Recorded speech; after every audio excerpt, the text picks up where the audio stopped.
There's something about Norm Macdonald that every time he opens his mouth, I laugh. I don't know. It's just the style. It's the type of thing you can ask him anything. I mean, you remember from Saturday Night Live, and he anchored Weekend Update, and then did some OJ thing and got taken off by, what's the guy's name who took you off? I don't know. You don't remember either, yeah. Anyway, aside from having the same birthday as me, you got problems. You're wearing eyeglasses, and the reason wearing is eyeglasses because I swam for 2 days and got chlorine in my eye, and then I don't know, man. I thought I had allergies at first, but now I go, no, this feels like chlorine, like it burned my eye or something. I don't know if can actually happen. Yeah, I'll have to check the computer. I Google, computer MD, and then he tells me. Is that the way it works? That's what I do now, because I'm a bit of a hypochondriac. So that makes life easy. I'll go, and I'm reaching the age where, when you're young, you go, hey, man, my left arm hurts. Let's go. I'll have some soup. But then when you're older, you go, oh, my left arm. So it's probably nothing, but I could be having a massive heart attack. Well, if you did, that'd be great publicity for the show. Oh, I don't have one now. Oh, if you're going to do it here. Well, look, everybody'd be talking about you. I get the publicity. It would work. Yeah, it would. In a cynical world, it would work. If you had to do a show right this minute, can you just turn on a dime and do it? A comedy show? Mm-hmm. On what? Well, you're here at No, forget me. You're at Cobb's right now. I can do it. Yeah, you can do it. You just turn yourself on and off. Yes, sir. Can we turn up the volume a little? Am I not talking loud enough? There you go. No, there you go. So what happened to your sports gig? That wasn't a bad show. And that's fun, man, because I knew about sports, and so it was fun to do something like, because when I did Weekend Update and we did politics, I don't know anything about politics. Oh, yeah, you do. No, I don't. Why, because you're Canadian? Because it doesn't interest me. It's gossip. It's like reality show to me. Like if I watch, sometimes I'll turn it on, and I feel like a moron. Like a guy's going, like there's a politician that I'm supposed to back or something, and he's like, I'm like, I'm going to watch him. And then he goes, we got to get America working again. And I go, okay, I'm a moron. Okay. So you don't vote? This is my guy. Well, you're an American citizen, right? No. No, you're still Canada? Who's the Prime Minister of Canada? I don't know. Don't look at me. It's so inconsequential. Even when you're Canadian, you rarely remember. Because it doesn't really... it's much more... If you're a Canadian, it's much more important to know the President of the United States than the Prime Minister of Canada. And to know everybody on a hockey team. Yeah. Stephen Harper. I just got That's his name, Stephen Harper. Conservative from the West Coast. The West Coast being what, Vancouver or something like that? Maybe Alberta. I think it's Alberta. Did you sleep last night? I haven't slept like about 3 days. I've been very tired. Why, did I sound tired or something? Yeah, it could have fooled me, yeah. Well, I thought maybe I was getting a cold. I'm not sure. I had a sore throat. That's that. Did I shake your hand? I was warning everyone not to. Yeah, I'm paranoid. I don't. No, I am too. I'm like, is that? So I thought it was just allergies with the chlorine. I don't know. I may be having like a cold or some gross thing. You think? I don't know. I haven't been sleeping very well. I've been sleeping, but it's a shame we don't have a sleep train to add this hour. I could have helped you with that. Yeah, sleep what? Yeah, sleep train. It's a sponsor of ours. Oh, Sleep Train. A Sleep Train. Yeah, and they have all these different mattresses. Oh, mattresses. I got a mattress. You got a mattress? Yeah, I got the hardest mattress there was in the store. What was that? I don't know what it's called. It was a mattress store I went to, and the guy said, "What do you like? This." He goes, "Would you like try a harder one?" I go, "Yeah." He goes, "What about the hardest one of all?" I go, "Yeah." So that one was really cool. I go, "I'll get this." And it's worked out? It doesn't seem to have. It's like sleeping on the floor. Is it really? Why don't you just sleep on the floor? It's cheaper. Well, I would, but people tell me, I don't know, people tell me I shouldn't, and I think if I roll around in a fetal position, there'd be a lot of pressure on my skeleton against the hard floor. It might be too hard. Well, you could get a pillow for that. That's a lot cheaper. Go back to the sports show. Why'd they cancel it? I don't know. I think they said low numbers, but I read that you were getting like a million a night. That wasn't bad. It was good. Yeah, we had good numbers. I don't know why they didn't. I think they thought, well, I mean, there is a right thinking when something has sports in its title, no woman will watch. Therefore, you cut the audience in half instantly, which is a bad mistake. That's not really true. A lot of women who love sports. But no, there's not. No, not that'll watch it. Oh, yeah. No, well, that's not what the numbers showed. Really? No, the vast majority of women didn't. You know, even when, like in testing, they'd show the show, and then women and men would like it equally. You know what I mean? But they were forced in testing to watch it. But in the thing, when it says sports on it, that's the lady wants to turn it to a different channel. We're much more old-fashioned than you think. Be honest with me on something. Would you be honest with me on something? Yeah, of course. Because I don't care. It's California. I'm not just really. You ripped it all? Ripped? Mm-hmm. You mean steroids? No. Oh, no. Drip? No. God, no. Then you're just tired. Then you're just tired? I mean, you just come off like you're just enjoying life too much. Just kind of. Oh, no. Kind of rolling with God. it. I'm not enjoying life. Yeah, I'm no. I'm either sick, I'm taking NyQuil. NyQuil's like taking drugs. Well, it is kind of. Yeah, they got alcohol in there. Yeah, I know, and I don't handle alcohol at all. But, yeah, it makes you sort of like, it takes away your stuffed up nose. You know what helps at the expense of being like sort of lightheaded. Ice cold studio helps. It is ice cold in the studio. Trying to help. I said I should have because I just came from L.A. where it was deadly hot. Like 100 degrees there. Yeah, it was insane. So, well, this is our heat wave. It's going to be like 86. Lloyd said 86 today in the that's city. Gonna be cold. That is going to be very cold. That's cold. Yeah. No, 86 is. I'm down by the water, so it should be cold there. I can imagine doing this. Also, I think my voice is real low, like because I'm so nasal for my thing. That's what I think. That's why you think I'm ripped because I realize I'm so nasal. I'm kind of slurring, and I gotta get more energy. But the energy will be very false because I'm so breathless. Would you rather be doing the show, or would you rather be me having to do the interview? 8080810 if you want to have fun with Norm. That's the eternal question. Ain't it ever? 8080810 Ron Owens KGO. It's great values week at Safeway. That means great prices and amazing products. Don't miss our One time I remember as a little kid, I was like 8 years old, and I was behind my garage. I was sneaking a cigarette back there, and my dad caught me. I'll never forget it. And he grabbed me, and he hauled me in, and I thought I was in for the strapping of my life, you know? What he did is he pulled out his giant cigar. Must have been half the size of my arm, this big cigar. Stuck it in my mouth, lit it up, made me smoke it all the way through, right to the end. That's when I started smoking cigars real heavy. That, of course, is Norm Macdonald. Now, how would you did you hear yourself just now? Yeah. You think you sound the same? No, I don't sound anything like that. That was when I was like young, and I was like, when I did my act, I was like in dead fear. So like my voice would like go octaves up. You know what I mean? In fear of what? People not liking it? I don't know. No, I didn't really care if people liked it. I think when I have this thing where if I'm afraid if I go on stage, I'll have a big heart attack and croak, and then I always think that. You do? Yeah. Again, it'd be good publicity for the club. I mean, you're going to be where? You're going to be over at Cobb's this week. Cobb's, right? yeah. Yeah, we good. Help them out a little bit. Nothing wrong with that. Yeah. No, I have nothing against being a martyr. All right. For comedy, for free speech. I'm gonna need help on this. 8080810, folks. You help interview him. Okay. Let's have fun. Rachel, San Jose. Start it off. Good morning. Hi. Good morning, Ron. I just wanted to tell you, Norm, that I've loved you for so long, and I really love the roast you did for Bob Saget. That was just some of the funniest comedy I think I've ever seen. Oh, you're sweet. Saget's a friend. I like him. Saget's a good guy. Where was the roast on, Rachel? I never saw it. I think it was Comedy Central. And really? It was so great. If you could play a clip of it, I don't know if you can, but like. I can't, but Chris Hernandez can. He was roasting the roast. It was just so funny. All right. Do you remember any of it, Norm? Yeah. Yep. What do you remember?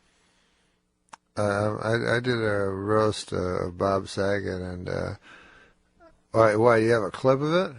No, we will get one. Oh, he said there was a clip. I think we're gonna go. Where are you going with this? No, I was just wondering if there's a clip. All right, no. No, I instead of just me explaining it, but it was supposed to be, these roasts you're supposed to like insult people and be real dirty and stuff like that.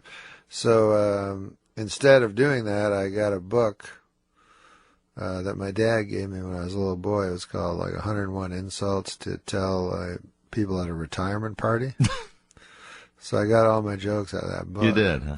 Yeah, and then and none of them were dirty at all. They were like, I'm going to give it one more shot. How'd you get the Saturday Night Live gig? If you were you were the guy that was afraid and your voice would rise, how'd you get the gig?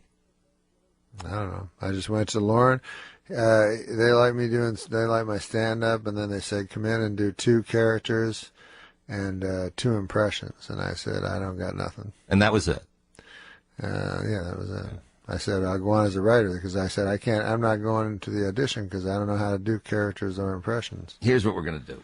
You know, I've said it before, and I'll say it to your face, I love you. You make me laugh like crazy.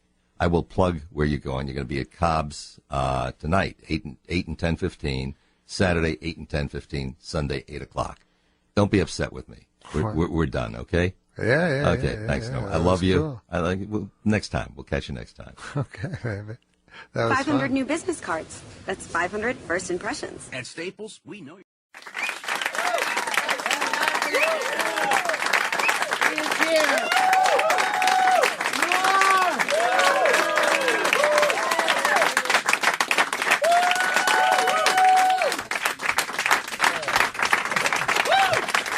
Thank you, guys. All right. Thanks. That's real nice. Does this work? Does this sound? We. It doesn't sound like much. I know it doesn't sound like much because we're like. Where are my cans? No. I don't get cans? No cans for you. God here. damn. No, you don't work with cans on your they show. don't know what cans mean. No, of course. Can you Well, explain to the folks. you would call them headphones, but in the 1950s radio, we called them cans. Norm Macdonald has a show that premieres on Netflix Friday, September 14th. And I know you're out doing some publicity. Were you able to get any? Was anybody paying attention to what's going on here? Ron. Well, isn't it always funny when whoever it is ends up in the barrel for a little while? I mean, when it's not you, it's always really, really interesting that suddenly the press is paying attention to you, you know? You mean that's a good thing? Yes. Well, I wonder, do you view it as a good thing? Or no? I've never believed that all press is good press thing because of Hitler. I feel it hurt his career. You know what the thing is, like with everybody, it worked for a while. You know what I mean? For a while, like people are like, hey, I'm hearing a lot about you, Hitler. Yeah. And then it turns bad. You know? Yeah. But it always does turn bad at some point, no matter who the person is. Everybody has to be that guy for a while. I suppose. What, are you saying I'm that guy? You're that guy for at least a couple days and it'll go away. Yeah. But you have to today with social media be in lockstep with the mob. That's the thing. You know? You're saying that's a good thing. No, it's the only way to survive. We're we're antelopes in the jungle. And you just want to move, find out where the lion is. That's, and then move in the other direction. Well, what do you feel, Ron? The conventional wisdom always used to be, if you do something wrong, then you apologize, you show contrition, and the public forgives you. Now that's out the window. Right. And now Trump said it to his friend apparently the other day. Deny, deny, deny. So the people who've done bad things just deny it. And that's their own, and I don't think that's a good idea. Right. You know what I mean? By the way, I never did anything bad. That's the perfect angle to have. Yeah. And I'm as outraged as everyone else, and let's keep moving along. Yeah. Well, you know what's Of really course I'm funny outraged. about this? I've seen a couple episodes. They sent me a couple episodes of your show. It's the exact opposite of controversial. Yeah, It's a really funny, sweet show. You're on there. I watched the Jane Fonda one. Probably the most controversial person of our lifetime. Sure. And yet it was just a fun, sweet half hour. Yeah. I'm not interested in that. Yeah, that's the funny thing is that I have no interest in politics or, I'm just a clown. You know what I'm saying? And what I think happened was, Jon Stewart, who was a great friend of mine and still is, wonderful comedian, fantastic comedian, and became a political figure of not inconsiderable weight in this country, for the good, I think, But he was a very peculiar, he had massive intellect, strong viewpoint, well-informed, and funny. Hard to find those, And he had a fantastic show. But what he spawned, sometimes original geniuses spawn a bunch of fucking shit. Right. And so suddenly every talk show had to be, every talk show host had to be a political pundit, And the last time I did the Jimmy Fallon show, Donald Trump was the host. And I was a guest, rather. And Jimmy mussed up his hair, Jimmy Fallon. Right. And I remember we were watching from backstage, and we're like, oh, didn't think of anything of it. And then it was a big thing. How dare Jimmy Fallon muss up, as if Jimmy Fallon is Tim Russert. Or, yeah. It's not a timely reference since he died 15 years ago. But he's no Douglas Edwards.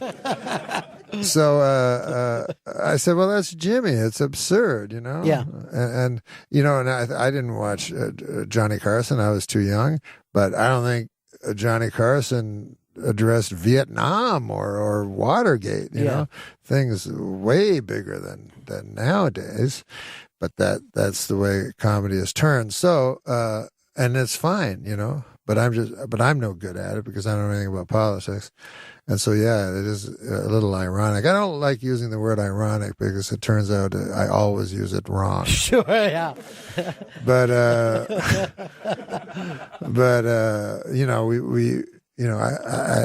Sarandis, who's the head of the Netflix, and became a friend of mine in the unlikeliest of ways. But I talked to him all the time about the show. And I said, Ted, I want to give you a show that people can watch 10 years from now. I really, and I do that with my specials also. I don't do very many specials, but I want them to be about themes that will live on. And I don't want to make fucking Murphy Brown. And, because those Dan Quayle jokes. Not so funny. Although she's back now. She's back now, yes. And I think it'll work because now sitcoms have turned into this. When I was a kid, a sitcom would have once in a while a very special episode of Family Ties. And everybody would make jokes about it. And now a sitcom, every motherfucking episode is special. Yeah, anybody could die at any time if you're on TV. No one is spending their money if they're on a TV show. That's like Lenny Clark, I remember. Yeah. He got the show Lenny. Yeah. Funniest motherfucker. Yeah. You know Lenny. And we were at the Montreal Comedy Festival. I met him. And everybody had their 5 minutes of going up on stage, trying to get the perfect 5 minutes. And meanwhile, none of the agents or managers were there. They were all at strip clubs. And so then at night, everybody's there at the Delta Hotel, and Lenny Clark would just be running around the room, grabbing the telephone, going, hey, it's the president of show business. He wants to talk to you over here. And then he got the show. Yeah. But his agent told him to buy a giant house, because... So he bought a big fucking giant house, and he told me he paid two what do you call it, mortgage? Yeah. So well I'm doing. He paid 2 months of his mortgage, and then he had to sell his house. Yeah. But he's a good guy, Lenny Clark. Goddamn. I just seen him. You seen him? No, I haven't seen him in a while, but yeah, he's one of the best. He was like, one of the best, just naturally funny guys, right? But I saw him. He was dressed real nice. I said, God damn, you look good. You lost weight and shit. He goes, I married rich. Norm I Macdonald. like you, by the way, a lot, Ron. Thank you very much. Do your show. I've always been a fan.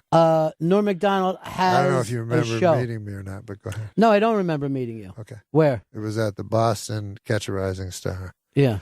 Oh, I'm sorry, the New York Catch a Rising Star. My Yeah. apologies. But go back to your paper. No. I just suddenly is everybody impressed that I don't remember meeting Norm? They're like, hey. By the way, this is his paper. Yeah, that's the whole thing. The same guy who set up the sound for this room gave me this paper.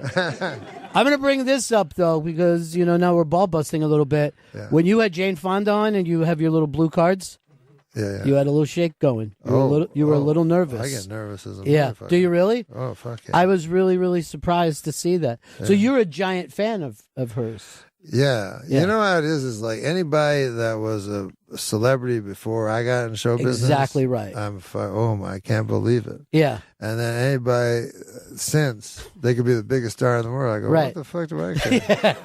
That is 100% true. I've had that experience so many times here. But I talked to OJ one time. He's like, and he said, they're still the haters. Yeah. But he said 99% of people love the juice. Yeah. And I was thinking, he's not lying. Yeah. He's not lying. Because, you think if you saw the juice, maybe you think, I know I wouldn't, that you go up to him, you murderer, people don't do that. No. That takes a special type of person. What you do is like, selfie. Yeah. So in his head, he thinks everybody likes him. Yeah. Well, I was, obviously when he played football, he was unbelievable. Yeah. And then I didn't follow much after that. Oh, you did? Yeah. No. Yeah, I didn't keep up with the news. When you're asked, you say the only thing he's guilty of is being the best running back in the history of the NFL, as far as I know. Adam is here with you today. Adam Egan, my trusty sidekick. He is your sidekick, and Adam, here's Mike. Your part of the desk is just a little lower than everyone else's. Oh, sorry. That was a very nice touch. Yeah, the kids' table. Yeah. We gave him a smaller. So, how have you felt about the last week of publicity? You were inside and outside at the same time. Oh, you mean the last day of publicity? Yeah.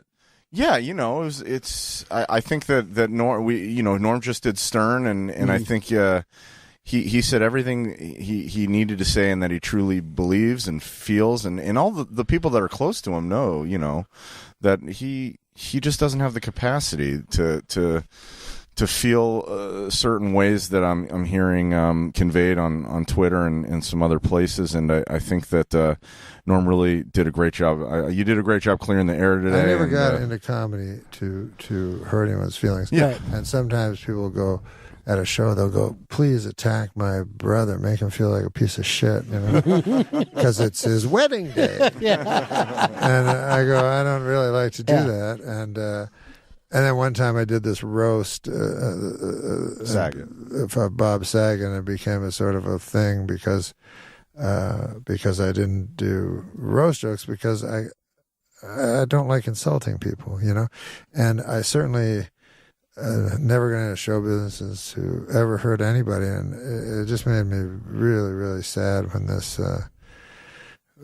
thing happened, where you just ask question after question after question, and then I guess I slipped up and maybe said something that people took wrong, but I apologized to them, and it's the last reason I want to be on this earth. Sure. And, this kind of backlash happens so fast now because of social media. And, Adam, I know you've been involved with the Comedy Store for a long time, but when Louis jumped up at the Comedy Cellar the other night, a couple weeks ago, the Cellar's taken a lot of heat from people who were not necessarily customers. Right. People on, the other side of the country or whatever. And we didn't, we never had that kind of thing happen before. No. Well, I'll tell you this, and I did not know this, and maybe you do. Comedians have gone up against Louis. Yeah. Well, I was talking to some comedians have said this guy should not be able to ever perform again. Yeah, I mean, I taught, they all come. If you're a murderer, I'm sorry. No, go. I'm sorry. But if you're a murderer, you go to jail and they let you off, 20 years later. And you try to get a job as a busboy. And if the guy says, I'm not hiring that guy, he murdered, and you go, but he did his penance, and now you give him a job. That's the humane thing to do. And people go, well, what about the murdered person? And you go, well, of course, he got worse. Yeah. The guy that lost his life, he's doing worse. But it doesn't mean you can't forgive or it's impossible to forgive. I also don't feel anyone owes me an apology in public.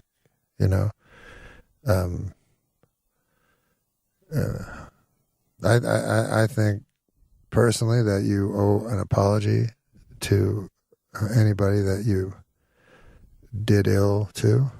You owe an apology to people that your actions hurt in a financial way or an emotional way.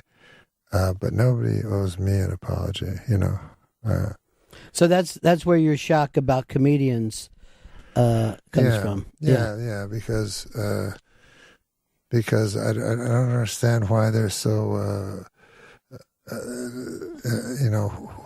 I guess I just don't understand how there can be no rules. If the rules are drawn out and set down, then that's one thing. But I always thought the audience would decide whether you're an objectionable comic or even a good comic. And so Louis went up here at the Comedy Cellar, and the audience let him know. I don't know what happened. I wasn't there, but if the audience don't like him, then the club won't book him. I mean, that's how things work. And just because your heart can break for more than one person at the same time, and a person can do a bad thing and you can feel sorry for that person while feeling worse for the person that had the bad thing done to them. This is all so self-evident. It's hard for me to unpack, but I wanted to use the word unpack. Well, we also always think of comedians being 100% free speech and stuff like that. And I don't know whether you followed this at the New Yorker Festival, but they had Steve Bannon booked to come in and do an interview, and all the big comedians said, I'm not going to be there if somebody interviews Steve Bannon. And, and it wasn't a thing of, hey, we're giving an award to Steve Bannon, but it was a chance for somebody from the New Yorker to interview him, and who knows what direction that would have went into. But people like Judd Apatow and I'm trying to think of who, Patton Oswalt I know was in it, and even Jimmy Fallon, they all said, well, we won't perform. We won't come and do the panel. And I'm always surprised by that angle. Yeah, I think a lot of people feel, my brother's a foreign correspondent, and he did a 4-year documentary on neo-Nazis, and he interviewed all the neo-Nazis in the world, from the Ernst Zundel all the way up to David Irving, and he didn't become a Nazi, at all. Right. And so I think people go, I certainly wouldn't be a Nazi by hearing this, but Americans, other than me, Americans are just people that will believe whatever they hear, and I think that's nonsense. I think that if there was a Nazi, a person could go watch him because it seems like an entertaining thing. Just the same way you listen to a guy screaming on the corner of the street, you stop and listen to him. Yeah, right. You know what I mean? Well, I mean, I would agree with you, except for I learned from your show that Adam was in a cult for 3 years. So I guess some people are easily molded. I just want to stress it was not a Nazi cult. These cult leaders, they have a good gig going. Yeah, yeah. And they all fall for the same trap, which is they start fucking everybody. Yeah. And if you just not in that cult, you have a good life. Yeah. People show up. They give you all your worldly everything. goods. You got all the money, and then you start having sex with the ladies. Then, drunk with power, you're not even gay. You start having sex with the men as well, and and then people go, "Hey, I was watching Fred fuck your wife the other day, and I was thinking, any chance he's not Jesus?"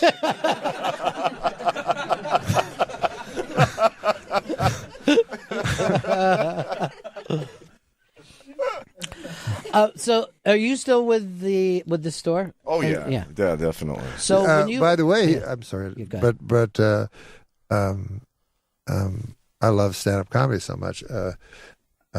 Adam made the store great. Yeah, it was in real tough shape, and he really single-handedly turned it around. So.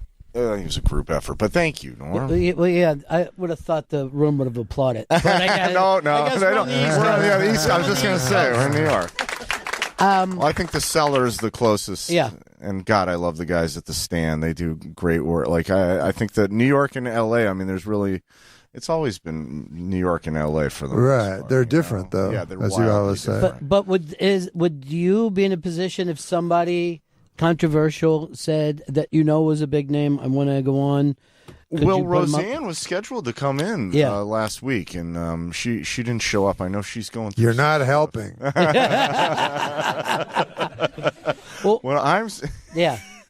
I think that I agree with a lot of what you guys have said about free speech, and I'm a strong believer in, especially in comedy. I mean, it seems like the last place that you can truly have some, free speech, or should, and good God, it's comedy. I mean, people are trying to, you're trying to make people laugh, and it's unfortunate when all the outrage is over that. And this has happened for so long. Yeah. I remember when I was starting out,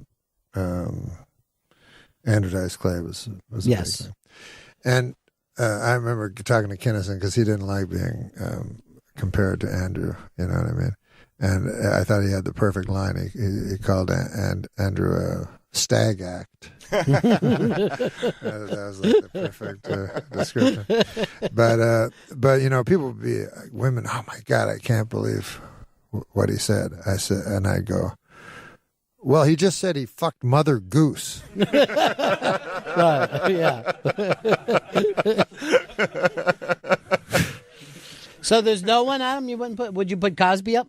No, I personally wouldn't put Cosby up. Luckily, it's not I don't own the club. Yeah. And luckily I don't have to make that call. But if they put Cosby up, what would you do that night? I would do nothing. I need to make a living. If they decide that's their club, I wouldn't. That was the Nuremberg defense. I think.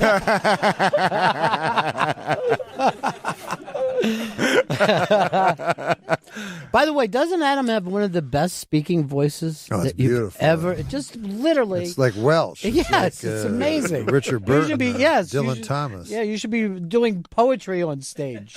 I disagree, but thank you. So, how did you guys come together with this show? How did this? We've been friends for a long time. I met him at Tempe Improv, which was the best club in the country in my mind. I mean, I don't like theaters. I like comedy clubs, and he was the manager there, and then he moved to LA, and we were friends. And when I said at a talk show, I said it'd be fun to do. I like the sidekick paradigm from when I was a kid little boy watching Johnny Carson.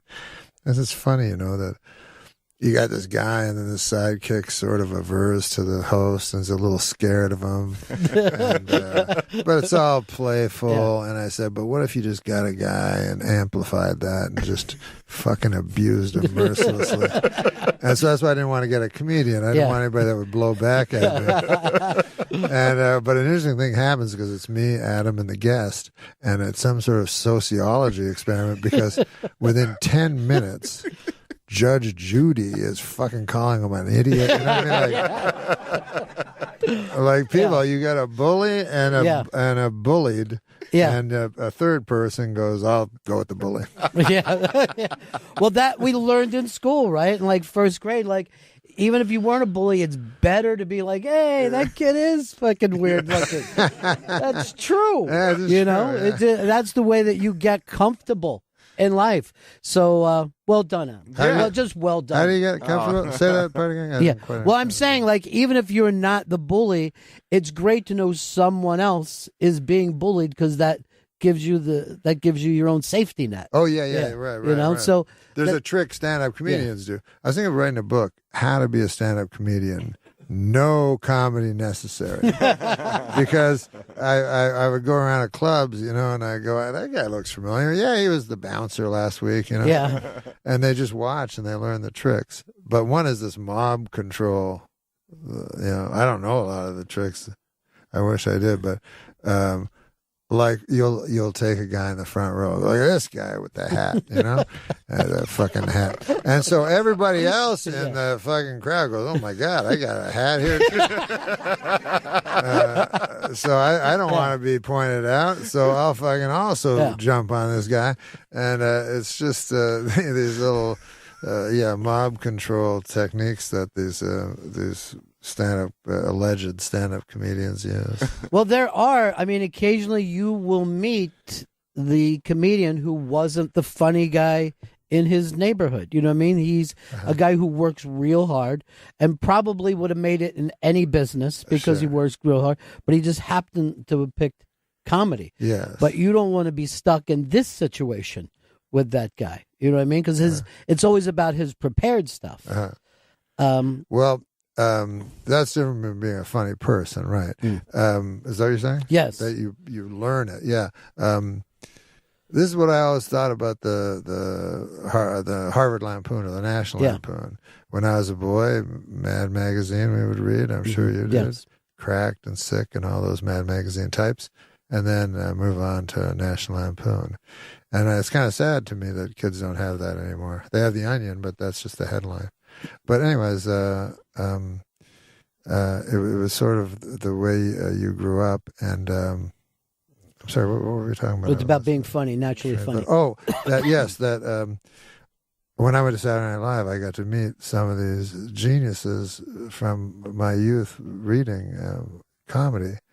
So it was Michael O'Donoghue, and there was Steve O'Donnell, and there was Jim Downey.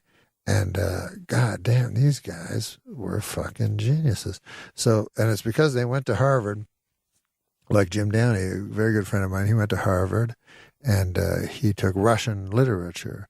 And he was so fucking smart, this guy, you know, so smart that he decided to learn Russian so he could understand the Russian literature better. So, 20 minutes later, he learned Russian. So then on his off time, and this is what I heard from all the guys there at the time, on the off time, they go over to the Harvard Lampoon and scribble a story, and it was hysterical, and those guys, Conan was one of those guys. And then Harvard became a place where it was like, I'm going to go to Harvard to be a comedy writer. Right.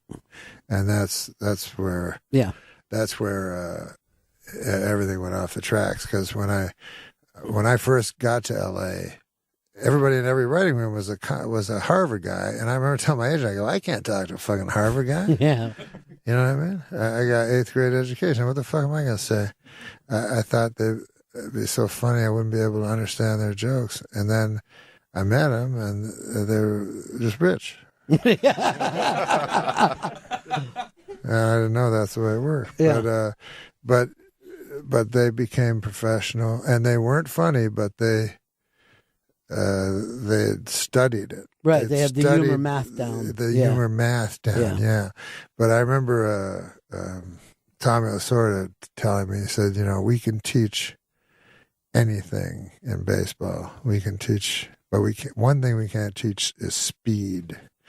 And I feel that sometimes with comedy. Right. You can learn every trick, every haiku, but you're either funny or you're not. Yeah. You can't learn that. And I always prefer people that are just, they can't do anything else but this, And that's what these old guys. We had a guy on a sitcom once, and his name was Jerry Belson, and he was you'll see his credit with Gary Marshall's on The Odd Couple. And he come in and he just pitched jokes. And then, everything's about story now. Well, what about the guy's got to have feelings for the girl? It's all these love stories and everything. You go, because he had The Odd Couple. He goes, we had two guys. One was messy, one was neat. They needed to get laid. We had the Pigeon sisters upstairs. So, but he said that everybody thought he was crazy. Mm-hmm. Like literally, if you said you were a comedy writer, people are like, "What the fuck? That doesn't exist." Yeah, now it's what are you gonna? Is someone gonna be a lawyer, a doctor, a comedy writer? Right. Because all those jobs lead to producing, and that's what the Harvard kids are thinking about. It's like I can have 2 or 3 of these shows going, and I can be incredibly rich. Sure. And you're like, yeah, but what?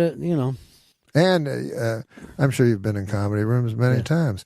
The head writer is never the funniest writer. Mm. He's the political guy that can talk to the network. And naturally, actual comedy writers by nature are isolates and not very good socially, so they don't rise up to make the money, but they tell the jokes that the rich guys use. Well, the entire time on SNL, you were pretty much a contrarian. You didn't seem like you were playing the political game very well at NBC. Like when people would say, don't do OJ jokes, you'd give them 3 or 4 that night. I did what Lorne Michaels told me to do. Lorne Michaels was my boss, and Lorne Michaels hired me, and I would never do anything that Lorne didn't say. There were people that I was very naive, and there were people hanging around the hallways in blue suits. I thought they were pages. And turned out they were super powerful people. But they wouldn't introduce themselves, so they go like, and everything. You need to tell me something straight out. I don't know nuance. I have dog whistles for racism. Yes, you got to straight out tell me. You're a racist. They normally don't. You need to use a whistle. You need to, and even whistles I don't hear. Anyways, so but they would tell me, you guys should lighten up. Maybe on the OJ joke, and I go, thanks. Can you get me a cup of coffee? Because I thought they were pages. Right. I didn't know. So, but Lorne was my boss, and anything that Lorne said, I did. I did that with all my bosses. They own the cameras, and I'm not stupid enough to think that I should be allowed to do anything on television, or anything or anywhere. Like people always like to ask comedians, like, is there anything off limits? And I always think that most things are off limits. At least for me, most things are off limits. Until you can find that really funny thing about it that everybody would enjoy, because there are topics that are so off limits, and then I see somebody come up with something, and I go, well, that's brilliant. You know what I mean? Right.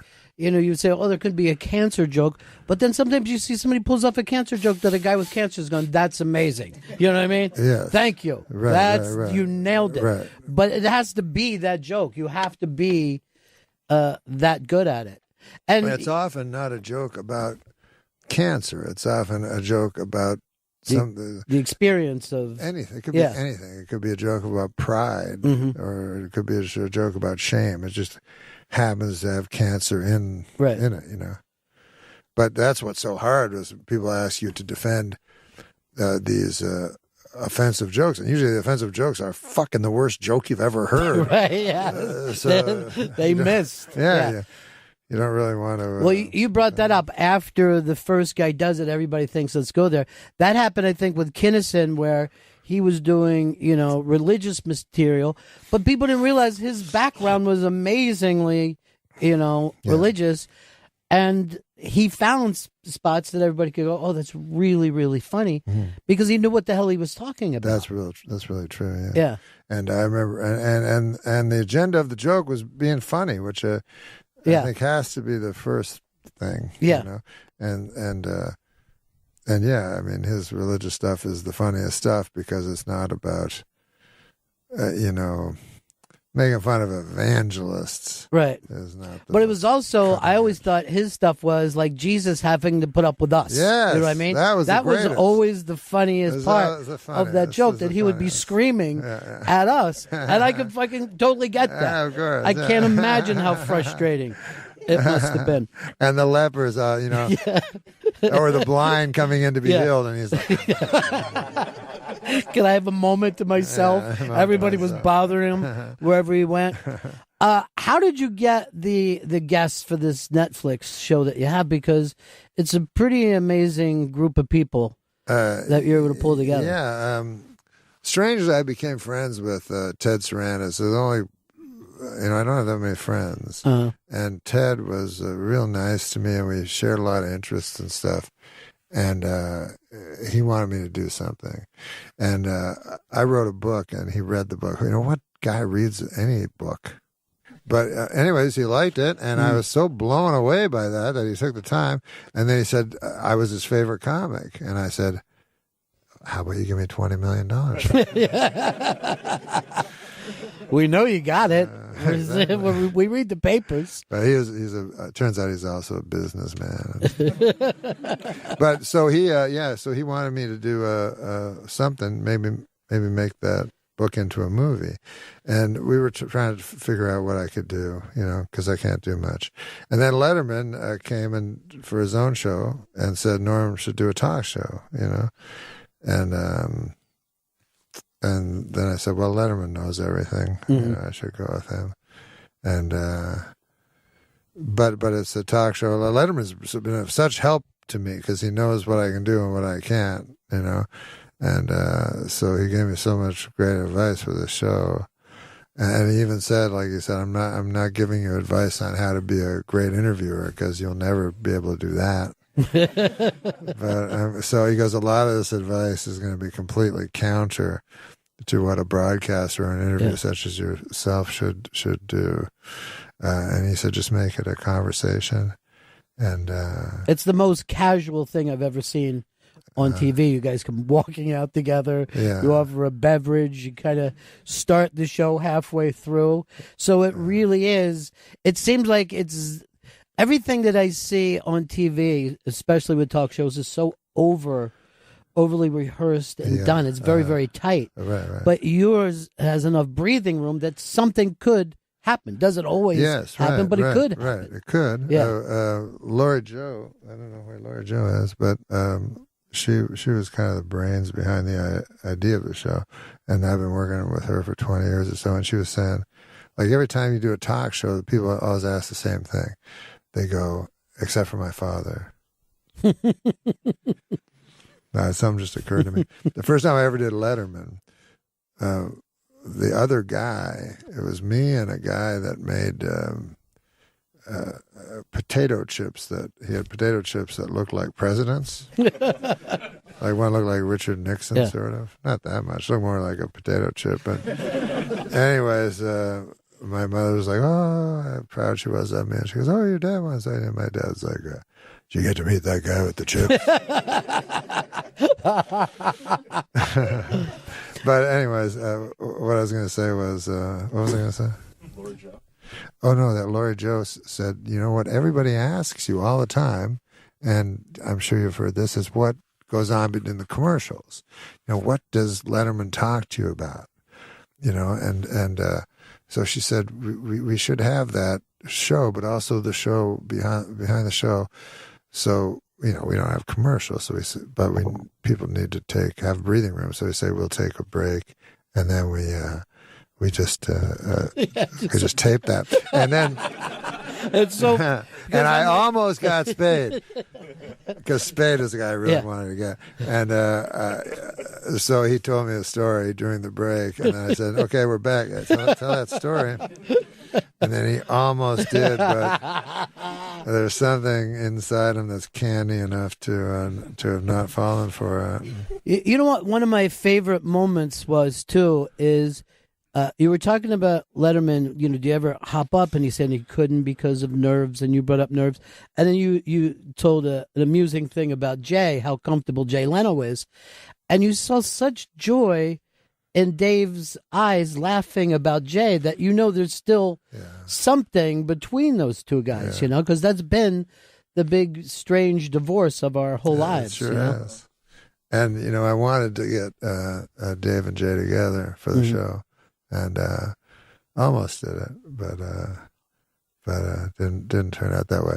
But hopefully in season 2, we'll get Jay. Well, you could see that it's there's something there, particularly as you get older. You're like, who gives a shit anymore? You know what I mean? Exactly, like I've seen that happen so many times with people in my family who weren't talking, and then all of a sudden they're older and they're like, I don't even fuck it. You know what I mean? Right. Oh man, yeah. It's like there's that trope about like as in country songs stuff, the old man at the end of the bar, and he's been there 30 years, still thinking about that lady. And at some point you go, it's probably the booze too. Because when I meet old men, I go, nobody go. I never met an old man go, still thinking about Ruth. It's like, they're thinking about their fucking knee and shit. Right. So yeah, that's what I think those guys. And I think Leno kind of understood immediately. He doesn't take it seriously at all. Yeah. He's like, I don't know. It seems like the first time they ever saw him now with his car show, he seems happier than he was 30 years of having the biggest, late night show. Yeah, he doesn't see things as, like I remember once during a commercial, he's like, hey, no, I want to meet you. This guy's some guy in the front. Yeah, the guy sells hot dogs in Minneapolis. I'm like, oh, that's nice. He goes, no, I'm a comedian. But it really is like that to him. It's just two guys that have different things. And he's also got a thing that's really funny that it's like practical, but supra practical, where like he'll go, like one time where you sit there and you watch the band who's there, and he's just stomping his foot like this, and he goes, buy my CDs. And I go, yeah, sure, I bought CDs. Yeah. He goes, it's not like you just turn the radio on, you're free music. And then one day, one time I decided to jog to get in shape, and I was talking to him and his wife, and it's not really, the tiger's chasing you, the dog is chasing you, Ron. But he was like my swimming pool, I swim to one end of the end. Swim to the And his wife's like, yeah, Jay, the only time he ever gets in the swimming pool is to rake the leaves. Yeah. Well, he always bragged about not spending his salary, his night show salary. I'm just like, fucking spend it, Jay. It's yours. God almighty. What are you worried about? It's strange. You're not going to run out of money, dude. Spend some of it. You also said with this show that you wanted to have Robert Blake on. That's my dream guest. Yeah, we had a producer that fucked it up. We had a producer that we almost had him. He was saying how he only did the classy shows. Yeah. And I said we were on. This guy pretends he can get anybody. This producer. We go, just keep him on, keep talking. And then this moron of a producer, he goes, I gotta go now, Robert. I'll phone you tomorrow. I gotta take my wife to dinner. They wasn't making a joke. Yeah, but that was it. Idiotic thing to say. Yeah, I get it. Set up. Now, what is it about? I like that Robert Blake's. This is what I like most about Robert Blake is his alibi. He's like, how could I have been the guy to shoot her? I was. Everybody saw me. I was getting my gun. That worked as an alibi. That worked. I always loved that alibi. Now, were you a fan of his as an actor, or? Yeah. Yeah. It really made me understand O.J. Simpson. Yeah. Because when I was on Saturday Night Live, there was some black staff members, and they'd say they thought O.J. was innocent. I go, really? Like, all that blood evidence? You sure it's not just because, he's a black guy and you're a black guy and police have been treating black guys bad? Is that what it is? Because I can understand that. No, we think he's innocent. And I'm like, okay, it's kind of strange. But then when when Robert Blake went up, I love Beretta. Yeah. And I want him to get up. Yeah, you want to. And after that, I was like, "Oh, I get it. Sure, Yeah, sure, yeah. Of course, if Robert Blake had been in prison, I would have been rioting."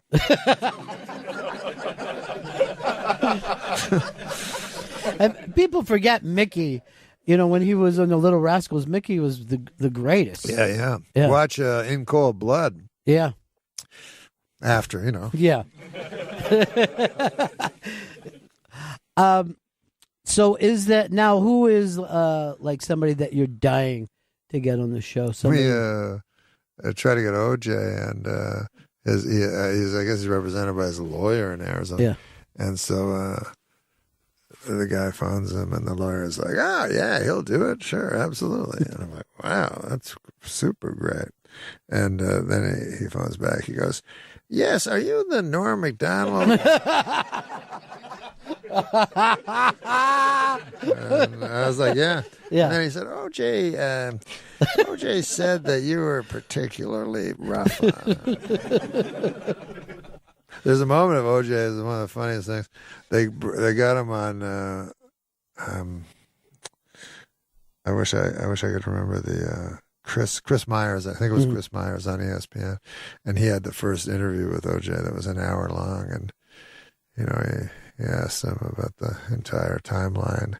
And then right at the end, he goes, "Thanks to O.J. Simpson." O.J.'s like, "Yeah, thanks for all the football questions." He thought it was going to be I was doing radio the day that the trial was coming back, and we just randomly called 7 different continents. And every continent knew the story and was waiting. We would call like a Ramada Inn in some place, and we would say, "Is he guilty or trial?" innocent?" Yeah, right. The trial. The day that they said the verdict was coming in, and we asked the people, "Do you think he's guilty or innocent?" And if any country had any color to them whatsoever, innocent. And if it was a white country, Iceland, like, no, he's very guilty. But China, like, no, I don't think he did it. You know what I mean? And it was so fascinating to me. We really, that was like the beginning, I think, of white people being shocked of, maybe we don't get everything all the time. That people always go like, Fox News, is it racist or is it? Here's why I think Fox News is racist, maybe. They hire a guy to be their expert on all criminal. If any crime happens, they bring in their expert, Mark Furman. Yeah. Guy's only known for one thing. Yeah. They may as well, Mark Furman, racist. They may as well just say that may as well be his. Yeah.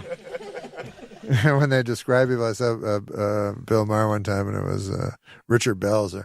And you can just tell them how you want to be described. And it said, Richard Belzer, conspiracy theorist. And I was like, everyone? Like don't you lose your cred after a while? If you're like, well, he's written books. Belzer has written books that go very deeply, and I've never heard him say, I don't know this. I got to really just believe the official word on this one. Never. I think he went with the Mort Saw kind of career move. Yes. You ever get concerned when you hear like, oh, we should have Robert Blake on the show? Does you ever think, oh shit, no? You know? I had to call Robert once. I had to try and get him on there too. I was very excited for that. Yeah, we all tried. It was a full court press, but I was excited about that episode. Actually, I would have loved to seen those two together. Because he was always a great interviewer. You know? Yeah, he's out of his fucking mind. Yeah, he did Carson constantly, and he had the unlit cigarette all the time. There you go. Let me tell you about the men in the suits. Yeah, he was such an expert on any topic. Yeah, when he was every single topic. I was disappointed when he didn't show up, but we, silver lining, we got Fred Stoller that day. Is there somebody? It was one of my favorite episodes, actually. Is there somebody out there for you that you would think, oh, they would be perfect for me? But we don't. Smiths, it doesn't mesh. Yeah, I love Morrissey, but I don't even know him. Not Morrissey.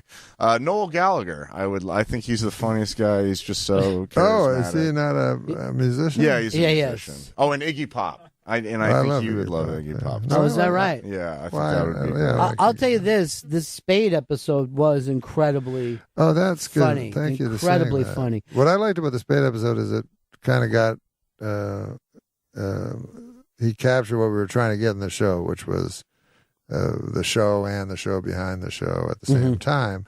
And I thought really only two people that are the embodiment of that. One is Spade and one's Marty Short, where nobody knows that show business is more complete bullshit than Spade. Right. But they both love it so much. They love the shit out of it. It's so in show business. Exactly. So it's a funny dynamic, because usually the person that has contempt for show business is like Letterman or something that just cordons himself off in a compound somewhere. But Spade's on every red carpet. He took me to these fucking bars. I don't know how people have the I'm just always tired. Yes. And he's like, let's go. We'll go to a bar.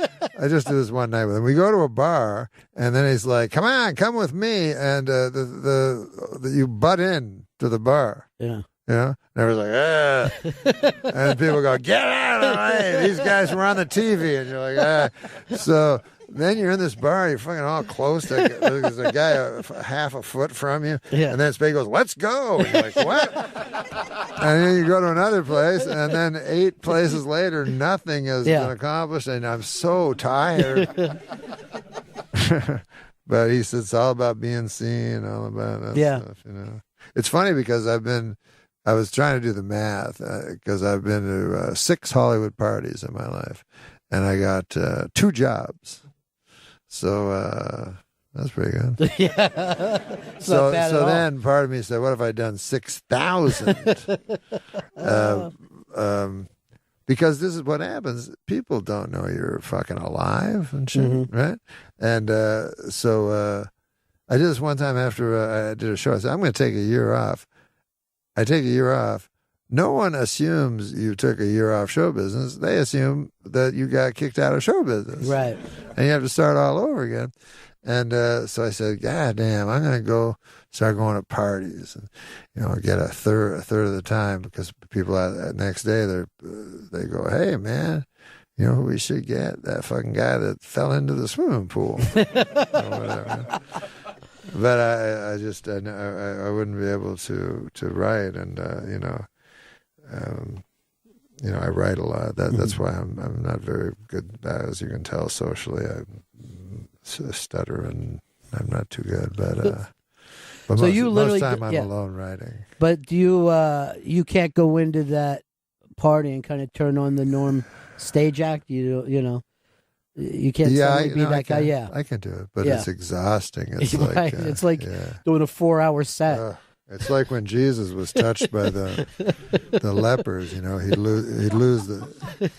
lose some of his power. I don't like comparing myself to Jesus, but if everybody's going to do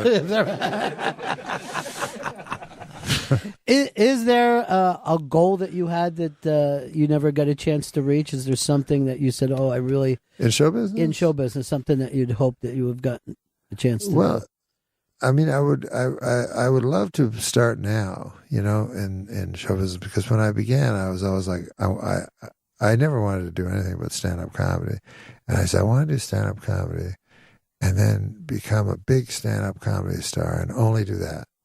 But it quickly became evident that you can't make enough money. So, you advance for a while and then somebody says, hey, what about this? You're really good at stand-up. What about if you do something you're terrible at? And we'll pay you 10 times as much. Yeah.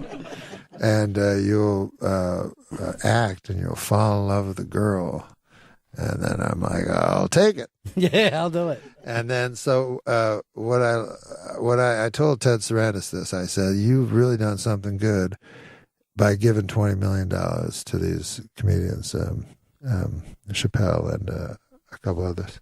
And because it's made, it's taken this, what's always been considered a vulgar art, stand-up, and it's made now a person can go, I want to be a stand-up, just like a person could say, I want to be a novelist, or I want to be an actor. Mm-hmm. I want to be a stand-up. That's all I want to be. And that's what I wished maybe I had done, but I didn't have the guts to. I had a kid and I had to feed. But nowadays, I would certainly advise stand-ups to just aim at that. It's really rare. I mean, it's a very short list of guys that can draw big just from doing stand-up. I mean, I think Carlin was that guy, yep. And Brian Regan today is that guy where his audience shows up for him, yep. And without have ever seen him, do a sitcom or a movie. Isn't or that funny? Like, they always ask lists. They always have lists they love listing stand-up comedians. Mm-hmm. And who's the funniest? Every once in a while, the funniest man in the world. And you go, but he's been around for years, right? But anyways, in these lists, somehow, clearly the best comic in the world is Brian Regan, without question. Sure. You don't need a comedian to say that. You need just anyone that's ever watched him to say that, And yet I never see him on those lists. No, it is, and it's because of the people who write those lists aren't exactly people that care about stand-up comedy. Unfortunately, it's not. There's some guy at the Times named Zinnemann. I don't know if you know him, but he seems to know a little about stand-up comedy. But it would be nice if I know stand-up comedy is a very, very new art form, if you want to call it an art form. I don't think it is an art personally, but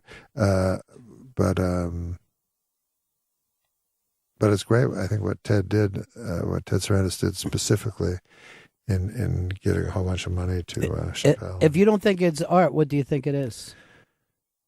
Well, I think it's craft. Because the only reason I say it's not art is because art allows for interpretation, right? But if you do stand-up comedy, you can't have people interpreting it differently. You can't have this guy laughing at this part, this guy laughing over here, this guy laughing. You know what I mean? You can't have different layers of laughter. Right. Your job is to say it and then make a noise, right? And then say something else and then make another noise. And that's craft, obviously. That's craft. Where I guess it can ascend into art is subject matter. Mm-hmm. I guess that would be the only, if you can reveal something. What about for you, Adam? You feel the same way? It's not art, or? I think it's a little blurred. I could see both sides. Yeah, I think that there's art to it, but I understand a lot of what Norm just said. Yeah. Yeah.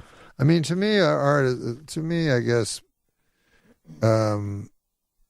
like a person who takes a very simple idea and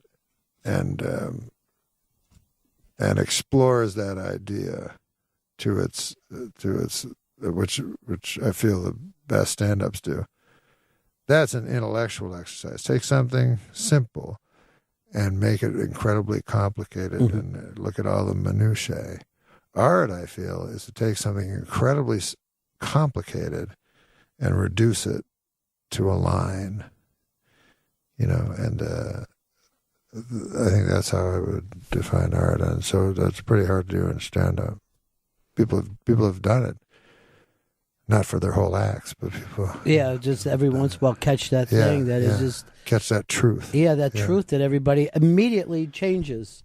You know what I mean? Immediately we'll be able to go, oh, I thought I felt that way about it. That's the amazing I now part. feel this way Yeah. about it. And then you'll hear that being kind of taken and working into... I remember when Louis did the thing of saying, I hate my kid. Like the first time I heard that, it was shocking. Yeah. And then...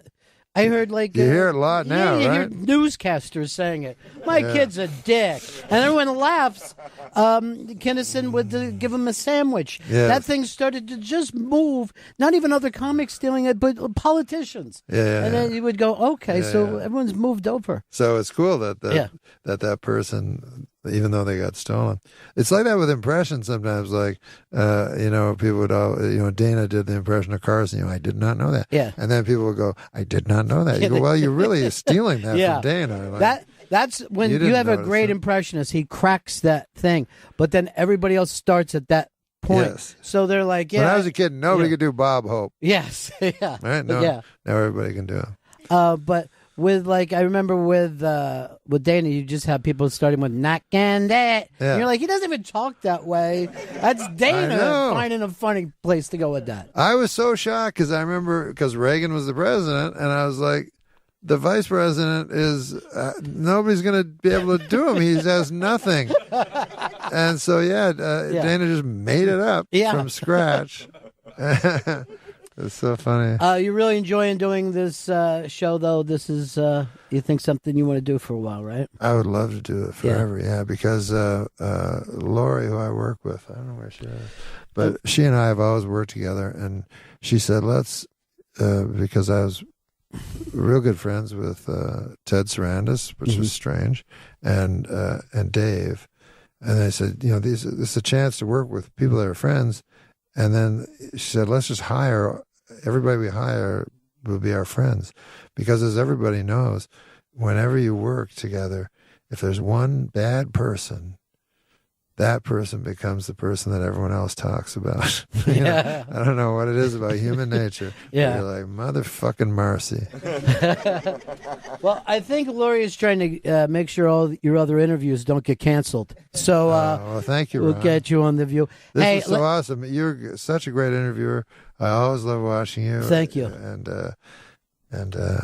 Norm Macdonald has a show, and like I said, even though all this controversial stuff is happening, this is just a funny, silly show that these guys do. Adam, thank you so much for being here. Thanks so much for having us. It was really great. Yeah, thanks for putting that away. Norm Macdonald, everybody, let him hear it. Thanks, buddy. Thanks, buddy. That was really great. Thank you so much, pal.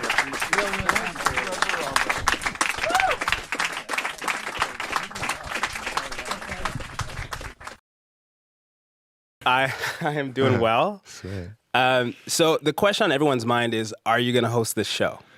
Are you gonna permanently host this show? No, I won't. No, I prefer you.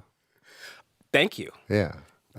If what did the LBJ say? If elected, I will not. If what is it? If nominated, I will not run. If elected, I will not serve. Well, I like Shad, man. What about entertainment in Canada? Period. What about it? Would you ever? Do you want to work up here? Yeah, do you hate working up here? What do you think of the entertainment when I was industry? starting, and I started a long time ago. I'm an old man, 50, 210, as Abraham Lincoln would say. So let's face it. I've seen more sunsets than I'm going to see. But when I started out in stand-up, there wasn't no Canadian TV. There wasn't nothing, or movies or nothing like that. So we did our stand-up, and then we would travel around. And thanks to this very nice man named Mark Breslin, who started Yuck Yucks, we got a chance to do stand-up. And but there was nothing that we were going for. There was only getting better at stand-up. When I moved to Los Angeles, I started noticing, the first thing I noticed was, God damn, everybody's handsome. Like all the stand-ups were super handsome guys, which is not the case here, or it was not the case when I was here. And so I was like, that's weird. And then I realized they were only using stand-up as a springboard to other things, which I don't like. I just like stand-up for its own sake. Was it the performance side you liked first, or the writing? Writing. I like just to write. Like even later, like I thought, man, I should be doing something on stage, because I would write the jokes and I would just stand like a statue on stage. I move a little bit now, but literally, first of all, I'd be frozen with fear, but also it never occurred to me to, if I was talking about rocking a baby, to pretend to rock a baby with my hands. I thought I just said it. So I could have really just put a bunch of papers on a stool in front of everyone and let them peruse it. How did you get better at that? I never got better. I'm a little bit better at physicalizing my act, a little bit, but it's still mostly words. It's the imagination. You know, the mind. When I was young, we had radio, and in many ways, it was better. No, I'm just kidding. But you know how they say that, old men? They're like, we would listen to the radio and it was better because your imagination is better than especially hardcore pornography. And you go, what? You know, it's a weird thing though, seriously. Yeah. They go like, about, so just speaking of pornography, because nowadays it's so awful. But in the old days, all you had to see is a fleeting glimpse of a lady's ankle, and that would be enough. But you think about that, that's gross. Like, that's a guy's at home doing gross stuff to himself, thinking about a lady's ankle? God, damn, that's kind of odd, too. So, do you think radio is better as far as the imagination? Just generally speaking, I like radio on that comedy, theme. which doesn't exist anymore. But I was thinking of doing, they have radio podcast stuff. I was thinking of doing an old timey radio thing, because there are radio jokes that can't be done on television. I can't think of one, but it'd be like, and it doesn't help any that you're wearing a pink chiffon. Something you don't see, but works after the joke that you just heard, informs the joke afterwards. I don't know a lot of words, Shad, and I'm trying to fit them in properly.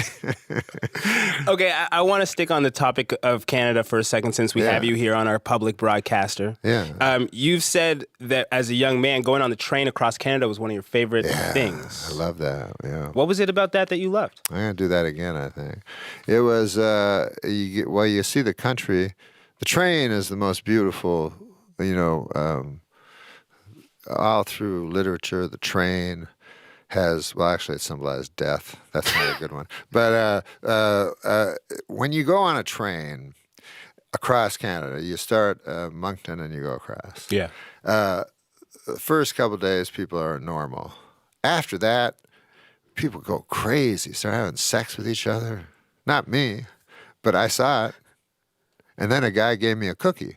I was only 16, right? He gave you a cookie. Is that like a signal, or what is that? Yeah, like one of those cookies that's laced with with, drugs. But I was only a kid. I was only 15, 16. So the guy sitting right beside me is like, hey, you want one of these cookies? I go, no, man, I don't want no cookie. He's like, these are good cookies. I'm like, I don't care. I don't want no cookie. He's like, I'm telling you, this is a good cookie. I'm like, enough with the cookies. So anyways, whatever. The guy finally stopped yapping about his cookies, And then I woke up like a day later or whatever, and nobody was around, and I was hungry, and there was the bag of cookies. I ate the whole bag. Oh, no. Yeah, it didn't turn out well. And then I remember there was a little elderly black gentleman that was a porter who I said really filthy things to, like I almost like I was coming on to him. As a teenager? Yeah. Because of the cookies? Because of the cookies, I figured I'd have my sexual awakening with a 78-year-old man.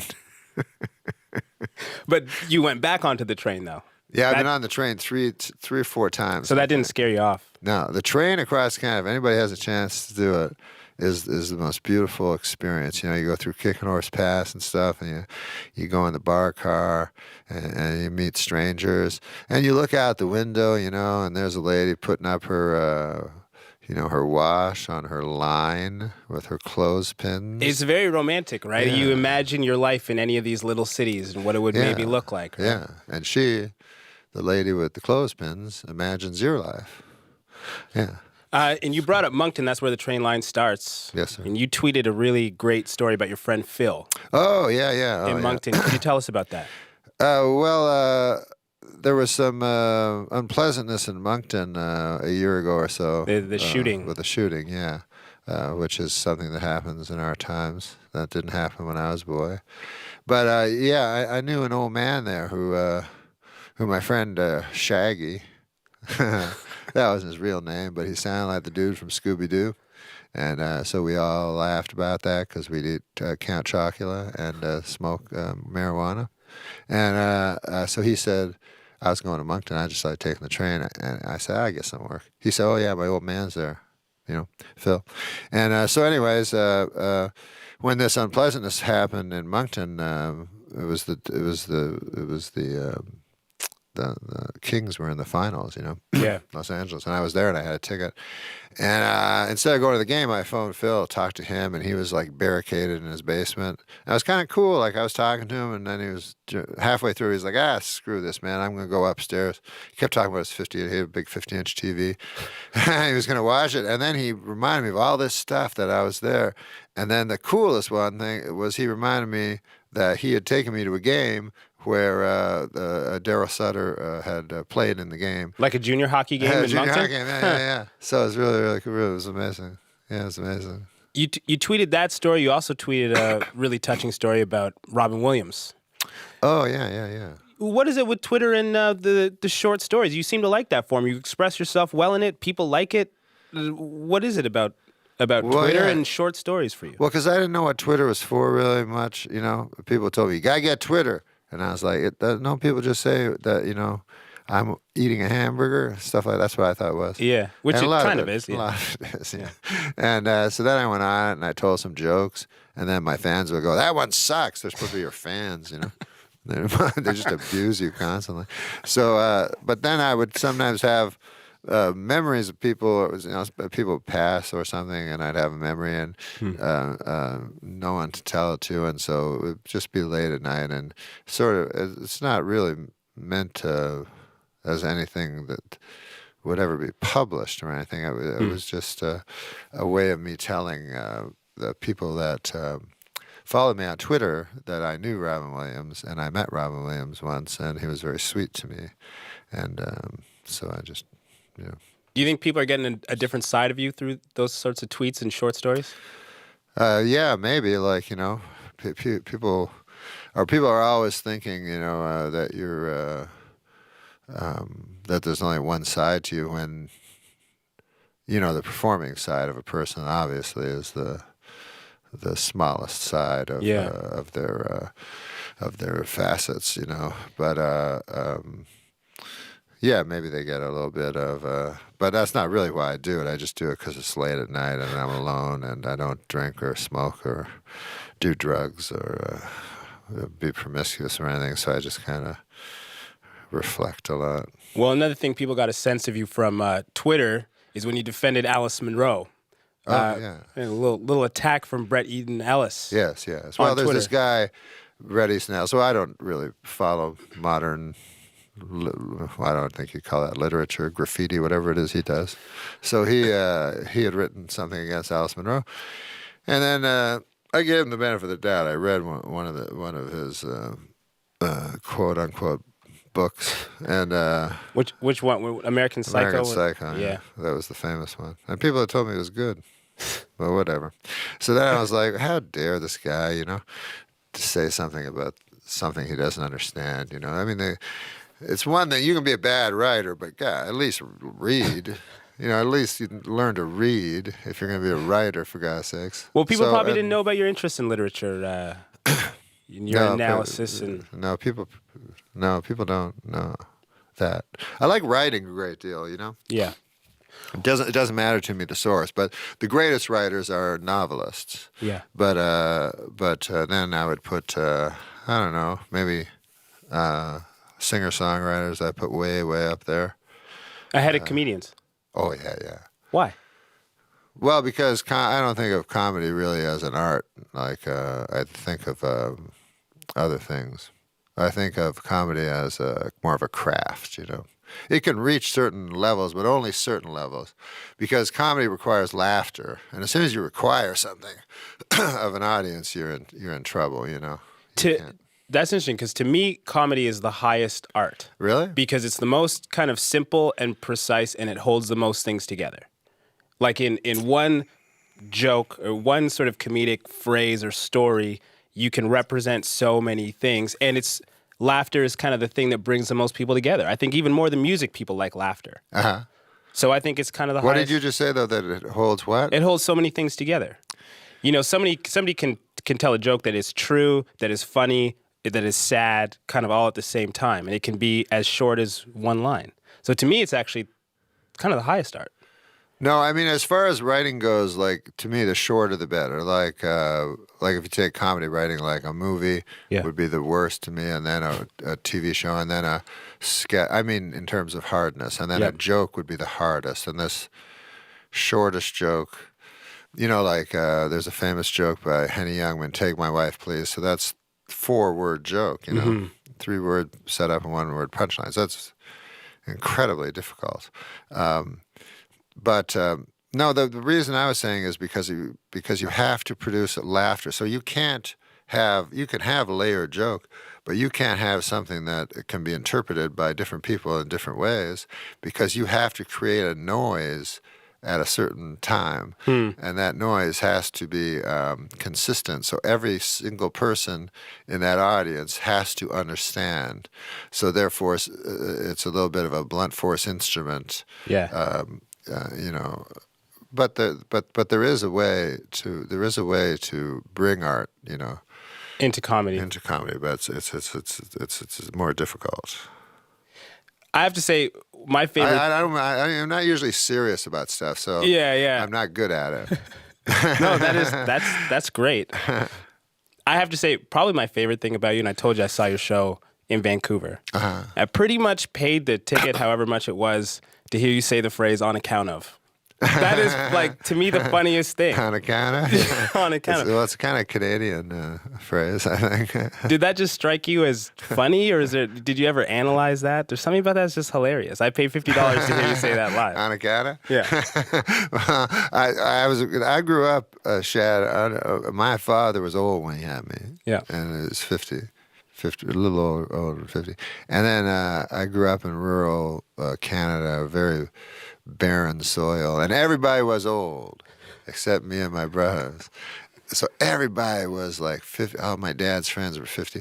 So I grew up with all the old guys, and so I took on a lot of their phrases and stuff like that. So sometimes, like I remember my dad would say, "She's no hell," and it was such a weird phrase to me, but that meant she's nothing special. You know, she's not that pretty. Okay. She's no hell. But you'd think it would be she's no heaven. Yeah. But I so I'd learn phrases like that. And fans also love your fearlessness on stage. On account of what? On account of you going on, talk shows. Even Conan O'Brien has talked about how you're unpredictable. He never knows what you're going to do. Well, what happens is in talk shows, they tell you, not here, but, in Letterman and Conan stuff, they pre-interview you. So you tell a story to the pre-interviewer, then he tells Letterman.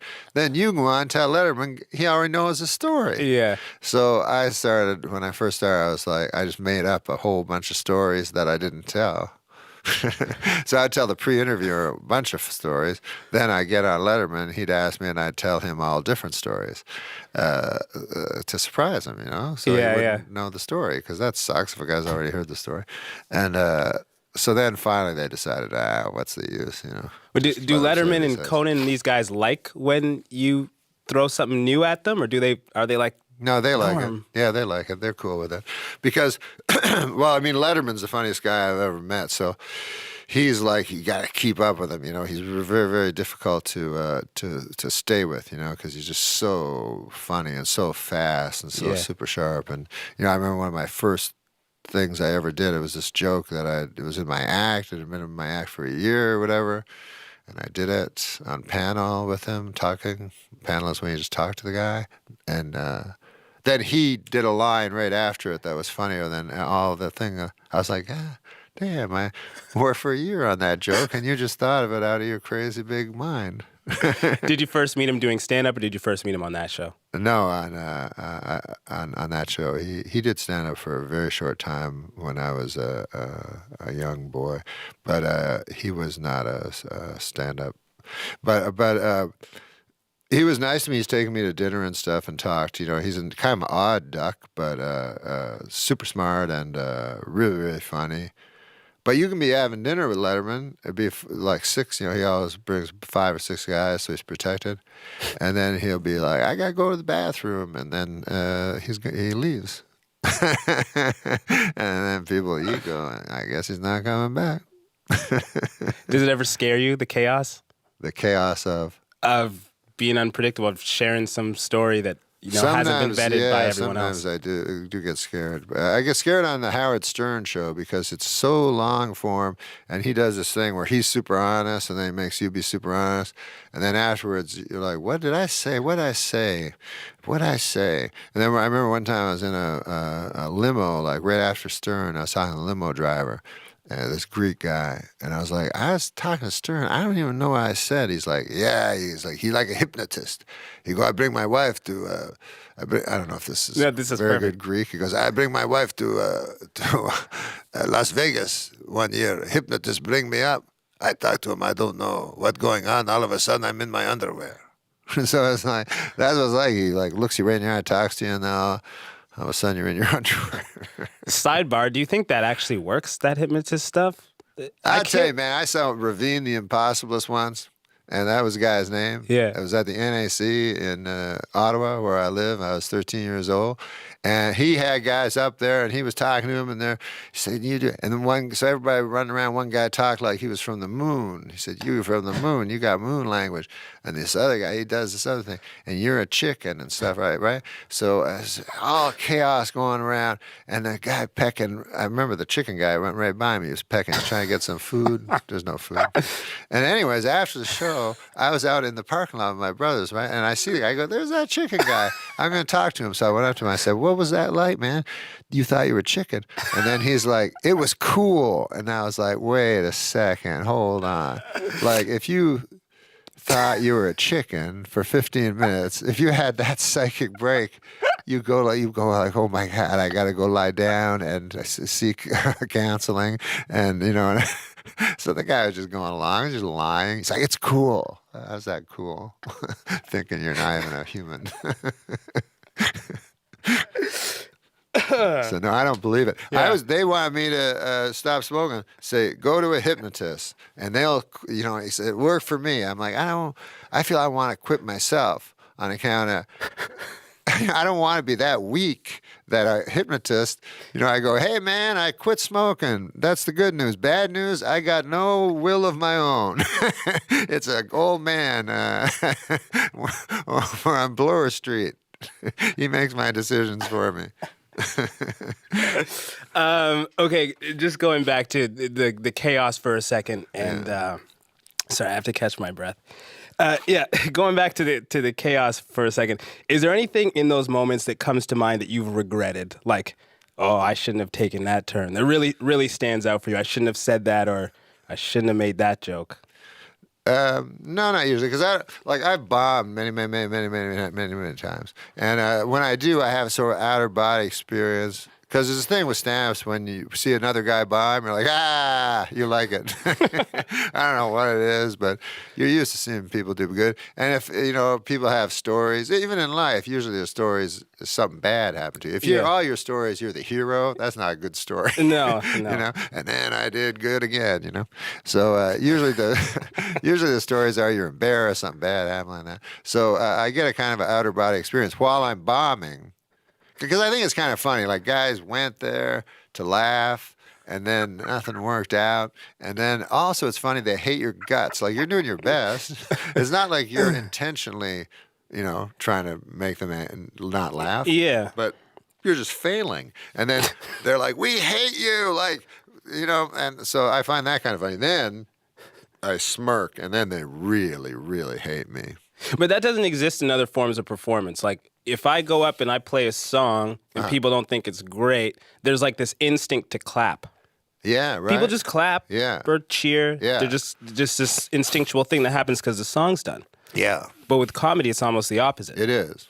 They got clap. You can get people to clap. I always thought clapping for comedy was the opposite thing you want, because clapping is like a assent, sort of. They're saying, we agree with you. It's usually like some lame thing, like you go, Pat Buchanan's a Nazi or some ridiculous thing. Ridiculous thing. And but laughter is involuntary. Yeah. Laughter is like, people don't expect or want to laugh, but applause is like, yes, we agree, you are right. George Bush started a war. You're like, well, where's the goddamn joke? We got to wrap up, unfortunately. Right, but you were awesome. Well, thank you. You were great, and I hope you helped. stay. I hope you stay here, do the job. That'd be awesome. Thank you very much. I'd love to have you back if I do. Yeah, that would be great. Last thing, you were campaigning for Craig Ferguson's job, and we just want to know what's next for you. We want to see more of you. We want to hear more of you. Oh, what's well, that's next? a nice thing for you to say. It's the truth. I don't know why you're so plural. Why is this you? What do you mean? Did they teach you that on radio? Go, we would like to see. No, that's actually, I think they're trying to get me not to say that anymore. Yeah, say I. And say I, but I don't know. It's like a natural, deferential, I think, polite thing, maybe, or something. It feels too intimate to say I do. Oh, okay. So, hey, there's some music. Oh, there's some music, yeah. So we got to go. Hopefully, Norm will stick around. Norm Macdonald is at the Queen Elizabeth Theatre in Toronto tonight and at Hamilton Place in Hamilton, Ontario tomorrow. He joined us I in Studio believe the Q. Hamilton one was the last Cosby performance. True. The people in the neighborhood, we're going to call it. And I discovered this great little, that's the name we came up with. This great little donut shop right around the corner here in beautiful Burbank, beautiful downtown Burbank. Let's have a look at the Donut Prince. This donut shop, it's been here probably since the 50s or 60s. I don't know, I should have figured out exactly when it, I lost my monitor again. Oh well. Is it still playing? I lost my monitor. Anyways, there we go. The donut, doesn't matter that I lost my monitor. We have a new truck, by the way. We have a new camera truck.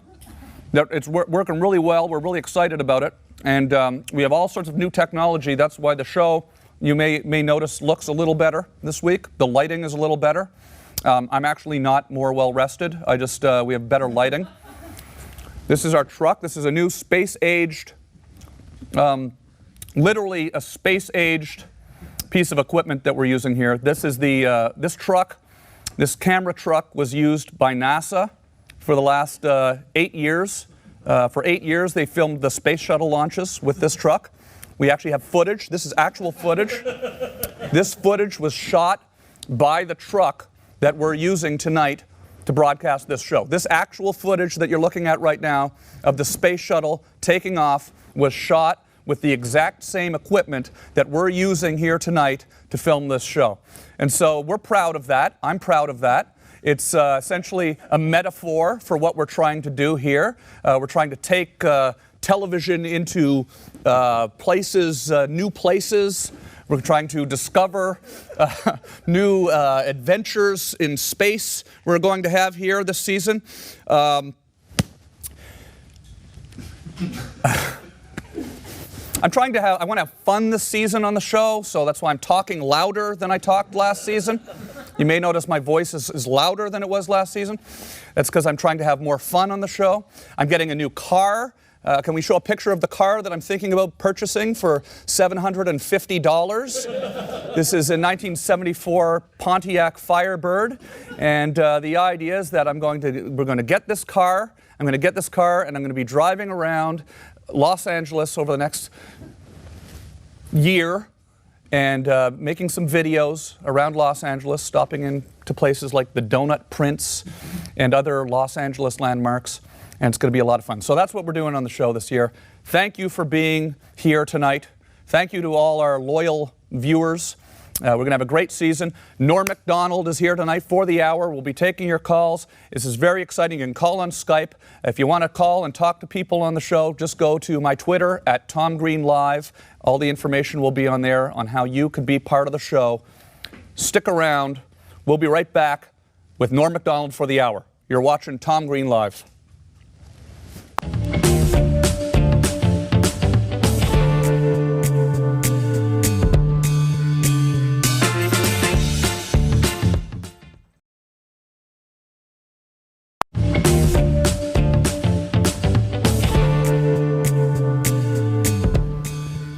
Hello, welcome to the show. Norm, thank you for coming to the show. Yeah, it's great, man. I'm excited. Yeah, this is great to have you here. I like the Donut Prince, and I'll tell you why. Okay. Man has humility. He owns the joint. He could easily be the Donut King. Right, that's right. Yeah, it's humility is a lost virtue, Tommy. Yeah, absolutely. Well, I'm going to have to ask him about that. I actually met the Donut Prince yesterday. You did? Yeah, I went down there and met him, and I asked him if it was all right if we spoke about his establishment on our television show. Yeah. Actually ran it past him. Yeah. He seemed pretty happy to have us talk about it, believe it or not. Well, sure, he'd love that, man, unless he's a brutal prince. Yeah, could be. It just was one of those things where, there's all these old businesses in Los Angeles, and you enjoying the electronic cigarette, Norm? I gave you that. I never had it. Yeah, this is. I've been. You got to let go of the button though when you're not smoking it, or it'll blow up in your hand. It's It's essentially a battery that will explode if you. The thing about that brand of electronic cigarette, not to go on and on about it, but if you put it in your back pocket and you sit on it, you'll feel it starting to burn a hole in your ass. Yeah. I don't know if you've ever had the experience, you don't smoke, but a pack of matches suddenly igniting inside of your... that actually happens? Sure, it happens quite frequently amongst common smokers. You know Machiavelli? Mm-hmm, sure, yeah. Yep. In his later days, he became a big fat pig. And all he wanted to do was eat, and he wrote a famous treatise on power by eating. It was called the Donut Prince. Yes, absolutely. Yeah, the Donut Prince would fake his own death to hide from his enemies in a pile of cronuts or something like that, right? This network is owned by Mark Cuban. Yes, that's right, yeah. And an interesting side note, I did a show called The Sports Show, and Mark Cuban liked it and wanted to do it on his network, which had a different name at that point. Yeah, HDNet, yeah. And I love my favorite team because my son's favorite team is the Dallas Mavericks. Right, absolutely. And I don't know basketball. I'm from Canada, like you. Yeah. Well, you don't know basketball. No, you know a lot about sports, though. I do know You're a lot a big about sports fan. But I would not pick the Dallas Mavericks. But my son loved them. And my son was very angry at Mark Cuban because the Mavericks had a shot at Ron Williams. And, everyone was trying to woo him. Yeah. And when Ron Williams went to Dallas to meet the Mavericks ownership, Mark Cuban was here in L.A.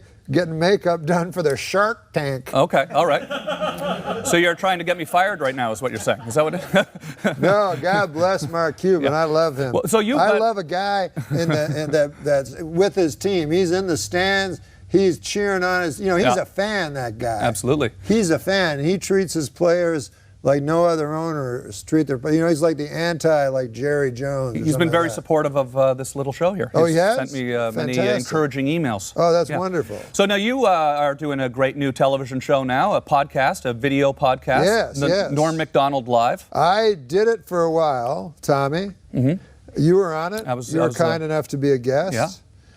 And you know what? Here's how good it was. Yeah.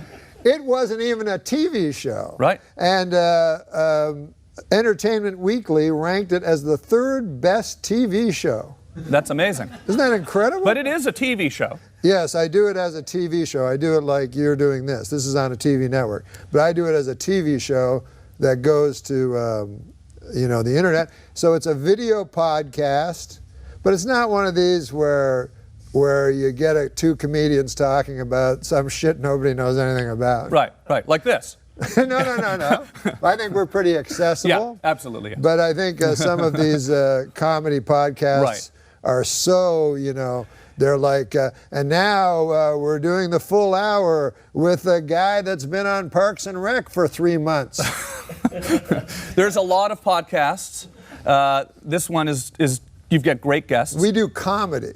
You had Larry King on. We had the great Larry King. Now, when you had Larry King on, did you asked or had there's some shocking subject matter I find that were you trying to shock Larry a little bit or? Well, Larry King said that he was very frightened of death. And of course, you take a shot of him saying that, and he looks like he's about a week away. It's like a skeleton telling you he's afraid of death. Yeah. And he's like, ah. So, and he didn't believe in God. So I was trying to. I know it's very stylish nowadays to not believe in God. Mm-hmm. It's the thing to do. Right. And especially in comedy, And I stay away from that sort of thing in comedy because I find comedy should be funny.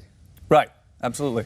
Like imagine in the old days, you go, hey, what do you think of religion, Lou Costello?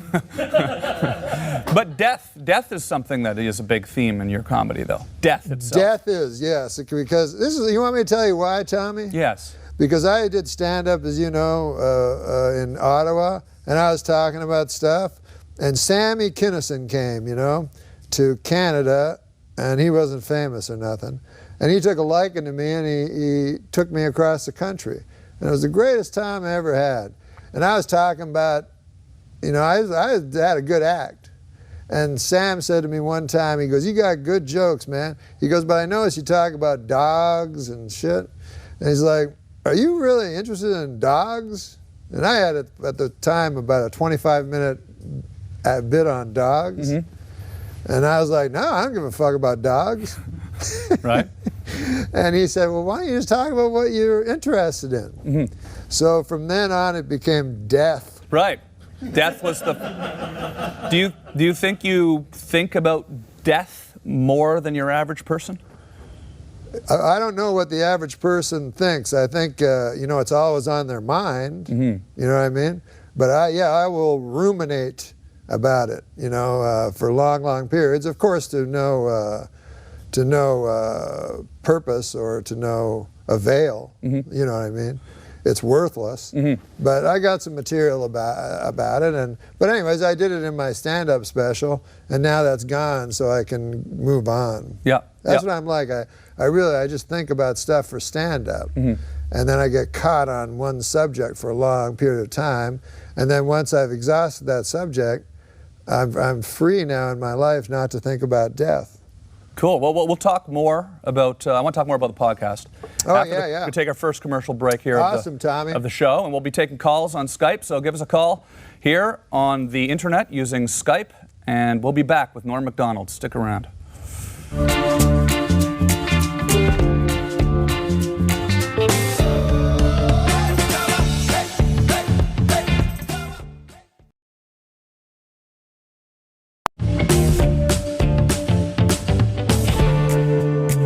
Selling them. Yeah. We're back with Norm Macdonald, and let's take a Skype call from one of our callers, since we've asked people to call, and they're calling. You're on the air with Norm Macdonald. Do you have a question? Go ahead, sir, with your question. Yeah. Hey, Norm. Hi, how are you? Tom. Good, and you? Good. Happy New Year. That was an easy question. Yeah. Happy New Year's. Don't get nervous. I know you're on live television. You're a little nervous, but just go ahead and ask the question now that we've, told you all we were going to do this in the break, and let's do it now, okay? Okay, cool. Yeah. Norm, what's your favorite sport to bet on? My favorite sport to bet on is football, professional football. But it's the worst sport to bet on. And what's your name? Jay. Jay, I'll tell you the reason that football is the hardest sport to predict. Because the ball ain't round. Sure. You understand that concept, right? Yeah. Like a basketball is round. It's shot, it goes into a hoop. A baseball is round. It hit, it goes somewhere. A football is not round, and when it's lost, it goes everywhere. And it's like a sling, and that's why don't bet professional football. Don't be like me. What about golf? You bet on golf? I do bet on golf because you can't get a rounder ball. Yeah. All right, well, there's your answer, caller. Thanks for calling. Appreciate it. Hey, thanks, Tom. Yeah. Go Pats. Yeah. Now you know, right? So, do you take calls on the show on your No. We tried, but you have it down to a science. But mine, it was like when you did your show at your house. And so we'd do an hour show. We'd take one Skype caller, and we'd be 58 minutes into the show. Yeah, exactly. So it didn't work out. But you seem to have finally figured it out. So I wanted to ask you, so you've got all this time on the show. Now, it's not like television. You can go on for hours if you want. And you're somebody that's never really shied away from saying what you feel about things. And we're living in this crazed media culture now where people are always apologizing for every word that comes out of their mouth. Do you ever worry that you might say something that you can't take back or that you regret? I did one thing, because they'll jump on things, as you know, and take things out of context and so forth, you know. And so I was on the Larry King show. I don't know if you've done that yet. On his internet show? Yeah. Yeah, I did once, yeah. That was pretty cool. I love Larry King. Yeah. So he asked me my views on science, because he called me a Christian comedian, which is like, what the hell fuck does that mean? You know, it sounds like I'm opening for Joel Osteen or something like that. And so that's the problem. You call a person a Christian, now all of a sudden it's a bad, it's like calling a person a retard or something. Right. So anyways, I told him, I said, I don't think that much is science. I said, for instance, DNA. I don't know anything about DNA. What am I? I'm just a nightclub comic. So I said, if there was a guy that was going to jail or going to the death house and the evidence against him was DNA and I was in the jury, I'd vote him innocent, because 15 years from now they could go, we're wrong. Right. Yeah. So I said that. Then in the fucking somewhere in I see an article, Christian comedian Norm Macdonald doesn't believe in science.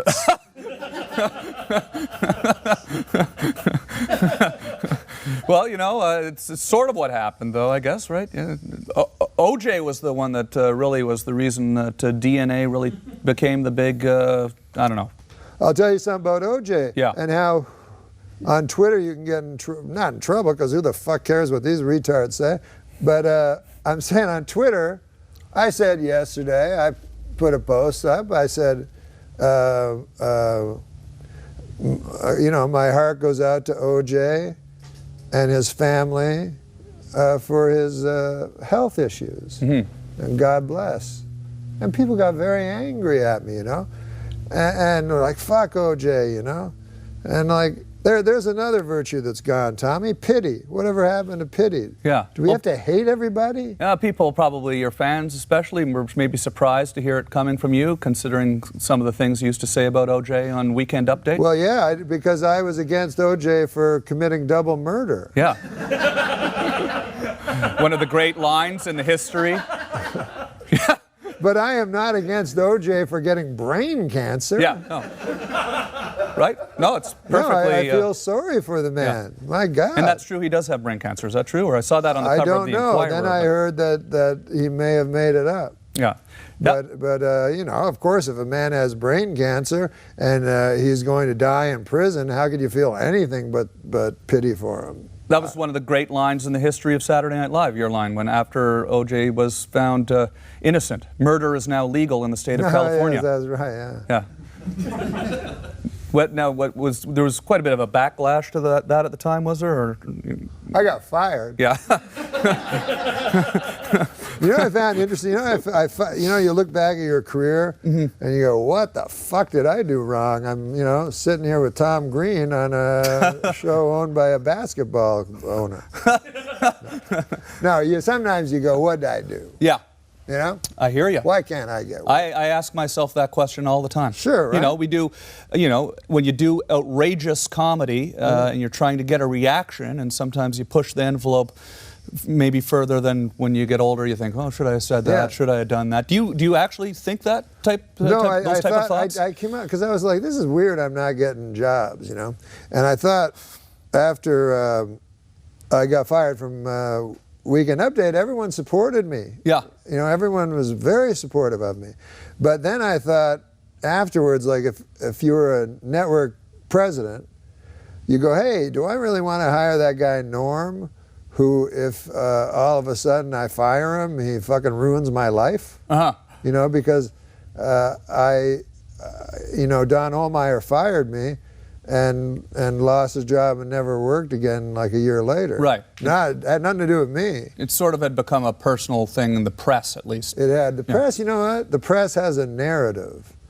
And the narrative in that story, I got fired from Saturday Night Live. Now, before I got fired, there was nobody fucking saying how great I was. There was nobody in the press doing big articles on me. Well, I think Chevy Chase said that you were the this best. Was after. Best Weekend Update anchor Chevy since Chase him. did say that, but this was after I got fired. Uh-huh. Now, after I got fired by a big, fat network executive chomping on a big cigar in Los Angeles, and here I was, this guy at 12 o'clock doing 5 minutes of comedy, right? So the press has to make a story. They love stories. So he's the bad guy. He's the evil guy, right? So if you got a bad guy, you have an evil guy, you got to have a good guy. You got to have a great guy. So they made up that I was a great guy. And you also happened to be a great guy, and it was unjustified. That was entirely coincidental. Yeah. Does things like that, do they surprise you when you come to America from Canada? And I'm very naive.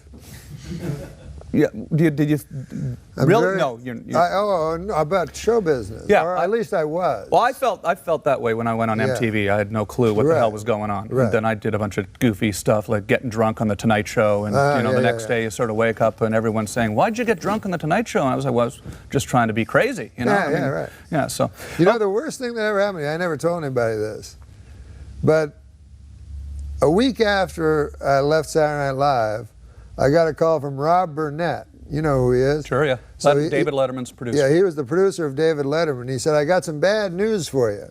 And I said, what? And he goes, you're not getting the 12:30 slot.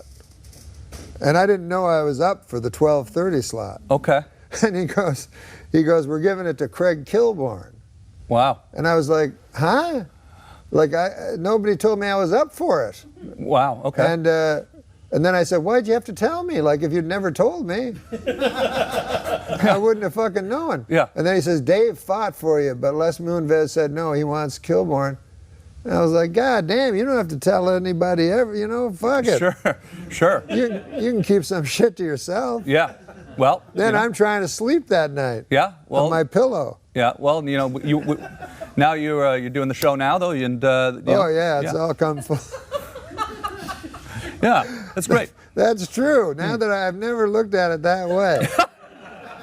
I lost the 12:30 slot, but if I hadn't lost the 12:30 slot, it wouldn't have lent me to do a podcast. Yeah. Worldwide. It's worldwide. When one door opens. Yeah. How does that go? When one door closes. We'll be right back. Stick around. Right, we're with baby. Norm Macdonald. We'll be right back.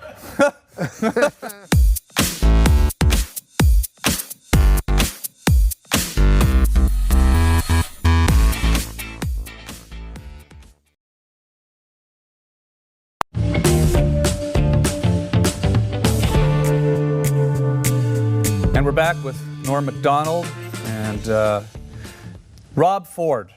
Rob Ford. Another tweet I put out that got incredible backlash. Can't say anything nice about anybody. Can't say anything nice about the crack-smoking mayor or a convicted murderer. Yeah. Well, you can't equate those two, you know, because we've all made mistakes with different substances through our lives and whatever. Sure. And I like Rob Ford. I actually wonder. I wonder if you think of this, Schneider. Rob Ford. I wonder if he is doing Chris Farley. Yeah. You know what I mean? We are, of course, talking to our producer, our executive producer great here. John Schneider. John Schneider, Rob's brother, who you've worked, Schneider's brother. You've worked with. Or I call Rob John Schneider's brother. Yes. So wherever you look at You've worked with Rob Schneider on many Rob Schneider movies. Were those fun, the Rob Schneider movies? John as well. Yeah. I've worked, oh yes, they've actually been my favorite movies. I love Sandler, but Rob has always given me such leeway in movies to do what I want. And my favorite one, I think, was The Animal, where I was in the mob, and he just let me keep talking. And Deuce Bigelow 2, European Gigolo, where he had me play an old coal mining gigolo. Do you think Rob Ford is purposely putting on the Chris Farley, mayor of Toronto? Well, because he has the moves so down pat, you know, that it almost looks like. It almost can't be real. Physically, it looks like an impression. Yeah.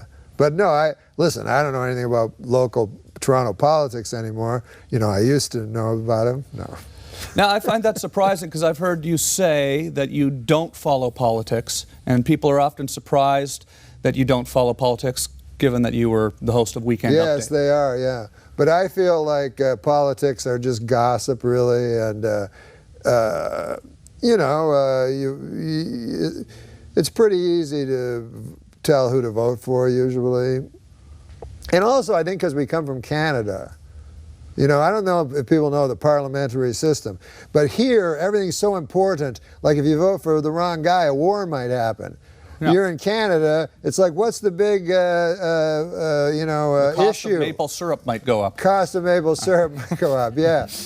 And then we have this thing, I don't know if Americans are going to understand this, but you don't vote for the prime minister, you vote for a guy in your riding. Yeah. So you vote for this guy, and he goes out and he goes, we're going to fix that bridge that in Vanier, you know, and you go, I'll vote for this motherfucker because that bridge is shit. Yeah. And so you vote for him, and then he gets in the House of Parliament, and then he gets up and goes, hey, what about that bridge? And they go, what the fuck are you talking about? And he's like, I'll sit down. But your brother is one of the big political yes, he knows correspondents of Canada. Yes, he is. Neil Macdonald. Yes, and as you know, CBC and BBC both are very serious journalistic. It's not like here. Yeah. It's gotten ridiculous in America, where it's just people yelling at each other. But in Canada, they really are, you know, serious journalists. Yeah, and your brother, one of the most respected journalists in Canada. Yeah. And you parody the news. Have you ever thought about how that happened, or why you chose to go these two very distinct, separate ways, but still working in entertainment business? You know. Well, do you consider the news entertainment? I guess it is now. Maybe these days. Yeah. Less so in America. Less so in Canada, though. Yeah. Mm-hmm. Maybe, and I haven't watched Canadian news in a business, while. I guess I meant the television business. Yes. That would be a good question for Dan Rather. Dan Rather's on the show next week. Yeah, you can call him on Skype. Let's take a call on Skype right now for Norm. You're on the air with Norm Macdonald. Go ahead with your question, sir. Is this me now? Yeah, that's you. Go ahead and ask Norm your question. And can I call you Norm? Yeah.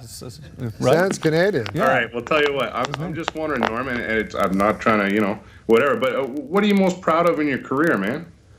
I'm only really proud of one thing. What's your name? My name's Connor. Well, Corner. Connor, but close. I am only really proud of stand-up. Everything else I've done has just been an accident that came from stand-up. You know, I've never auditioned for anything. that I got. You know, I suck at acting, and but my stand-up, I'm very, very, very, very proud of stand-up, and I'm ashamed of almost everything else. No, but no, I like this interview right now. Well, that stand-up and this interview. I mean, when I was just a kid in Canada, that was when I discovered stand-up comedy. Yes. Going to Yuck Yucks. Yes. And you would, were not yet on television in America at that point, but touring. And we actually have a clip of you from the early days at Yuck Yucks. Let's have a quick look at that. It sounds awful. A clip. An early clip, probably 25, 30 years old. I always wanted to be a trucker, you know? And, of course, I can't be a trucker because I don't have my driver's license. It makes the resume look pretty skimpy, you know, as soon as I say that. You know, when you get to the hobbies after they see that you don't have your license, you know? Too bad, too, because my hobby's collecting old trucks. But I always wanted to be a trucker, you know? Driving a big truck. They're very intimidating, though, when you're in a car. You ever be behind a big truck full of trembling logs right in front of you? Holy cow. Sometimes you see those trucks where the cargo of the truck will be just wrecked cars. Just a bunch of wrecked cars. You go, holy cow, man, I hit this guy, I won't even notice. It's become part of the haul. 6 months later, oh, there's a guy in this one. Yeah, could you let me out already? I got a kink. How does it feel to look at that? Do you remember that? Remember that bit? I don't remember the bit, but it makes me feel bad looking at it because I don't like it. Because, you know, it takes so long to be good at not at anything, but specifically at stand-up. And when you look at old stand-up, it's not a lot of fun because I'm sure it's like that with everything. I'm sure like Picasso was like, what the fuck is this shit? Fucking nose looks like a nose. Yeah. What was I thinking? But how old were you there in that clip? And my voice was way up high. Yeah. You know, I used to freeze with fear, and my voice would be normal, and then as soon as I got on stage, something happened to it. And do you notice my voice is high and yeah, I've noticed actually in some of your older clips that you are speaking a higher. Yeah. Decibel. Yes. Yeah. Well, you know, that's those were the. You know, I'll tell you something interesting, and John Schneider's part of this story too, but in such a small way, I should never have brought it up. But when you decided you were going to be a stand-up, and you called it a return to stand-up, but let's be honest, you were never a stand-up no, just before. Sort of, not really, no. Did amateur night at Yuck Yucks. I would say 5 years ago you started. Yes. Was that right? Yeah, about that, yeah. And I remember you talking about it with me on your show, your previous show. You went down, I was doing, I believe, the Irvine Improv, and you said, could I do a spot? Yeah. Johnny came down with you. You went on stage, and I gotta say, I'd never seen a guy go on stage that in command of the audience. You went on, you bounded on stage with complete control of the audience, and I didn't know that you really worked with audiences before that. Yeah. Did you? I mean, I know you would go on the street, and that's an audience more too. the audience on the TV show and you know, the studio audience. Yeah, but that's different. Yeah. I mean, I always feel like a studio audience is in on it. Well, they're in on it. Like these, you got a studio audience here, a small one. They're in on it. Yeah. They're with us. They're not going to heckle us. But you know, you go on you go and do stand up, and these motherfuckers will tear you apart. You don't get a laugh for 5 minutes. They hate your guts. Yeah. When I started writing, you know, I got a job on Roseanne. You know, a great show.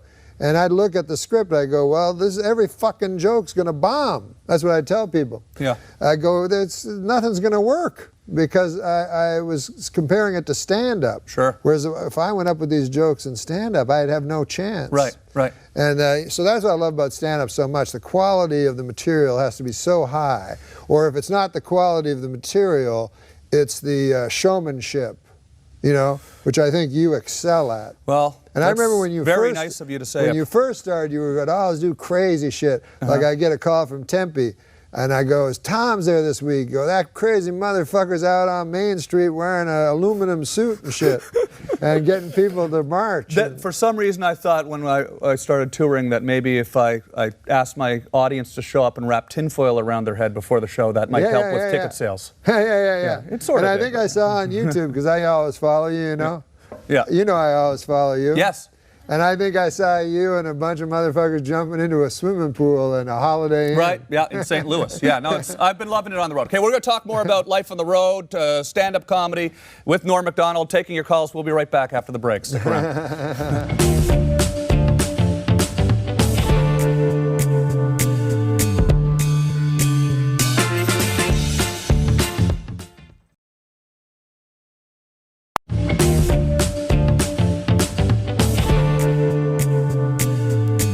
We're back. We're here in the studio with Norm Macdonald. We're taking your calls, and we have I'd like to say one thing before we take a call. Mark Cuban, who owns this network, I predicted on Twitter, and it was a long shot prediction, that he would win the championship 3 years ago. He did. Yep.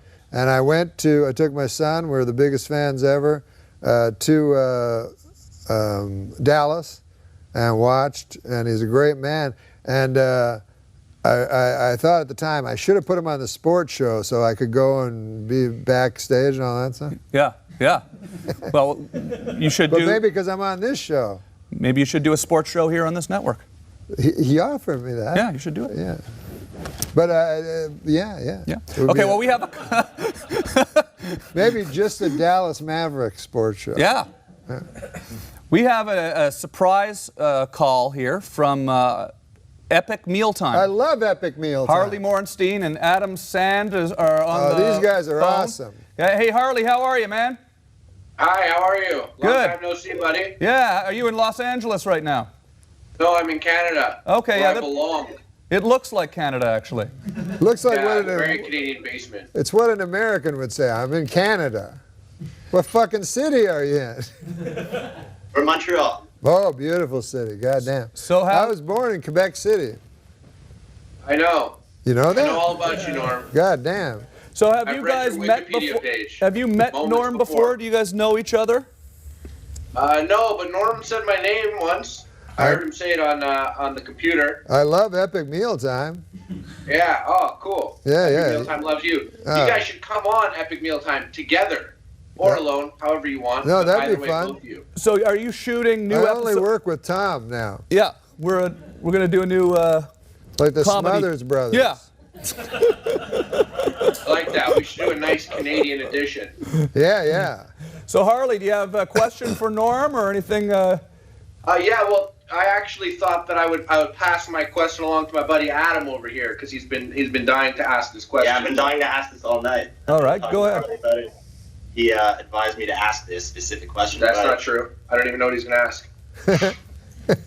But yeah, basically, number one, I'm a big fan of the sports show, Norm. Oh, thanks. And also the YouTube videos. And I wanted to know the chances of you and Artie getting back together and doing a second Dirty Work. Oh my God! I wrote a script for it where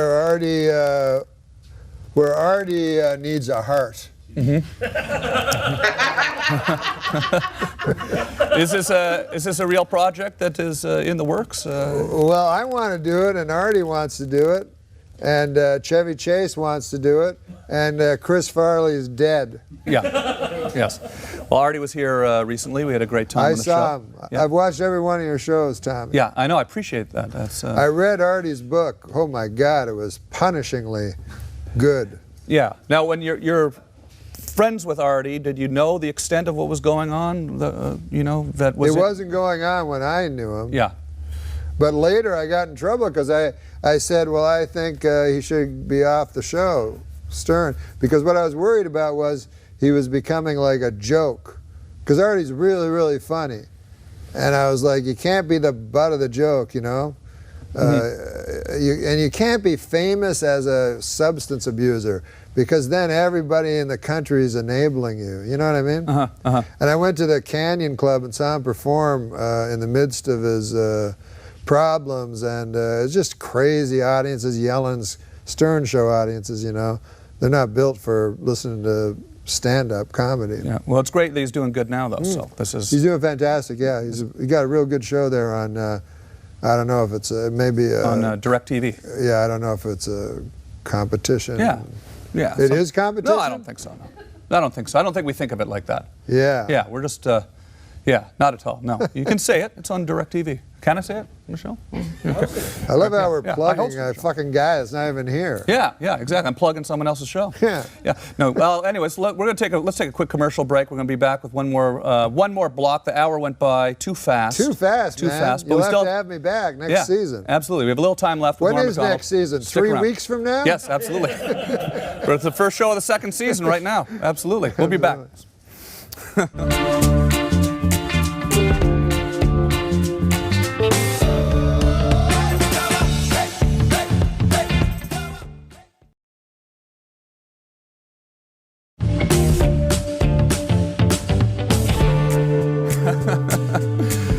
We're back.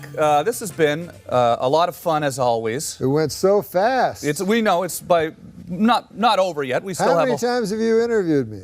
We've done that. Well, on the web show, you used to come up to my house and do the web show many times. Yeah. Then you did a podcast with Kevin Smith. Yep. I wanted, because some of those shows would become just more like a free-form kind of craziness type of thing. Remember the night the mountain was on fire and we were just singing about there was a mountain on fire. Yeah. And you used to send up fucking UFOs and shit. Yeah, we would launch UFOs. I have often thought about that, thinking that was probably some sort of an FAA illegal act of some sort, launching helium-filled UFOs off of the deck. But what I wanted to ask you, because those were the days. Still, this is an interview. At the end of the day, I am interviewing you, right? Yes, sir. So when you when you got to perform, and I've talked to you about this before, in front of the President of the United States at the White House Correspondents' Dinner, did you get nervous?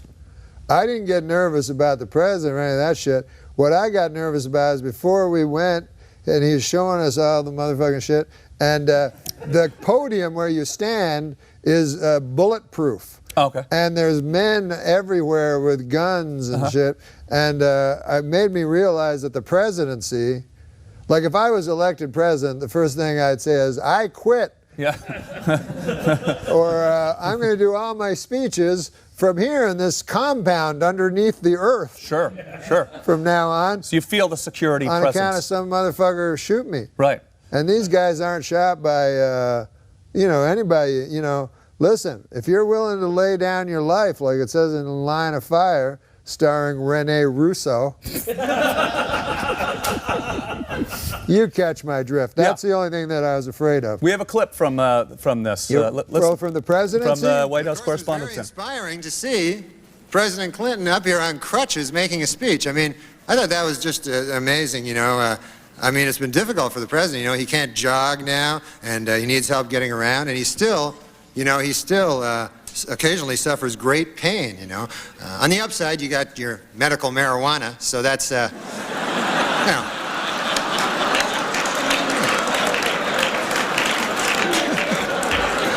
You must inhale, sir. It's the only way you're going to get better.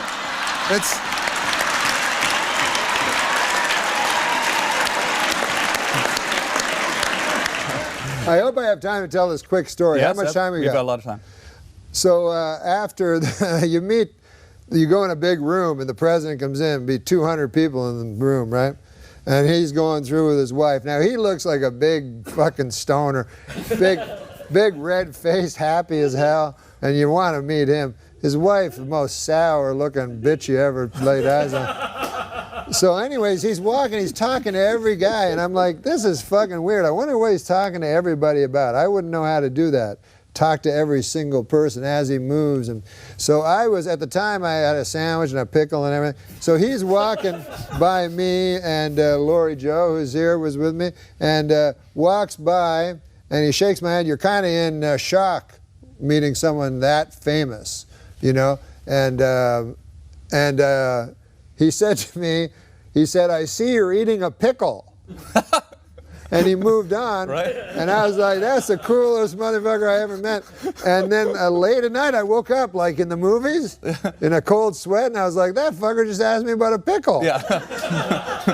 That's basically what he does. He goes around probably just says the first thing. He sees something, yeah. Yeah. So he'd see you, he'd go, nice shirt, move on to the next guy. But that's got to be a great feeling to be able to look at that piece of video and see the President of the United States, the most powerful man in the world, doubled over in laughter because of one of your jokes. I don't look at it that much, but you can fake it. Yeah. Yep. Dan Rather, you can next week you can have a clip of Dan Rather. Yeah, you do a joke about his smile. You saw it, yes. I said, there's Dan Rather with his frozen smile. Yeah. He's enjoying the show. And then it cut to him and he had a frozen smile. You watched the whole fucking thing? Oh yeah, I've watched it a few times. You research like a motherfucker. That's widely considered to be the best White House correspondents' dinner routine ever. Oh. On the internet. It is? I think so, yeah. Well, we put a lot of work into it, that's for sure. Yeah. Is it fun just speaking to powerful people like that and taking the piss out of them a little bit? Yeah, I think so, because you can say whatever you want, and sometimes they're doubling over in laughter. I tell you who never doubled over in laughter was that fucking bitch he married. You know her?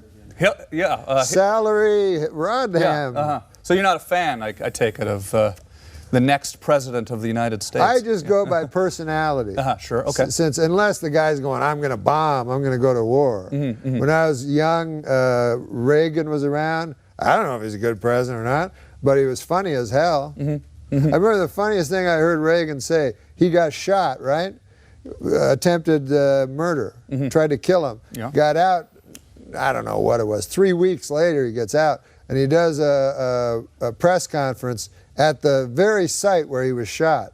And one reporter asked, does it make you nervous at all that you're standing in the very spot that you were shot? And Reagan goes, well, I don't do an impression of him, but Reagan goes, well, no, I'm not that nervous, but just to be safe, I didn't wear a new shirt. That was the fucking funniest joke I ever heard of president. Do you think he would have prepared a line like that? I mean, that just sounds...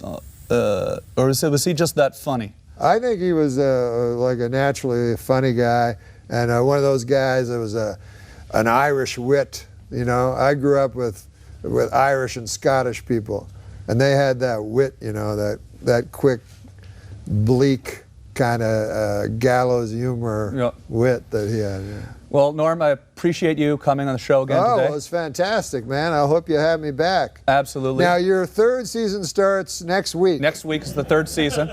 And, no, thank you very much. Always great to have you here supporting I'd love to come back in 2 months and do the 35th anniversary. Let's do it. Let's do it. Norm Macdonald, everybody. Thanks, man. Thank you. Great to be here. Good night, everyone. See you next week with Dan Rather. Good night. I'm nervous. How the hell could you be nervous? I mean, do you always get nervous? I get somewhat nervous about things sometimes, sure. Yeah? Like everybody, right? Yeah. But, I mean, you've done so much, it doesn't go away? It hasn't with me. I mean, I don't get... God, now I'm stumbling and... It's all right, man. I'll open like this. I think I have a weird memory of you that you probably wouldn't remember. I think I was in your hotel room. When you were watching, I showed up at your hotel room when you had just done your first Letterman with Caroline Ray. Yeah. Yeah, and I think that I actually watched you not watch your first Letterman on television. Is that possible? I'm thinking... No, I would know I would not watch it, that's for sure. It was like 1989, is that about right? Yeah, I think... I'm not 88, good with dates, 89? but probably about that, yeah. That's funny, because I know Caroline, and I remember you... and I remember Caroline. All my memories are so vague. Right. Well, it was weird because I barely knew Caroline. We were sort of hanging around and, with this group of comics, and I had a car, and she goes, let's go to the hotel. My friend Norm just did Letterman tonight. So we go over there, and that was the first time I ever met you, and I don't know how much you even played the States, because it was I didn't know any comedians from the States. That was my problem. Yeah. Right. And so I go up to this room, I meet you, and you're about to go on Letterman, and I'm standing there with Caroline, and you were on your bed face down with your hands hiding your eyes for the entire time. Does that sound like a real thing? No, that would be me. I can't. Well, you know how it is when you know how bad you are, and you know what I mean. Did you know? You know I mean, I know that's how we perceive ourselves. I don't know if it's really true. You did well, right? Well, we probably know more than another person. No, we don't. About ourselves? I don't know. No, but I mean, how are you not able to watch yourself now? No, it's pretty hard. Because. I really like comedy. I love comedy, like I guess all comedians do or whatever. But it's always you always think you're better than when you see yourself. Yeah. In the moment, it feels like you've won, right. And then you watch it and you're like, oh, why am I doing that with my eyebrow? No, it's It's like when you hear your fucking voice. Especially me, because I don't think I sound weird, but then people come up to me and go, "Hey, I can do an impression of you," and guy fucking sounds like a retard. He's like, and I go, "Fuck, man, is that what I sound like?"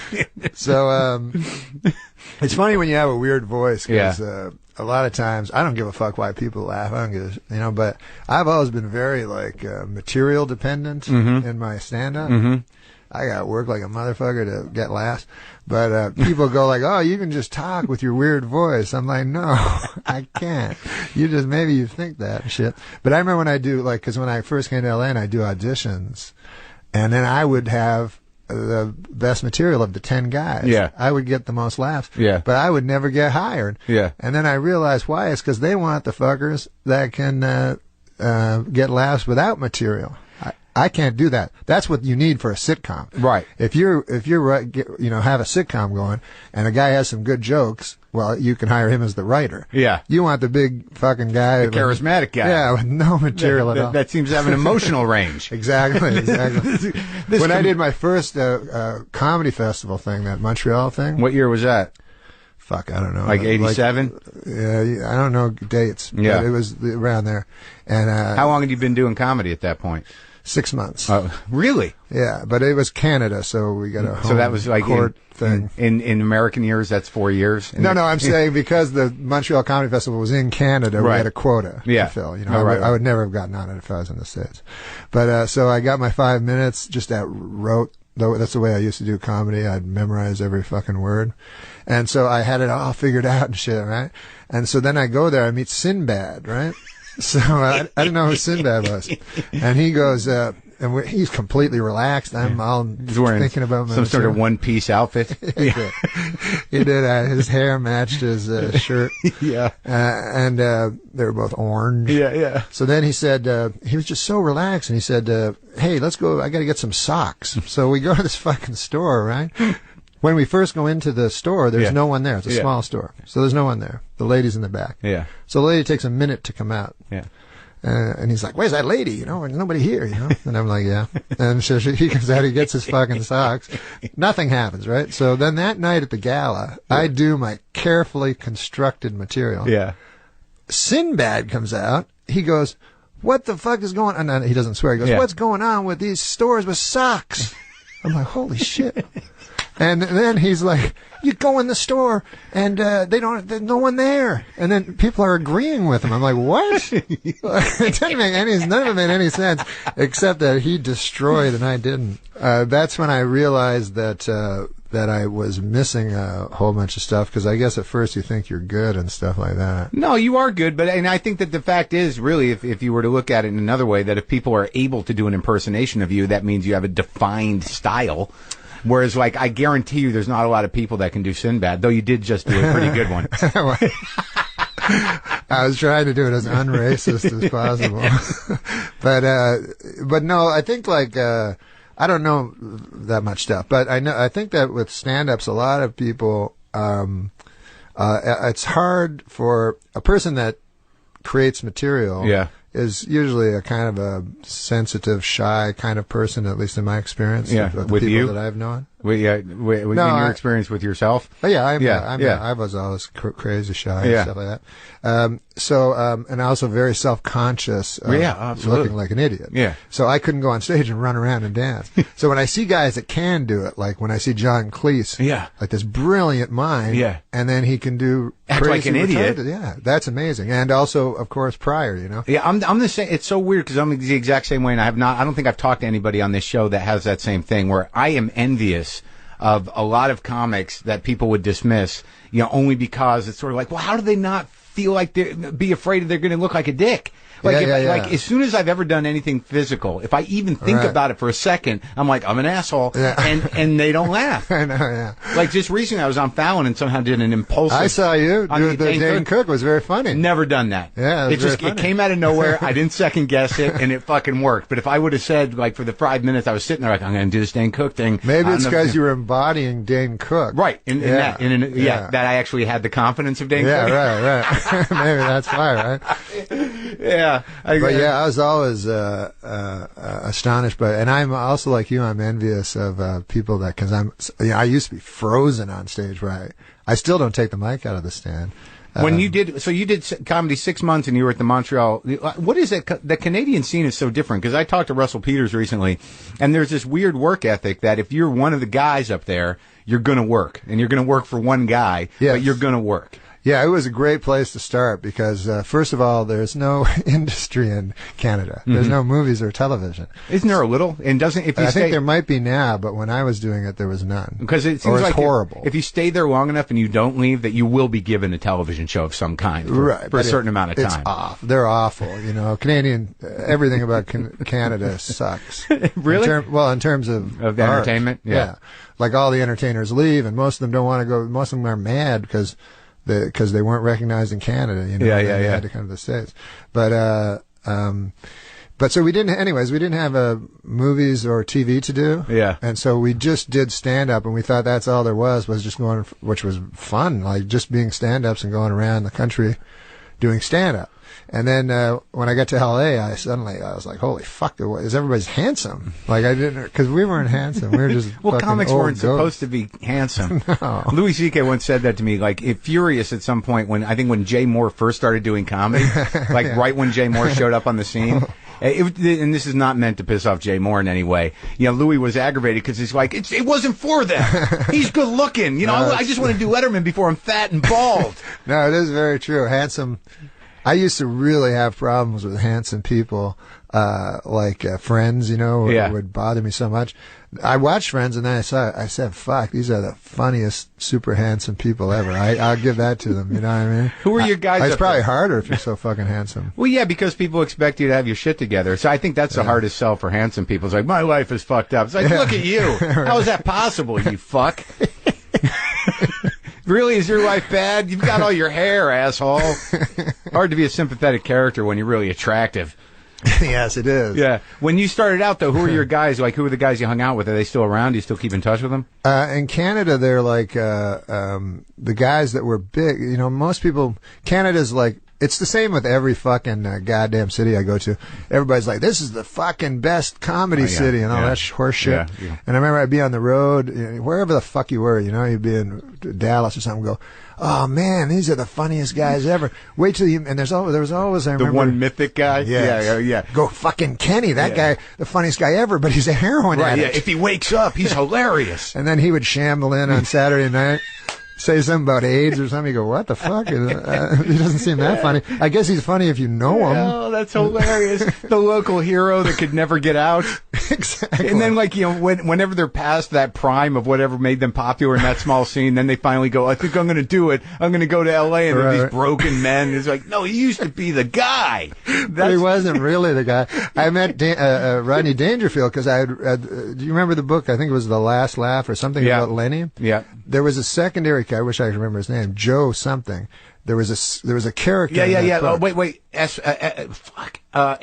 Joe Ansis. Joe Ansis. Yeah. So I read that book. It was like the Bible. The Lenny Bruce biography by Albert Goldman. By Goldman. Lenny, yeah. And so Ansis was the funny guy. Right. That never went on stage. That's right. The brilliant funny guy. Right, and they all, I met him with Dangerfield. You did? Dangerfield came and did Saturday Night Live, and Joe Ancis was with him. I was like, fuck, Joe Ancis. Yeah. What?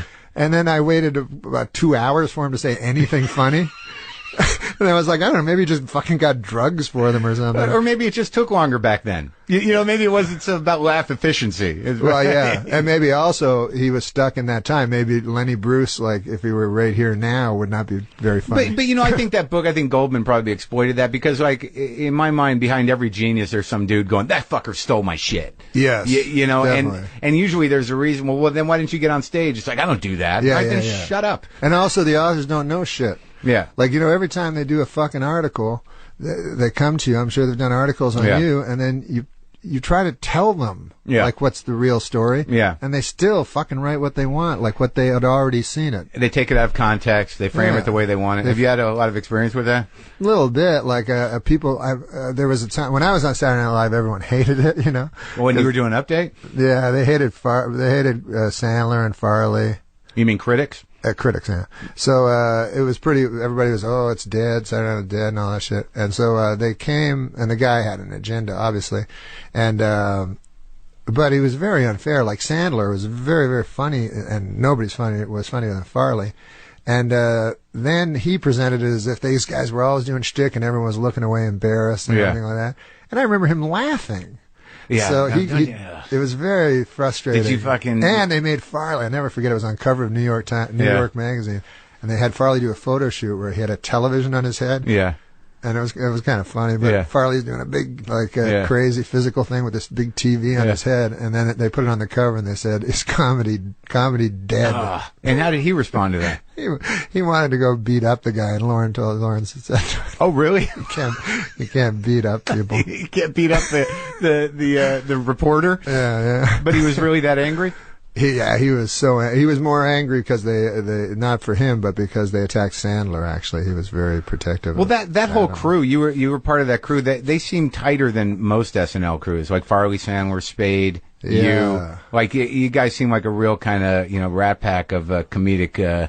Well, we were talent. pretty tight because except for Farley, we were all stand-ups. Mm-hmm. So we kind of we didn't know how to fuck to act or anything. And like before us, was Chris there too or no? Chris, Farley? Rock. Oh, Rock was there too. Yeah. So you're all sitting around going, well, I don't know how to do a character. Yeah, we didn't know anything. So all we knew is how to directly talk into the camera. Right. I mean, that's the only good thing we were good at. And but the rest of it was real tough. And so I would plead with people not to put me in sketches, because sometimes I would think of a good idea and write the sketch and knew I could do it. But I was but anyways, the point is, like, before us there was this great cast, and even now there's this great cast of actors, right? Which probably should be what Saturday Night Live is, not stand-up. Yeah. As a matter of fact, I think all acting should probably preclude stand-ups for the most part. But now they know how to talk to each other, shit like that. Me and Spade and fuck, what we didn't know. I just can't remember. I can't imagine the cynicism approaching a sketch. Exactly. With you guys. No, that's what we'd mostly do is we'd spend the first half of the night writing the sketch and the second half of the night crumpling it up, saying how shit it was. Because this is another thing that I noticed coming from stand-up into, because I was never had any desire to be anything other than a stand-up. Everything else would just accidentally happen from the stand-up, But for some reason in Hollywood, they go, I guess because of Bill Cosby or Roseanne Barr or some people who've had success in stand-up, they go, well, he can do other stuff. Let's build a show around him. He can do anything. Which is not an experiment. Give him some children. Throw him in a living room. Not an experiment that's worked. Well, was that part of Lorne's thing? Wasn't that the season where he's like, let's use stand-ups? It's sort of like that scene in The Right Stuff where he's like, I want test pilots. I want stand-up comedians. And what was the struggle? Like, how often did you deal with Lorne around that stuff? Well, the great thing about Lorne is you could do anything you wanted. He would tell you wise things, like wisdom or whatever. He's like a little Buddha guy, right? Yeah. Did it ever make sense, or not to me? You'd always walk away going, "What the fuck?" To other people, it did. Like, I remember one time he wanted me. Like, this was actually with Weekend Update. They wanted me to do Weekend Update with a lady. Yeah. Like two of us. Mm-hmm. And I was like, that sounds like shit. I don't want to fucking, that sounds like shit. Like, I'm like, if there's a lady and a dude, like, what are we making fun of local news? What the fuck is that? He's like, no. He's like, you'll be, he had some crazy, he goes like, I think he liked me because I didn't understand what he was talking about all the time. And he goes like, you'll be Fred Astaire and she'll be Ginger. You'll like, give her the sex, a comedy, and she'll give you the sex. And I was like, the dancers? What? And I didn't know what he was fucking talking about. Yeah. So anyways, I go, I don't want to fucking do it with a lady. Let Franken do it. Yeah. So Franken was going to do it? Yeah, it was Franken, me, or somebody else. So I didn't care that much about it. So because I could just do stand up. But anyways, what happened was funny. Like Steve Martin walked in because he was hosting. Yeah. And Lauren, to embarrass me, went, let's see what Steve thinks about it. And Steve Martin doesn't give a fuck about anything. So, but he goes, Norm wants to with the lady, and what he thinks, and he does this big long spiel, and Steve Martin's completely uninterested. Been dragged into something he wanted no part of. But luckily, he fucking just said out of the blue, he goes, oh, fuck. He goes, I did this award show with some broad, and they paired me up with her, and she fucked everything up. Like, I guess they stuck him with something. Yeah. So then Lauren goes, there's some support from an unexpected place. And that's how you got the solo update? Yeah, Steve Martin, because he was such a hero to Lauren. You had a bad experience with an award show, and you get to run the solo on the update? Yeah, it was awesome. That's a fucking good moment. But I would have been in big trouble with a lady. But then later they did it with a lady and a dude. Because he kept saying, remember, because I know Saturday Night Live, like all of us, right? Yeah. And he was like, remember Jane and Dan? And I was like, that was shit. Like, I remember Jane, you ignorant slut. Right. But I also remember all the rest of the fucking shit. Like, he had a hat on and pretended to be from like, they played characters. Yeah. And I was not interested in that because Dennis kind of changed it to Dennis Miller where you do jokes. Where you do jokes. And you're not doing a parody of a fucking what was the reaction to you when you first took Update? Because I remember, and you definitely made it your own because you're one of those guys as you're sort of establishing here that you can only do what you do. Yeah, I can't do... Well, I can't... the big problem, I guess, with me with Update is I'm not politically aware of at all. So I was like, well, I can't be political. Right. I can't... I don't know how to do it. But it was interesting, though, because your Update and the way you do comedy, it rides that line of, like, you're almost like the thing that makes it so cutting and shocking is it's so fucking plainly said that this is what bullshit is. Nice. No, but it's a good thing. Yeah, well, it was my plan. I mean, just to cut through the bullshit. Yeah, I thought, because I don't like cleverness that much. Like, I always was, What's an example of that? Like sexual innuendo, rather than sexual, like, you know what I mean? I don't like that my mother can giggle at some joke on Will and Grace, and then I can say to her, no, you know what that means, right? He's talking about fucking the other guy in the ass, and then she's like, oh, no. I'm like, it's the same fucking thing. Why can't you just fucking... Why can't they just say he's going to fuck him in the ass? Yeah. And you get the same laugh? Isn't it something cowardly about, like, cloaking it or something? Like, I don't know psychological shit, but it must be some level of dissociating yourself slightly from what you actually mean. From the truth. Like, like innuendo protects you from seeing the reality and enables you to laugh at it. Yeah. But why good God, in these days, why would you need innuendo? Like, to me, I'm shocked that anyone thinks you could be shocked by anything. I find that now the only thing that's shocking is when someone tells the fucking truth. And then people are like, what just happened? Right. That guy can't come back. Like an Update, I was always saying, I always thought, I said the perfect joke would be if the punchline and the setup were almost identical. Yeah. And then I was saying, can we ever get a joke like that? That would be the coolest. And then we actually did get one joke that was pretty close to that. Not perfect, but it was Lyle Lovett and Julie Roberts are getting a divorce. And, people close to the couple say the reason is because he's Lyle Lovett and she's Julie Roberts. So it was pretty close. The setup and the punchline were pretty close to each other. I was happy with that one. That was the grail? Yeah, that was the grail. I don't know if we've completely got it. But. When that YouTube thing that was going around, I think it was, were you at where was that where you did the old jokes at the roast? Oh, yeah, it was a roast, yeah. What was your agenda behind that? I mean, what were you thinking? Because it got very popular, and everyone thought it was so fucking. It was like they put it was like genius. It wasn't genius. No, it wasn't that it wasn't genius. But I just want to know why you did it. Well, the real reason it was because it was a roast for Bob Saget, right? Who's a friend of mine. Yeah, and I guess I don't like roasts. Yeah. I mean, I shouldn't say that. I guess I admire it. I don't really admire people. It's a certain style. It's a certain style. I've come to accept things. Yeah. But Saget said, can you come and roast me? And Saget's like a really nice guy. And I said, fuck, no, I don't know, man. He goes, come on. I don't know why he kept pushing it. Yeah. So I'm like, it was the night before. And so this guy, Sandy Gallen, produces these roasts and stuff. Yeah. Or Joel Gallen. Yeah. I don't know. I don't know his name. I only did one, and that was all I could take. Yeah, it's tough. And so I said, I don't know how to do this stuff. He goes, just be shocking. And so luckily when he said shocking, I thought, oh, well, if I do the opposite, it's like I've heard people go, I got it. I go, well, what the fuck is to get? Yeah. Like it's a grade 3 arithmetic. Yeah. It's not simple. It's not a. So your choice was just to be like, I'm going to do these old beautiful jokes. Yeah. Just to counteract all the bullshit of the roast. There was jokes that my dad had when I was a kid. My dad. When I was starting comedy, he gave me a book. It was very touching. He gave me a book that he had of jokes you say to people at their retirement parties. Oh, really? To help me with my stand-up. Yeah, so it was very touching. It was close to... Like one of those 101 jokes kind of thing? Yeah. So that's where I got the jokes. And a lot of them were like so antiquated. Like there was one where I said to Gilbert Gottfried, like, you remind me of a typewriter because your head is under wood or your neck is under wood or something. It was just so silly. And they were all hilarious. Everyone was laughing their ass off. No, they weren't. When you're standing up there, first of all, you can't, how when you're on stage, you can't see the whole audience. You can just see those. Well, where did you do it? Because when I did it, there must have been 2,000 fucking people. A lot of people. In this Hilton ballroom. It was horrendous. Yeah, it takes forever. Yeah. But because of all I could see was the angry eyes of Alan Thicke at the first table.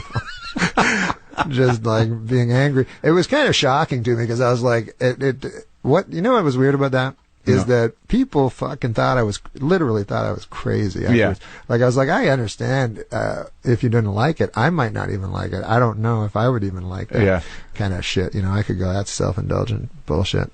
But to actually fucking think I'm like serious, Yeah. I mean, God, like that. Well, people love to do that. I mean, did you watch the Charlie Sheen one? Yes.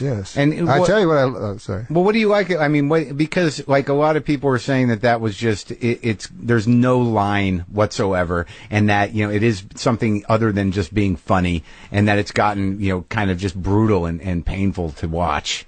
Right. Well, yeah, because when we get interviewed as comics, like people always go like, "Is there any line?" And we go, "No, but there's lines. Of course, there's fucking lines." Yeah. You're a human being. Well, hopefully. But I remember they were talking about William Shatner roast. Artie told me this that William Shatner's fucking wife had just drowned in a pool 3 months earlier, and they had to get all the comics together and go, look, no jokes about his wife drowning. And they were all like, fuck. Yeah, what are we going to do now? And I was like, would it even occur to you to fucking do that joke? The guy's still wearing a black ribbon and his clothing is torn. I love Patrice on that, though. Because I love Patrice. Yeah, he's great. And he did it. I never saw a guy that did the roast so good. Because he didn't do all that. Well, I mean, that line is interesting because it's really a personal line. I mean, when you're a comic, when you've crossed the line. I mean, that's really the line. Is like, what can you get away with? Well, I guess the line's up to you as to whether you want to. When I was on SNL, you start to read an update. You start to read newspaper articles and forget that they're people. Right. And I had a hellish thing with this private citizen. I never did a joke again about a private citizen after that. But someone had been hit on the Brooklyn Bridge, and the story was funny because their liver was over here and then their spinal column was over here. It was all spread across the bridge. Right. What was the joke? The joke was he's recuperating in the hospital and he's fine, but it was so absurd because he'd been spread by. Anyways, then I get a phone call and I go, oh, fuck, that was a real person's friend or father. Just phoned me, and I'm like, their fucking husband got torn apart on the Brooklyn Bridge, and then they turned on the TV. I'm like, hey, hey, what's going on? They turn on the TV to get their mind off of things. I know. So you understand after a while, and even with politicians, like they're still human beings. And, yeah, barely, but yeah, they're the worst kind of fucking people in the world. That's all of them. I'm glad to hear you say that because everybody thinks you're all leftist and everything. Well, I mean, I definitely land on the lefty side of things on ideological terms, but I found that from doing political talk radio, just being carrying water for any of them, you just got to realize the quality of people you're dealing with. You're dealing with fucking corporate whores who are operated by business interests. So really, it's going to come down to however you view politics. The question is, do you give a shit about poor people? And and are we being taken advantage of? Right. Now, if people want to frame that as, Obama's a communist and draining us of our livelihood, well, that's your particular delusion, and that's fine. I mean, right. but I just got disillusioned with all of it because these are not quality people. I mean, I did a joke about Michelle Bachmann on Real Time. I saw that. Yeah, and I was getting flack from this, a very small portion of the right, that they were like, he's a misogynist. I'm like, she's a fucking pig. She's a fucking politician. Can you name me two politicians that command any respect whatsoever?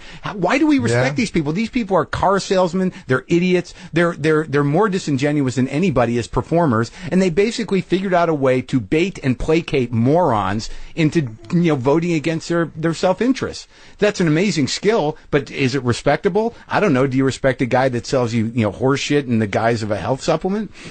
I agree with you. I mean, I think politicians are terrible. I mean, people attack evangelists, but at least evangelists offer something.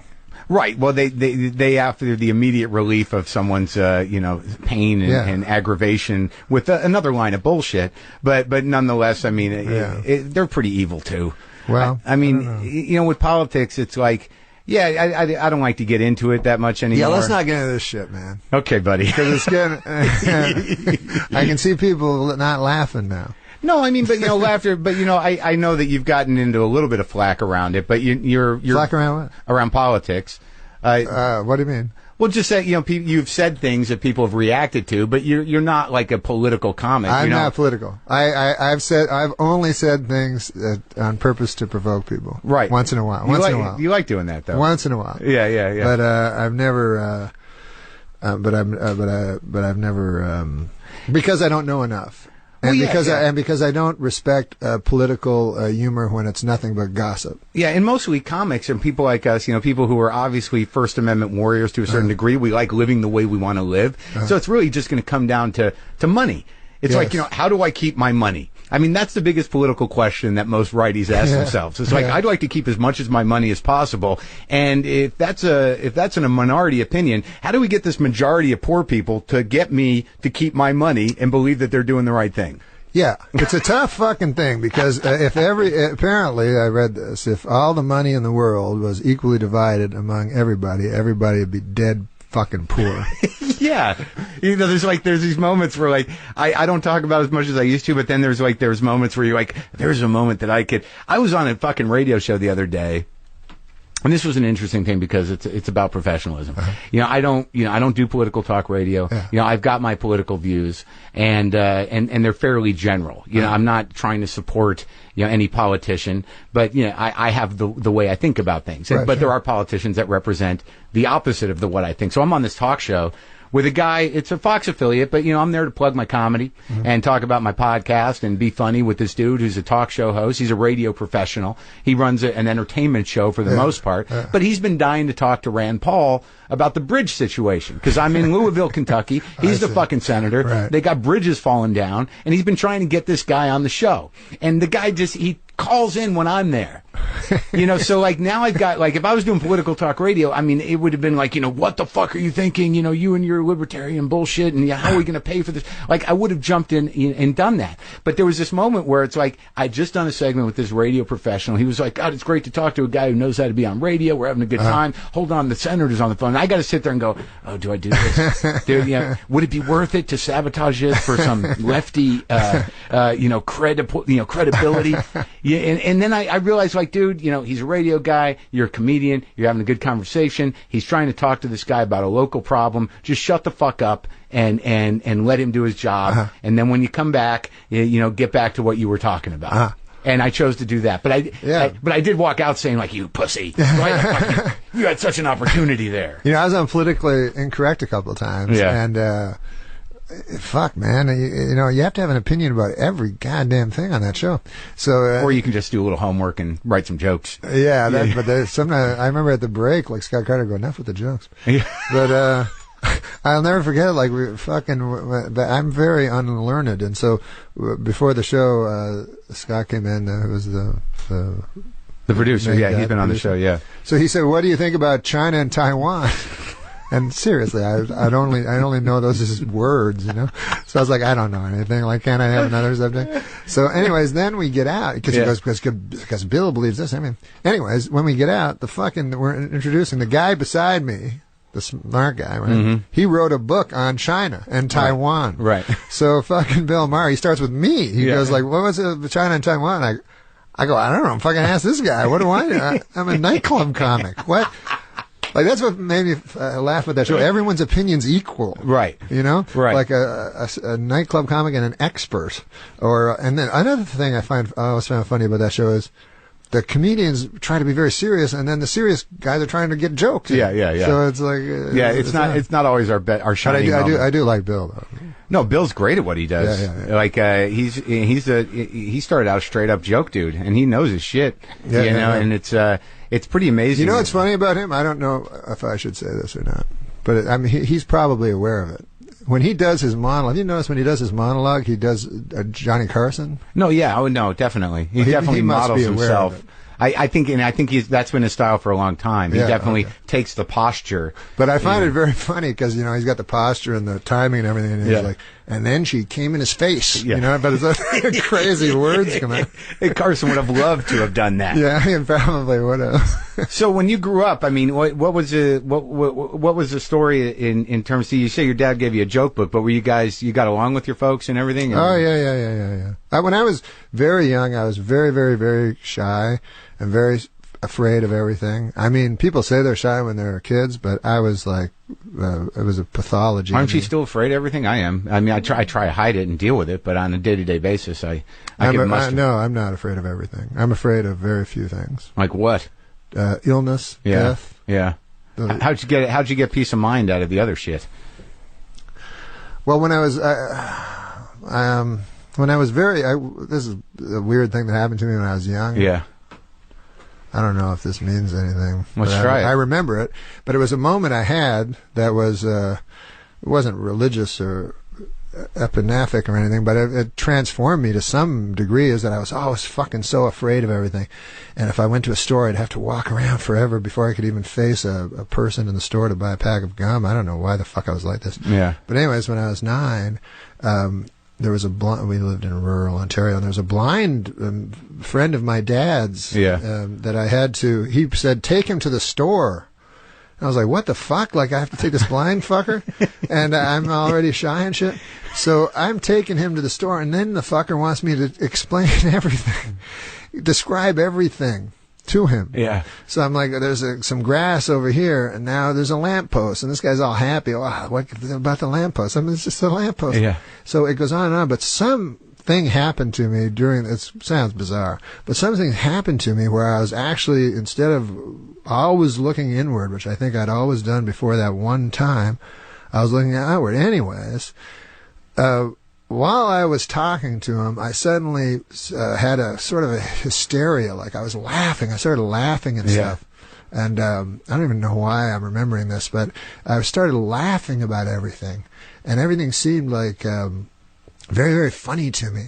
And then a couple of weeks later, I saw a homeless guy, and he was talking about, he started talking to me. Yeah. And he was talking to me about John D. Rockefeller. He's like, I was at John D. Rockefeller's funeral. Yeah. And all this shit. Yeah. And I was laughing at him and shit. And then he started laughing.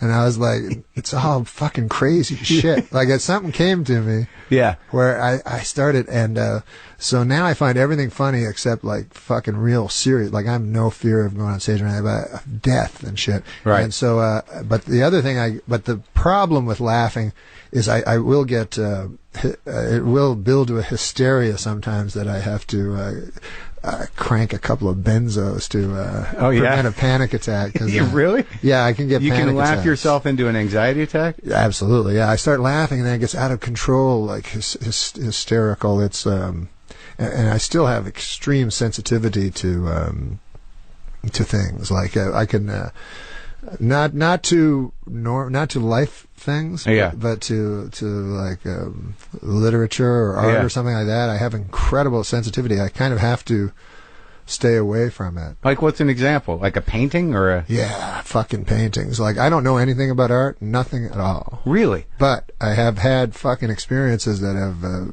been so hard on me. Like one time I was in New York and somebody dragged me to a fucking art museum, which I hate art. Yeah. And I was looking at this picture, this girl, and I was like falling in love with her. She was so fucking beautiful, this fucking girl in this fucking picture. Yeah. And then a guide was telling me the fucking thing was written, drawn in the 16th century. Obviously, this lady was dead, long dead. Yeah. And here I am fucking in love with her. Yeah. And so I'm like, fuck it. I was like so hard on me for so many days. So I try not to... It sounds crazy, right? Not really. But I can be very... it sounds like that's a very good painting. It was an incredible painting. But like, it would make me cry. I didn't cry at my dad's funeral, though. Like, real life stuff seems so prosaic to me that it never really touches me much. So you have a sensitivity towards... Well, I mean, that's what art's supposed to do on some level. I guess for people like me that can't access feelings or something, it gets me. Well, yeah, I mean, I get that with I can get that with television commercials sometimes if I'm not protecting myself. Oh, you mean like where they really can manipulate? Well, yeah, you? You jerk me around, but like I remember there was I can be manipulated without and know I'm being manipulated. Yeah. Like some movies, I'll just let it go. Yeah, I know. But like if my girlfriend's afraid of something or needs some help, I'm like, I don't know what to. This is crazy. I mean, maybe you should call a friend. I can't. Maybe it's because we live in fantasy lives or something. I guess. I remember a kid when I was in grade school, we read Old Yeller. And the dog gets, then they got to put the dog down, right? That's a motherfucker. Yeah, and this kid, Jeff, was just like, sobbing uncontrollably as he read out loud.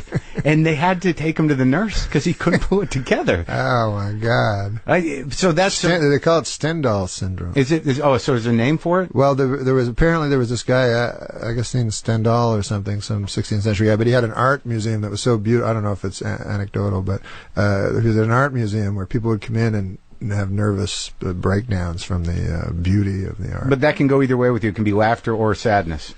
Yeah, it's mostly laughter. The sadness doesn't throw me into anxiety. The laughter. What's the feeling though? Like at a joke, or you're with friends or something, and you can't get it out of your head how funny it is, and then you get anxious because you can't stop laughing. I guess it's that. Like I laugh a lot. Like that's fucking great as a comic. Yeah, I've never trusted people that don't laugh. Like I've worked on shows and shit sitcoms and stuff like that where the motherfucker doesn't laugh. Yeah, he's the head writer. Yeah, I'm like, you're not laughing at nothing. Yeah, and I don't it's know. all math to him. Yeah, it's math. It's like haiku or some shit. And like the best guys I've met are the guys that are able to laugh and fucking So what with the so when you grew up, what'd your folks do? Well, my dad, we were like real poor and stuff, but later my dad became like a teacher, so we had a little bit of money. Yeah. We lived like on a rural... with animals? Farm. It was a dead farm. Yeah. It was my father's farm, but by this point it had become dead. But it was interesting because everyone was old where I lived, except me and my brothers. So I was with old men all the time. Yeah. But I liked them a lot. Yeah. I really liked them. Do you still like old people? Love them. I love super old people because it's like it helps you with perspective, you know what I mean? Yeah. Like there's a thing, like I love country songs and shit, but there's this myth about the old guy that never forgot about the girl and he's drinking and shit. That's not true. Like when you meet old people, you know what I mean? You go, hey, you heartbroken? They go, what? They don't care. I don't even remember her. Yeah, it's all like comedy to them. They go, there was I shit this morning. Everything's good. Exactly, right. They have incredible perspective. And then I was thinking, if you can only get that perspective instantly, just pretend you're a fucking old man and forget it instantly. Well, it's so funny that so many young people dismiss old people as burdens, or like, no one dies in the house anymore. Everybody's put out to pasture somewhere. Yeah. And like I have to fight sometimes when I see really old people. I immediately I get this visceral kind of like, oh God, are they okay? That they might die. That they might die, or that like like I'm gonna be that. Like if I'm lucky, I get to be the guy that might make it across the street. That's a big payoff, and like it fucking throws my mortality in my head. I understand that. Yeah, but I don't like. I mean, I'm not saying I like infirm people or being at deathbeds. No, right? No, I know what you mean. But like if you when you talk to old people, that they've lived through things, they have a perspective and a wisdom from actually living life. Yeah. And like you don't learn a lot from an old agoraphobic. Where it's like I remember what's his name? Rodney Dangerfield said a great thing to me that I mean he came to do a Saturday Night Live. Remind me to show you this picture I have of him. Of Rodney? Yeah. And I'd never met Rodney. Yeah. So he came to do a Saturday. Well, there's two things that are very funny. One is when we were booking Rodney, like Lauren said, Rodney's going to be in town, put him on Update. He'd always do that. Yeah. We'd have to somehow force this person on Update, and we wouldn't know what to do. But you had respect for him? Oh, I loved Rodney. Yeah, I loved Rodney. So Jim Downey, who was a great writer and a Harvard, a true intellectual and stuff. Yeah. And he, so he's like, how are we going to do Rodney? And then so he had an idea where I would go, Rodney, you've been in the business now 50 years, and how's it going? He goes, I got no respect at all. They do a couple of jokes. I go, I can't believe that. What about certainly your children have respect for you. He goes, I don't respect. Well, what about your bartender? You know what I mean? And he'd say, my bartender, guy was a double. He brought out a guy who looked like me. I go, I can't believe this. Your own bartender? Yeah. So that was my. We pitch it to Rodney. Daddy pitches it to Rodney over the phone, and Rodney goes, what the fuck are you talking about? He goes, let me talk to Norm, So then he gets on with me. He goes, who is this fucking guy? He goes, doesn't he know my whole thing is no respect? This fucking cocksucker thinks So then I told Downey, he said, yeah, like Rodney just thinks of a writer as a guy you paid $5 to in the back. Right. But anyways, Rodney came to the show, and we have dress rehearsal and then the show. So he's like, why do we have to fucking do dress rehearsal? He goes, I can't do Rodney. Yeah. Why do we have to do dress rehearsal? I know my fucking jokes. I just go out. I go, I don't know, Rodney. Like, I don't, you just have to do it. And he goes, fuck, it's shit, He goes, I tell you, kid, he goes, it's all waiting, He goes, fuck it. He goes, movies are shit, all you do is fucking sit in a trailer and wait. He goes, fucking TV is shit. He goes, it's all shit, He goes, always remember this. And he like looks me in the eye, right?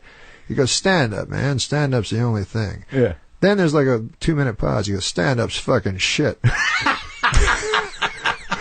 So I'm just alone in a room with him.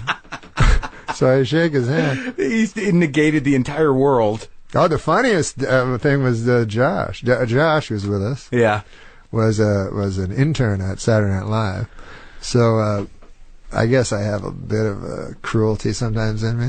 But Josh would always tell this joke to me, and I got him to tell this joke to everybody because I thought it was funny. Yeah. And he'd say, Josh, this is how he talks.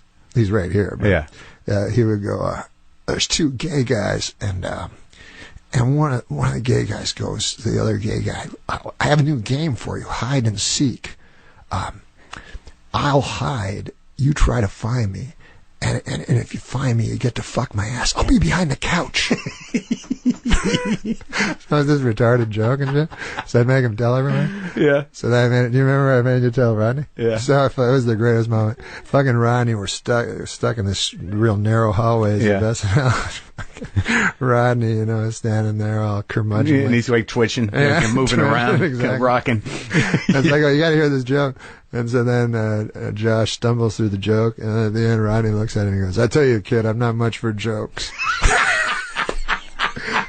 I love it. I got most of our jokes in the history of ever. Well, yeah, I remember the weird thing about Rodney. Like, I never really met him, but I was. Oh, you didn't? No. How'd you not meet him? Well, I mean, because I wasn't an established comic, really, and like I worked the door at the store, and he came on once. Yeah. And I used to see him around a bit, but like what broke my heart was this weird, they did this roast of him, or a tribute at the Aspen Comedy Festival. Yeah. And then the dudes that they got on, it was like Paul Rodriguez, I think Saget was there, and there were like 3 or 4 other guys. And I had this weird moment where I realized that he was sort of a marginal character within his own generation of comics. Right. Like he was so depressed and miserable. Truly, apparently. Yeah, right. Yeah. And like, I just had this moment where I realized, oh my God, he's like a lone wolf. Like he's got, like his peers aren't even, like they couldn't get anyone else to fly in and show some fucking I never love. thought of that. Right. Like the older guys. Right. We're the dudes of his generation. Then you start to realize you never see him on the roast or anything, that he must have been this lone fucking wolf out there just with his own misery. Yeah. And that thing Carl LeBeau said was, that's the best thing I ever heard was, I had LeBeau in here. And Rodney, took a liking to Kennison, and Sure, LeBeau was, sure. Sam's best friend. And I remember Rodney used to call Kennison this is before he was on medication, because I think the last decade of his life he was medicated, and I think he had some peace. But apparently, Kennison had been up for 2 days and, was doing the Kennison thing, and just sitting there.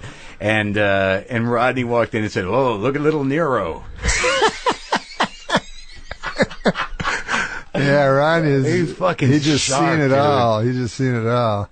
I remember, I'm always amazed at guys. It's not. I don't know if it's admirable or not, but because I quit drugs when I was 10 or some fucking thing, I got scared immediately. You know what I mean? This 10? guy. What drug did you do that? No, I'm exaggerating, but when I was very, very young, I got very frightened very quickly, and.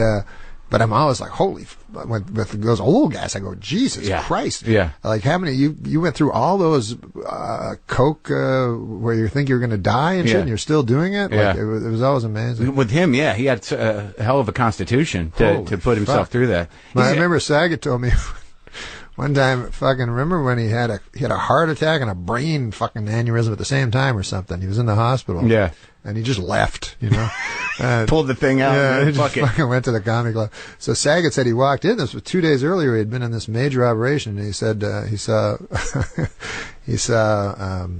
Rodney with 2 hookers, and Rodney was waiting for Ron Jeremy to show up.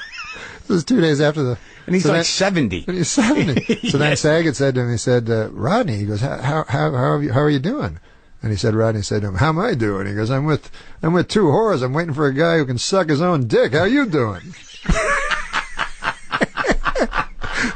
What a fucking classic, man. I know, man, that guy. One of a fucking kind. Like when I think of, because everybody else, asks you who the best comics are and everything, and of course your mind always goes to Pryor and those guys. But you always forget about Rodney. Well, yeah, I remember when I was a kid, I was reading the My Favorite Joke section of the Parade magazine. It used to come in the Sunday supplement, and they used to have this last page. It was just comedians' jokes. Uh-huh. And I remember reading his, and I still remember, some of those jokes. What was it, like the one that I never, for some reason, sticks out in my mind? He's like, I get no respect. I woke up this morning, I got out of bed, I put my hand on the bathroom door, the knob fell off. I picked up, I put on the faucet handle fell off. I got to tell you, I was afraid to go to the bathroom. I mean, you know where it's going to go, but reading that stuff and realizing that people actually wrote those jokes, and for a guy like that does jokes. I think he wrote them, right? Yeah. Well, I think that I think that he had people that would give him jokes. Right. I mean, what a vessel. It's like, when these guys get famous, then every joke is attributed. Like Groucho Marx, I'm sure fucking. Yeah, that happens all the time, though. Did you have that feeling? Or Yogi Berra, like every retarded thing everyone ever says, they just say it was Yogi Berra. Well, there used to be something that bothered me about this idea that even there's a blind side to even very intelligent people when they watch, Stewart or Bill Maher or anybody on TV, Dennis Miller. They're like, it's amazing all his jokes. How does he write all his jokes? It's like he doesn't. Of course not. And there was some part of me when the writer's strike hit where I'm like, I felt like now they're going to know. The cat's out of the bag. Right. Who's going to write their own jokes now? I don't know what that would be interesting to just have the guys write their own stuff. Well, I think a lot of them can, and I don't begrudge anyone to have writers, because I think when you get to a level, you obviously, when you did Update, people wrote jokes for you, but if you're a guy that's got that defined a voice, it's a gift, and if people can actually write for you, then it's like a beautiful thing. It's pretty kind of easy to write for some. Like, I noticed in sitcoms, which I have no fucking idea. I don't even like them, but I worked on them. Well, you were on one. Well, you did one for 3 seasons, right? You had to run. What was it called again? Norm Show. So it went down with your name on it. Yeah, that's the bad thing. But no, I didn't know anything. I didn't want to be in it. I didn't know what the fuck I was doing. Well, The only thing I said is, well, Seinfeld has a sitcom. I think I can act as good as Jerry Seinfeld. That's how you got it? And he had the biggest sitcom in the world. Yeah. And I go, because I never thought, I mean, I can't act, but I surrounded myself with actors, and it was okay. But man, when I started writing sitcoms, because when you come from stand-up, where the fucking joke has to be good, I wrote on Roseanne. And I remember, I'd look at the script, I go, holy fucking, whole thing's gonna bomb. Yeah. Everybody's gonna be booing. The jokes were so bad. The jokes were so shit. Because, a stand-up, it's so fucking hard to get a joke together. Yeah. And they're going, no, it'll work. And then, of course, it works because they lather up the audience. And they love those characters. And they love the characters. Yeah. And that's also the thing about people that can create a sitcom. They create characters and everything like that. Yeah. Then you can go on and write. It's very easy to write characters that are already I think sitcoms are all about the relationships between the characters. People gravitate towards the emotional dynamic of an ensemble, and it's got nothing to do with jokes. They don't got no jokes. Like you watch The Honeymooners, they got no jokes at all. No, you just love those couple people. of fat jokes, Yeah. but other than that. You just want to see Art Carney and Jackie Gleason. Yeah. But I remember on my show, I go, can't we think up some fucking situations? Like, it's supposed to be a situation comedy. Yeah. And the situation you're coming up with is I'm dating a girl. That's the funny situation. Because, I said, I remember fucking reading, like, you could read a thing of The Honeymooners and fucking be smiling. You go, Ralph thinks he's a millionaire. You go, fuck, this is going to be funny. But then it's like, on Friends, it's like, Jennifer thinks she might have feelings for Matt. That's what the fuck is funny about that. Yeah. So, so what happened to the sports show? Did that hit you pretty hard? No. I'm sorry. I tried to structure a question in a sensitive way. It didn't hit me hard. It didn't? No. What? Because I never expect success. I mean, you don't? No, never. No. But you can always go back to stand up. That's my luck. But you were out of that. Did you stop for a while doing stand up? No, I always did it. I mean, I did less of it, but I would always. Because especially when you're doing shit that you don't like, it's good to go on the road and because you have complete control of that thing. Yeah, and you can be funny. Yeah, and it's all on your terms, and you live or die by what. Because it is a very odd experience to be being not funny in front of a crowd that is laughing hard at your fucking not funny shit. Which is sitcom. You feel that? Holy fuck, man! It's like you're in a fucking nightmare. You're like, what is going on here? Like, that wasn't funny. And they just wait till you stop talking. Yeah. And then they laugh. Because they're participants, these fucking audiences. Yeah, they're doing their part. They're doing their part, right. And that's what I loved about Saturday Night Live, is things could bomb.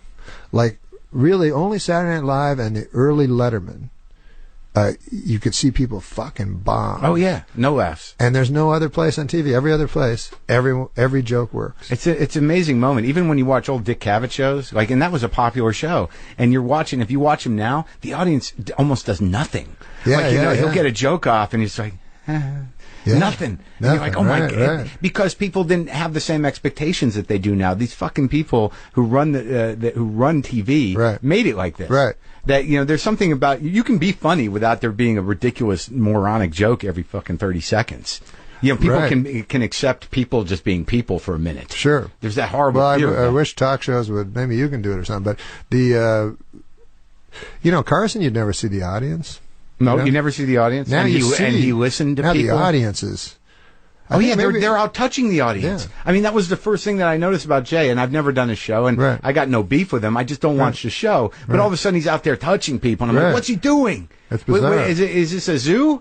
It's funny because Letterman and Leno do that, and really the guy who Letterman doesn't touch him. Well, but I mean, they're there. They're like he's. You know but what that's I mean? a theater. It feels like a real thing. It is, but it's not completely separate like on late night. Right. Where they're up in a little pen, exactly. On the old Conan show. Exactly. Where's the audience? They're up there in the pen, 6 feet up, and they're just sitting back there in a box. And just talking about it now, I think probably the guy who changed it and did it the best was fucking Arsenio. He was the real guy that could. I guarantee you that's the only time this is being said in this country right now. No, but Leno looks so uncomfortable slapping people's hands. Yeah, you know what I mean. This guy was the genius at doing the monologue that were, I don't even remember jokes. I think he'd just do topics. Yeah, he would just talk. He would not say anything. He was not about saving a moment. But the audience, I mean, the audience in that show was so so part of the show, So now, what happened with the sports show? Oh, I don't know. It was just it was on Comedy Central, and I watched it. It was funny, and I'm not a sports guy. Yeah, it was all right. But you're funny. It was that's nice, Mark. Yeah. It was because I think it was. I don't know. I don't really give a fuck, but it was. You really don't give a fuck. No, I don't give a fuck about it too much. Okay. But it's funny because people think I should. Like when I got fired from, I still get asked about SNL. Thanks for not asking me about it. I don't know why now I just brought it up. But when I got fired from SNL, people still ask me, like, fuck, don't you hate that guy? I go, oh, fucking what? No, he didn't think I was funny. I get it. I understand. And also, there's so much politics involved in that bullshit. I got actually a weird question, and I don't know if you can answer it for me, but I'm obsessed with it, and I discuss it with people that have been on SNL, but you come into it specifically. Before you got fired, there was a point there where you were negotiating, and you might not go back to the show, correct? No. There wasn't ever a point where you were sort of like, not deciding whether or not you were going to renew your contract? No, me, no. Oh. Why? Well, no, because they brought me in. I met with Lauren. I did the whole. I jumped. What? I jumped through all the hoops. Really? I was the. You were the guy, but what I understood later, I didn't get it, obviously, and it went nowhere. You would have been good. Right, but someone came up to me, a fucking writer, who I don't remember his name, but he had written. He was he was on the beat back then. I can't remember his name, but after I went through all that, he came up to me and said, yeah, they were just trying to pressure Norm. Oh no, that's not true. Oh, good. Because I told Lauren at one point I'd do it forever. I said, what if I was like Walter Cronkite?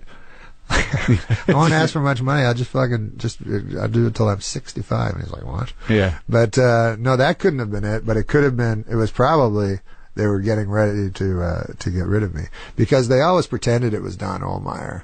But I don't think that's true. You just think it was in house? I think it was everybody. Because it was a particular thing where we had a lot of autonomy on Update. Well, and they tried to tie it to OJ and everything else. Yeah, they did that, but I don't believe it. And what do you think? Well, so you just think it was a business decision? I think it was that we had a lot of autonomy on Update, which didn't make the other people feel very happy. It was like the news division. It was like in that. network. Yeah, it was. Don't touch my news division. Right. Yeah. It was like that. And we had Jim Downey. It was me and Jim, and Jim was very. Lauren was a little like rightfully respective of Jim and kind of let Jim on his own. So anyways, I think the whole show was tired of me not taking marching orders. Oh, really? I think so. Like Lauren hints at things. Like he would go like, I don't know if you really, because I do Michael Jackson jokes or something, because I don't really know if you want Michael Jackson you want a lawsuit by Michael Jackson. Oh, he's suggesting passive and then I aggressive. go, that's cool. I'm like a retard. I'm just answering his question. I go, that'd be fucking cool. Michael Jackson suing me and I'm in court with him and shit. Then he's like, well, I would never get his stuff till later, and then I go, oh yeah, that's a. So he would say basically in a slightly passive aggressive way, maybe you shouldn't do that. He would, and I'm such a retard that passive aggression does not work on me. I need aggression. What's that an innuendo thing you have a problem with? It's like, can't you just say don't do that? I seriously, I keep missing it. Yeah. And I wish the guy would just go, don't do it, and then I wouldn't do it. You know what I mean? But he says, he suggests things, and I go, okay, fuck it. That's hilarious. So are you working on something now? I mostly do stand up. I mean, there's always like you're not hosting the poker thing anymore? Retarded thing. Oh, the poker. No, I do. I don't know. Poker's illegal now, so I'm not sure. It's illegal? They shut down all the sites, so how you doing with that thing? The gambling thing. Ah, fuck, man. Yeah. Gambling is I don't know, I kind of I went broke like a few times when I actually had lots of money. Gambling. 3 times. Gambling. With gambling, yeah. And I mean broke, dead broke. So would you call yourself a degenerate gambler? Well, I don't. Degenerate has a apathetic negative connotation, yeah. But certainly compulsive, yeah. But I don't know what it was. I'm not a psychiatrist, but I do know this: when I would go broke, because they say gamblers want to lose and stuff, which always seemed odd to me. But I will say the 3 times that I went broke for a lot of money, I had a very freeing feeling. You know, I would go to the coffee shop and have a coffee and have nothing. And a lot of me is trying to get the fuck as ascetic as I can in my life. Oh, really? So it was a Zen thing? This was like you would recommend, if you wrote a book on Zen, it would be like, go out, make a bunch of stupid bets, lose everything, and enjoy.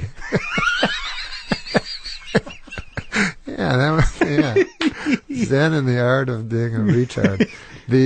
But I not because it would bring me peace of mind or anything, but because every I bought a house for the first time ever. Yeah. And it was like I was walling myself into a fucking mausoleum or something. All of a sudden I'm like, when you had money. Fuck. Yeah. I'm like, I don't want to be here. Yeah. I don't want a bunch of stuff to have to fucking, mostly because I'm lazy, I guess. I don't want to have a fucking footstool because then I have to clean it. I don't know. Right. I feel the same way. Well, it's exhausting because there's no end to you become tethered to it and you worry about it. Yeah. You got a house. It's like, who's going to fix that light? Right. Do I got to call a guy? Do I got to hire a guy to call the guy? And I'm sure you know, and I know guys because we're not rich, but we know rich guys. Yeah. That have fucking massive houses and shit, and you go, fuck, it seems like a nightmare. Well, you know what I realized? I just realized it 2 days ago. I got a 2-bedroom house here, and if you notice when he went to pee, that second bedroom just got a bed and my girlfriend shitting it all over the floor, and the fact that there's nothing in there every day, it's like a curse. I walk by that room and I'm like, I don't know what to do with that room. Like I'm worried. I think that my entire house, I found a little termite damage. It looked like 50 years old. I'm like, is there even wood underneath this stucco, or is there just sort of like brittle? I don't know what's. Anyways, do you rent? No, I own this fucking this place. I think if you rent, you can move. I think that's of course. Great of course. thing But about I bought a house. Like I bought this thing. Everybody told me to buy. Right. I bought it. It was built in 1924, and you're like, but that's nice. Is it? I don't know. Like the floor is not insulated. It's a fucking oven in there when it's hot, and when it's cold, I feel like I'm living in a refrigerator. I just had a rat die under my house for 3 days, but that's the kind of person I am. Like the rat's sitting under there dead. I know there's a dead thing under there, but I don't want to fucking crawl under there and get this dead thing. So I'm like, I'll ride it out. How long could it take for it to completely decompose? I can live in this shitty smell. And then eventually I call my gardener and I'm like, do you know a guy? They say, oh, I'll do it. And I'm like, oh my God. And for $50, he climbs under there. He pulls his fucking rat out. And I'm like, it takes 60. I don't know. Like, I'm a sport. Here's $10 more for taking 20 minutes to do something I'm too much of a pussy to do. But what I realized 2 days ago is that if you're making $20 million a year, to pay a guy $100,000 to watch your cars is nothing. You know, to pay a guy $60,000 a year to cook every fucking meal for you and spoon feed it, which they'll do for $60,000, is meaningless. So I think it's really about that. It's like, but I don't have a mind that works like that. I want to be I want to do it all myself. Yeah, I'll hire a Mexican guy to go into my house. Sure. But I'll feel bad about it. I give him some water. You know, but if you have enough money to not give a shit and just pay people to wipe your ass for you, that you've earned it. I guess that's your big payoff. But for you, I don't know that you could live with that. No, I that wouldn't be fun for me. What was the biggest bet you ever made? Oh God Almighty. I don't know. I one time, the most I lost in one night, because 3 times I've lost everything that I've ever had. How do you do that? I mean, not immorally, but I mean, like, how do you physically do it? Well, yeah. I mean, like, you know, you make one more. Like, what is the process of that? What's the evolution? It's funny because it's the only time I ever went to a psychiatrist, he said, like, I was like, because it was for gambling. I was like, how the fuck do I get out of this? And he's like, oh, you gamble to avoid life, you know. And I'm like, but my thing was, well, isn't that why you do everything in life, is to fucking avoid it? You know what I mean? Like, it's too painful. Yeah. Like, why do you? So I said, but it's painful to think about, but because now it would be nice to have the money, but you just lose it by it's just like any escape, I guess. Because I was never a drug or alcohol guy, but like when I watch a game and I have a bunch of money on it, then I can understand what's going on. Nothing's ambivalent or anything about it, you know. And there's stakes. There's stakes. You know exactly the rules. Yeah. You're completely involved, and you're completely escaped from your life. Yeah. Of the real. Yeah. The real fear. You know, I'd rather fear losing money on a football game than ruminate all fucking night about my upcoming show? Illness. And Yeah. death. Oh, that. Yeah. No, not my show. No. My biggest problem is ruminating about death. If I could get over that somehow. And you do that regularly? I read fucking books about it and shit. Have you read that Becker book? Denial of Death. Oh, yeah? You read Yeah, that it's book? my favorite book in the world. Oh, it is? Yeah, I have both. I have all his books. That's I'm getting his newsletter, and he's dead. He's dead. The That's Becker right. Foundation. It's helped me a little bit. Yeah. Well, that the whole idea of that is the transference thing, that to feel part of something bigger than yourself to Right. define your life, and you can do with that what you want. I mean, it's better if it's God than gambling. I think in some God is the best. Yeah. So I mean, I that's what I'm trying to get to is God. Well, let's get to God piecemeal. So, like, you still haven't walked me through losing everything. Well, how you do it? Yeah, Physically? because you've got a house, you had a lot of money saved up, and then like, so you make one bet, and then you realize you're about to lose everything. Do you make phone calls to people saying like, I just need a little more? I mean. Well, you kind of at the end of it, it's happening.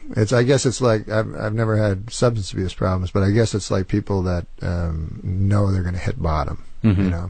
and kind of want it. Yeah. Because it does it's exhausting. Yeah. To be obsessed with something. Right. So you are, I guess, trying to do it, trying to finish it off. Right. Finally. Because if you have 450,000 in the bank, whatever the fuck it was, and then you lose 400,000, you go, fuck it, I don't want to fucking have 50,000. Right. To remind me that I don't want money to remind me that I had more money. So that's how you do it. So that's how you do it. Yeah. And you did that 3 times. 3 times in my life. Yeah. And how long have you been off it? I've been off it like probably 5 years or so. Yeah, and you're trying to get some spirituality in your life. I'm trying to, because the only real joy I get, other than I love watching comedy, but anything deeper than that is I read a lot of literature and stuff. I'm not educated, like I never had any schooling, and I don't read nonfiction much, but I read lots of literature. And like who? Tolstoy. Oh yeah. Faulkner. But the faith keeps coming up, and I'm like, these motherfuckers are smart. Yeah. I mean, like I was always like, Pryor's this fucking most deep, profound guy I ever fucking heard, from my limited perspective. Then all of a sudden I'm reading books, I'm like, holy fuck, this guy knows everything. Like I was reading Tolstoy, I was like, fuck, one word, one sentence, this guy. And so, but then I was like, why are all these guys, it all comes down to faith. It seems to every fucking great novel I read, it seems like faith is the only salvation. Yeah. So, but I don't know how to get it. Yeah. Yeah. Like I don't know how to just suddenly believe or surrender. I don't know how to do that. I'm too stupid or proud or pretend I'm smart or whatever. Or afraid. Probably afraid. Yeah. It's a surrender. It's hard. It's like this equation that your brain has to do where you realize that you have very little control over anything. That moment where you realize, like, just about all of it is out of my control. Yeah.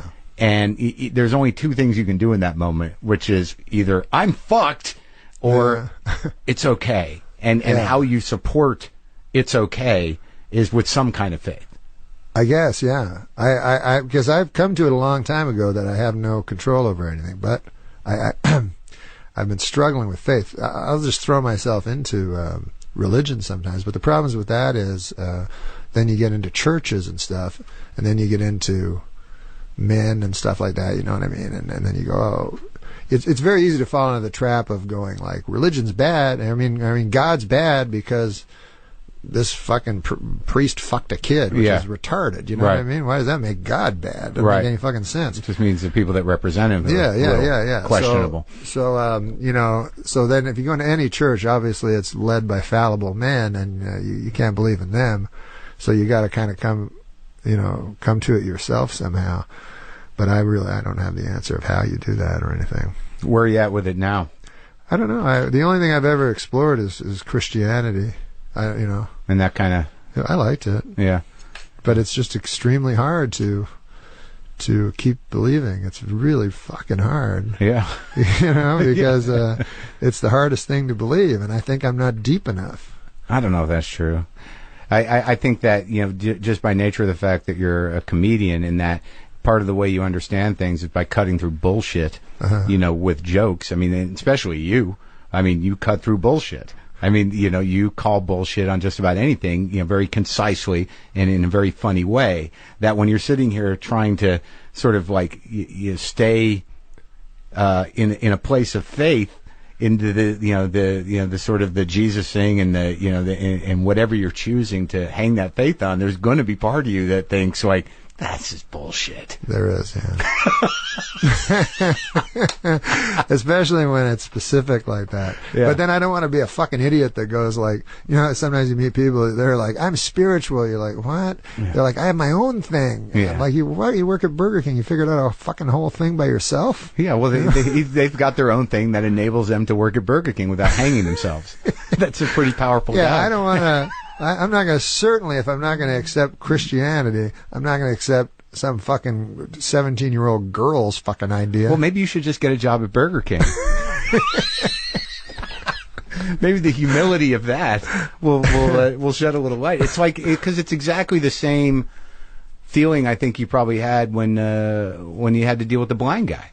That, there's something, outside of you. There's bigger struggles that are had by many people, and they seem to survive. I've actually thought about working with blind people because I look back on that time, and it was the first time you really look outside yourself. It's pretty incredible, the things that you observe. Even as a writer or anything, I think it would be incredibly important. Well, I think that's important for like a spiritual thing too, is to not think about yourself first. Yeah, I think most spiritual people, I think you're exactly right. Yeah.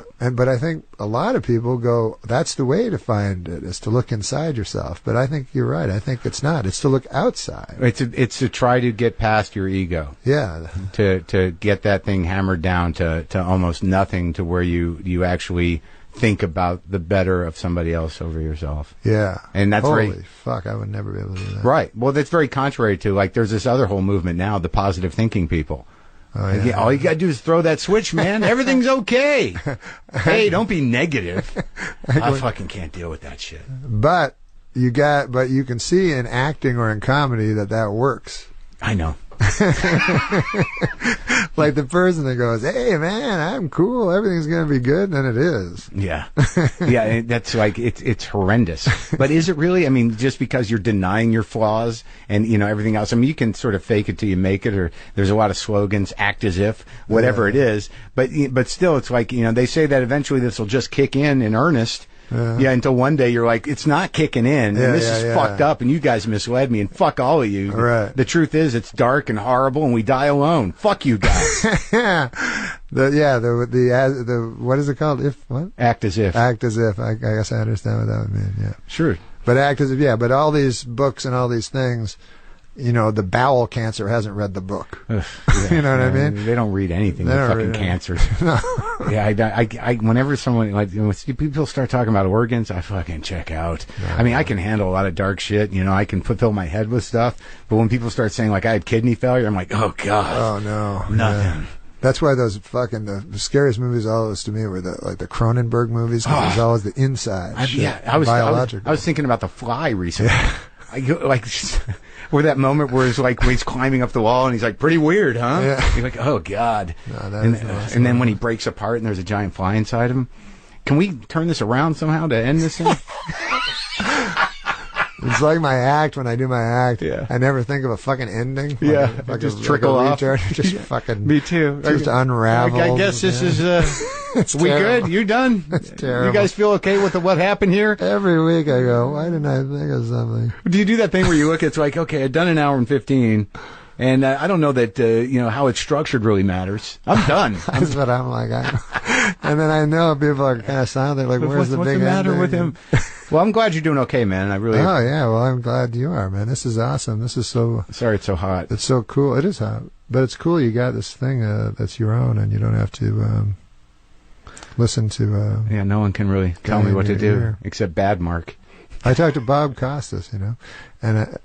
He does, you're not a sports fan, but... Yeah, I like him. He's all right. He's great, but he does baseball. These fucking baseball guys know everything. And it was after I got fired and shit, and he said, oh, fuck. He goes, I know how it is. He goes, I got people in my ear, these producers telling me, I'm like, you do? Like, he calls baseball games. Even he's got fucking guys like, they say this, you know. Really? Yeah, he says people are saying in his ears, and he's like, it's always nonsense shit, you know. Yeah. So it's nice that you have a place where a guy doesn't go, hey, ask him this. No, I'm very grateful that it's working out, and I love doing it. But I do have a guy within me that says, like, the other shoe's going to drop, dude. Oh, well, You're that's gonna of fuck course. up. Yeah. But something is going to happen. Thanks, That's Norm. the bad part. All right, let's leave it there. Okay. Love you, buddy. Love you too, man.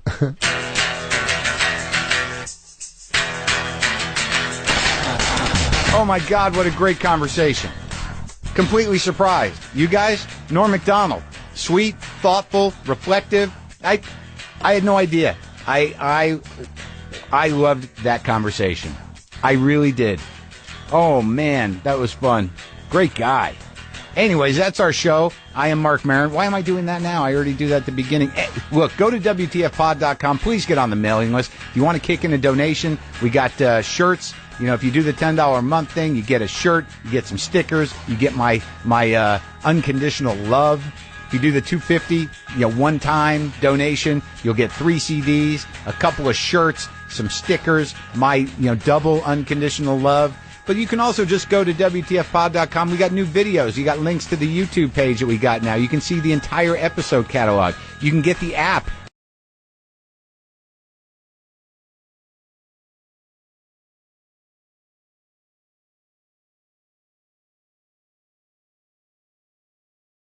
Yeah, this is the Adam Corolla Show.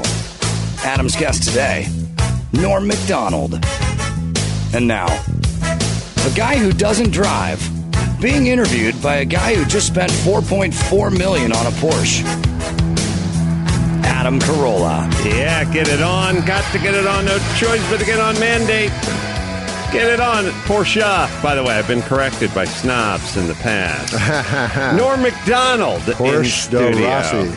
Yeah, good to see you, my friend. You too, pal. Yeah, how the fuck do you get $4.4 million? Where's that going? How the fuck do you get that? You got to blow a lot of dudes. No, here's how you get it. You sell a whole bunch of your other cars that you bought over the course of the last decade. Right. So that you can raise the money for the one car. So it's like sell 5 or 6 cars to raise some of the money for the one car. So is this like, you love this car? I did a documentary about Paul Newman racing, and this is the car he drove at Le Mans. So, which is a big deal. Did you meet Paul Newman? No. Oh, fuck. Yeah, sad, right? He invited me to, because I was on Who Wants to Be a Millionaire? Who Wants to Be a Millionaire? Yeah. And that was my charity, right? And so I won $500,000. And Hole in the Wall gang? Hole in the Wall gang. Yeah. But I didn't tell them. So they just got a check for $500,000. $500,000. Should have got $1 million. So then, yeah. I want to get into that. So then they keep sending me they want more money. Like they think it's like an alumni association. They think I'm a guy with $500,000 every fucking year. So I'm like, no, I don't have $500,000. Yeah, this Norm Macdonald, he must be some sort of shipping magnate or something. Exactly. I've never heard of him, but he evidently has very deep pockets and loves homeless children, so we should just keep hitting him up for money. That's exactly it. He was going to meet me, so he's my hero. Kind of. I love every Newman's movie. your hero? Well, I love all his movies, and I love how he's conducted his life. Oh, boy, do I have a documentary for you. Really? Yeah. The one you made? Yeah, it's all about his racing life. Oh, that's awesome, because, I love that. I don't know how old he was, but he was 40 or something. You know, he was, when he started racing. Yeah, late 40s. Became one of the best 4-time amateur national drivers. champion. Amazing. I got 2 of his championship cars 100 feet from here. And he's by all evidence, he was monogamous with Joanne Woodward. You know, he wasn't a player when he was the most handsome guy ever. You know what I mean? You know what's weird? I just thought about Norm. I think you might appreciate this conceptually. We appreciate 2 dudes.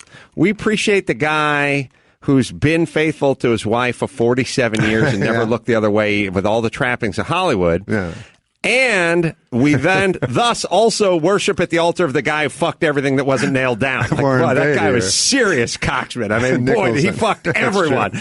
We don't, but when someone goes, he fucked like 8 chicks over the course of 40 years, we go, I don't know about him. Well, you know, it's like if a guy, it's feast or famine in the fucking department. It's like if a one guy, chick or 180. If a guy gets divorced twice, he's kind of a loser. But if he gets divorced 9 times, he's a character. You know? Ladies' man. Yeah, hide the daughters when he comes into town. I met Mickey Rooney. Mm-hmm. So, you know, he was the biggest star in the world, and he was married. Norm's eating, by the way, if anyone wants to know what's going on. So he was married to, I don't know, but it was like Ava Gardner, like 7 beautiful women, the biggest women, most beautiful women in Hollywood. So in his head, he still thought he could get these women, you know. It works on chicks. It doesn't work on dudes. Oh, what I'm saying you mean is like B. Arthur or something. Yeah, like if I found out that Lorenzo Lamas Jr. was banging B. Arthur 10 years ago, I wouldn't go, well, fuck, give me a piece of that shit. I'd go, he's got a mental condition. But women, when they find out that Sophia Loren is sucking off this fat producer, then they go, oh, must be good enough for me. You see how it works? Did Sophia Loren suck off a fat producer? Oh, yeah. Is that true? How do you think we know her name?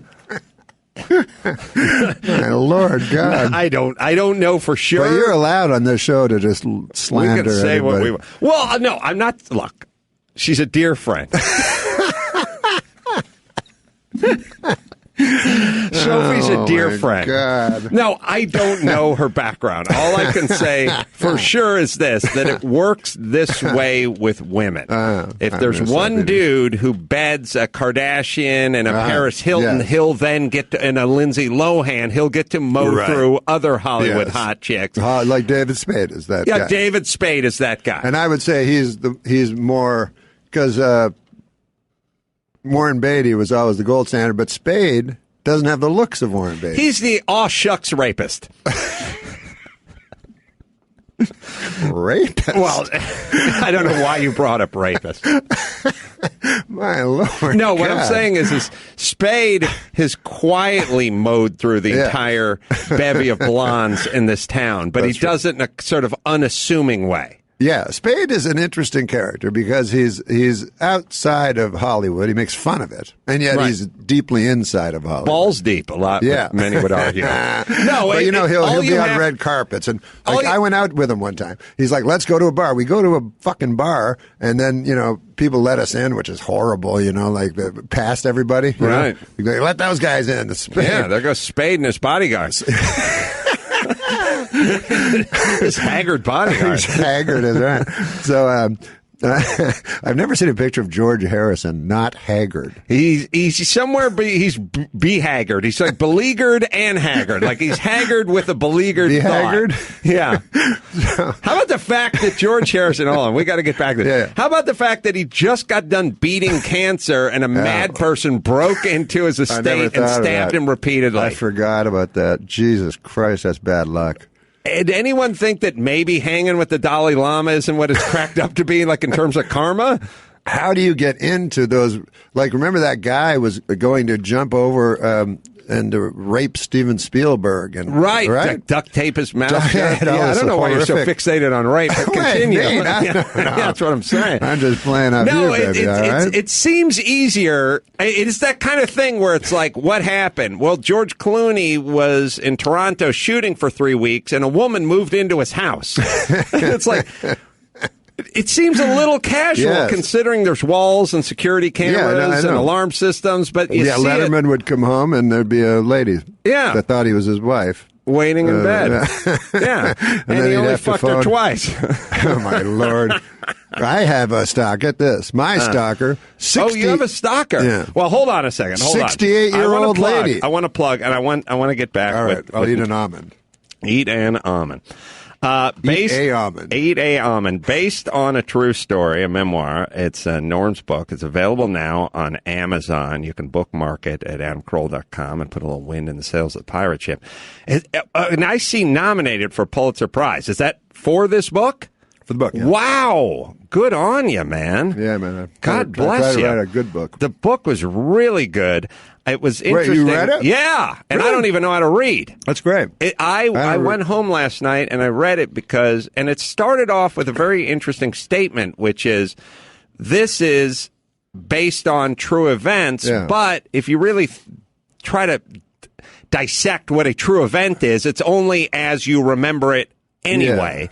And if you hang around with Kimmel long enough and you did enough episodes of The Man Show and you drank enough beer, he'll have a different version of almost every story that I'm locked off on, and when vice you're versa. in the story and you know it's false, but the other guy, he goes, you caught a big fish. You go, I've never fished in my life. He's convinced you caught a fucking big fish in his stupid head. So the story is whimsical, but there's many parts of it that are based in truth, growing up where you did in Canada on a farm and things like that. But very funny, a very good read. Oh, thanks. So, and nominated for Pulitzer Prize. So how bad can it be? No, it's not bad. All right, so you and David Spade are walking into a bar. Okay. Mm-hmm. Oh, I was saying that? Yeah. So we go into the bar, so it's packed with people, you know, and I don't like a lot of people now. And then you get a little fucking plastic drink, and you drink it, and then Spade goes, let's get out of here. And I'm like, what? And I don't even want to be there, and, you know, you're an inch from somebody's face. And so then we go to another bar. He does the exact same thing. Right. Let's get out of here. So he just goes places and exits. But I think there's a power. I think there's a certain power in leaving. Yeah, I guess there is. Yeah. But with women, he plays the long game. Like, he's always texting them. You know, he doesn't bed them the night he meets them. Mm-mm. Like a year later. Right. But he's got so many on He his... fucks them in the bathroom. Yeah, but not on a bed. Never on a bed. Wait, no. I hear what you're saying. I'm reading between the lines. I can't talk about Dave. Now it's going to sound like I'm saying that about David. No. What he does is he quietly, like, here's what I'm saying. Yeah. Here's what I'm saying. If you had a list of the famous coxmen of the town with the Warren Beatty's of the world and the Wilt Chamberlains and stuff like that, somewhere in the 13th spot would be David Spade. Absolutely. And everyone would go, how do you get on this list? A cute little blonde guy? I'd What put are you him talking way about? farther up than that. Way farther up. I'd put him maybe number one.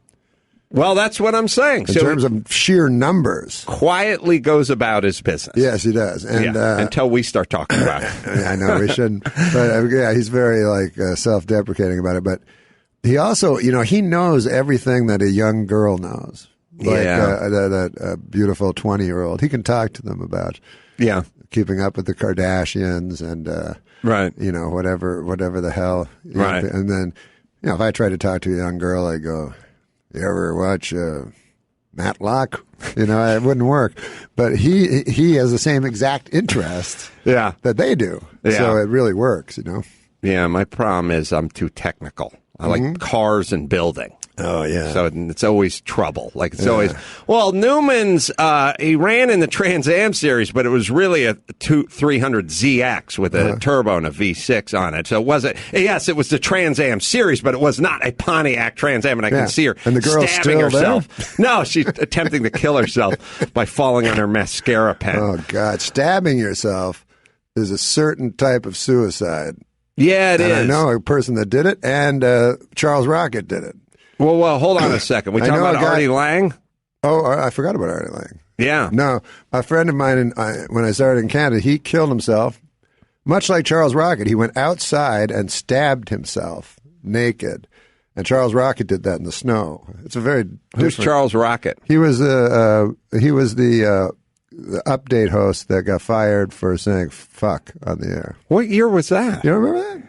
Evidently no, because I'm asking who he was. Yeah, but yeah. No, before you? Yeah, he was pretty famous. Like, they were trying to make him a Chevy Chase. And Dennis, before Dennis, yeah. What? Before Dennis. He was what with, like, year are we talking about? Oh, God, the cast was like Denny Dillon and I think Gilbert Gottfried. And 81, and then his death was in 05. He stabbed himself. Yeah. What does it say about his death? He slit his own throat. Discovered in a field near his home. He slit his own throat. Jesus Christ. So, yeah, there's something, you know, you would think if you took yourself out, you'd want to do it like you'd think of the easiest way. You know what I mean? Yeah. Not the most painful. Well, for me, it's a 1-2 punch. Like, for me, it's I don't want to experience pain, and I'm lazy. Yeah. So I wouldn't want to hike to the top of a suspension bridge, you know what I mean, or something like that. So what would you do then? I got to go pills and booze. I'd probably consult Dr. Drew. Oh, yeah. Like, I don't want to, here's what I'm looking for, Drew.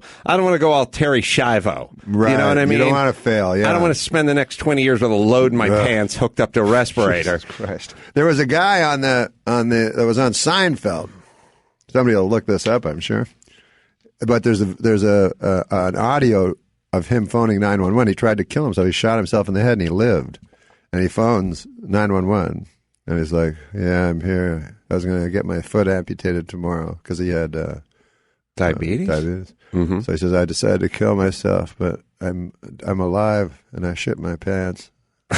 He worked that into the. So I guess it's a nice courtesy heads up to the ambulance guys, right? Well, the cops come. Mm-hmm. Like it's a 20-minute. They stay on the line. Daniel von Bargen, who played George's boss. George's boss for the Seinfeldian. You know a lot about this stuff. Well, Norm. it was just a thing. But he and then he later died. But but anyways, yeah.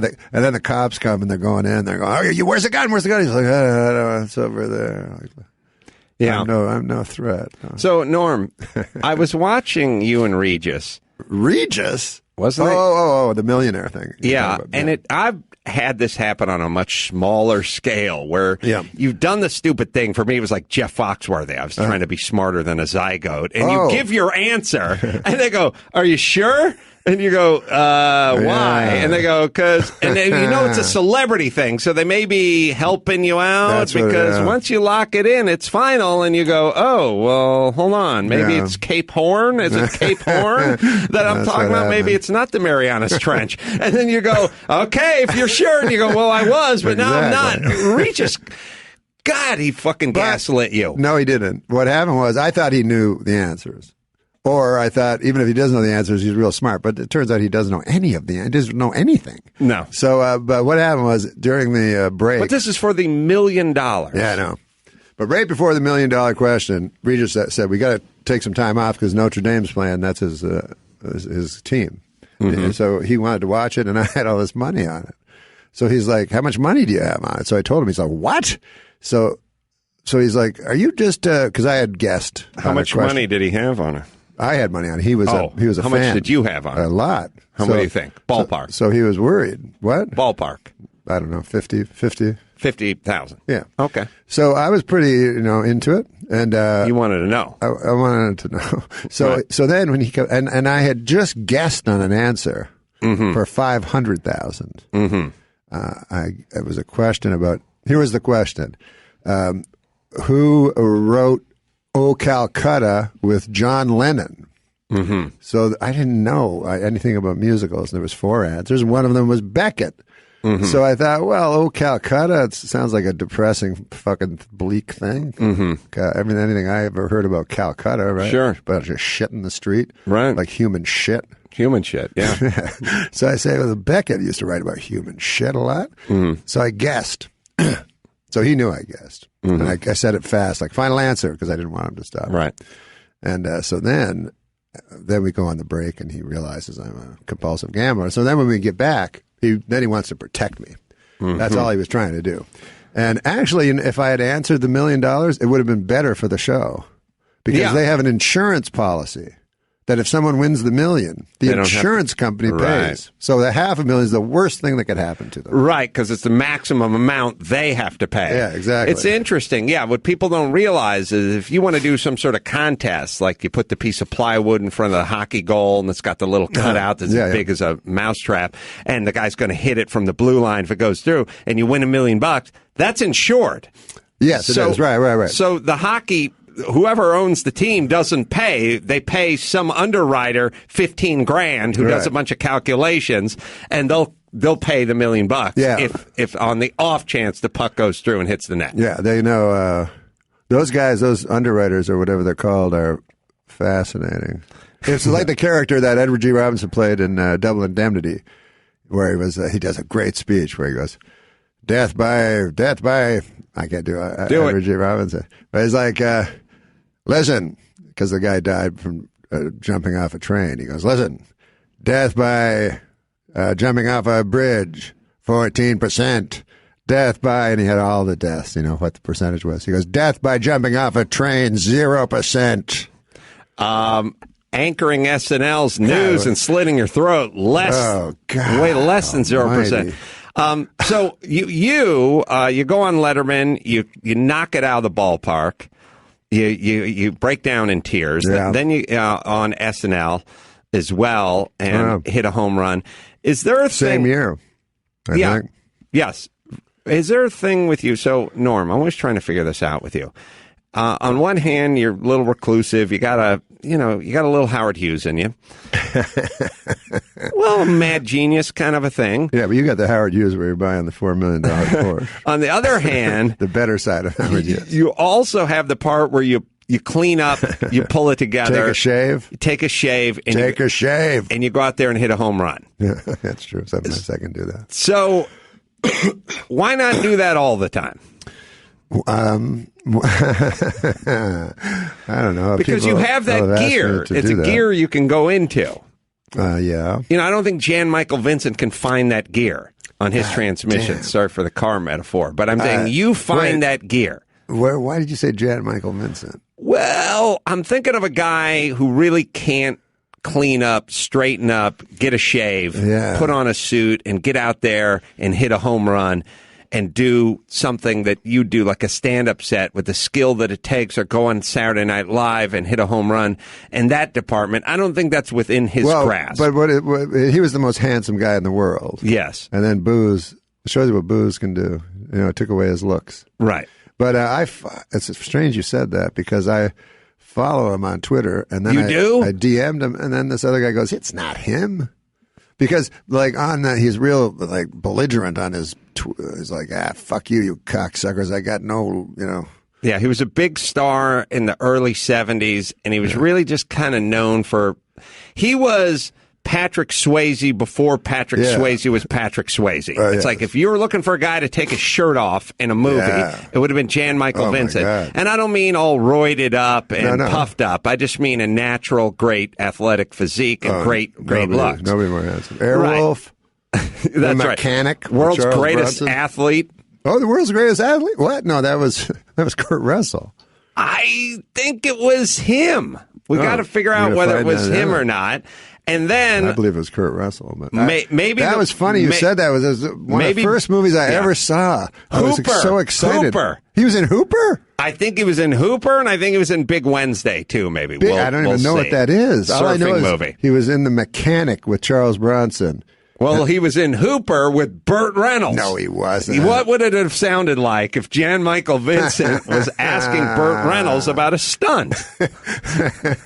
What would Burt's advice be to Jan? He called them gags. Gags, that's right. He played ski in Hooper. Yeah. What? I'm blowing your mind. Because usually, I've seen Hooper often. By the way, Brian Keith is brilliant in Hooper. Yes, this is why we don't get laid and David Spade does. Because when you're talking to a hot 23-year-old who just moved here from Indiana, and you're talking to her about Jan Michael Vincent and Brian Keith, never act your age. Committed suicide. No, he didn't. Now I think he did. Yeah. Now we'll look up that one, too. And I think also Marcus Welby. World's greatest athlete. Yes, he was in World's Greatest Athlete. Jan Michael Vincent was? Yeah. See, you got Kurt Russell screwed up because he did all the Disney movies, but not the World's Greatest Athlete. Or maybe he was in it, but Jan was. Was he in it? Can we find out if he was in it? Brian Keith committed suicide. Jeez. There was a great movie, if you ever want to see a great movie, that's sort of forgotten. It's by David Lynch. And I'm not really a David Lynch guy. Mm-hmm. I don't understand movies that are weird. I'm with you. But he made a movie that was straight out uncomplicated called The Straight Story, based on a guy who drove his lawnmower across the country to see his brother. I remember that. And it was an old guy named Richard Farnsworth. Mm-hmm. And so Richard Farnsworth played this role riddled with cancer. Mm-hmm. But he didn't tell anyone. And he was up for the Academy Award. And if he had told anyone, he would have won the Academy Award. Right. For sure. And I remember seeing him on The Tonight Show, frail. And anyways, he went out. They call it because he was a stuntman before, and they call it the stuntman's death. You take a shotgun, and with your toe you press the goddamn trigger. That's all we got. Just so, and you don't want to burden your family. So he told no one in his family, and it's sort of nice. I'd like to be burdened. I would like to burden family members. That's the way I feel. Well, I have maybe I'll go Thelma and Louise with that $4 million Porsche. I'll just drive it right into the Grand Canyon. I don't know if you would, though. That'd be a good way to go. I have a living will, which is exactly what you're talking about. Like, what would you do in case, right? Mm-hmm. And I had to think about it, and I said, "Don't pull the plug. Fuck it. Like, let me live for as long as possible, because maybe I'll wake up. I don't fucking know. Maybe I'll be conscious and I can hear you." Yeah. Because I know if I don't have a living will, everybody will just go, "Hey, what did you think Norm would want?" And they go, he told me he'd want to die. Let's pull that plug and kill him. So we don't have to, so you don't have to be a burden, which means your mother doesn't have to go and, miss her bridge game to touch your hand. You don't want that, her stroking your hand instead of playing bridge. Norm, I want to tease this. I wouldn't even get one plug. I'd like a series of plugs. If you have one plug, then you get a janitor with one of those big brooms. Yeah. Be sure to hit the plug. I feel like one of my family members would be like, oh man, my phone needs to be charged. And then someone else would go, hey, that machine's breathing for Adam right now. And they'd go, yeah, but I feel like we got a few minutes before he flatlines. Just let me get a quick charge in. And that's the way I would go. And then I always think I'd hear. Oops. You know what I mean? I always think I'd be conscious enough to hear for some reason. I want to know. It's a really sad story. I looked at Michael Palin's Facebook page, and Terry Jones has dementia. Mm-hmm. So Michael Palin wrote a long article. See, this wouldn't work with a girl either. No. Not this Spade never brings this stuff up. He's talking about emojis and shit. Hey, so Norm, I'll tell you what I would like. What about when Hillary said, "I want to find out what you college students think of tuition in 4 emojis or less." Is that what she said? Yeah. I want you to tell me what a day in the life of Norm Macdonald is. Now, hold on. I'm teasing here. Gotcha. I don't want the one where you have to go out to Cobb's Comedy Club in San Francisco, October 7th through the 9th, or South Point Casino in Las Vegas, October 21st through the 23rd. I want to know what just an average I'm at home on a Tuesday is. I want to know what time you wake up. I want to know what you watch. I want to know what you eat for breakfast. I want to know how you navigate this city without the use of an automobile or at least a license to operate one. I just want you to think about your average weekday at home, gambling, foibles, possible masturbation, the entire thing. All right, now I'll tell you guys about Rich Uncles. My entire life, you're asking me. Just one day. Okay. Just one day in 2016. Okay. Which would you rather do with your money? Would you rather put it in the bank and earn less than 1%, or be the bank's landlord and get over 6.5%? The latter. Yeah, it's rhetorical, man. Wait a minute, isn't it the former? Oh, wait a minute. Rich Uncles. It's a REIT. REIT. Real Estate Investment Trust. Pools the money, gets all the investors together, and then gets the real estate and leases it out to credit-worthy tenants like Walgreens, Chase Bank, guys like that. So, easy. You guys want to get into some commercial real estate, but maybe you don't got enough scratch to get started? That's all right. Go to Rich Uncles. And I talked to Howard from Rich Uncles, good guy, into it.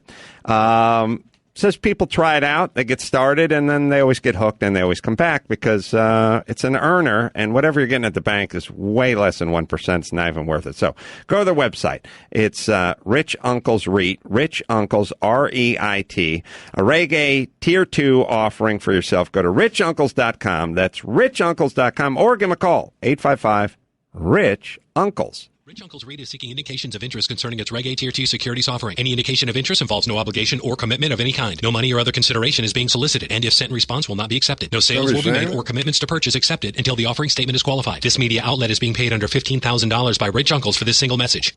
All right. Norm Macdonald. Wow. Based on a true story. Pulitzer Prize nominated. Very good book. What is a day in the life for you, Norm? Well, it's sort of, I don't know if it's coincidental. Now, you asked me that because when you write an autobiography, that's where you have to sort of examine your life, you know, which can be a terrifying endeavor. But yeah, I found that my life was very mundane. But I have it's true I have a small world. But I now live in a community. And I have my mother who lives in the next building. Mm-hmm. Are you in a condo? Yes, I have a condo, and then my mother has a condo. And so she she and I have very similar lifestyles. Mm-hmm. So we're almost like a couple. Really? Yeah. Are you seeing anybody? Yeah, my your mom. Oh, okay. I should have been inferring that. Sorry, I'm obsessed with your mom. I'm not. No, I hear what you're saying. I'm not seeing anyone romantically. Mm-hmm. Because I got my mother. Sure. Yeah. No one has a mom.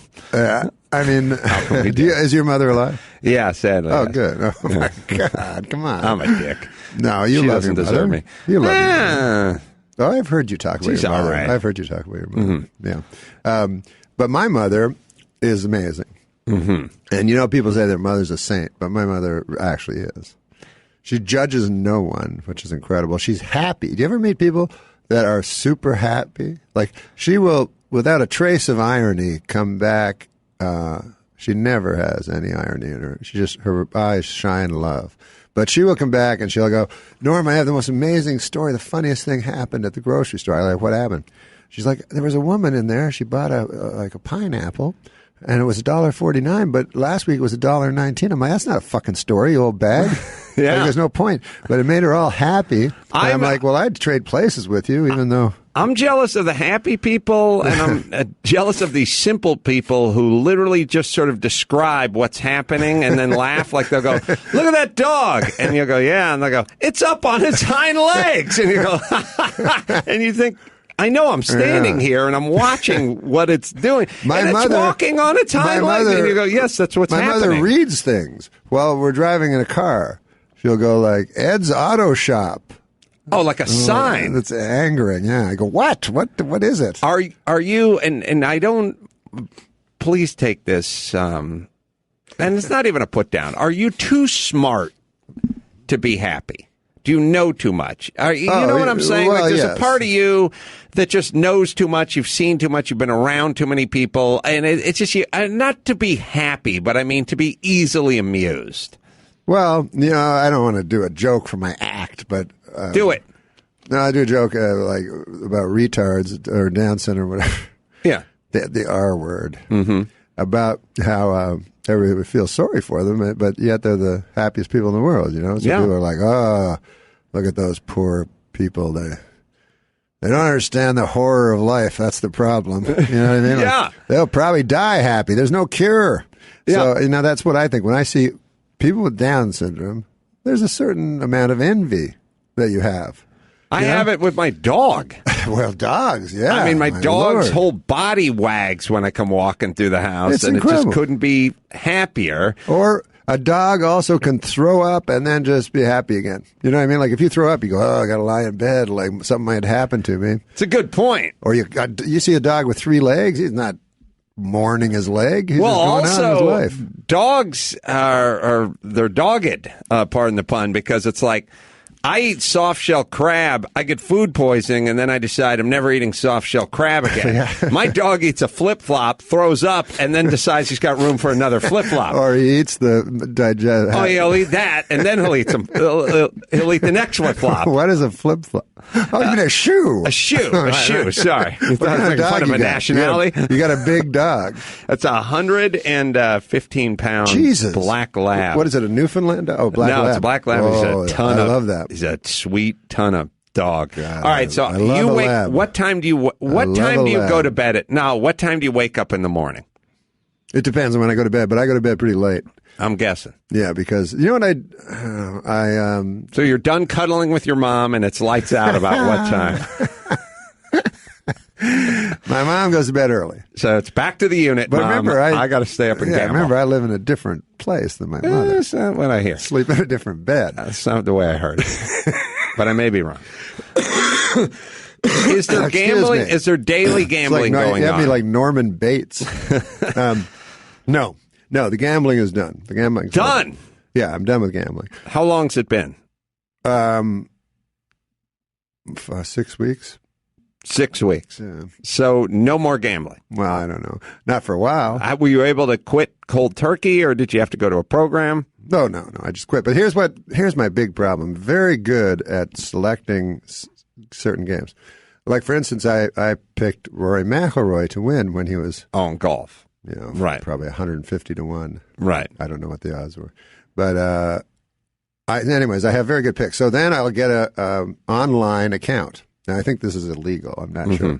But I'll get an online account and put $10,000 in it. Try to not spend that much. Right. So then I pick my pick that I really believe in, and $2,500, and it comes in. Now I have $12,500. Now I bet on every fucking thing. Right. Now I bet. I don't know anything about baseball. I'm just betting it. So then eventually, of course, it comes. So what is? down. We got a guy who's been on hold for a million years, but I still want to hear the schedule. Oh yeah. Like, I'm interested in you, Norm. No, that's nice. I'm fascinated. I think a lot of people are. I'll tell you moment by moment. All right, hold on. Jake, 20, Detroit. Hey guys, Hey. Norm, just want to say big fan. Oh. I saw you last April in Royal Oak, and you were amazing. Oh, I love Royal Oak. Royal Oak is great. Have you done Royal Oak? Yes, it's it's outside of Detroit. So great, yeah. Detroit, yeah. You drive through Detroit. It's a lot of fixer-uppers. Yeah. And then you get to Royal Oak, which is really nice. Beautiful theater. Sorry, out there. Jake. Yes. No, yeah. So my question is, so in an interview with HuffPost Live, talking about when you hosted SNL, Yeah. you said that you had an idea that you were going to just leave and not do the rest of the show after your monologue. That was my But idea. you said that so like someone talked you out of it, and I was just wondering who that was that talked you out of it. There was 3 writers that I worked.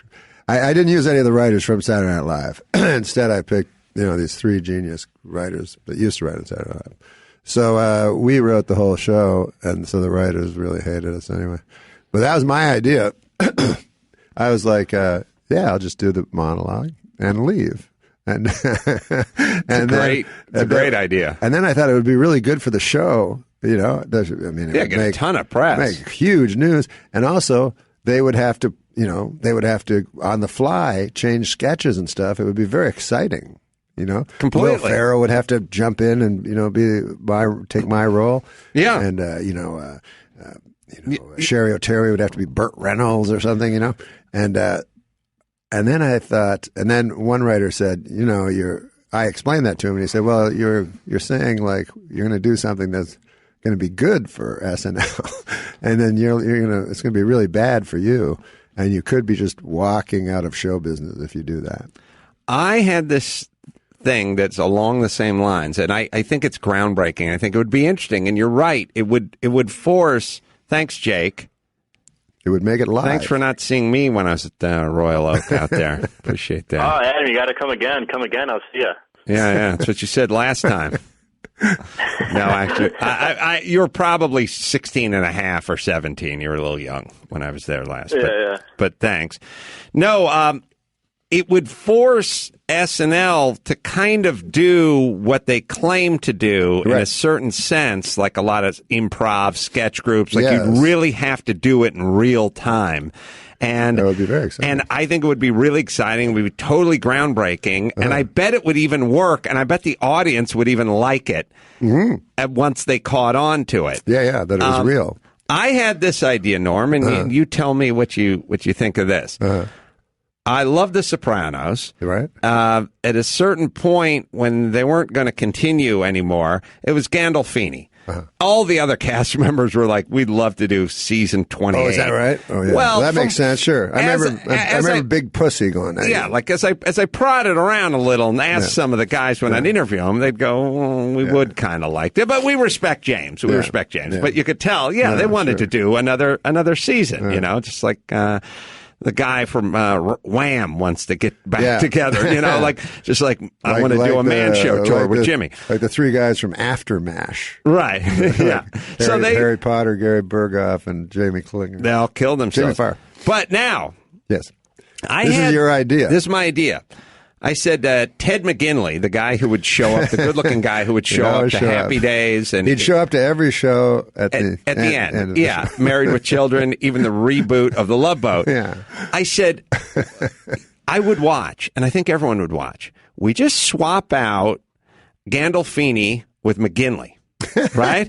But we don't alter the scripts or anybody else around him. It's all the exact same dialogue. It's all the exact same thing. They call him the same thing. The wife responds. The kids, the same. They're at the club. The bada bing. It's all exactly the same as if you were just going and doing season 11. It's just Ted McGinley. So it would become a comedy. Well, it'd be a surreality. Yeah. Like you wouldn't. I don't know what it would be, but I would watch it, wouldn't you? Absolutely. That's fascinating. You wouldn't tell Ted to put on weight or do anything or even dress differently. Just if you used whatever, I can't think of another guy, young Ed Asner or something, then that idea wouldn't work. No, he'd just be him, and he'd be Tony, and everything would be exactly the same. That would be, I would definitely think You'd watch one season of that, wouldn't you? Fascinating experiment, yes. All right, somebody, I want you to still think about a day in the life of Norm Macdonald. Bryce, 25, West Hollywood. Hey, how's it going, guys? Hey, Bryce. Good. Big fan of both you. You're my comedy heroes. Oh, that's nice. Thank you. We're mistaken for one another. Yes, often. What do you do when you're mistaken? Because when I'm mistaken, I just go, yeah. Yeah, I do too. Okay. But anyway, I thought this was the perfect opportunity to call you, now that you're both in the room together. I got fired about a month ago from a very well-paying gig for doing a Norm Macdonald joke. Whoa. Let's hear the joke. What's the joke? Well, I know how much Norm hates this, so I'm going to do the least insulting impression of him as I possibly can. I'm not going to do Nah, you can do the Jay Moore shit. I don't care. But basically, I hosted a show at Harry Potter World, which paid about $300 a day. Yeah. And at the time, nice, I was obsessed with Norm. Yeah. So my stage manager and I would always just be talking about Norm Macdonald backstage. And the problem was on this day, we were having a lot of sound issues that were messing up with the speakers, our iPad, which controlled the entire master system. So are you at Universal Studios at this point? Exactly. Okay. Yeah. So I'm hosting a show in front of about 2,000 kids, all decked out in Harry Potter gear. Mm-hmm. So I got on stage, I introduced the dancers, I go, "Please welcome the beautiful ladies of the Beauxbatons Academy of Magic." Oh, I see. What character are you supposed to be? That was you, Norm. I'm the host. I'm the host. But are you an elf or something? No. I'm dressed up as a Hogwarts student. Oh, okay. So it's kind of hard to explain if you've never been there, but essentially it's a stunt and dance show, and I'm just the MC who goes out and introduces the different acts. We call them gags, but go ahead. Yeah. So anyway, I switch from the British accent when I go backstage, and not knowing that my microphone is still on. And I make a joke that was based on an interview that Norm once had with Barbara Walters on The View, and I said, I looked at my stage manager, not knowing my microphone was on, and I said, hey, Kyle, you know this Harry Potter guy? You know, he murdered a guy in cold blood back in '88 in a Texas bar fight. And then at that moment, you know, it'd only been like 10 seconds, but that's a long 10 seconds if it's going out to an amusement park. That's a they let you go. Well, here's the deal. Because it technically wasn't my fault, it was the sound shut your mic. fault. Yeah. What they did was I was magically moved from number 1 on the roster of 7 people who hosted the show to number 7 the very next day, and I haven't worked since. Oh, you haven't worked since? I haven't worked since. Oh, I would feel bad, except you did that impression that you said you weren't going to do. No, I said I wasn't going to do the annoying one. That was the toned down one? Wow. Okay. I thought it was pretty toned down, Norm. Well, let's hear the one that would be insulting. Okay. I'm from Canada. I don't really I don't really understand flossing. You know, all it does is make your teeth a big mountain of blood. No, you're right. That is more annoying. You're right. That is what people say. Bryce, that is what with people your say. kind of range. You know what? People say that, and then the other guy goes, "You sound exactly like him," and I'm like, "What the fuck?" Well, we never sound the way that we think we sound, right? That's true. Nothing can hold you down with that kind of range. You think he's going to get work again? You can do everything from Norm to super extremely annoying Norm. So there's no way you're not going to land on your feet in this town. I should say I never did a joke about, I know what joke you're referring to. All right, so Norm, I your joked day. about, just to explain what he was talking about, I went on The View, and I said the president was a murderer. And just to annoy Barbara Walters, because I really dislike Barbara Walters. The president. Yes, I said the president's a murderer, and she's like, "You better watch yourself," like I'm in Russia or something. Right. So I'm like, "What? He killed? You don't know that?" Like I acted like an idiot that didn't know that everybody didn't know that. But I really dislike Barbara Walters because Barbara Walters, they're like she's the big, the start of woman and all this, but she's the one that started this whole goddamn shit with the Kardashians and, you know what I mean, about fame being currency. She's the one. I don't like her for other reasons, which is, and I can say this about many of the ladies who've graced the View stage, they don't have any discernible talent. No. Like, people look at her and go, she's a pioneer. She carried the torch for those who came. It's like, I've never fucking seen her say anything or do anything. Other than that, she's a great pioneer. Like, she sits there, occasionally cracks herself up at her own super weak and lame joke, but mostly looks concerned and then asks overly obvious questions to whoever she's sitting in front of. Yes. She has tits and a labia, but other than that, I don't see her as possessing any particular talent. And as a matter of fact, if she was a dude, she'd never work a fucking day. I mean, she might be writing copy or something, but being completely I like dry. You can say that on your show. She's not funny at all. She's not even interesting. You'd be thrown off anything if you ever said that outside this show. And I know everyone on The View has been praying for her to leave for since day one. Well, what about that Sherry Shepard? How could you say, I didn't know, I thought dinosaurs lived at the same time as people, and then you go, why shouldn't they just fire her? Like, find Gary about her view. Find my book. In 50 Years Will All Be Chicks, I wrote a little something about the ladies from The View, that Gary will look up. Yes, I did The View myself. I always thought you thought they were a hoot.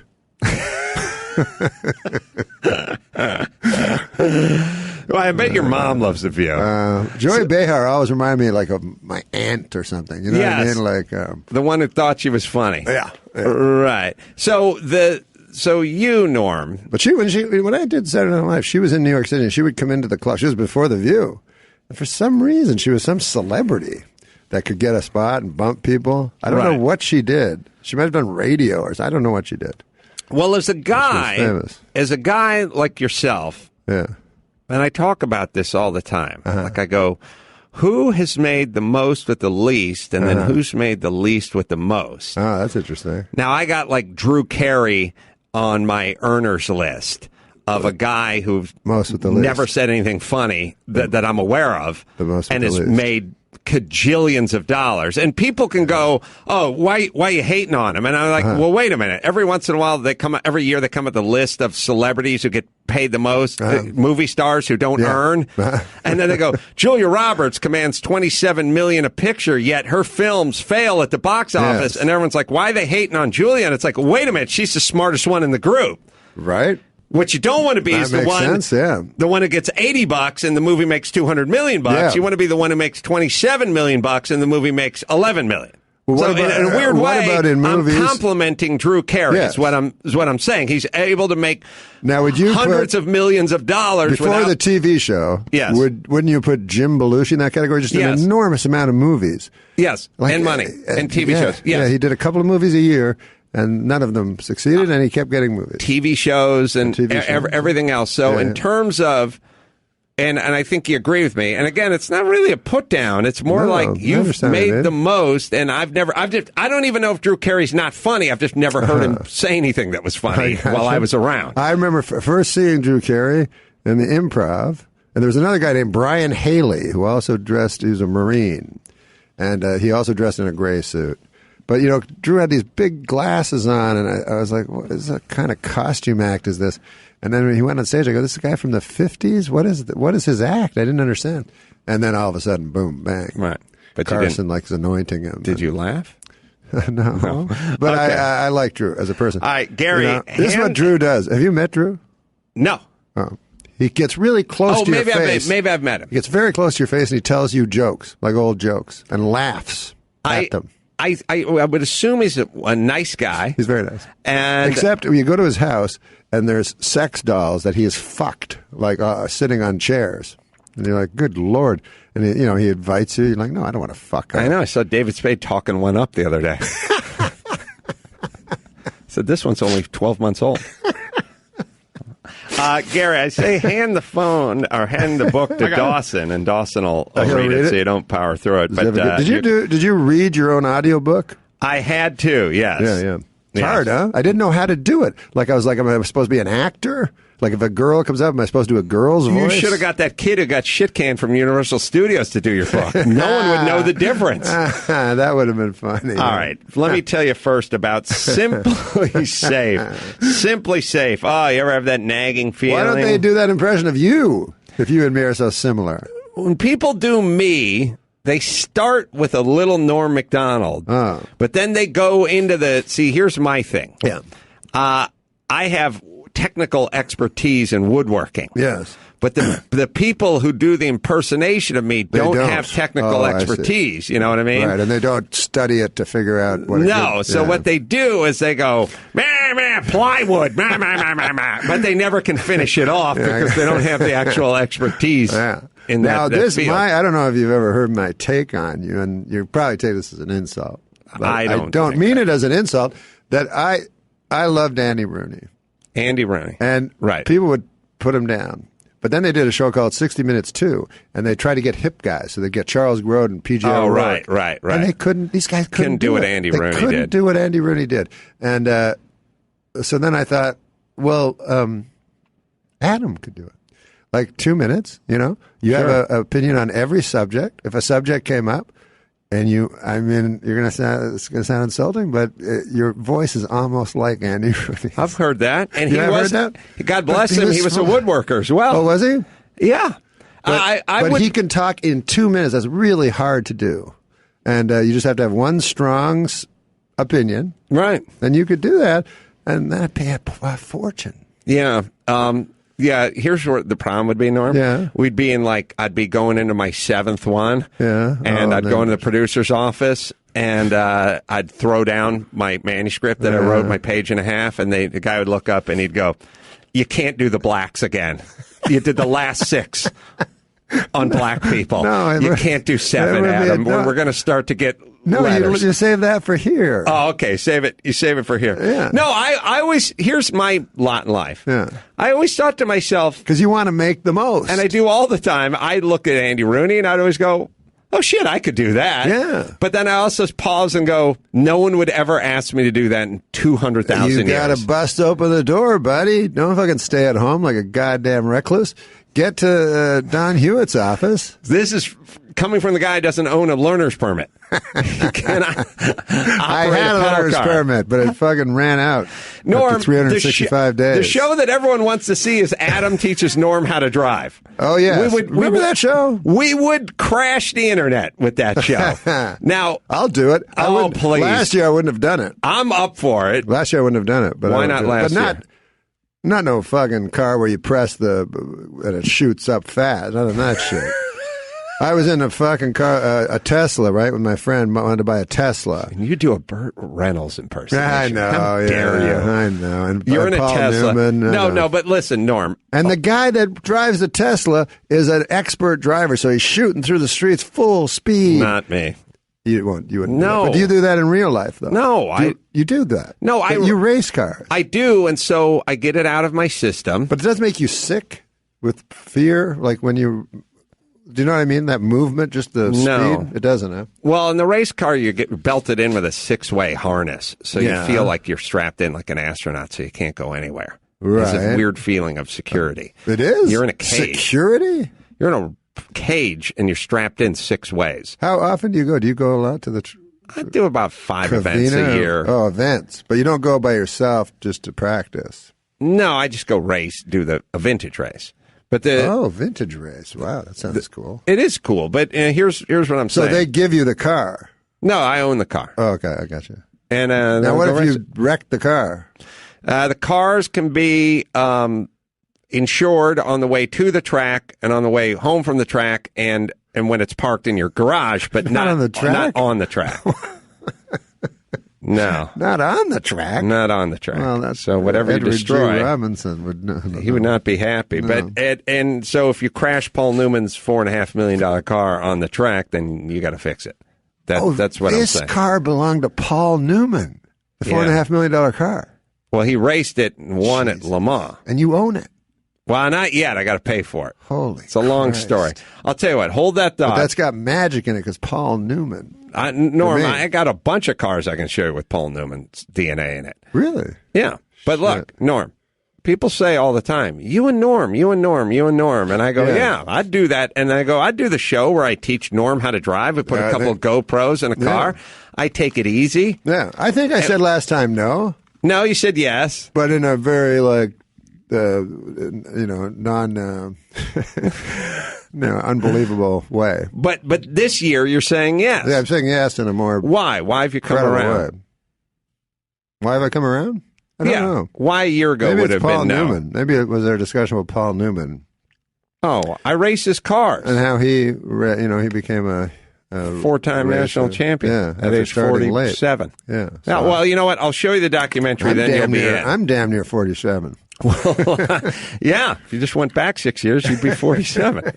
All right. I'll tell you what. Stifle yourself for 1 second, and then we'll get into this stuff. Simply Safe. I ever have that nagging feeling when you leave the house? Oh, did I leave something open? What's going on? Well, now you don't have to worry. You got Simply Safe. I have Simply Safe. Dawson has Simply Safe. Mike August has Simply Safe. Peel and stick, no drilling, no pulling wires, no long-term lock-in contracts, no big fat commitments. Just $14.99 a month, 3 times less than other companies. Protect your home. Do it the smart way. Use Simply Safe. You can visit them online. 2 I's in there. SIMPLI Safe. Adam. Go to simplysafeadam.com right now. Get free shipping, and on your order, you get a free keychain remote. So you can heat the thing up. Arm and disarm. Yeah, sorry. You can arm and disarm and just do it from your keychain, just like your car. Boop, boop. Easy. $25 worth of keychain remote. Free, but let's jump on this. SimplySafeAdam.com. That's SimplySafeAdam.com. All right, so Norm Macdonald, the book, based on a true story, a memoir, very good. I read it last night. Becomes surreal at times, but very good. And available now on Amazon. You know what to do. Click through our site and bookmark us. So, Norm. What would you think of this? You were. I'm going to do a Netflix special. You are? Yeah, I don't like doing specials, but... I didn't... The one thought I just wanted to finish is where I had Drew Carey at the top with the most earning. Am I at the bottom? Well, we got a friend named Josh Gardner, who's maybe a little below you. He'd be way... Come on. He'd be way below me. Way below you. Yeah, he would. He might be more talented than me. I don't know. I mean, he's pretty close. But everyone does that thing where everyone agrees Norm is a genius and a comedic genius. And so the question is can we get you out? Can we get you behind the... I've tried these things, you know. I'm not a great collaborator. But I'll tell you this. What would you do in this situation? Because I think it would be much different than what I did. Your agent says, we did the Netflix special. We got the deal. It's in Boston at the Wilbur Theater. I'm going to be at the Wilbur Theater coming up on the October 8th. October 8th at the Wilbur Theater. Don't miss Adam, right? Yeah. Does that sound good? Yeah. Yeah. So I'm doing it at the Wilbur Theater, my Netflix special. So my manager told me the other day, he's like, we got the deal, but you got to pay for your own hotel room. So I'm like, well, that's kind of odd. I pay for my own hotel room. Mm-hmm. And then he said, I got to tell you, though, me and a couple of guys are going from when we got our own deal. We got the hotel room paid for. Your manager told you this. Yeah, I remember. So what would you do if your manager told you such a thing? Well, I can tell you this. Me and Jimmy had a manager. Yeah. Oh, that was Baby Doll. No, we still have Baby Doll. This is Howard from your native land of Canada. Of course, Howard, yeah. And I remember once, and Gary, let's not forget Dawson and Joy Behar. But I remember once, the Vegas has the whatever hotel with the Four Seasons above it. Oh, yeah. With the 4 floors above it are the Four Seasons, and then down below's the Ricketts Hotel or whatever it is. No, that's the best hotel in Vegas. Mandalay Bay. Mandalay Bay's the first 22 floors, and then the top... the incredible one. And we were standing in the lobby, and they invited Jimmy and I out to Vegas to host or present at some sort of sports award show or something in 2000 or something. And we were all in the lobby, like getting onto the elevator. And he said, we were like, what floor are you on? I was like, I'm on 11. Jimmy's on 9. He's like, I'm on 27. And we said, what? And he went, I got myself booked into the Four Seasons. And he started laughing, and he pushed a button, and I just thought, I don't know, this feels like a tactical error to me, because he's not even supposed to be here, but he'd managed and he's laughing? But did he didn't pay for it? No, he managed to work it out with the producers of the show that he stayed in the Four Seasons, but that the talent who he represented, who theoretically you're supposed to be looking out for, was going to stay at the Ricketts Hotel. He laughed in your face. Well, he didn't know what he was doing. It was a little more of that proud. That kind of thing where you got the large fries when you only ordered the regular, and your buddy got no fries. And was it it the kind of thing that you and Jimmy were just in shock and didn't react to? I remember just thinking, why did he tell us that so proudly? Why did he boast about that? A manager would go, I got you guys into the Four Seasons, and I'm staying. But you didn't get angry or anything at him. You just let it play out. You know what I did? You just said, when I get to Jimmy's room, we'll laugh about it. I did what I do with everything, Norm. I thought to myself, noted. Yeah. Right. I'll just go ahead and put that in the hopper, and we'll see if we revisit it again. I have some other point. Very complicated relationship with Howard Lapidus. I'll bet. It's so strange, but anyways, I don't know if I want. Well, I'll say it. This is what happened. All right. I had to fire him at one point. Yeah. Everybody does. He went crazy when I fired him, and he was like pacing around the room, going, "I knew it," like paranoid and stuff. It was unnerving for me because it took me so long to muster up the courage to even fire him. Right. Anyways, I meet him years later, and he's talking to me and this other person. He goes, I've been fired by a lot of people, but Norm's the only guy that I fired. I shouldn't be telling this, but I said, so I go, yeah. Because, I don't know, that's, why not? If you want to remember it that way, that's better for me. I don't have to feel guilty. Right. But now I just told it. That's all right. Yeah. Listen, I think he did, maybe he did fire me. I'm still friends with him. I don't care, but I fired him too. He fired me. All right, do you have my section on The View from in 50 Years We'll All Be Chicks? My book, not Pulitzer Prize nominated, by the way. I know I'm a guy, so I'm supposed to hate The View, but I don't hate The View because I have a dick. I hate The View because I have a brain. The View is going on what feels like its 35th season. It has numerous Emmy nominations and even an Emmy win, and it's a disjointed, scattered piece of shit that's hosted by some of the least compelling, most untalented people that have graced a television set. If this show consisted of 5 guys sitting around talking over each other with the occasional hackneyed joke awkwardly shoehorned into the meaningless conversation, it would have been yanked off the air years ago. You see, at 10 in the morning, all the smart people are at work. That leaves the View's audience. Barbara Walters is about as interesting and funny as the one old teacher you had in junior high. I know everyone treats her like some kind of national treasure, but she's clearly past her prime. And no one at that show would dare utter a word. It's about the same relationship Saddam Hussein shares with his coworkers. When she finally decides to hang up her dentures and call it a career, there will be a silent celebration akin to what the guards did after the Wicked Witch got the bucket of water tossed on her. On her last show, The lavalier mics will be recording a lot of, "We'll miss you, we'll stay in touch, we don't know how we'll carry on without you." But the internal monologues will skew a little more toward, "Have fun on the Greyhound bus to hell, bitch." Sherry Shepherd is dumb. She's read one book and it's the Bible. She's not ha-ha funny. She's more, "We need a fat chick who's not funny." Elizabeth Hasselbeck gets a pass. She's already being punished on a daily basis. Could you imagine if your lot in life was to be wedged between Barbara Walters and Sherry Shepherd? She's the lunch meat between a stale piece of sourdough and the dumbest slab of pumpernickel to ever hit the day-old bin at the bakery. Whoopi Goldberg. What happened to the unstoppable force of comedy that had us doubled over with spun gold such as Burglar, Jumpin' Jack Flash, and Eddie? An Emmy for The View and an Oscar for Ghost. She deserves those as much as Elvis deserved his black belt in Taekwondo. Joy Behar. She's the funny one.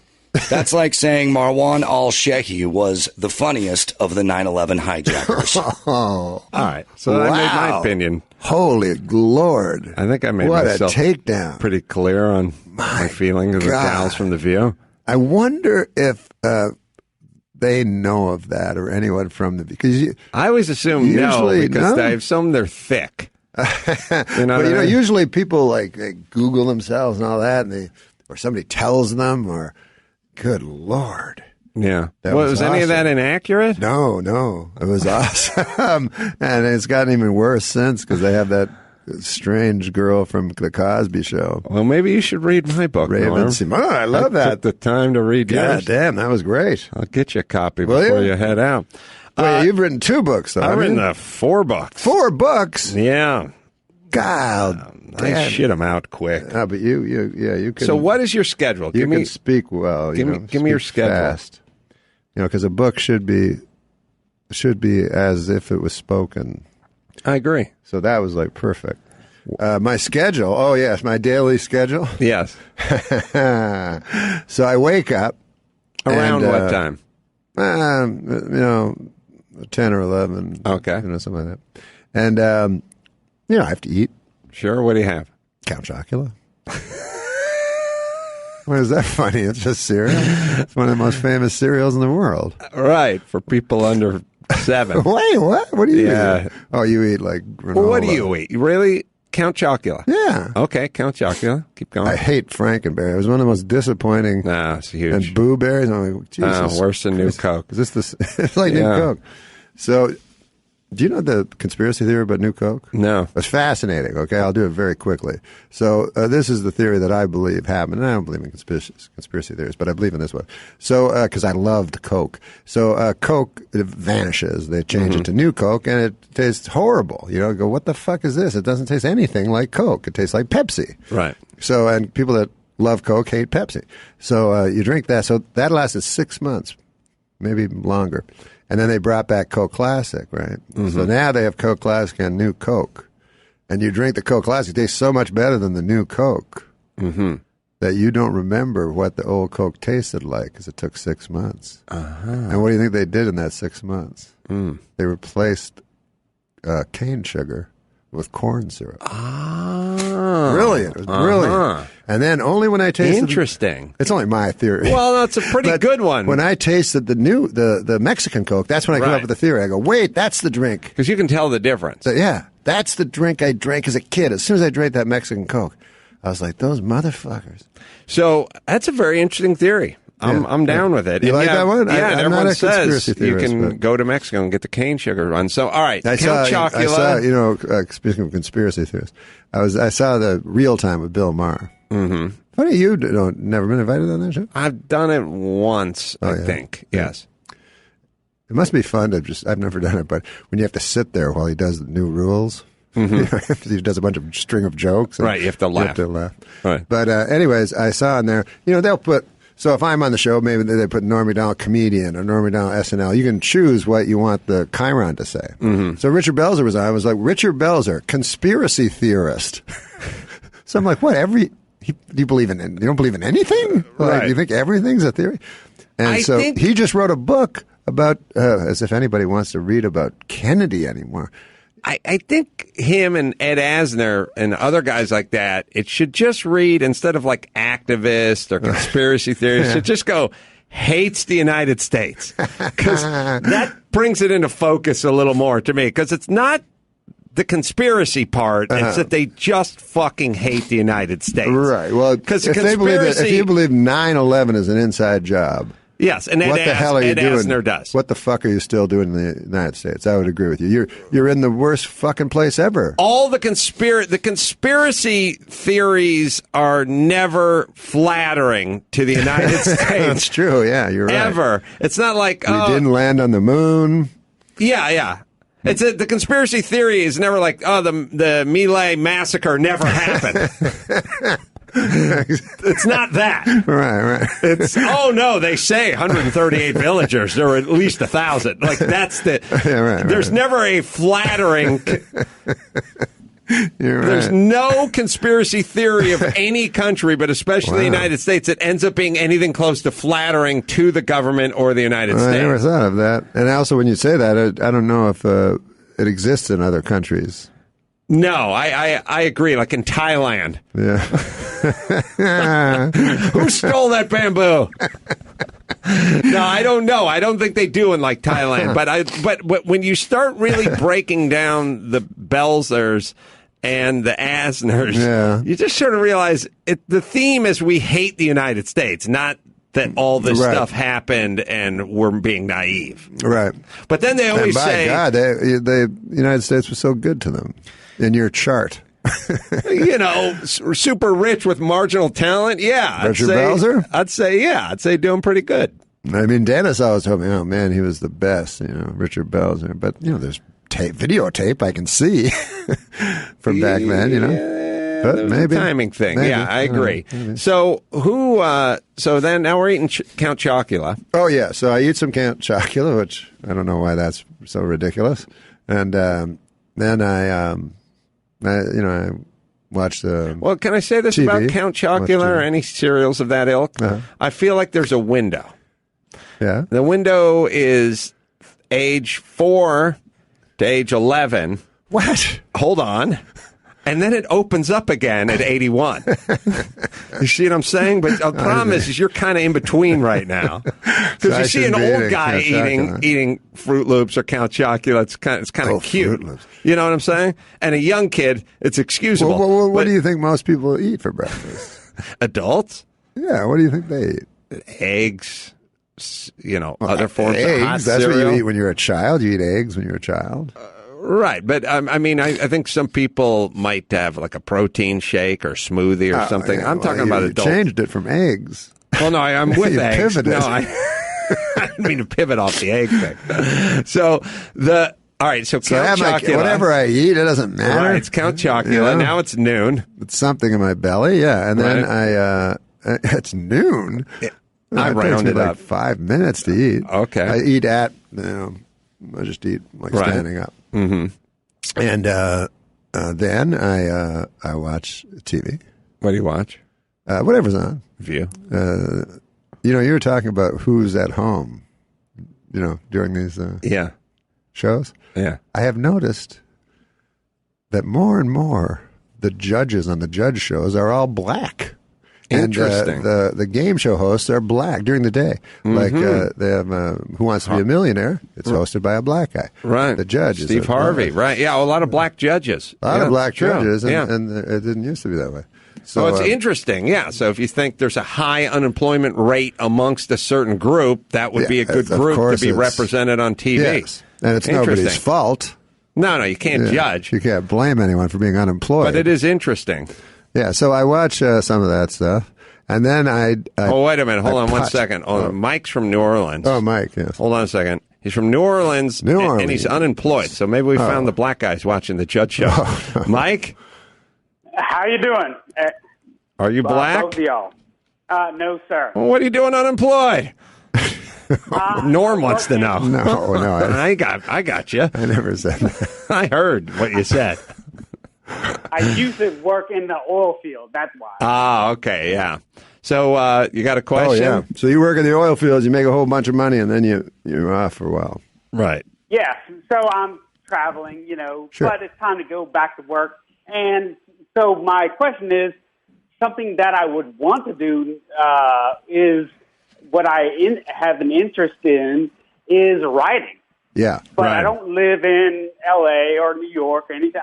I live in South Louisiana. Mm-hmm. So if I don't, teach Jimmy Kimmel boxing or something like that. Yeah, or that's how I got my don't have into show business.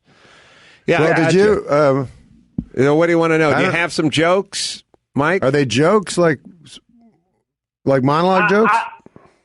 No, I'm talking about write for a show or a comic or something like that. Yeah, no, well, write a spec script. What's your favorite sitcom? Oh, let's see. That's good. No, don't write a spec script. you don't know any sitcoms. But do you think you would write monologue jokes for Jimmy Kimmel well, or any? Yes, and maybe movies too. Movies. Okay. We'll throw out a current. But I will say, when I was at Saturday Night Live, I don't know how it works nowadays, but any jokes I would get sent, I would always read all of them, and sometimes it was a good joke, and you don't get much. You get like $50 a joke, but if you get a few on the air, all of a sudden you'll get hired. I don't know how it works now. Yeah, so that's all I know. Yeah, that's kind of what my question is. How does it work now with social media? Or someone like Adam might be inundated with that kind of stuff. No, so I don't get a lot of jokes. I wish I did, but there are people that from social media have been hired from their tweets and stuff. Sure. So, I know that. So, Mike, do that because I'm trying to get to what Norm eats for brunch. Okay, and sugar smacks. I think. Yes. Your fan club on Facebook says hi, and they want to know where's my Ace Award for last year. Oh, you got. Are you talking to Norm? I'm talking to you. All right. Why would I have an Ace Award? I don't know. Hey, an Ace Award. I thought my award. Sorry. Oh, what are you? Because there used the Cable Ace. Yeah, there used to be the Cable Ace Award. I know. When he said it, I was like, of course the question's to you. Then when you said, are you talking to Norm? I said, maybe it's the Cable Ace Award. So now that's why you call it the Ace Award. Norm, I want to make a old timey Cable Ace Award. No, they call me Ace. But I know what I call the Ace. But let me make you this pitch. Double meaning to it. I always feel this. Yeah. I feel like learning to drive would be not only freedom for you, but a metaphor for your life, a transition. Do you know what I'm saying? No. I feel like you got to say what the metaphor is. Oh, and it's symbolically important to say, I, Norm Macdonald, own a California driver's license. I'm taking the wheel of my life. I'm taking control of my life.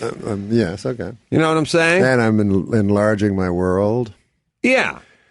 And I think that's a show, it would get 2 million views on YouTube if you and I just put some GoPros in a car. What if I learned to drive, struck a pedestrian, killed him? Well, then what? It's even higher ratings. Oh, my God. I don't mean during the show. Oh, I see. I mean later on, you read that in the paper. How would I feel personally? Yeah, you wouldn't care. I'd have to check the nationality of the pedestrian, obviously, and the sex, and naturally. But after that, I'd probably feel some remorse, depending on what I found. Oh my God, it's lawless in this room. It is. All right, so now it's about noon. And then you got to be careful about what you say, because you can say anything, and I don't think I can. You can say anything. I don't think I'm protected like you. You're stand-up. You can do what you want. So what now? You have yourself some Count Chocula. Yeah, then I was going to say I do my exercise for the day. Mm-hmm. Which is what? Putting. I have a putting green. In your house? No. I don't have a mansion. Outside. Oh, outside. It's like a community. Community putting green. Yeah. Right. And then I get very mad because... Do you go to the market to buy Count Chocula? I get it ordered. I really should go because it's so close to me. Mm-hmm. But I get it ordered in. Mm-hmm. And the only problem with getting it ordered in is the tomatoes. My mother makes me tomato on... Now you're going to say my mother. Please. But my mother makes me tomato on rye. And, that's a sandwich? Oh, it's so good. Like it's not a sandwich because there's only one piece of toast. Open-faced. You take toast, then you put 2 pieces of tomato on it, and then you put salt, and then you put pepper. Oh, my God. It's almost like a pizza. Yeah. But better. Yeah, they have things called pizzas, which they'll actually bring to your home for a nominal fee. You should look into that. Listen, man, I like a pizza. Okay. So then I putt. Okay. You putt? Now we're around, that's your exercise. And now we're around noon. Mm-hmm. And then I go back to my house. And then I watch more TV. What do you watch now? I just watch random stuff. Uh-huh. Now, I'm not being honest. What I do is I watch YouTubes. I'm addicted to YouTubes, as I think a lot of people are probably. Because you know how you watch a YouTube and then there's a string of things on the side that look interesting. Yeah. So you hit that one, then you hit another one, and then it's midnight all of a sudden. Right. So, I think that's a problem in America. Yeah, well, the problem with the YouTube thing, it'll be like, the title say like desecration of synagogues worldwide, but it'll be a chick with a D cup bursting out of her blouse. And there'll be part of me that goes, I'd like to know more about her, but I'm not sure if I want to see the desecration of a synagogue. So I'm kind of torn. But I worry about, because they say the NSA and that people look at you. My computer, because I don't look at porn or anything, but I YouTube a lot of Hitler, and then there's one, there's some Hitler stuff where you have to hit another button. An extra Hitler button. Yeah, like it's so horrific, like the Holocaust or something. Yeah. It's like you have to hit another one, say, I'm 18, I can see this horror. But so you don't look at porn. No, I watched it for a while, and you know what happened? I got desensitized, as they say. Did you ever get desensitized? I'm careful to not desensitize myself to things that would be called vices. So you watch them in moderation. Yeah, I have a relationship with booze, with cigarettes. Oh, really? With porn. Cigarettes? You can control? 2 at night. Wow, but in the middle of the night. No, not during the daytime. That's great. Well, yeah, because I enjoy it. Very few people could do that. I know. No doctor ever believes me. But my thing is, like, I enjoy it. Yeah. And I realize if I wake up in the morning and light a cigarette, I have to quit. Because you'll smoke all day? It's just because it'll now be a problem and you'll need to quit smoking. But if you go home, you work all day. I see, right. You go home, you have a nice hot bowl of Count Chocula and play ball with the kids and everything and help them do their homework. Yeah. And then at a certain point at the end of the night when the kids go to bed and it's time to pour yourself a scotch, then you go out in the patio and enjoy a cigarette. You don't have to quit. Yeah. Well, when you go in your den?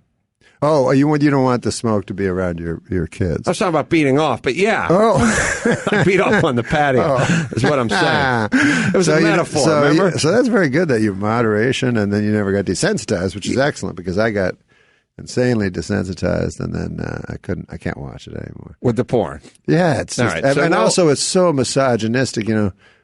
The titles, like you were saying about desecration, the titles are always like dirty fucking whore likes to be fucked in that dirty ass. And you're like, whoa, that's not the film I just watched. Like, it didn't seem to be her idea at all. I also find... and then there's just a futon and a bright light, and you're like, how did they get her in here? A little too much spit going on for my taste. Why is, I don't know why. And, this new generation is crazy. It's getting sad. They like choking. Yeah, there's choking. Spitting. Yeah.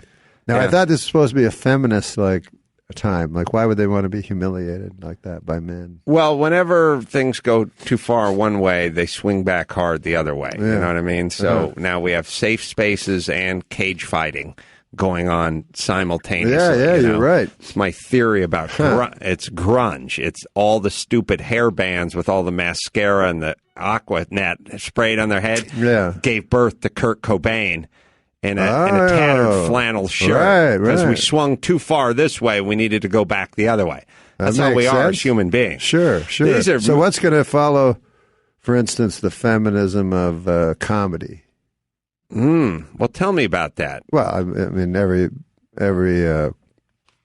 I think women have pretty well taken over comedy, haven't they? Well, I think we enjoy celebrating women comedians probably more than we enjoy celebrating male comedians because it feels like progress. Mm-hmm. Right. So like Tina Fey is too big to fail. Yeah, well, although I think of her as legitimately funny. Yeah, she's funny, yeah. But I also feel like... But she ushered in a generation of... Not as funny? Yeah. Well, I've gotten in trouble in the past for talking about this. Oh, that's right. Yeah. Well, because I was given a choice. Oh, you were? Who's funnier, men or women? So I just said men because I don't like when people do I really couldn't say because I know a lot of funny guys. But then they didn't put the question in. Not really that way. It was more like just Adam said women weren't funny. Now I went on to say that Kathy Griffin and Sarah Silverman and I know plenty of. I said Kathy Griffin and Sarah Silverman would have been funnier than any guy in my high school. Right. But they kind of left that part off. Yeah. So that's the way. But even Hitchens said it, right? He's supposed to be super smart. There is a kind of biological mandate, right? Which is if David Spade's trying to get his dick wet, it's not incumbent on the 22-year-old blonde to make him laugh. We're going full circle here, Norm. But if he wants to bang the 22-year-old, he's got to make somebody laugh.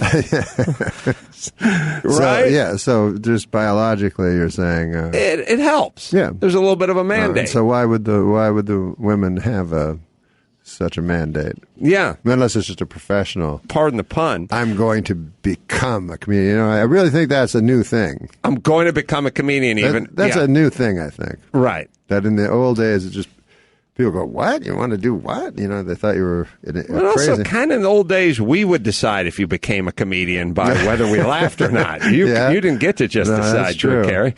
But it is force of will. You know what I mean? That's what accounts for your list. I think is ambition and my ranking of you not. Wouldn't it be work ethic? Well, there's work ethic. Yeah, there's work ethic, certainly. And wouldn't that propel the mediocre to... Yeah, if you're... Not mediocre, but middling. I learned what mediocre meant. But what I'm saying is you, who have a love of chocolate-flavored cereal and pudding, probably not the hamster wheel of show business. What I'm saying is you probably could have made a little more money in your career. Oh, yes. If you'd played by the rules. Yeah. And had a little more of a motor. Or even a driver's license to operate a motor vehicle. When I've had a project, I've worked very hard. But, boy, I'm a bad collaborator, I'll tell you that. And when I look back... You are a bad collaborator. I should have just done it. I should have just said... Why are you a bad collaborator? I know, because the way the industry works, in, let's say, a sitcom, and I never dreamed of being in a sitcom anyways, but, like the director will tell you to do it one way, and you go, right. I don't want to do it. It seems pretty hacky that way. This is what I had a director tell me once. He goes, "Trust me, do it my way. I've seen it work 1,000 times." Right. I'm like, that's the problem. Right. And so I just pretend not to understand and just do it my way every time. And the guy goes, "No, I think we're going to do it the different way." I go, "I did." He goes, No, do it my way." I go, "Okay, I'll do it this time." And finally, he would get exhausted. But don't you feel like you and I could collaborate on something? Well, I was just thinking of that, actually, because I was looking at you and I was like, well, if everybody thinks we're similar or whatever, we could play brothers. Yeah. Right? Because even though we people think, but we're actually very different. Yes. Even though we're the same. So that would be like brothers. But maybe we could collaborate on Adam teaches Norm to drive. It's just a start? Just a start. Yeah, so people could see the chemistry. I'm a good teacher, Norm. No, I trust you. And I think... Okay, when do you want to do it? We could get on the calendar for, later this year. Okay. Come by your place. What would it take you? You finish off your Fruity Pebbles. Come on, man. You come down to the car. The car's loaded up with GoPros, and we just go around the block a few times. Well, now, wait a second. Are the GoPros going to obstruct my view of... No. My blind spot? I would know never all that put shit. you... First you know about the blind spot? You have a blind spot? Everybody does. You have to fucking look behind you. I don't even know why they have mirrors. Oh, no. Listen, I do these race cars. You get strapped in like an astronaut. You use all mirrors. You can't even turn your head. Really? Oh, yeah. And I saw Cannonball Run. Yeah. And fucking Burt Reynolds is so cool, right? He's like, I don't care what's behind me. He fucking breaks off the fucking mirror. Yeah. The rear view mirror. That wasn't Burt Reynolds. I know. Who was it? How do you remember? It was the Italian guy driving the Ferrari Daytona. God damn it. You can pull that shit away with some of the Cal's spade is fucked. It's not going to work on me. You're absolutely right. He's driving a Daytona Spider, and he says, in Italy, what is behind us does not matter. He breaks the mirror off and throws it behind him. I can't believe you know Jesus, that. Norm. Who are you hanging around with? All right. I'm a fraud. Hold your... Yeah, you can figure it out, Gary. It's probably about 2/3 of the way into Cannonball Run. It's the guy driving the Ferrari Daytona, probably a 71 Daytona, and it's a Spider convertible, and he's explaining that in Italy what's behind him. He's the only guy that's not a star in the movie. Yeah, so you wouldn't know his name. I know. But you would know. I knew it wasn't Burt Reynolds. I Well, didn't think you would know It was a that. valiant try, and it would have worked with almost anyone else on the planet, possibly even Burt Reynolds. But not this hombre. I know. That was all right, crazy. you answer your phone. Wait, what is that? Not my phone. Oh, it is. It's in my pocket. Sorry, guys. I'm sorry, I'll tell you guys about DraftKings. DraftKings. You can step out. No, just step out. I'll just step out? But 1 minute. Okay. 80 seconds. 80 seconds. DraftKings. Where was I? DraftKings.com. You don't need to come in first place to get the cash. No. There's a player finished 800th in Week 1's biggest fantasy football contest and took home $100. Gary, how are we hanging? Doing pretty well. I beat up a little bit on Brian this week, which I was gratified about, and Kalen was doing surprisingly well for someone who doesn't really play sports that much. But Brian's back in it next week. We got a whole new draft coming up. That's the beauty of DraftKings. It can happen this week. DraftKings is hosting another huge fantasy contest with over $1 million in total prizes up for grabs. DraftKings, the destination for 1 week fantasy football. No season-long commitments. Play whenever you want. Play with the players you want. It's DraftKings, man. It's a great experience. It's DraftKings. Dawson. Don't wait. Get to DraftKings.com now and choose your players for this weekend's contest. Enter promo code Adam and play for free with your first deposit. That's promo code Adam to play for free for your share of over $1 million in total prizes this weekend only at DraftKings.com. DraftKings.com. Eligibility restrictions may apply. See website for details. Gary, do you have that scene from Cannonball Run? We think we do. Okay. Is he driving a Daytona? I think so. All right. Let's take a look. And now, my friend, the first rule of Italian driving. Convertible Daytona. What's behind me is not important. That's it. He's somebody. Wait, that was in the Gumball Rally. Oh, no, that was the next show. And I think that was a Kiss of the Spider-Woman guy. And who was died, with him? Who died way before his time. This guy, you're talking about the guy that's with the rearview mirror. Yeah. Kiss of the Spider-Woman. Yes, he became famous after this. All we this. know right now is that it's definitely not Burt Reynolds. I know it wasn't Burt That's Reynolds. all we know. But I Boy, think Norm, you're right. Is He's like doing a cheap, like Italian accent, and later he became like a great actor. Yeah. Yeah. And who was with him? Later he died way too soon. We had his name written down here, Gary, a second ago. I was guessing Joe Pantoliano went on, but I don't know. No, this guy was became a hardcore famous actor. It was starting Kiss of the Spider-Woman. I think that'll help. Raul Julia. Oh, that was Raul Julia. Raul Julia. That was him. Wow. And he must have died at like 53 or something. Like he died a while ago, but it was early. It was young. And sort of suddenly. And we'll figure out his thing. Roseanne had a talk show once. Mm-hmm. And Joe Pantoliano was the guest. Mm-hmm. And so she's introducing him. She goes, you know this. I don't know he has a whole bunch of credits. But she goes, you know, our next guest, a great actor. You know him from this and this and this. Please welcome Joe Pantoliano. Joe Pantoliano comes out. Roseanne goes, I know him. She knew the guy. Raul Julia died in 94, but I don't know how old he was. But that was a 54. terrible, hacky 54. performance, right? And then he became a fantastic, famous actor. And then he unexpectedly died. Oh, Norm, before if I had said Raul Julia rather than Burt Reynolds, we wouldn't have gone down. Then this you path. wouldn't have. You would have gone no. So you just watch YouTube I like YouTube a lot, and you know, I end up watching the same thing that I've already seen on YouTube because And you tweet a lot. Yeah, sometimes I get obsessed a little bit with tweeting. This is what happened. One time, I called a game, you know, and then the next what kind of game? Like a football game or something sports related, because I would make predictions, you know, and then I'd call the game from the viewpoint of me and my point spread and so forth. So then, the next time there was a game or something, I would look on my notifications and people would go, "Hey, I'm at my mother-in-law's, like eating a tomato sand, you know, whatever," and I can't see the game. Face. You know, I'd love to see the game. You know, so this poor goddamn cuckold, you know, he couldn't watch the game. Right. So I'd say, "Well, I'll be a man for you, you son of a bitch, you henpecked bastard." Right. And I'll I'll tell you what happened. You just have to sneak a peek And over that's there where it started. if your wife doesn't hit you with a cane or some sort of a handbag like Ruth Buzzy. Yeah, there used to be a lot of purse-related assaults. And Norm, I wouldn't be doing my job as a journalist. Well, I will do it. I'm not lying. And a podcarder. If somebody tweeted me a few months ago and said that Norm fired his agent because he was going to go play the Kennedy Center and open up for Adam Corolla or some version of that. That was not true. People were tweeting me that, and they thought, and they kept saying, "Are you angry?" And I'd always go, "No," because I like Norm and I have no idea what he's talking about. It wasn't true at all. This is what happened. And first of all, I didn't fire my agent for that reason, but the journalist was there when I was talking to my agent, and what they did was my agent phoned me and made it seem like, because it wasn't very much money, and my agent said, "But it's the Kennedy Center, you know, like it's a huge, prestigious event." Right.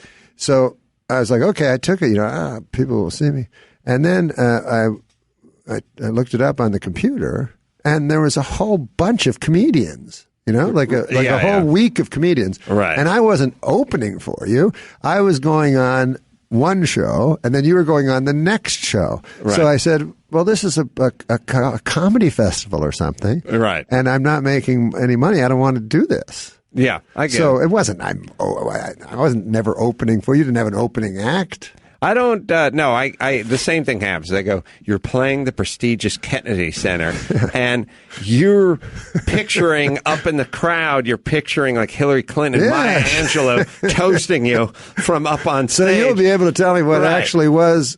Well, I didn't make the gig. I didn't do the gig either. No, but then what they tell you later is they go, Well, why didn't you do the gig? Why didn't you do I it? had a race to do.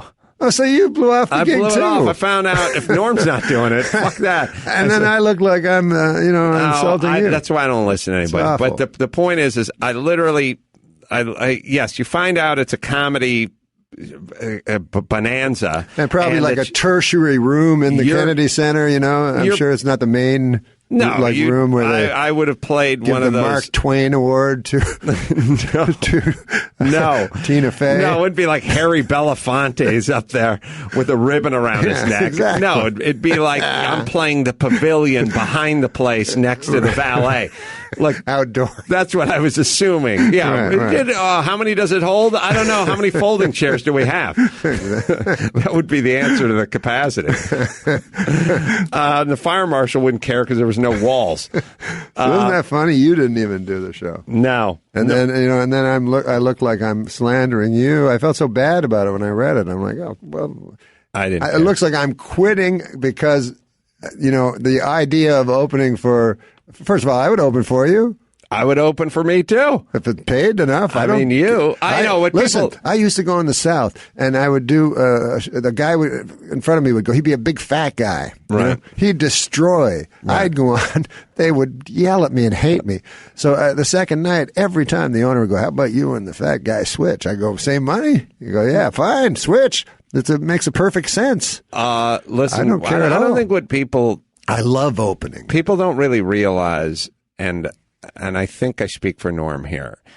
Whether it's if the Kennedy Center's paying $10,000, and Chief Wampum's casino is in Northern California is paying $15,000, we'll just go there. Yes, of course. And get the paycheck. Yes, and at our age, are we really suddenly going to, some prestige is going to be poured on us? You know? No. We'll always be bums. Yes, we're the bums of comedy. But when that would be a good one. When we unite the bums of comedy together in the front Why seat don't of a we Camry, do that? The bums of comedy?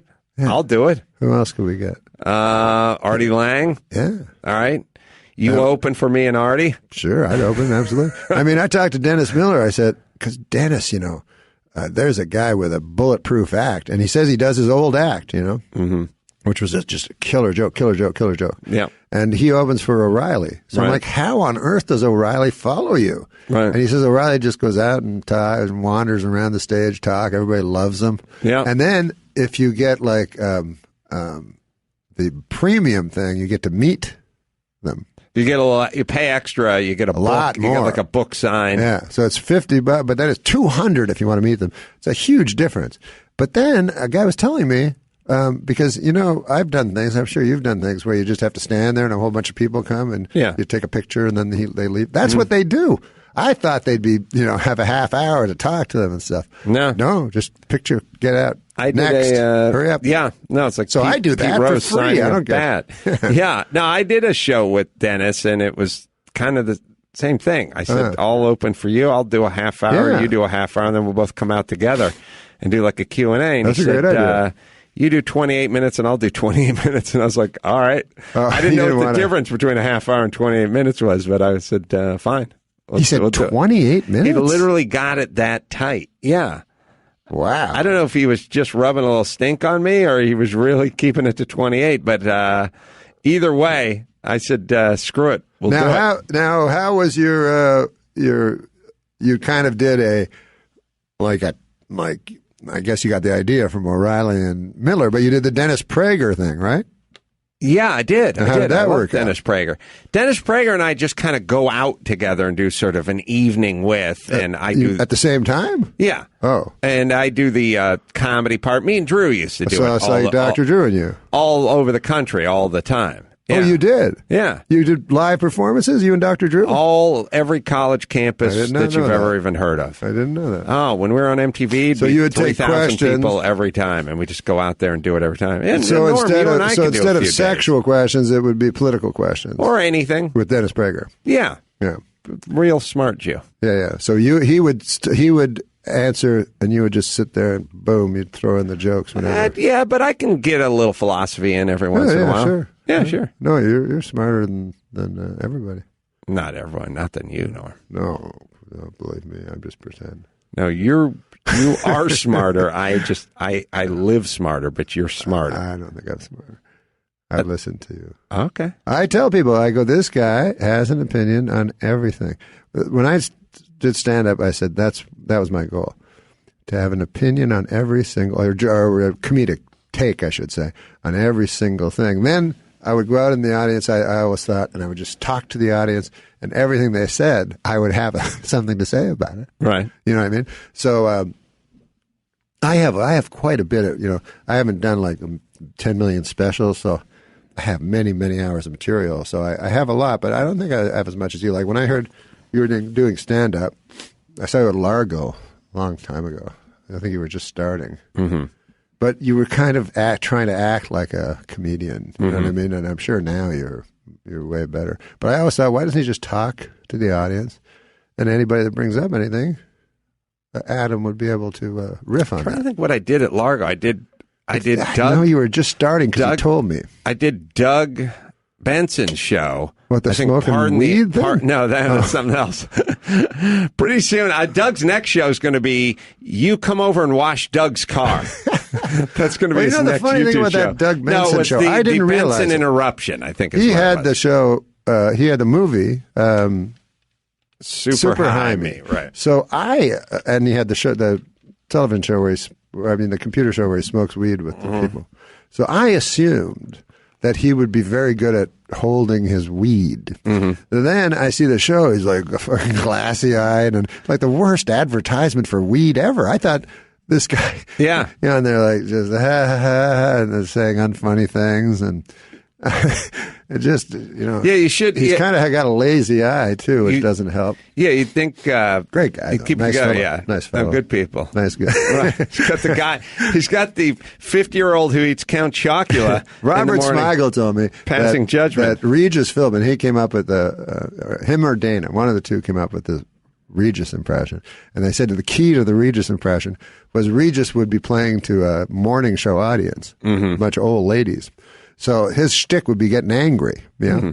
But then he would have to tell the audience that he wasn't really angry because he was afraid they'd take him seriously. So he'd go like, anyways, Bernadette Peters is in the back room and I have my donut with sprinkles. And I always eat my donut with sprinkles and I come in and it's gone. And they said, Bernadette Peters ate your donut with sprinkles. Anyway, she's a wonderful lady and she's on Broadway. And we... Speaking of trail off wonderful and shows, Doug Benson and me are actually going to be. He's going to come out to a live podcast. Oh, he's a great guy. That will be at the Wilbur a really nice guy. Theater. That's a live podcast, October 8th, October 7th. Foxwoods Casino with the DFG, the deaf frat guy. Oh, really? He'll come out and say at hi. Foxwoods? At Foxwoods. Yeah, he can get there, I guess. Anaheim and live shows everywhere. He lives in a place that celebrities live. Oh, really? Yeah, I thought he lived just in, I think he's rich. I think maybe it's his father-in-law. Doesn't he dress like a guy that had money? You know what I mean? If you grew up with money, you dress differently. That's an old thing. Now, Mark Cuban wears flip-flops, and poor guys. Well, no, that's true. Have fake jewelry. All right, and Norm's got a book. Who do you think won that debate, by the way? I think Hillary won out of... She was... She looked a little warm. Trump was sort of all over the road. I think Trump probably scored in the, I guess he's not an insane person department, but Hillary seemed to be on point. I loved at the end, he's almost like a child because he said, like, that's not nice. Like, nice is so weird a word. Because that's not nice. And I have something to say. Norm, and then you could tell he was thinking he might say it. He might. Well, you and I, you know what I felt like? And hold on with this show ending for a second, but just 1 second. Yeah. You and I think, both have been guilty of this, and it's happened before. By the way, this is going to sound retarded, but I don't even know if Donald Trump would be a bad president. I don't either, but I do know this. We don't like to rehearse that much. No. Okay. No. And we feel like we can go out there and get it done without the repetition. Oh, absolutely. And we all know there's nothing worse than the mock trial or the mock debate or you put mock in front of it or the repetition or the rehearsal. It always sucks. So you and I feel like we got enough in the tank that we can go out there, take the microphone, and keep things going for 90 minutes. Well, don't you? Trump would think that too. That's what Trump thinks. Oh, okay, yeah. Right. Now the problem is Trump is not Norm Macdonald. Trump, and the reality is Norm Macdonald pulls it off 8 out of 10 times, but there's probably those 2 times where you wish where the fat guy went on after you or before you, where you kind of wish maybe you had worked it out a little bit better. You know what I'm saying? Yeah. I've had that experience myself. I feel like Trump, now Hillary feels like the Wes Welker of politicians. Like, I am slow, I am short, I have no vertical, and what I need to do is run these routes over and over and over again and become the best possession receiver. So she's probably spent the last month doing mock debates, going over every scenario, having an answer ready for every possible question and scenario, whereas Trump went, I'm me. I'll get up on my feet. It'll start flowing. If I rehearse too much, it'll look rote. And I don't feel like rehearsing. Exactly. So I'll just go over there. I'll eat some Kentucky Fried Chicken, and I'll just go up there and I'll wing it. And during the debate, he'll wing it. It kind of, with the chicken reference, it kind of did feel like, all right, Trump, nobody wants teleprompter and stilted and everything, but a couple of dry runs probably would have helped the cause. Did you notice that it's a debate with 2 people on the same stage, and the whole thing is split screen? Why would you think that is? Yeah, that's weird. They didn't pull it. They didn't pull it back. I figured it out because of the whole corn syrup, cane sugar thing. Height. Ah. They made her the same height as. Interesting. So that's unfair. Not another conspiracy, not even a conspiracy theory. I mean, they have two people on the same stage, and it's an odd split screen. And the audience certainly seemed partisan. I never hear Hillary Clinton getting laughs and Donald Trump getting none. Well, he got a little roused at the beginning, but other than that, and it was weird because he was at the end of the thing, he was going to yell, "Your husband's a rapist." Yes. But he stifled himself. Oh, man. He was like, I guess I'll wait for the second I'll wait for the second one. Because if his numbers drop, watch out. It's coming. Based on a true story memoir, Pulitzer Prize nominated. I don't know how that works. Cobb's Comedy Club in San Francisco coming up October 7th through the 9th, and then I South Point Casino. I know this was on television, so I apologize. In Las Vegas as well. Me, live shows everywhere, and we got a cruise coming up, and it's all the good stuff. Just go to adamcarolla.com, and you can find out everything until next time. The Bums of Comedy. The Bums of Comedy. Adam teaches Norm how to drive. It's all good. Until next time, it's Adam Carolla for Norm Macdonald saying mahalo.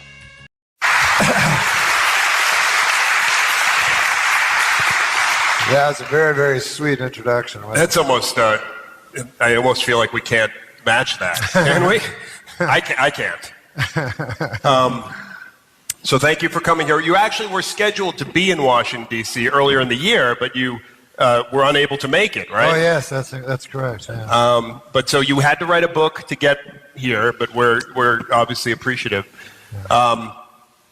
So just to start out, this book, based on a true story, a memoir, how would you describe that to people?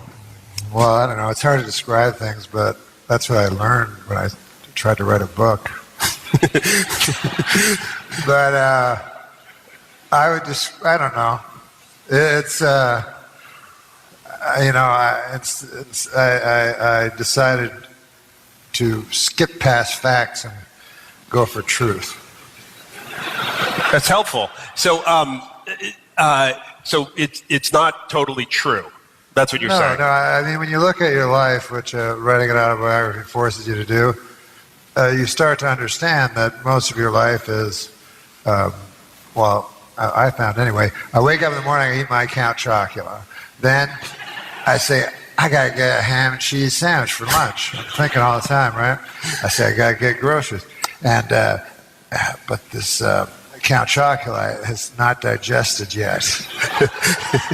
And then I go eat. So anyways, most of your life is finding and eating food.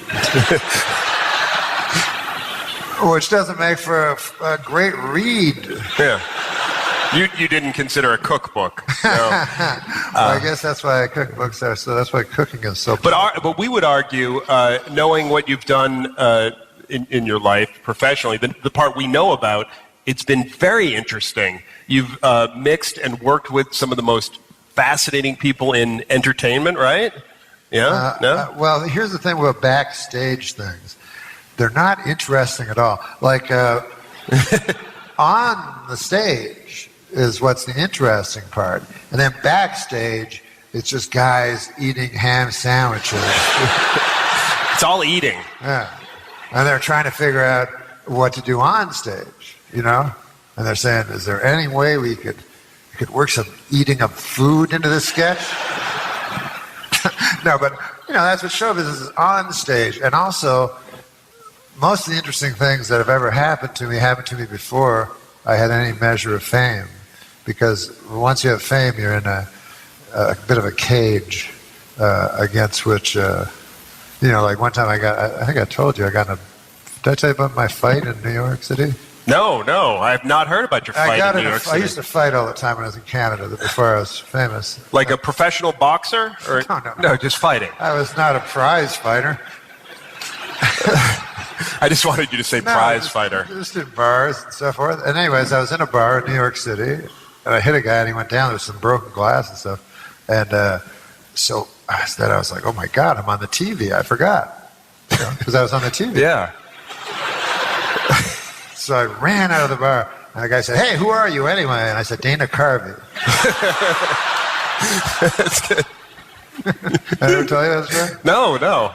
I thought you'd say Vince Vaughn. That would have worked. So before I was famous, those interesting things happen to me all the time. But once you're famous, your life is pretty uninteresting after that. So before you were famous, I spoke to your mother. I called her on the phone. She said you were a very good student. But also she said you were sort of an adventurer. She talked about you living on a boat for a time and working in... Now, again, some of this is in your book, right? No. No.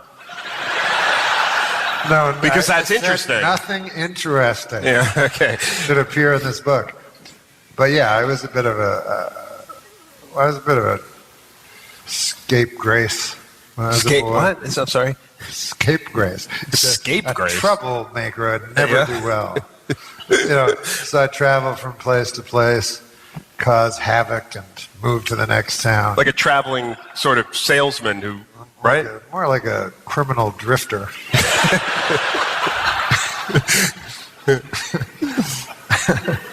So you grew up in Canada, right? You started doing stand-up in the Ottawa, Canada. Yeah. Yeah. And but just by accident, I never knew there was such a thing as a person that could work in comedy. Like I thought, I had seen the Tonight Show with Johnny Carson. We got it rarely in Canada, but we got it. And I thought there was like 5 comedians, and they all had nice sweaters. Like, man, it's a nice sweater. Thanks. And that's what I thought. And I didn't know that there was this subculture of comedians that traveled all around telling their rather unseemly jokes to, drunk patrons, and tried to hit on waitresses and asked if all the food was free. So then when I found that out, I said, that's great, because before that I only had jobs, I only had manual labor jobs. And like what? What's a real job you did that you would call manual labor? Well, the cooler ones were like I was a chokerman for a logging company. And, a what? It's a person that puts it doesn't matter. Okay. It's a thing where a goddamn tree can fall on you. Okay, all right, fine. Every week, hey, where's Pete? A tree fell on him. And we all made a lot of money. We made $17 an hour. And I remember at one point I was talking to the dishwasher that everybody made fun of, old Sam. And I said, Sam, what do you make? He's like, $17 an hour. I'm like, what? So everybody made $17 an hour. So then I was like, I want to be the dishwasher. It turned out there's a huge waiting list that included almost everyone in the logging camp.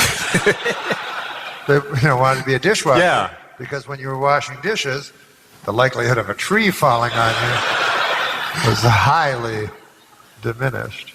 So you go to you start doing comedy, and what is interesting to me is we hear about this. Cocaine is not working. I just want to say, I don't really know about your personal life here, but I've been with you for hours and hours and hours. I'd say what? We've been together, yes. And I've never seen you take a single sip of alcohol, right? No. Yet I read the internet. Do you go there? What's that? The internet. Do you see? The internet, yeah. Sure, yeah. And every time you do anything, people say, he's drinking. The man's drinking again, right? Yes, sir. And when I do stand-up, I go, I don't drink. Ha, ha, ha, ha. Right? You don't drink. That's a laugh. That's rich. And I don't drink. The only thing I do is before every show I eat a fistful of acid, LSD. And my doctor, who's a broken record, is like, stop eating fistfuls of acid before your shows. I think it works. What does he know? The guy's a big purple dog.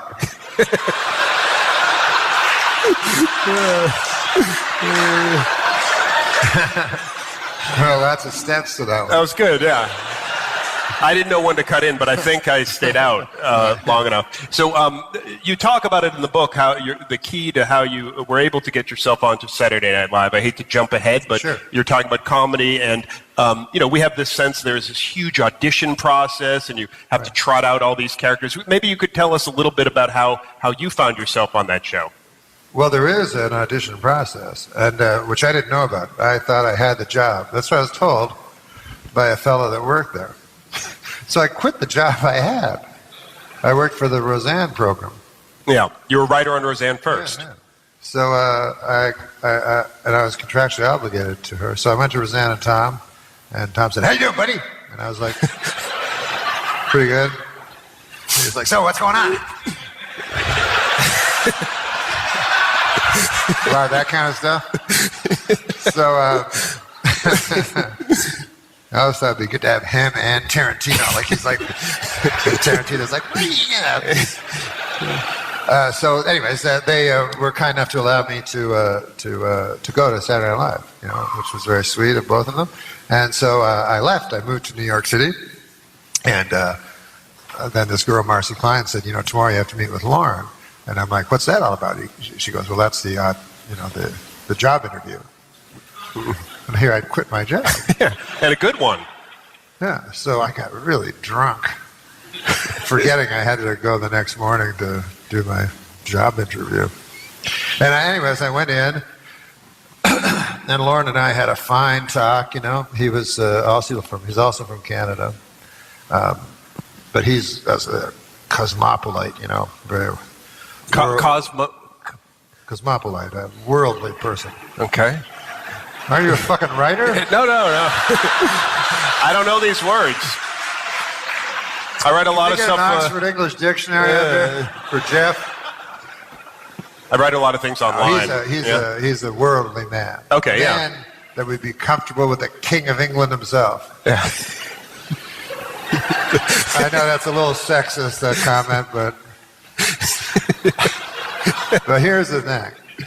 I am not. I come from the barren soils of the Ottawa Valley, and that's where I was born. That's where I was born a hick. I'll die a hick, and that's the way it is. So I didn't have anything to say, so I just laughed at everything he said, like I always do when I'm trying to get a job. And then all of a sudden, out of the blue, Lauren says to me, That's the thing I wrote for Farley to do. I said, what if you did a thing where it was just a guy who says, he says to me way too often. So Farley would do it really funny. He goes, I met this guy and he says to me, he looks me right in the eye and he says to me, he says to me. So anyways, Lauren said, you have to go to the studio now and do 2 impressions and 2 characters. And at the time, I had 0 impressions and 0 characters. Like, I could do impressions of, like, anybody Rich Little did. But I couldn't do anyone, like, of the day, anyone au courant. So, au courant means... I know that word. I'm a writer. So, anyways, I had no way to. But then I thought when I was, he said, we'll be in touch. And I knew I was in trouble, And so I said, what do I do? And then I remembered when I was in kindergarten, and I didn't get my homework done. I would present the teacher with a shiny red apple. Right? Yeah. Because what would a teacher like better? The scribblings of a 5-year-old? Or eating a shiny red apple? Well, we've been over food, the subject of food. And teachers, are highly underpaid, which I think is a sin. And a shiny red apple, it costs a pretty coin, So then I says to myself, I says, is there a way with Lorne Michaels, is there a way I could red apple the old man? And I'll tell you, Geoff, there's always a way. So in my back, I had a red apple, not an actual red apple, metaphorically. It would be perfect if I had an actual red apple. That's not how things work. But I had as close a thing to a red apple in my back pocket. And I'm talking about my literal back pocket. Literal. Oh, God, I love when people say that all the time. Don't you love that? I do. I put it in all my stories. People say literally constantly. Yeah. I don't even care that they're saying it wrong. No. I just don't want to hear it every third word. I like irregardless as well. So I took my red apple, which in this case was 6 grams of government quality morphine. And we know what happens next. Yeah, I was in. Lorne Michaels, luckily for me, was a hopeless morphine addict.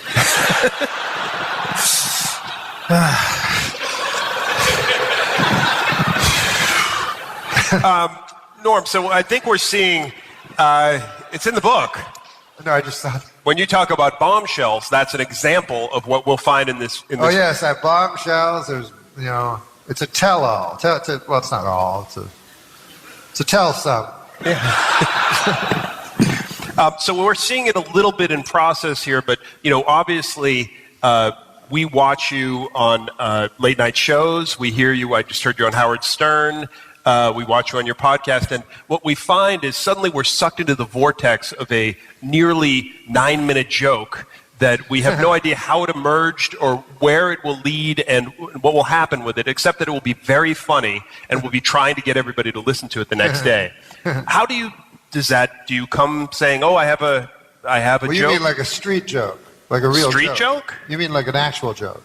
Well, I mean like the moth joke or the Dirty Johnny joke. Yeah, I don't make up those jokes.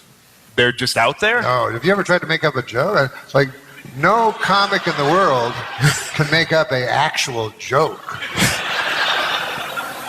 Like a guy walks into a bar and this happens. This is startling information. Oh, you didn't know that? I thought you come with these things written down on paper, right?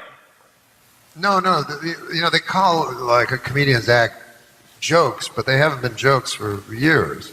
It changed with Alan King to observational comedy. Like talking about crabgrass in your neighbor's fucking yard or something.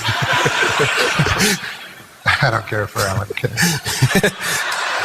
Well, a lot of America is upset right now because there's a huge Alan King audience here. Oh, yes. Yeah. Or maybe it's Larry King. So you're dodging this a little bit. So these are old jokes that you're stealing from Rich Little? Not Rich Little didn't tell jokes. No, but like the moth joke, for instance. Colin Quinn told me that joke, and he said, have you ever heard of the moth joke? Meaning it was a famous joke. And I said, no. And he said, a moth goes into a podiatrist's office, and he says, I have terrible problems, doctor, and I think I'm going mad. And the podiatrist goes, oh, well, that's too bad, moth, but why come to me? I'm a podiatrist. You should be going to see a psychiatrist. Why did you come to my office? And the moth says, because the light was on. So that's a good joke, but that's not your joke. That's not my joke. So I was on the Conan O'Brien show, and I was going to do one segment, and at the end of the segment, he said, we'll be right back with more Norm. And I'm like, what the fuck? And I'm like, I thought a guy was going to show new Christmas toys. So I said, I don't got nothing to say. And then I remember that Colin Quinn, he said, just talk. So I remember that Colin Quinn joke, and which is about a 20-second joke, So I said, how long is the segment? Hoping he'd say 20 seconds. And he said about 7 minutes, So I made the joke 7 minutes long. I guess that's our answer, right? Norm, one thing that's important is you have written this book, and we do at book events like this, we have people, the authors read. Oh, read from the book? Yeah. So we would like you to read read from the book. Yeah. All right. And then we can have more questions, conversation, whatever. Hi, guys. It's a great crowd. These people really appreciate you. I love the history of the how it turned from a place of the Lord to a seedy nightclub. Then the Lord came back. It was a cool. It's a great story. It's a great story. And I love houses of worship. I go to churches wherever because I travel a lot doing stand-up, and churches, and especially old churches, are my favorite places to go. And I'm a religious person, but I'm never preachy. You know what I mean? Yeah. You've gotten into discussions with people on Twitter when they will demand that you declare that you're an atheist, or I know, right? Yeah. People, it's very stylish to be atheist. And listen, I cannot stand preachy people. And the only thing I would say is, you can't get into heaven without Jesus Christ. Yeah. Now, if that's preachy. Yeah. So this this chapter you're going to read to us, it's called Tiny White Coffin, right? It's called Tiny White Coffin because one time I saw a tiny white coffin, and it struck me as one of the saddest images I'd ever seen. So anyways, the story is about, this is just the end of the story, but at the start of the story, it's about a child. When you're a celebrity of any sort, people want things from you, especially terminally ill children.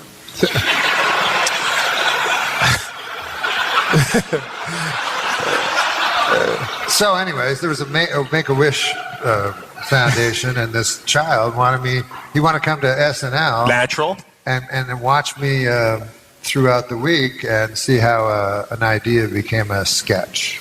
So I said, okay, that's a wonderful idea. And I talked to him at his bedside, and I got everybody else to scram, And I was saying how touched I was that he wanted to do that. And then he said, I don't want to do that. I just made that up. I haven't liked SNL since Bill Murray left.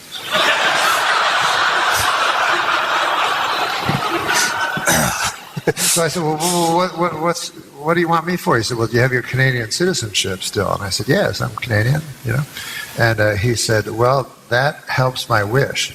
My wish is to kill a baby seal.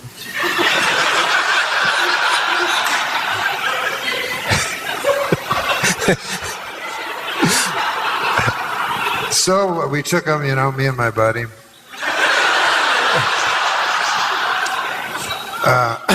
We went to Gander, Newfoundland, where we got the services of Edward McClintock, a cod fisherman. And he took us to the flow, and we found the and the boy had a terrible cough, and Edward McClintock said he's not going to make it through the North Atlantic. And I said, but his final wish, But I worried about the boy, So many pills.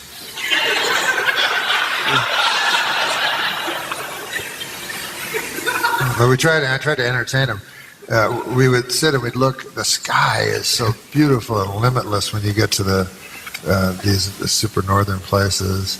And we'd look at the clouds, the boy and I, and we try to find figures in them, like I go, that cloud looks like a half-eaten pickle. The boy had not learned that life was about food yet. So he saw other things, he would go, look, there's a man with a beard. And I'd say, I don't see it. And he'd go, wait, see where that's his mouth. And then that's his chin. I go, yes, it is a man with a beard. Right, you are. And, and I go, what about that one? It's an alligator. He go, I see it's an alligator. So we both saw an alligator, and on it went. So finally, we get to we hear the odd noise I'd never heard. And Edward McClintock said, harp seal. Yeah. Baby harp. So we said, oh, God, thank God, because we'd been on the sea for a couple of days. And we go, and then we heard gunshots. And Edward McClintock said, damn punks from St. John's with their revolvers. That's not how you kill a seal. And we said, well, how do you kill it? And he produced a rucksack. And out of the rucksack was this medieval-looking sort of thing. It was called a hack-a-pick. Hack-a-pick. And Edward McClintock gave instructions to the boy. And he said, a seal's skull is as thin as a shadow by. Strike him with this hack-a-pick directly above the eyes and watch as they go glassy. So the boy ran away. No, he didn't run away, man. He ran toward the harp seal. Toward the baby harp. And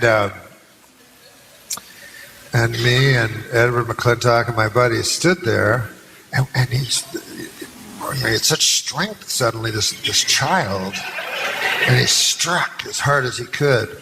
And the blood came out. It was so red with the white behind it, just this fountain of blood. Most of it hit the boy's face and went in his mouth, and it was almost like the life of the seal itself was transferring there to the child. And then me and my friend and Edward McClintock, we just stood and watched this wicked miracle unfold.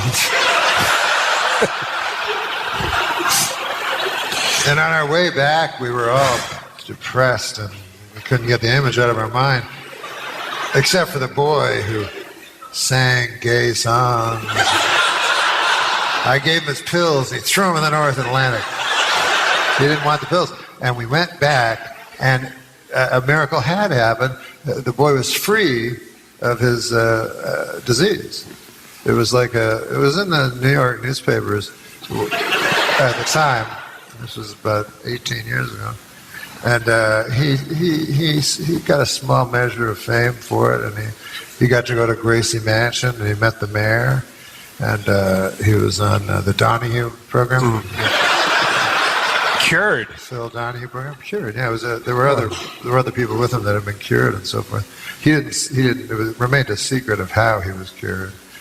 But and it was barely mentioned a year later when he was struck by a city bus and killed.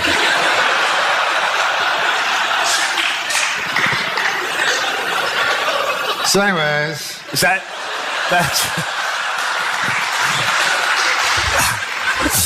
So that's where we pick up the story. Yes, we'll pick up the story there. Good. Because I thought that page would be too long to read. Yeah.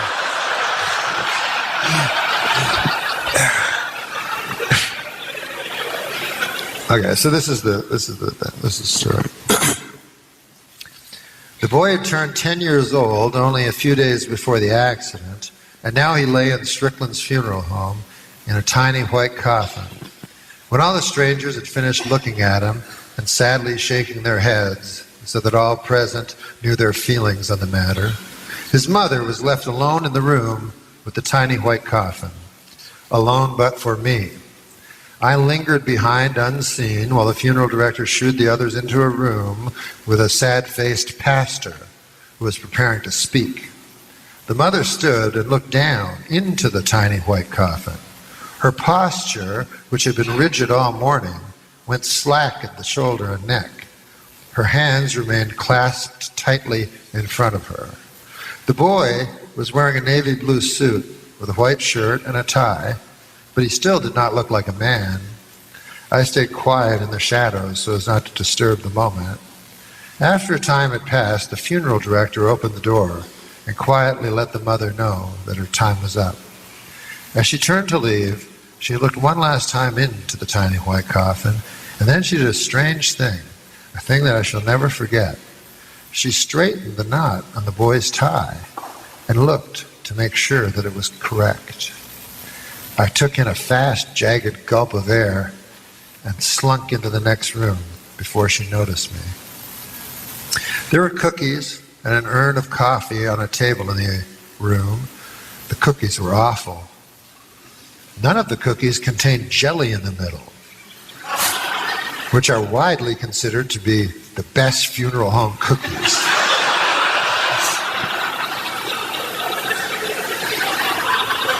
Instead, there were only dry shortbreads.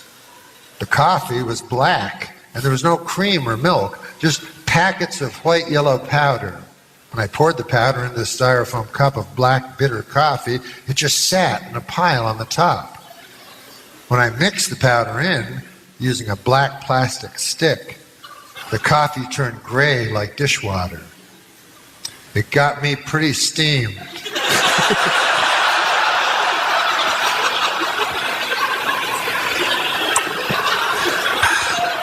And I'm sure the rest of the people who had gathered felt the same way. We all went into the adjoining room and took our seats. The tiny white coffin had been placed in the front of the room, and the sad-faced pastor was standing beside it. The sad-faced pastor told us how the boy had not been an ordinary boy. He had been very special. He had been a brother and a son and a grandson and even a great-grandson. I looked over and saw them sitting there, the young and the old and the older and the oldest.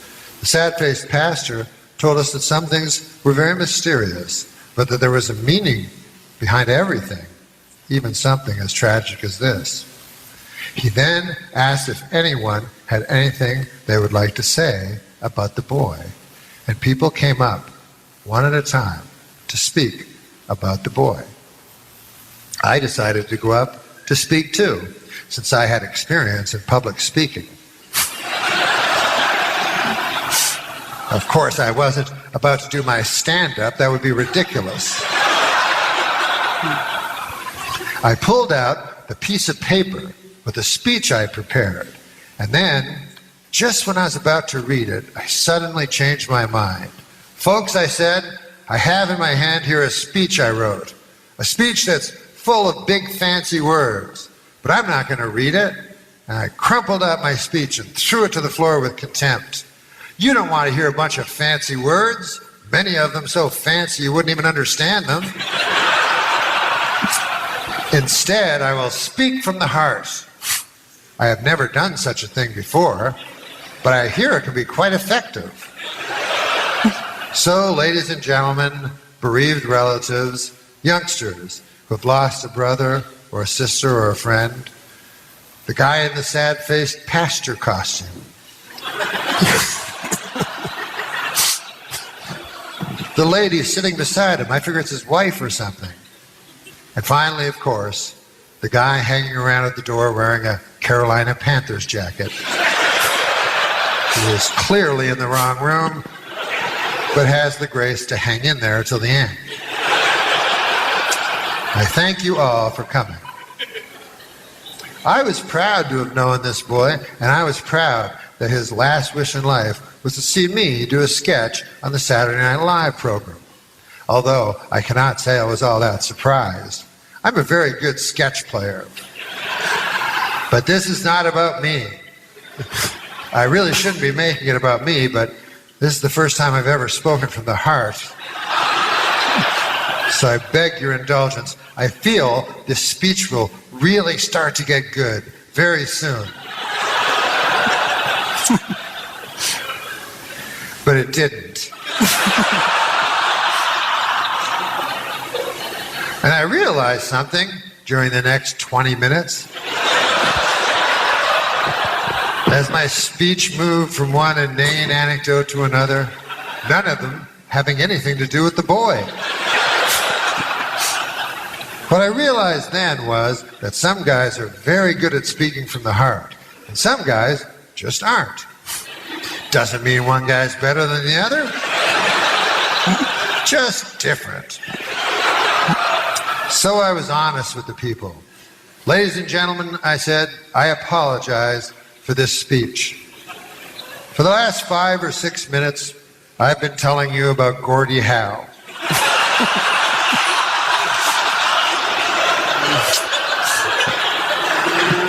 And I think we all know what an awful, awful mistake me speaking from the heart was. So, if I may ask your help, let's try to find that speech. You know, the one with the big fancy words that I threw away some minutes ago. It's got to be around here somewhere. Here it is, a sweet old lady near the front said. I read it and thought it was very good, especially the part about how we can learn more from the children than they can learn from us. Oh, excellent, I said. I'm glad you liked that part. Because it's the surprise ending.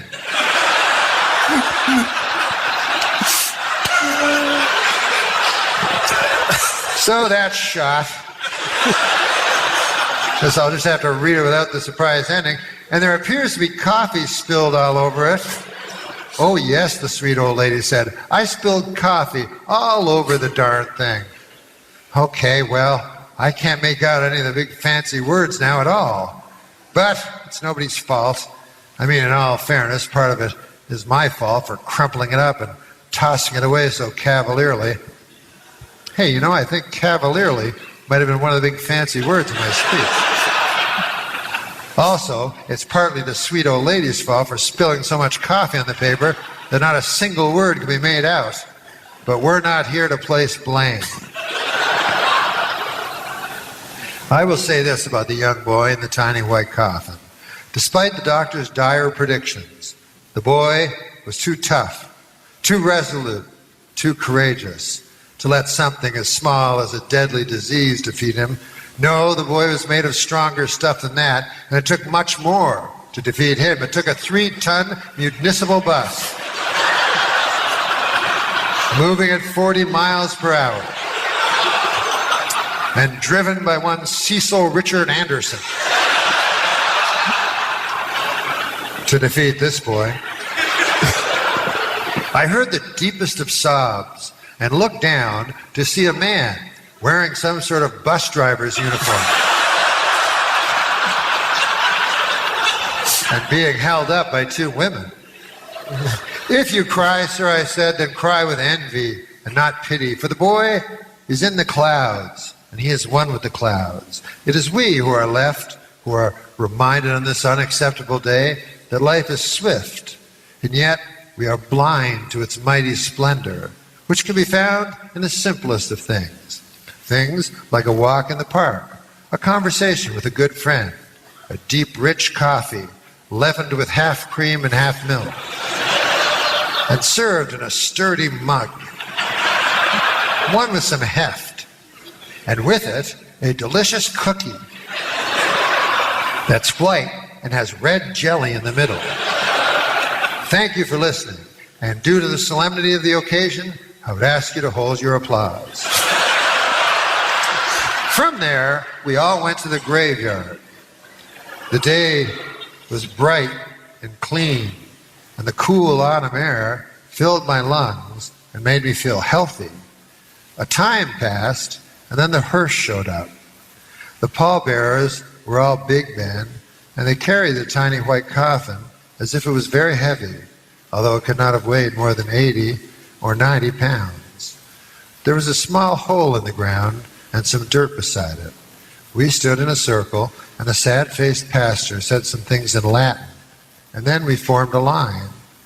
The sun was directly overhead and made the tiny white coffin ever so bright, and I took a handful of dirt and flung it down on top. Then it was the next guy's turn. Afterward, I walked back alone down a long black top road, and it was cold. And in the sky, there were white clouds, and they all looked like white clouds and nothing else.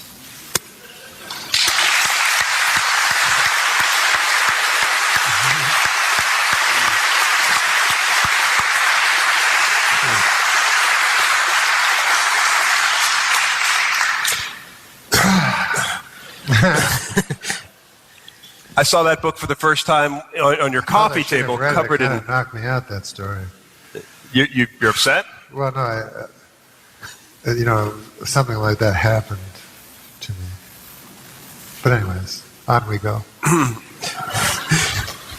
So there's one other thing I'd like you to read, which is, I think, a chapter that really struck me. I'm speaking, totally genuinely. I read this chapter called The Final Chapter.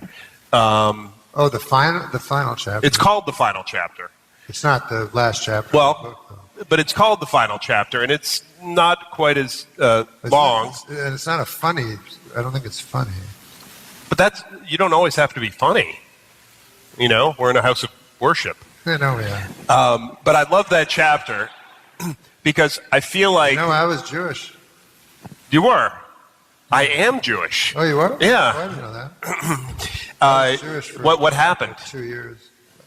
Well, I knew a rabbi. Yeah? I had many, many biblical questions when I was young, and they were never answered by I was Presbyterian.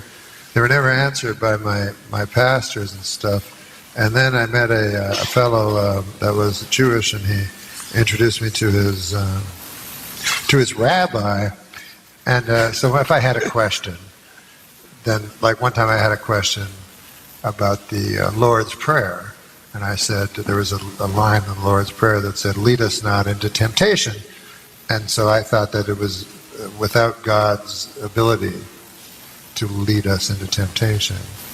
And I asked the rabbi the question. I said, how could God lead us into temptation? It doesn't make sense to me. And he said, I'll get back to you. And then you converted. They study, you know. I went to... So can I set this chapter up briefly? Sure. Okay. So what I love about this chapter is that it, to me, you talk about facts and truth and on, but this is a very true chapter to me for some reason, even though it was ghostwritten, right? Uh-huh. So I would like you to read it for everybody. It wasn't really ghostwritten. Yeah. Okay. Was that what you were going to say? I wanted to say something better, to be totally honest. I'm still kind of moved by, I mean, you read this tiny white coffin thing, and we're all laughing, and then you go, oh, that kind of happened. I mean, that's very... But what did you like about that? Start again. Okay. I just find in that chapter, it's so rare for people to be so aware of their place in life, and so self-aware, and to be actually able to... Well, I was forced to, during writing of an autobiography, which is, it's your life, I was forced to ask myself questions and find out if I was happy or unhappy or content or malcontent or... So anyways, this is what I came up with. Yeah. There is the way things are, and then the way things appear. And it is the way things appear, even when false, that is often the truest. If I am remembered, it will always be for my 4 years I spent at Saturday Night Live, and maybe even more than that, by the events surrounding my departure from that program. As long as SNL exists, then so do I. When people come to see me do stand-up, it is because somewhere in their memory I live on SNL, dressed as a young Burt Reynolds, insisting Alex Trebek refer to me as Turd Ferguson. And they come to see me, and I am old and fat, and I don't mention SNL, and I do my answering machine joke that always does well. And they are happily disappointed, and after the show, they stand beside me and take pictures, the way you would with a donkey at the side of a road.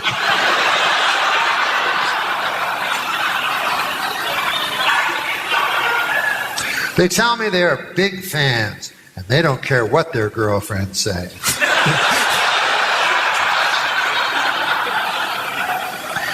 They understand me, even though they know good and well that no one else does. I'm dry, they say. The next time I come to their town, they do not show up. It can be difficult to define yourself by something that happened so long ago and is gone forever. It's like a fellow at the end of the bar, telling no one in particular about the silver medal he won in high school track, the one he still wears around his neck. The only thing an old man can tell a young man is that it goes fast, real fast, and if you're not careful, it's too late. Of course, the young man will never understand this truth. But looking back now, I can see that my life since SNL has been a full sprint, trying with all my might to outrun the wolves of irrelevancy snapping at my heels. But it has all been in vain, of course. They caught and devoured me years ago. But not completely. Lorne would see that. My foot would still make a vague imprint. Myself would still cast a faint shadow. And years later, I would write a book. And not only write it, but be in it as well. I think a lot of people feel sorry for you if you are on SNL and emerge from the show anything less than a superstar. They assume you must be bitter. But it is impossible for me to be bitter. I've been lucky. If I had to sum up my whole life, I guess those are the words I would choose, all right. I've been lucky. When I was a boy, I was sure I'd never make it past Moose Creek, Ontario, Canada, but I've been all over this world, except for Europe, Asia, Australia, Africa, and South America. Oh, and Antarctica. But that's really splitting hairs. I mean, how many people have ever been to Antarctica? I never expected to be any more than a common laborer, and I would have considered myself lucky to have achieved that. But I was blessed with so much more. I'm a stand-up comedian and have been for over a quarter of a century. I performed thousands of hours from a small club in Ottawa, Ontario, all the way to a small club in Edmonton, Alberta.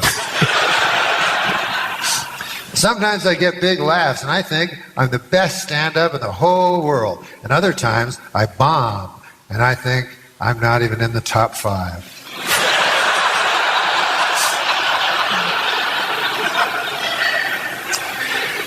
Before I was famous, I had a whole bunch of jobs where all I needed was boots. People would look right past me in the street, or if they did look at me, it was with a mean look. But when I got famous, people would look at me and smile and wonder where they knew me from. If they flat out recognized me, they'd laugh and dance like they'd won a prize.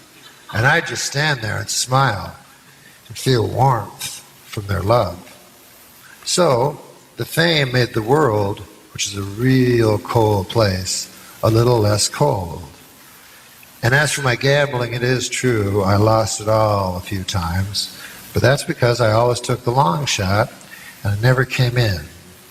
But I still have some time before I cross that river. And if you're at the table and you're rolling them bones, and there's no money in playing it safe, you have to take all your chips and put them on double six and watch as every eye goes to you and then to those red dice doing their wild dance in freezing time before finding the cruel green felt. I've been lucky.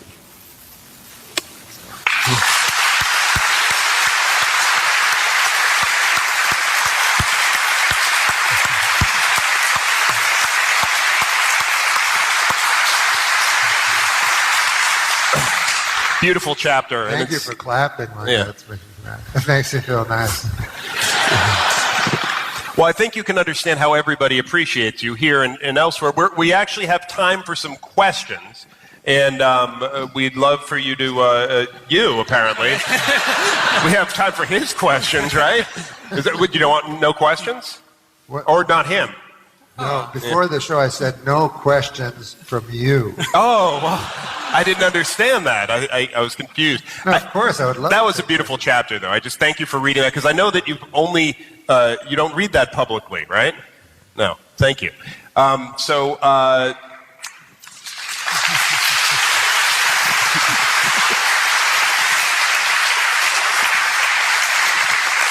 right, so questions. Yeah, one of my favorite scenes in Dirty Work was you, Artie Lang, and Don Rickles in the movie theater. Can you tell us what it was like working with Don Rickles and filming that scene? Yeah, can you hear me? Oh, yeah. Don Rickles, he just doesn't give a fuck. So I couldn't tell how much was an act, how much it wasn't, but Frank Sinatra, who's one of his best friends, was ill at the time. He was on his deathbed. And by the way, don't buy deathbeds.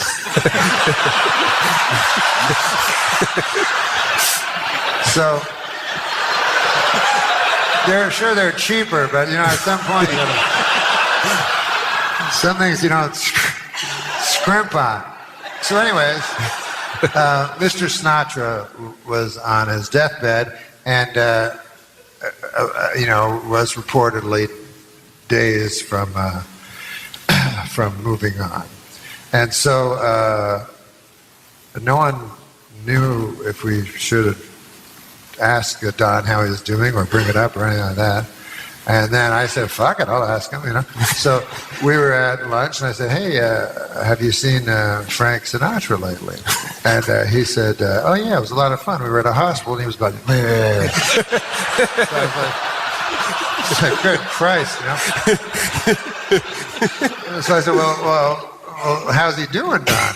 And he goes, let me tell you something. He goes, this is what it's like visiting Frank.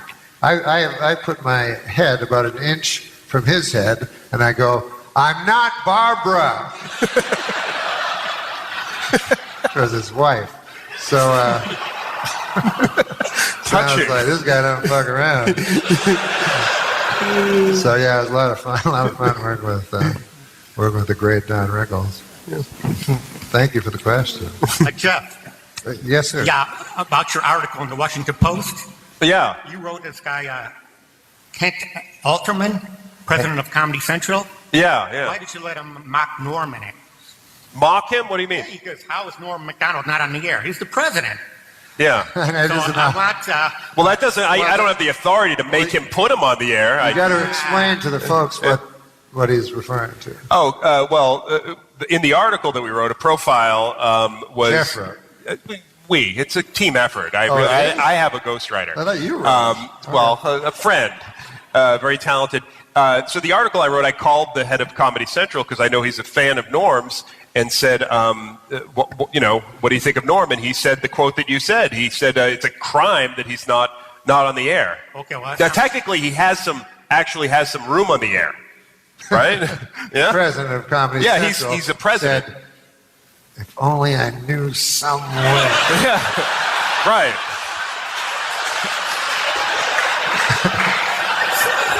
To undo this injustice. The other thing all the TV executives say to you, and I love TV executives, they say, you just got to let Norm be Norm. And then you ask Norm or them about the show that he did, and they explain how they would not let him be Norm because it would never work.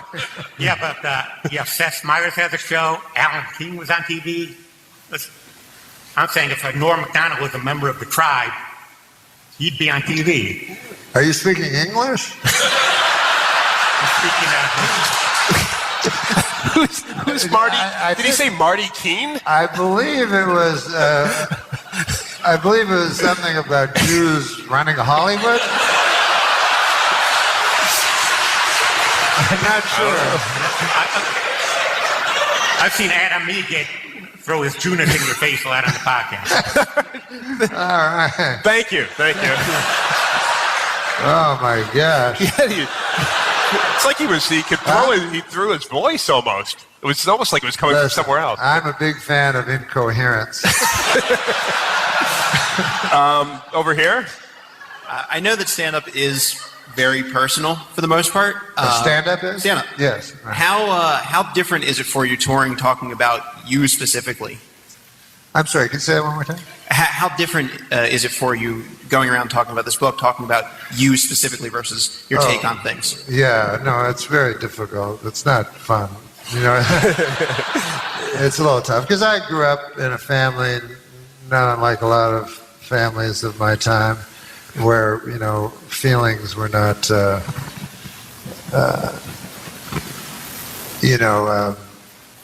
meant to be expressed. Or else your dad would call you gay. My dad never called me gay, but he called me a girl. Yeah. And so it's still hard for me. But yeah, this is much more personal, way more personal than my stand-up comedy. And, we didn't hit on a lot of the book that's incredibly personal, But yeah, a lot different. Thank you. Thank you. Thanks for the question. Norm, first of all, thanks for doing this. This is very cool for your fans to come see you in a setting like this. Oh, that's nice. This is great. But it's you and the rest of these people that should be thanked for coming. So I appreciate it. And we're psyched about the book. Glad you got the podcast going again. I had one question. I love, and I think everyone here does as well, seeing you when you were on the late night shows. And the last Letterman show that you did, your routine there, which I still have on my DVR. Is there a story you can share about either leading up to that and your feelings about it, or in the aftermath since? Because in addition to being very funny, which it was and you always are, it was obviously very emotional as well. I thought maybe there's something you could share. Yeah. Well, I had already appeared what I thought was my last time 4 weeks earlier, and I did panel, you know. I had not done stand-up on the show for a decade or so. So I thought that was my last one. And then Mr. Letterman phoned me and said that he would like me to be the last stand-up. And then we laughed together at how mad Jerry Seinfeld would be.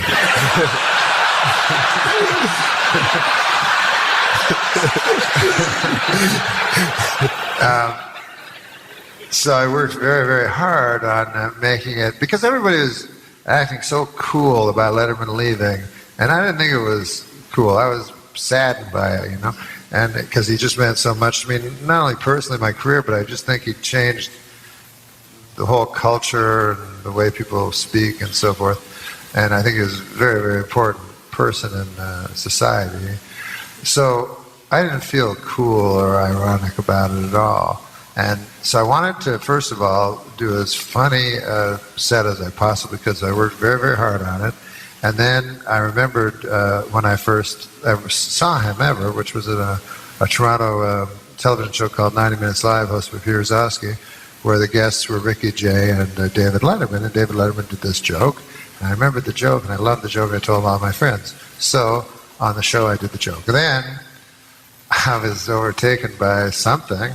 It was hard to get through the joke. And then I hadn't planned this or anything, but I thought I'd say goodbye to David Letterman because nobody else was doing it, you know? And I felt someone had to say goodbye to him, for goodness sakes. So yeah, then when I said goodbye to him, I got really sad. No, but that was a great moment, and obviously very heartfelt. And again, thanks for doing this, man. Oh, you bet. Thank you for the question.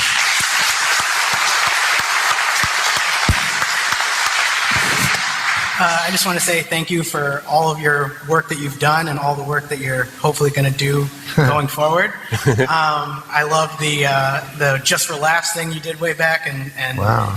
The ESPN Awards. He has your shirt on. It's a long time ago. Yeah, I just wanted to know, when you were writing the book and having trouble writing the book, did you find any strength or solace in knowing that if that lazy Artie Lang can write a book that you could do? Well, I did find solace in the fact that writing a celebrity memoir was, you know, you'd have to go to a fucking limbo place to find a lower bar, you know?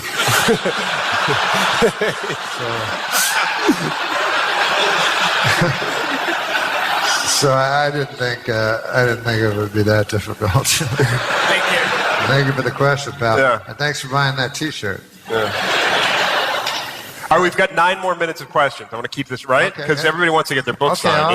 Yeah. All right, go. Hello, Norm. I'll just start by saying the same thing everybody else has said. Thank you for coming out here. On a personal note, you more than probably anybody shaped my sort of comic sensibility when I was growing up. I sort of idolized you.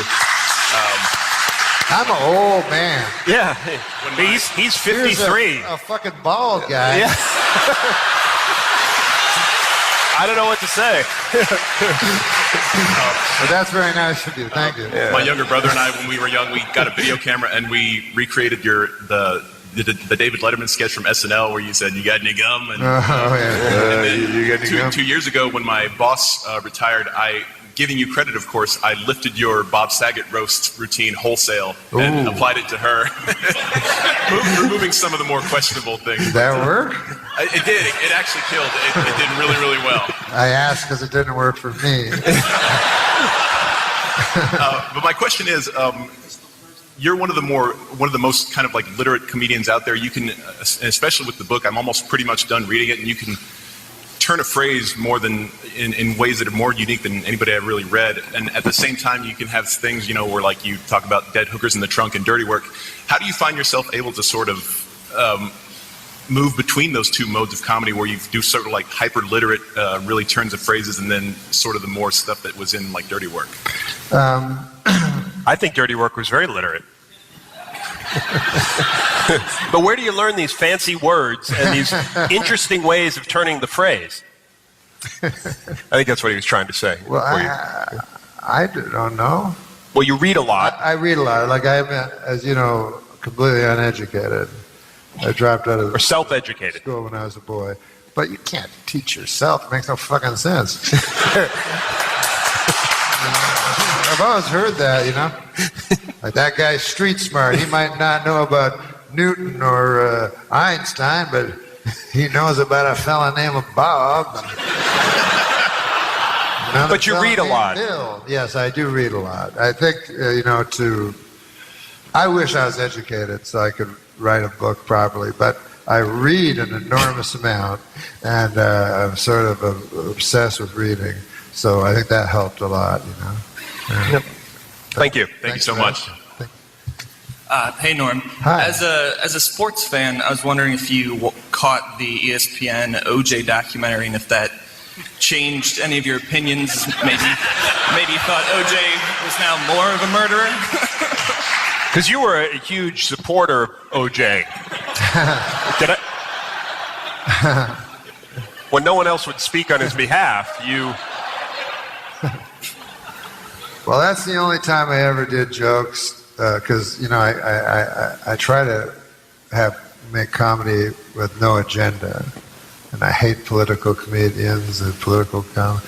I try to make just pure comedy, but that was the only time that I felt moral outrage and righteous indignation over what was happening, and it slithered its way into the jokes. Slithered. I like that.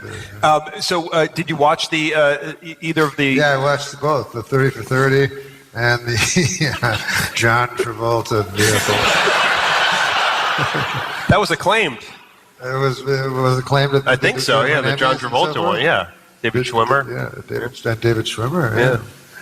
You know what I liked about that is like they go. David Schwimmer played what was his name? Kardashian. Rob Kardashian. And so it would open, and it would be him with his two daughters. And they'd go, "Hey, Daddy, you were recognized today." You go, "Well, let me tell you something about fame, children. Fame is fleeting." And so anytime the story flagged a little, they go, "Hey, where's Chloe and me?" And these children would run in. All right, two more questions. I'm curious. But you want more? No, I feel sorry for. I feel bad for them too, but it's your event. People. But the people need all signing and stuff, and yeah. Well, three more questions. How many people Okay, are go. here right now? There's 7 people. How about 7 questions? Yeah. All right, if that's what they say. 8. How about 8 more questions? All right. Slow down. All right, no more. Nobody else in the line. It's like the ice cream truck. Well, the man is going to drive away, okay? I saw a lady, and there has been a lady. But make them tight questions. Okay, great. What was your father's favorite joke? My father's favorite joke? Yep. Well, he had a joke, roses are gray, violets are gray, tulips are gray, because I'm a dog. Thank you. That was close. That was fast. Yeah. It's like the lightning round. Hi, Norm. You're not going to be here next week, so in advance to both you and Geoff, Lashana Tova, may you have a sweet new year. My question is... Maybe just a little closer. Sure. Yeah. My question is... To the English language.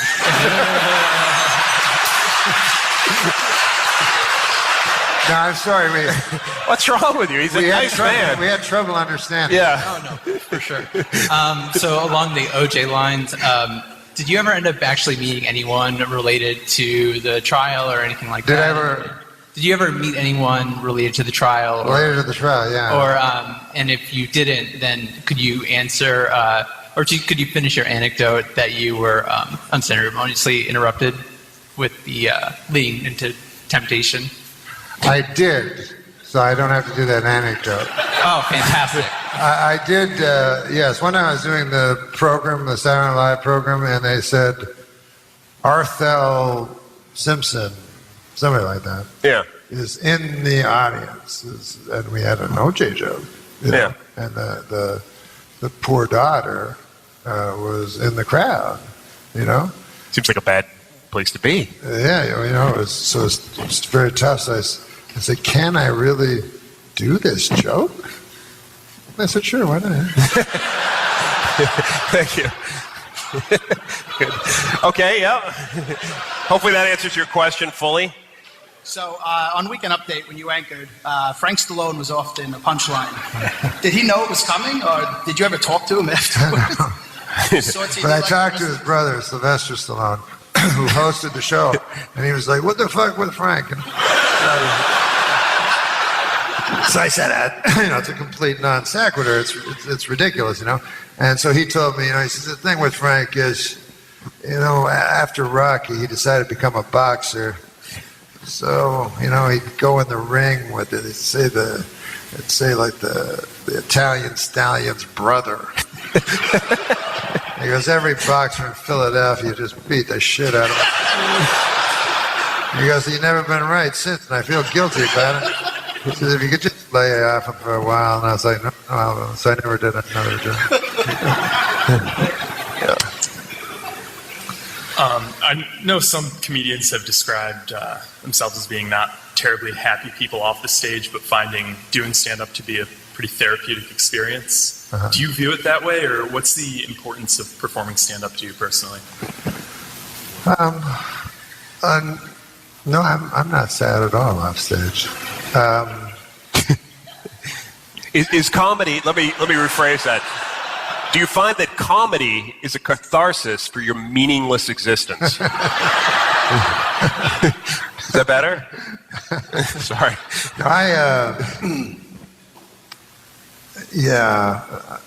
I know there's this idea. What's that story about? You know, the guy goes to the psychiatrist. I'm very depressed. You know, remember that story? And you must see Pagliacci. I tell all my patients. And, no matter how depressed they are, they go and they see Pagliacci. And then they are happy afterwards. And the guy says, I am Pagliacci. So anyways, I'm nowhere near as funny as Pagliacci. I don't mean to, and I don't want anyone to infer that. But no, I'm happy, and I don't find stand-up as much therapy as I know a lot of people do. But I don't know what I find stand-up really. It makes me happy when I'm out there. And then immediately when I leave, I'm a little bit sad, I guess. And so... That's helpful. All the answers have to be good? Well, I mean, we're seeing, no. No. Yeah. All yes. right, you stumped me on that one. That was good, though, yeah. I tried. Yeah. I was hoping something would come out. Sometimes I begin a sentence hoping that the end of the sentence will it sometimes works out for you. Yeah. Hi. Hi, Norm. Thank you for being here. Thank you for dressing so well. Great. So my question, you're in Washington, D.C., so my question is, you hosted the White House Correspondents' Dinner a few years ago. Any reaction to that? Any stories about that? Anything you'd like to share? Well, they always have a funny guest at the Correspondents' Dinner, you know. Somebody in the news in some way. It'll be, you know, Monica Lewinsky, or you know what I mean. They'll invite and this year that I did it, they invited Larry Flint, the hardcore pornographer. So I met him. You know, he was in his wheelchair with his funny way of talking. And you never feel fully comfortable around there, unless you're a very good person, you know. I mean good like Jesus Christ of Nazareth. Yeah. So anyways, he says to me, he says, you're coming to Hollywood. You're coming to Hollywood, I'll take care of you. So I said, you'll take care of me? So then, like, in my head, I was like, what the fuck does it mean to be taken care of by Larry Flint? Because,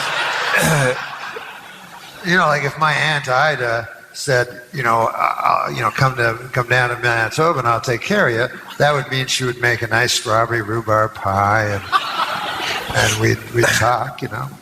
But Larry Flint, I imagine it would include me and a couple of ladies, and then him showing up in a wheelchair. Don't never do that. Not here. This is a nightclub.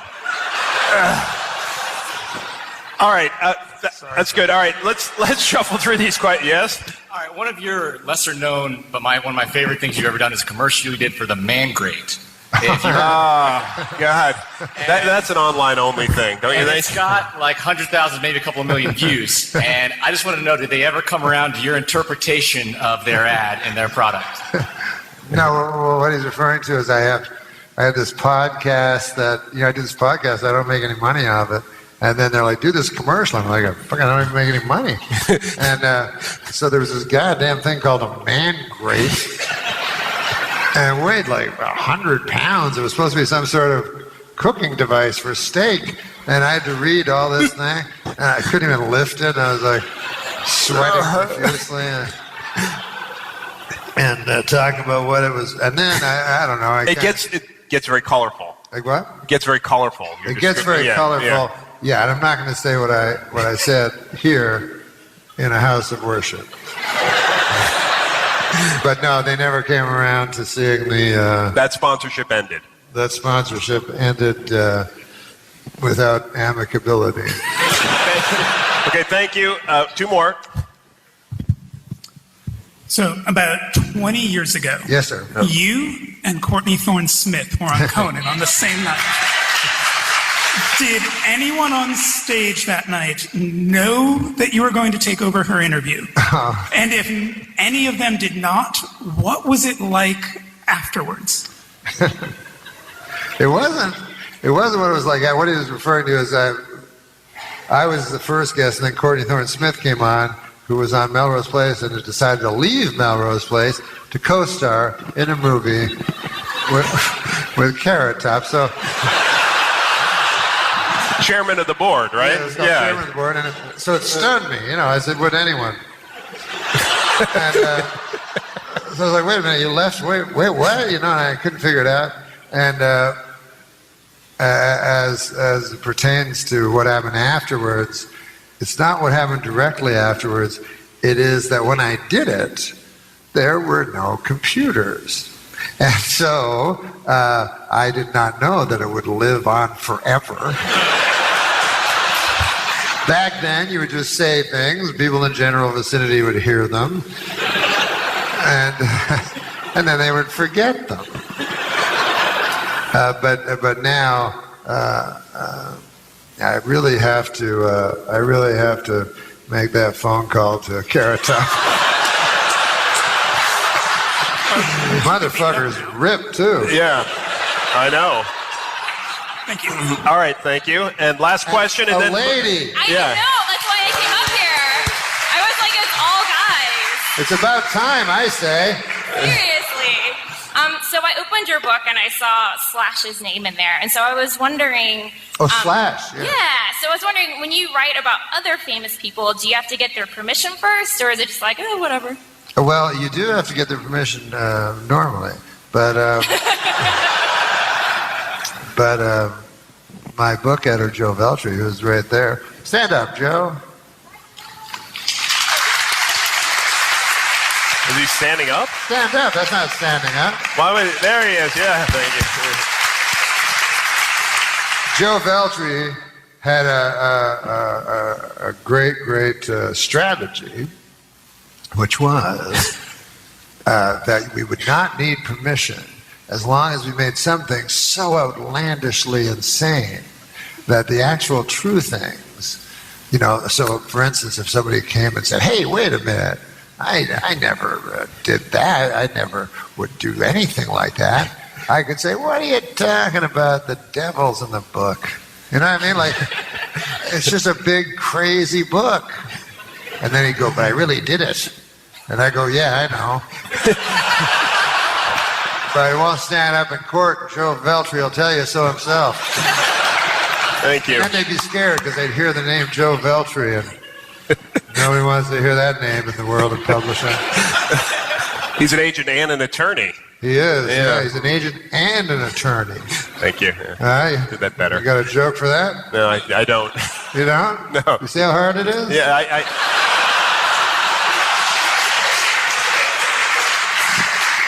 Thank you for the final question. Yeah, we got through that. I mean, it's a little later than they told me it was supposed to be. But look, thank you all for coming. We're just so lucky to have Norm in this setting. I hope we get him back sometime soon. Right? And you're going to sign the books, right? Yeah? Sign books, yes. If anybody wants their books signed, why, that would be fine and good.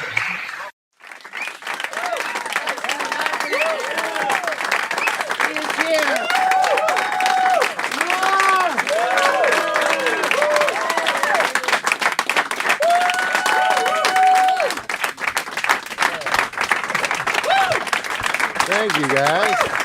All right. Thanks, that's real nice. Does this work? Does this sound?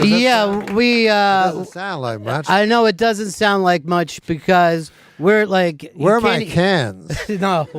I don't get cans? No cans for you. God here. damn. This. No, you don't work with cans on your they show. don't know what cans mean. No, of course. Can well, you explain to the folks? You would call them headphones, but in the 1950s radio, we called them cans. Norm Macdonald has a show that premieres on Netflix Friday, September 14th. And I know you're out doing some publicity. Were you able to get any? Was anybody paying attention to what's going on here? Ron. Well, isn't it always funny when whoever it is ends up in the barrel for a little while? I mean, when it's not you, it's always really, really interesting that suddenly the press is paying attention to you, you know? You mean that's a good thing? Yes. Well, I wonder, do you view it as a good thing? Or No. I've never believed that all press is good press thing because of Hitler. I feel it hurt his career. You know what the thing is, like with everybody, it worked for a while. You know what I mean? For a while, like people are like, "Hey, I'm hearing a lot about you, Hitler," and then it turns bad. You know, but it always does turn bad at some point, no matter who the person is. Everybody, has to be that guy for a while. I suppose. What are you saying? I'm that guy? You're that guy for at least a couple days, and it'll go away. Yeah. But you have to today with social media be in lockstep with the mob. That's the thing. You're saying that's a good thing. No, it's the only way to survive. We're we're antelopes in the jungle, and you just want to move, find out where the lion is. That's and then move in the other direction. Well, what do you feel, Ron? The conventional wisdom always used to be, if you do something wrong, then you apologize, you show contrition, and the public forgives you. Now that's out the window. Right. And now Trump said it to his friend apparently the other day. Deny, deny, deny. So the people who've done bad things just deny it. And that's their own, and I don't think that's a good idea. Right. You know what I mean? By the way, I never did anything bad.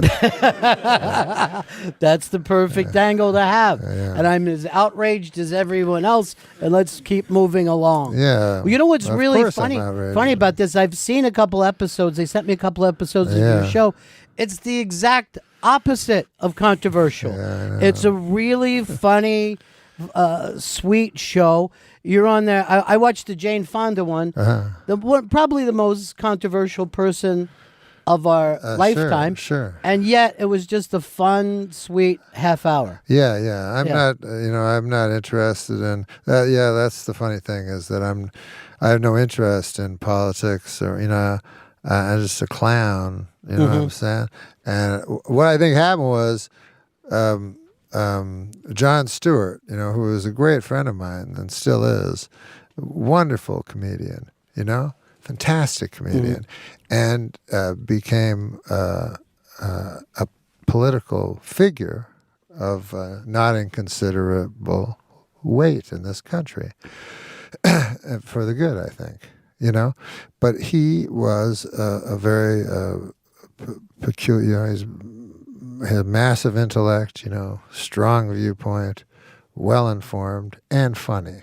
Hard to find those, And he had a fantastic show. But what he spawned, sometimes original geniuses spawn a bunch of fucking shit. Right. And so suddenly every talk show had to be every talk show host had to be a political pundit, And the last time I did the Jimmy Fallon show, Donald Trump was the host, and I was a guest rather, and Jimmy mussed up his hair, Jimmy Fallon, right. And I remember we were watching from backstage, and we're like, oh, didn't think of anything of it, and then it was a big thing. How dare Jimmy Fallon muss up as if Jimmy Fallon is Tim Russert or it's not a timely reference since he died 15 years ago, but he's no Douglas Edwards. So I said, well, that's Jimmy. It's absurd, Yeah. And I didn't watch Johnny Carson. I was too young, but I don't think Johnny Carson addressed Vietnam or Watergate, you know, things way bigger than nowadays. But that's the way comedy is turned. So and it's fine, But I'm no good at it because I don't know anything about politics. And so, yeah, it is a little ironic. I don't like using the word ironic because it turns out I always use it wrong. Sure, yeah. But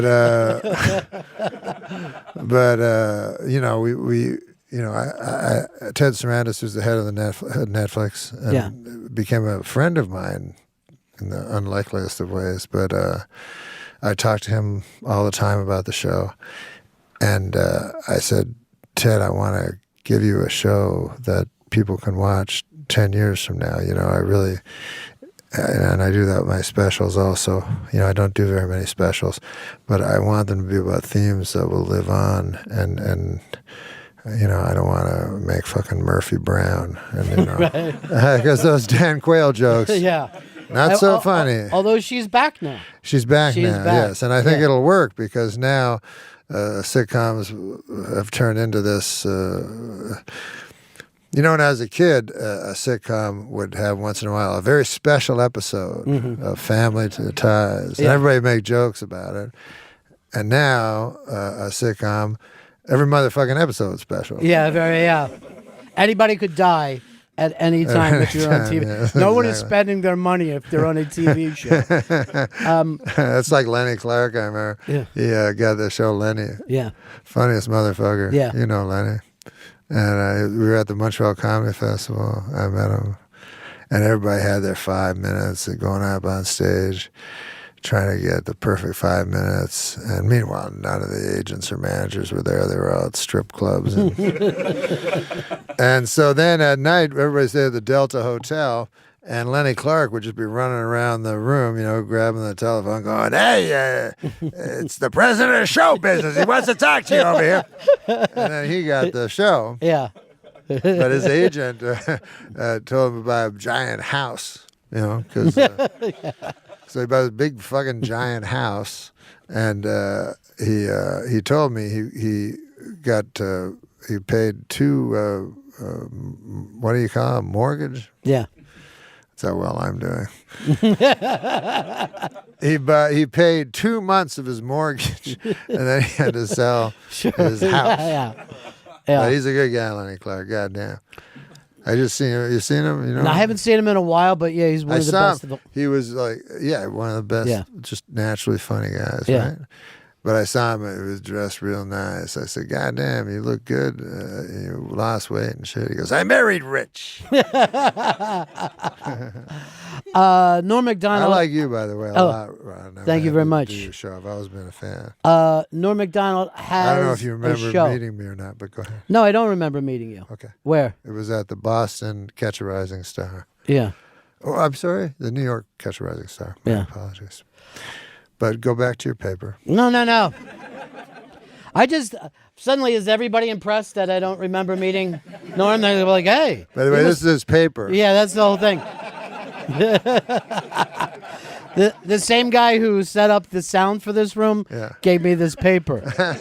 I'm going to bring this up, though, because, now we're ball busting a little bit. Yeah. When you had Jane Fonda on and you have your little blue cards, you had a little shake going. You were a little nervous. I get nervous as a motherfucker. Do you really? Oh, fuck yeah. I was really, really surprised to see that. So you're a giant fan of hers. Yeah. You know how it is like anybody that was a celebrity before I got in show business. Exactly right. I can't believe it. Yeah. And then anybody since, they could be the biggest star in the world. I go, what the fuck do I care? That is 100% true. I've had that experience so many times here. But I talked to OJ one time. He's like, and he said, they're still the haters. Yeah. But he said 99% of people love the juice. Yeah. And I was thinking, he's not lying. Yeah. He's not lying. Because, you think if you saw the juice, maybe you think, I know I wouldn't, that you go up to him, you murderer, people don't do that. No. That takes a special type of person. What you do is like, selfie. Yeah. So in his head, he thinks everybody likes him. Yeah.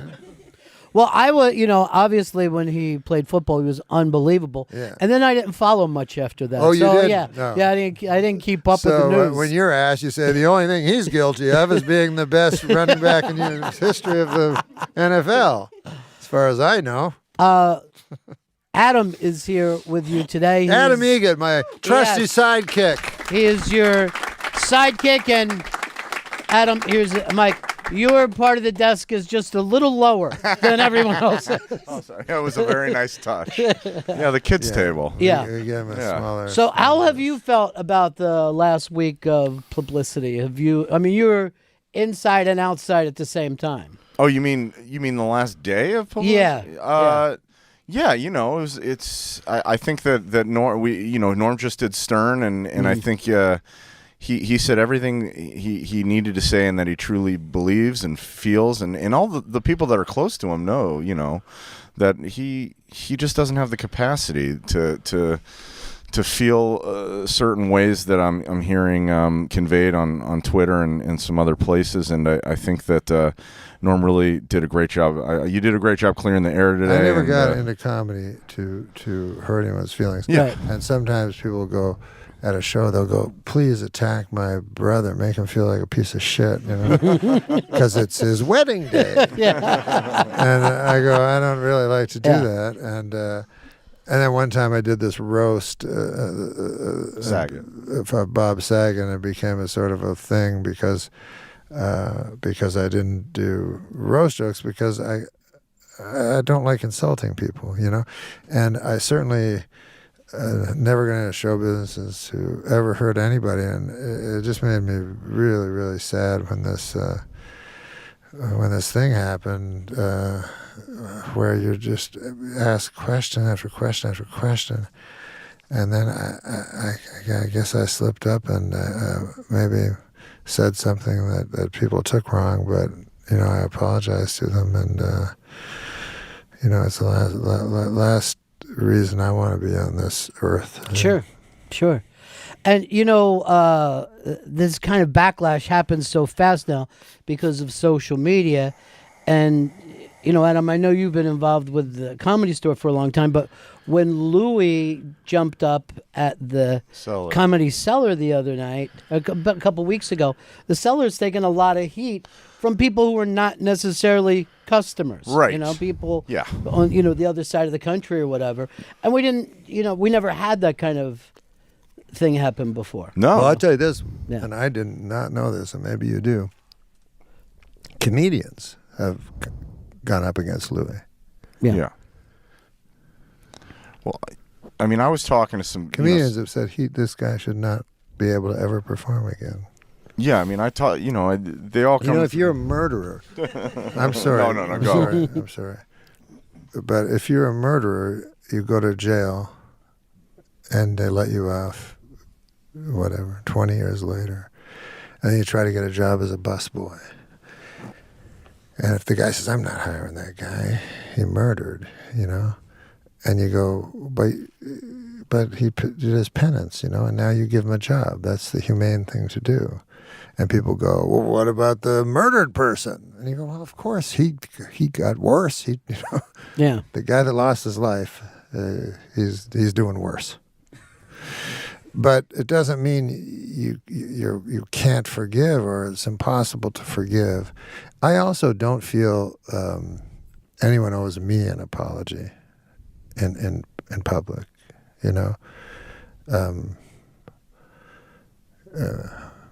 I think personally that you owe an apology to anybody that you did ill to.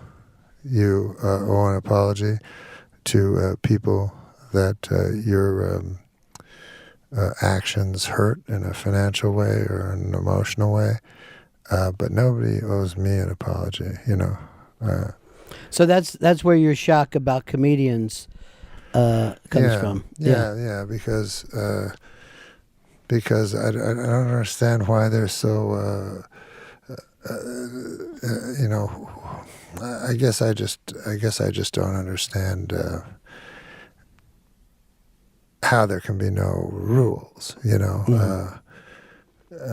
If the rules are drawn out and set down, then that's one thing. But I always thought the audience would decide whether you're an objectionable comic or even a good comic, And so Louis went up here at the Comedy Cellar, and the audience let him know. I don't know what happened. I wasn't there. But if the audience don't like him, then the club won't book him. I mean, that's how things work. And,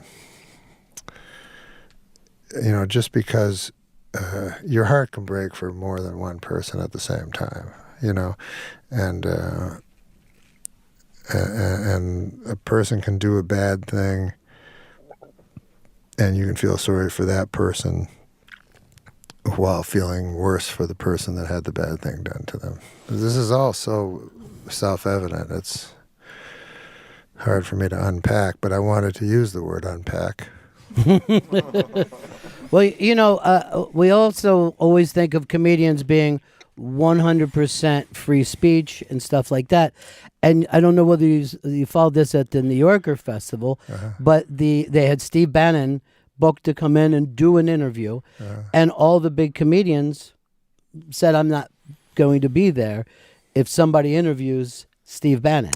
And it wasn't a thing of, hey, we're giving an award to Steve Bannon, but it was a chance for somebody from the New Yorker to interview him, and who knows what direction that would have went into. But people like Judd Apatow and I'm trying to think of who, Patton Oswalt I know was in it, and even Jimmy Fallon, they all said, well, we won't perform. We won't come in and do the panel.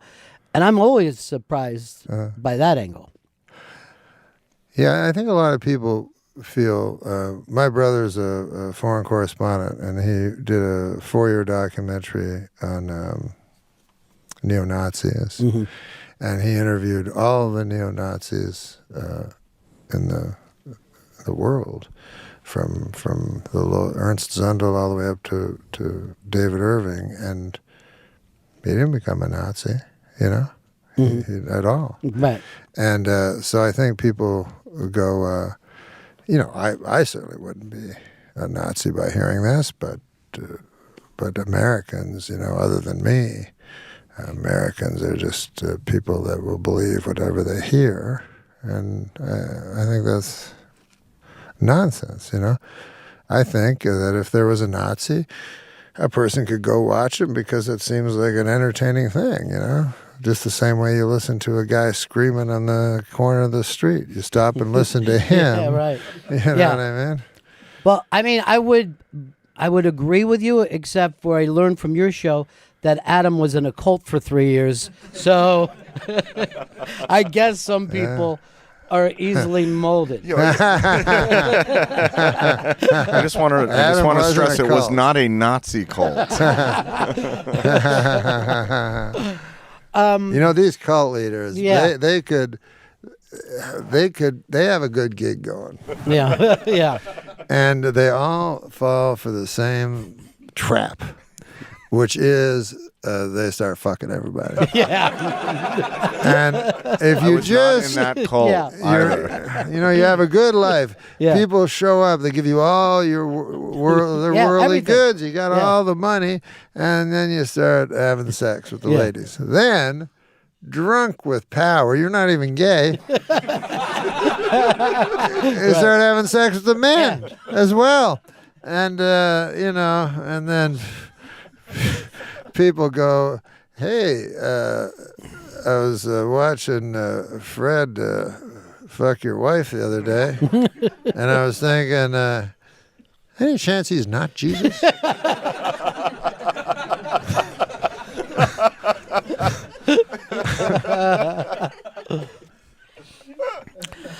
So, are you still with the store? Oh yeah, definitely. So, when you, by the way, I'm sorry, go but I love stand-up comedy so much. Adam made the store great. Yeah, it was in real tough shape, and he really single-handedly turned it around. So. It was a group effort, but thank you, Norm. Well, yeah, I would have thought the room would have applauded. But I guess, no, I guess we're on the East Coast. the East. I was just going to say, we're in New York.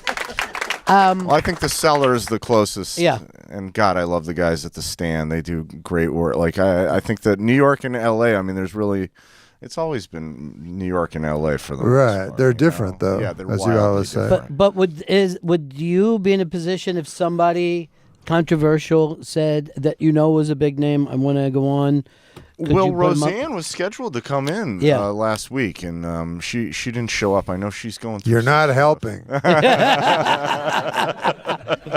Well, I think that I agree with a lot of what you guys have said about free speech, and I'm a strong believer in, especially in comedy. I mean, it seems like the last place that you can truly have some, free speech, or should, and good God, it's comedy. I mean, people are trying to, you're trying to make people laugh, and it's unfortunate when all the outrage is over that. And this has happened for so long. Yeah. I remember when I was starting out, Andrew Dice Clay was a big thing. And I remember talking to Kinnison because he didn't like being compared to Andrew, you know what I mean? And I thought he had the perfect line. He called Andrew a stag act. That was like the perfect description. But people would be women. Oh my God, I can't believe what he said. I said, and I go, well, he just said he fucked Mother Goose. Right. Yeah. So there's no one, Adam.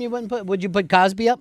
No, I personally wouldn't put Cosby up. Luckily, it's not I don't own the club. Yeah. And luckily I don't have to make that call. But if they put Cosby up, what would you do that night? I would do nothing. I need to make a living. If they decide that's their club, I wouldn't. That was the Nuremberg defense. I think.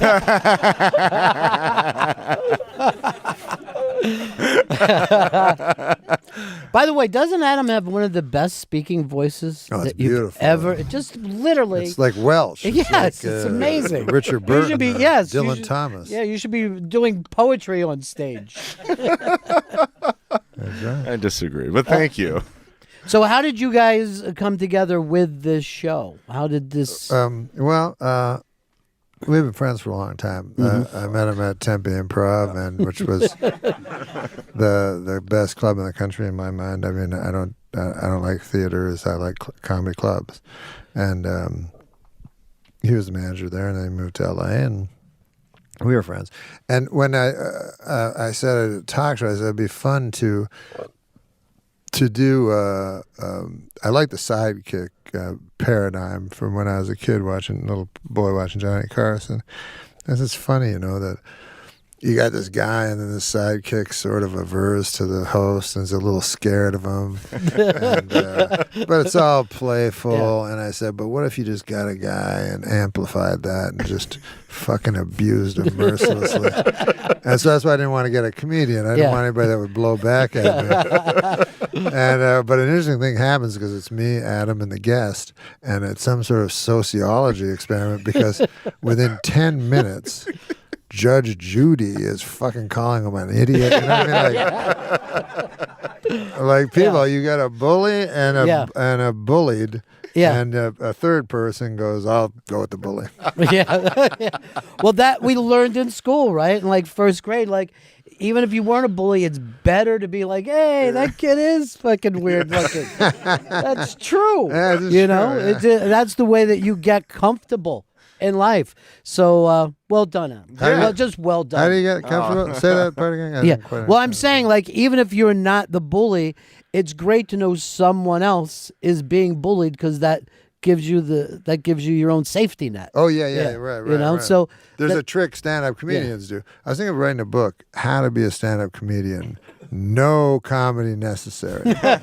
Because I would go around at clubs, and I go, that guy looks familiar. Yeah, he was the bouncer last week, Yeah. And they just watch and they learn the tricks. But one is this mob control. I don't know a lot of the tricks. I wish I did, but like you'll take a guy in the front row, like this guy with the hat, that fucking hat, and so everybody else in the fucking crowd goes, "Oh my God, I got a hat here too." So I don't want to be pointed out, so I'll fucking also jump on this guy, and it's just these little. Mob control techniques that these alleged stand-up comedians use. Well, there are. I mean, occasionally you will meet the comedian who wasn't the funny guy in his neighborhood. You know what I mean? He's a guy who works real hard and probably would have made it in any business because he works real hard, but he just happened to have picked comedy. Yes. But you don't want to be stuck in this situation with that guy. You know what I mean? Because it's always about his prepared stuff. That's different from being a funny person, right? Is that what you're saying? Yes. That you learn it, yeah. This is what I always thought about the Harvard Lampoon or the National Lampoon. When I was a boy, Mad Magazine we would read, I'm sure you did. Yes. Cracked and Sick and all those Mad Magazine types. And then move on to National Lampoon. And it's kind of sad to me that kids don't have that anymore. They have The Onion, but that's just the headline. But anyways, it was sort of the way you grew up. And I'm sorry, what were we talking about? It's about being funny, naturally funny. When I went to Saturday Night Live, I got to meet some of these geniuses from my youth reading comedy. So it was Michael O'Donoghue, and there was Steve O'Donnell, and there was Jim Downey, and God damn, these guys were fucking geniuses. So, and it's because they went to Harvard, like Jim Downey, a very good friend of mine, he went to Harvard, and he took Russian literature, and he was so fucking smart, this guy, so smart that he decided to learn Russian so he could understand the Russian literature better. So, 20 minutes later, he learned Russian. So then on his off time, and this is what I heard from all the guys there at the time, on the off time, they go over to the Harvard Lampoon and scribble a story, and it was hysterical, and those guys, Conan was one of those guys, and then Harvard became a place where it was like, I'm going to go to Harvard to be a comedy writer. Right. And that's where... Yeah. That's where everything went off the tracks. Because when I first got to L.A., everybody in every writing room was a Harvard guy, and I remember telling my agent, I go, I can't talk to a fucking Harvard guy. Yeah. You know what I mean? I got 8th grade education. What the fuck am I going to say?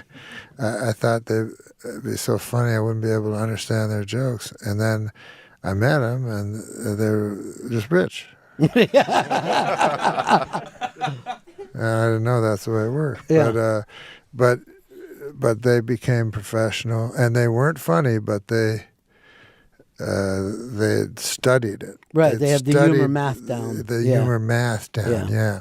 But I remember Tommy Lasorda telling me, he said, we can teach anything in baseball. We can teach, but one thing we can't teach is speed. And I feel that sometimes with comedy. Right. You can learn every trick, every haiku, but you're either funny or you're not. Yeah. You can't learn that. And I always prefer people that are just, they can't do anything else but this, Yes. And that's what these old guys. We had a guy on a sitcom once, and his name was Jerry Belson, and he was you'll see his credit with Gary Marshall's on The Odd Couple. And he come in and he just pitched jokes. And then, everything's about story now. Well, what about the guy's got to have feelings for the girl? It's all these love stories and everything. You go, because he had The Odd Couple. He goes, we had two guys. One was messy, one was neat. They needed to get laid. We had the Pigeon sisters upstairs. So, but he said that everybody thought he was crazy. Mm-hmm. Like literally, if you said you were a comedy writer, people are like, "What the fuck? That doesn't exist." Yeah. Now it's what are you gonna? Is someone gonna be a lawyer, a doctor, a comedy writer? Right. Because all those jobs lead to producing, and that's what the Harvard kids are thinking about. Is like, I can have 2 or 3 of these shows going, and I can be incredibly rich. Sure. And you're like, yeah, but what? And I'm sure you've been in comedy rooms many times. The head writer is never the funniest writer. He's the political guy that can talk to the network. And naturally, actual comedy writers by nature are isolates and not very good socially, so they don't rise up to make the money, but they tell the jokes that the rich guys use. Well, the entire time on SNL, you were pretty much a contrarian. You didn't seem like you were playing the political game very well at NBC. Like when people would say, don't do OJ jokes, you'd give them 3 or 4 that night. I did what Lorne Michaels told me to do. Lorne Michaels was my boss, and Lorne Michaels hired me, and I would never do anything that Lorne didn't say. There were people that I was very naive, and there were people hanging around the hallways in blue suits. I thought they were pages. And turned out they were super powerful people. But they wouldn't introduce themselves, so they go like, and everything. You need to tell me something straight out. I don't know nuance. I have dog whistles for racism. Yes, you got to straight out tell me. You're a racist. You need to use a whistle. And even whistles I don't hear. Anyways, so but they would tell me, you guys should lighten up, maybe on the OJ joke, and I go, thanks. Can you get me a cup of coffee? Because I thought they were pages. Right. I didn't know. So, but Lauren was my boss, and anything that Lauren said, I did. I did that with all my bosses. They own the cameras, and I'm not stupid enough to think that I should be allowed to do anything on television, or anything or anywhere.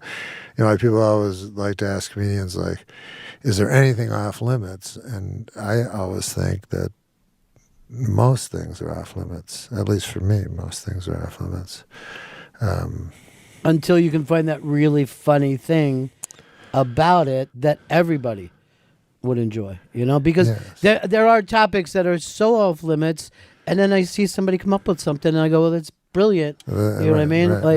you say, oh, there could be a cancer joke, but then sometimes you see somebody pulls off a cancer joke that a guy with cancer is going, that's amazing. You know what I mean? Yes. Thank you. Right. You nailed it. Right. But it has to be that joke. You have to be that good at it.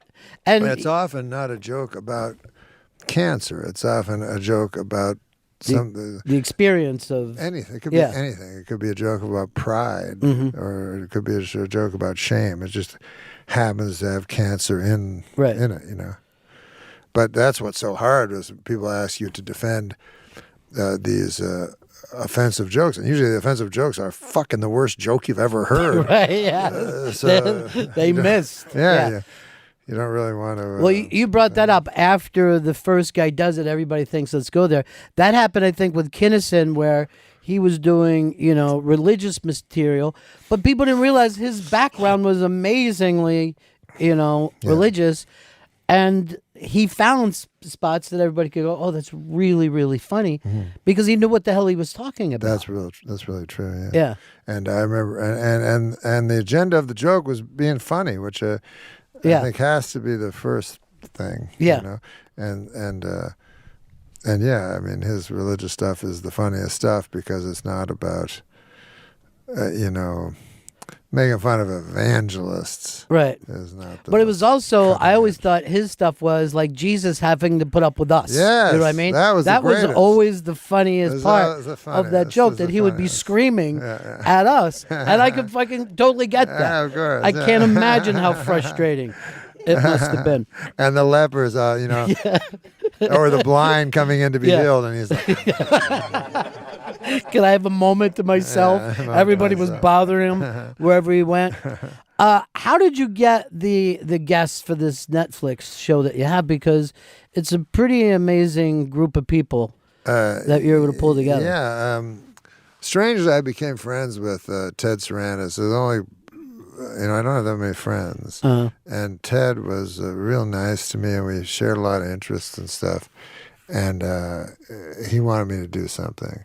And I wrote a book, and he read the book. What guy reads any book, let alone, the head of a network reading some Down syndrome guy like me, trying to write a book.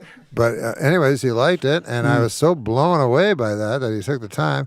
And then he said I was his favorite comic, and I said, how about you give me $20 million? We know you got it. We read the papers. But turns out he's also a businessman. But so he wanted me to do something, maybe make that book into a movie. And we were trying to figure out what I could do, because I can't do much. And then Letterman came in for his own show and said Norm should do a talk show, And then I said, well, Letterman knows everything. I should go with him. And but it's a talk show. Letterman's been of such help to me because he knows what I can do and what I can't, And so he gave me so much great advice for the show. And he even said, like he said, I'm not giving you advice on how to be a great interviewer because you'll never be able to do that. But so he goes, a lot of this advice is going to be completely counter to what a broadcaster or an interview such as yourself should do. And he said, just make it a conversation. And it's the most casual thing I've ever seen on TV. You guys come walking out together. You offer a beverage. You kind of start the show halfway through. So it really is.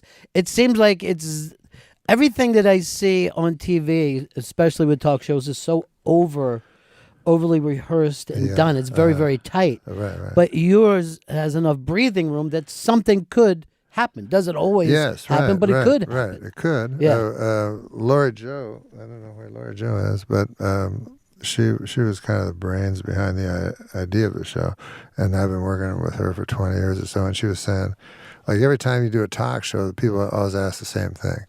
They go, except for my father. No, something just occurred to me. The first time I ever did Letterman, the other guy, it was me and a guy that made potato chips that looked like presidents. Like one looked like Richard Nixon, sort of. Not that much. Looked more like a potato chip. But anyways, my mother was like, "Oh, how proud she was of me." And she goes, "Oh, your dad wants that." And my dad's like, "Did you get to meet that guy with the chips?" But anyways, what I was going to say was, what was I going to say? Lori Jo.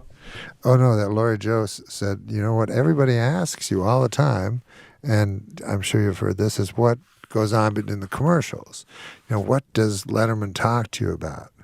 You know, and so she said, we should have that show, but also the show behind the show. So, you know, we don't have commercials, but people need to have breathing room. So we say we'll take a break, and then we just tape that, and then it's so. And I almost got Spade because Spade is the guy I really wanted to get, and so he told me a story during the break, and then I said, "Okay, we're back. Tell that story." And then he almost did, but there's something inside him that's candy enough to have not fallen for it. You know what? One of my favorite moments was too is you were talking about Letterman. You know, do you ever hop up? And he said he couldn't because of nerves, and you brought up nerves. And then you told an amusing thing about Jay, how comfortable Jay Leno is, and you saw such joy in Dave's eyes laughing about Jay that you know there's still something between those two guys, you know, because that's been the big strange divorce of our whole lives. It sure you know? has. And, you know, I wanted to get Dave and Jay together for the show, and almost did it, but didn't turn out that way. But hopefully in season 2, we'll get Jay. Well, you could see that it's, you know, there's something there, particularly as you get older. You're like, who gives a shit anymore? You know what I mean? Exactly. Like I've seen that happen so many times with people in my family who weren't talking, and then all of a sudden they're older and they're like, I don't even fuck it. You know what I mean? Right. Old man. Yeah. It's like, you know, there's that trope about, like, as in country songs stuff, the old man at the end of the bar, and, you know, he's been there 30 years, still thinking about that lady. And at some point you go, it's probably the booze too. Because when I meet old men, I go, you know, I never met an old man go, you're still thinking about Ruth. You know, it's like, you know, they're thinking about their fucking knee and shit. Right. So yeah, that's what I think those guys, and I think Leno kind of understood it immediately. He doesn't take it seriously at all. You know? Yeah. He's like, I don't know. It seems like the first time they ever saw him now with his car show, he seems happier than he was 30 years of having the biggest, you know, late night show. Yeah, he doesn't see things as, like, I remember once during a commercial, you know, he's like, "Hey, Norm, I want to meet you." This guy's some guy in the front. "Yeah, the guy sells hot dogs in Minneapolis." I'm like, "Oh, that's nice." He goes, "Norm's a comedian." So, but it really is like that to him. Yeah. It's just two guys that different things. And he's also got a thing that's really funny that it's like practical, but supra practical, where like he'll go, like one time we're you sit there and you watch the band who's there, and he's just stomping his foot like this, and he goes, "Hey, buy one of those CDs?" And I go, "Yeah, sure, I bought CDs." Yeah. He goes, "That's not it. Like, you just turn the radio on, you're free music." And then one day, one time I decided to jog to get in shape, you know, and I was talking to him and his wife, and it's not running. The tiger's chasing you, the dog is chasing you. Yeah, run. But he goes, like my swimming pool, you know. I swim to one end of the end. I swim to the And his wife's like, "Yeah, Jay, the only time he ever gets in the swimming pool is to rake the leaves out." Yeah. Well, he always bragged about not spending his salary, his nightshade salary. I'm just like, fucking spend it, Jay. It's yours. God almighty. You know, what are you worried about? It's strange. You're not going to run out of money, dude. Spend some of it. You also said with this show that you wanted to have Robert Blake on. That's my dream guest. Yeah. Is there? Yeah, we had a producer that fucked it up. We had a producer that we almost had him. He was saying how he only did the classy shows. Yeah. And I said we were on. This guy pretends he can get anybody. This producer. We go, just keep him on, keep talking. And then this moron of a producer, he goes, I gotta go now, Robert. I'll phone you tomorrow. I gotta take my wife to dinner. They wasn't making a joke. Yeah, but that was it. Idiotic thing to say. Yeah, I get it. Setup. Now, what is it I about? like that Robert Blake's. This is what I like most about Robert Blake is his alibi. He's like, how could I have been the guy to shoot her? I was. Everybody saw me. I was getting my gun. That worked as an alibi. That worked. I always loved that alibi. Now, were you a fan of his as an actor, or? Yeah. Yeah. It really made me understand O.J. Simpson. Yeah. Because when I was on Saturday Night Live, there was some black staff members, and they'd say they thought O.J. was innocent. I go, really? Yeah. Like all that blood evidence? You're sure it's not just because, he's a black guy and you're a black guy and police have been treating black guys bad? Is that what it is? Because I can understand that. No, we think he's innocent. And I'm like, okay, it's kind of strange. But then when Robert Blake went up, I love Beretta. Yeah. And I want him to get on. Yeah, you want to. And after that, I was like, "Oh, I get it. Sure, yeah, sure, yeah. Of course, if Robert Blake had been in prison, I would have been rioting."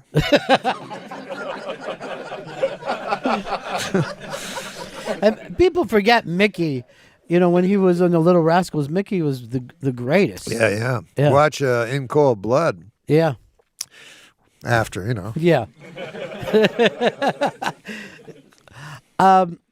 So is that now? Who is like somebody that you're dying to get on the show? Somebody... We try to get OJ, and he's I guess he's represented by his lawyer in Arizona. Yeah. And so the guy phones him, and the lawyer's like, "Oh yeah, he'll do it. Sure, absolutely." And I'm like, "Wow, that's super great." And then he phones back. He goes, "Yes, are you the Norm Macdonald?" And I was like, yeah. And then he said, OJ said that you were particularly rough on him. There's a moment of OJ, it's one of the funniest things. They got him on I wish I could remember the Chris Myers. I think it was Chris Myers on ESPN, and he had the first interview with OJ that was an hour long, and he asked him about the entire timeline. And then right at the end, he goes, "Thanks to O.J. Simpson." O.J.'s like, "Yeah, thanks for all the football questions." He thought it was going to be like... I was doing radio the day that the trial was coming back, and we just randomly called 7 different continents. And every continent knew the story and was waiting. We would call like a Ramada Inn in some place, and we would say, is he guilty the or trial? Innocent? Yeah, right. the trial. The day that they said the verdict was coming in. And we asked the people, do you think he's guilty or innocent? And if any country had any color to them whatsoever, innocent. And if it was a white country, Iceland, like, no, he's very guilty. But China, like, no, I don't think he did it. You know what I mean? And it was so fascinating to me. We really, that was like the beginning, I think, of white people being shocked of, maybe we don't get everything all the time. That people always go like Fox News. Is it racist or is it? Here's why I think Fox News is racist. Maybe they hire a guy to be their expert on all criminal. If any crime happens, they bring in their expert, Mark Furman. Yeah. Guy's only known for one thing. Yeah. They may as well Mark Furman racist. They may as well just say that may as well be his. Yeah. When they describe people, I saw Bill Maher one time, and it was Richard Belzer, and you can describe, you can just tell them how you want to be described. You know, and it said Richard Belzer, conspiracy theorist, and I was like, everyone, like you. Don't you lose your cred after a while if you're like. Well, he's written books. Belzer has written books that go very deeply, and I've never heard him say, I don't know this. I got to really just believe the official word on this one. Never. I think he went with the Mort Saw kind of career move. Yes. Do you ever get concerned when you hear like, oh, we should have Robert Blake on the show? Does you ever think, oh shit, no? You know? I had to call Robert once. I had to try and get him on there too. I was very excited for that. Yeah, we all tried. It was a full court press, but I was excited about that episode. Actually, I would have loved to seen those two together. Because he was always a great interviewer. You know? Yeah, he's out of his fucking mind. Yeah, he did Carson constantly, and he had the unlit cigarette all the time. There you go. Let me tell you about the men in the suits. Yeah, he was such an expert on any topic. Yeah, when he was on every single topic. I was disappointed when he didn't show up, but we, silver lining, we got Fred Stoller that day. Is there somebody? It was one of my favorite episodes, actually. Is there somebody out there for you that you would think, oh, they would be perfect for me? But we don't. Smiths, it doesn't mesh. Yeah, I love Morrissey, but I don't even know him. Not Morrissey. Noel Gallagher. I think he's the funniest guy. He's just so charismatic. Oh, is he not a musician? Yeah, he's a musician. Yes. Oh, and Iggy Pop. I think you would love Iggy Pop. Oh, is that right? Yeah, I think that would be. I'll tell you this Spade episode was incredibly that's good. Funny. Thank you. Incredibly funny. What I liked about the Spade episode is it kind of got he captured what we were trying to get in the show, which was the show and the show behind the show at the same time.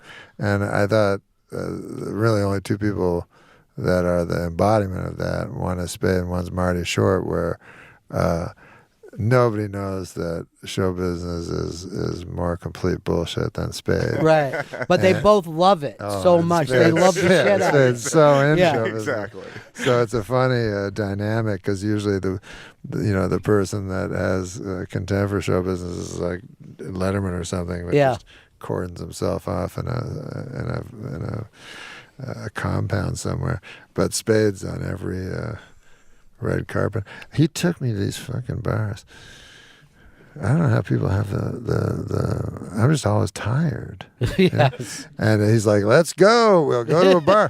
I just did this one night with him. We go to a bar, and then he's like, come on, come with me. And you butt in to the bar. Yeah. You know? And everyone's like, and people go, get out of the way. These guys were on the TV. And you're like, So then you're in this bar, you're fucking all close to, there's a guy half a foot from you, and then Spade goes, let's go. And you're like, what?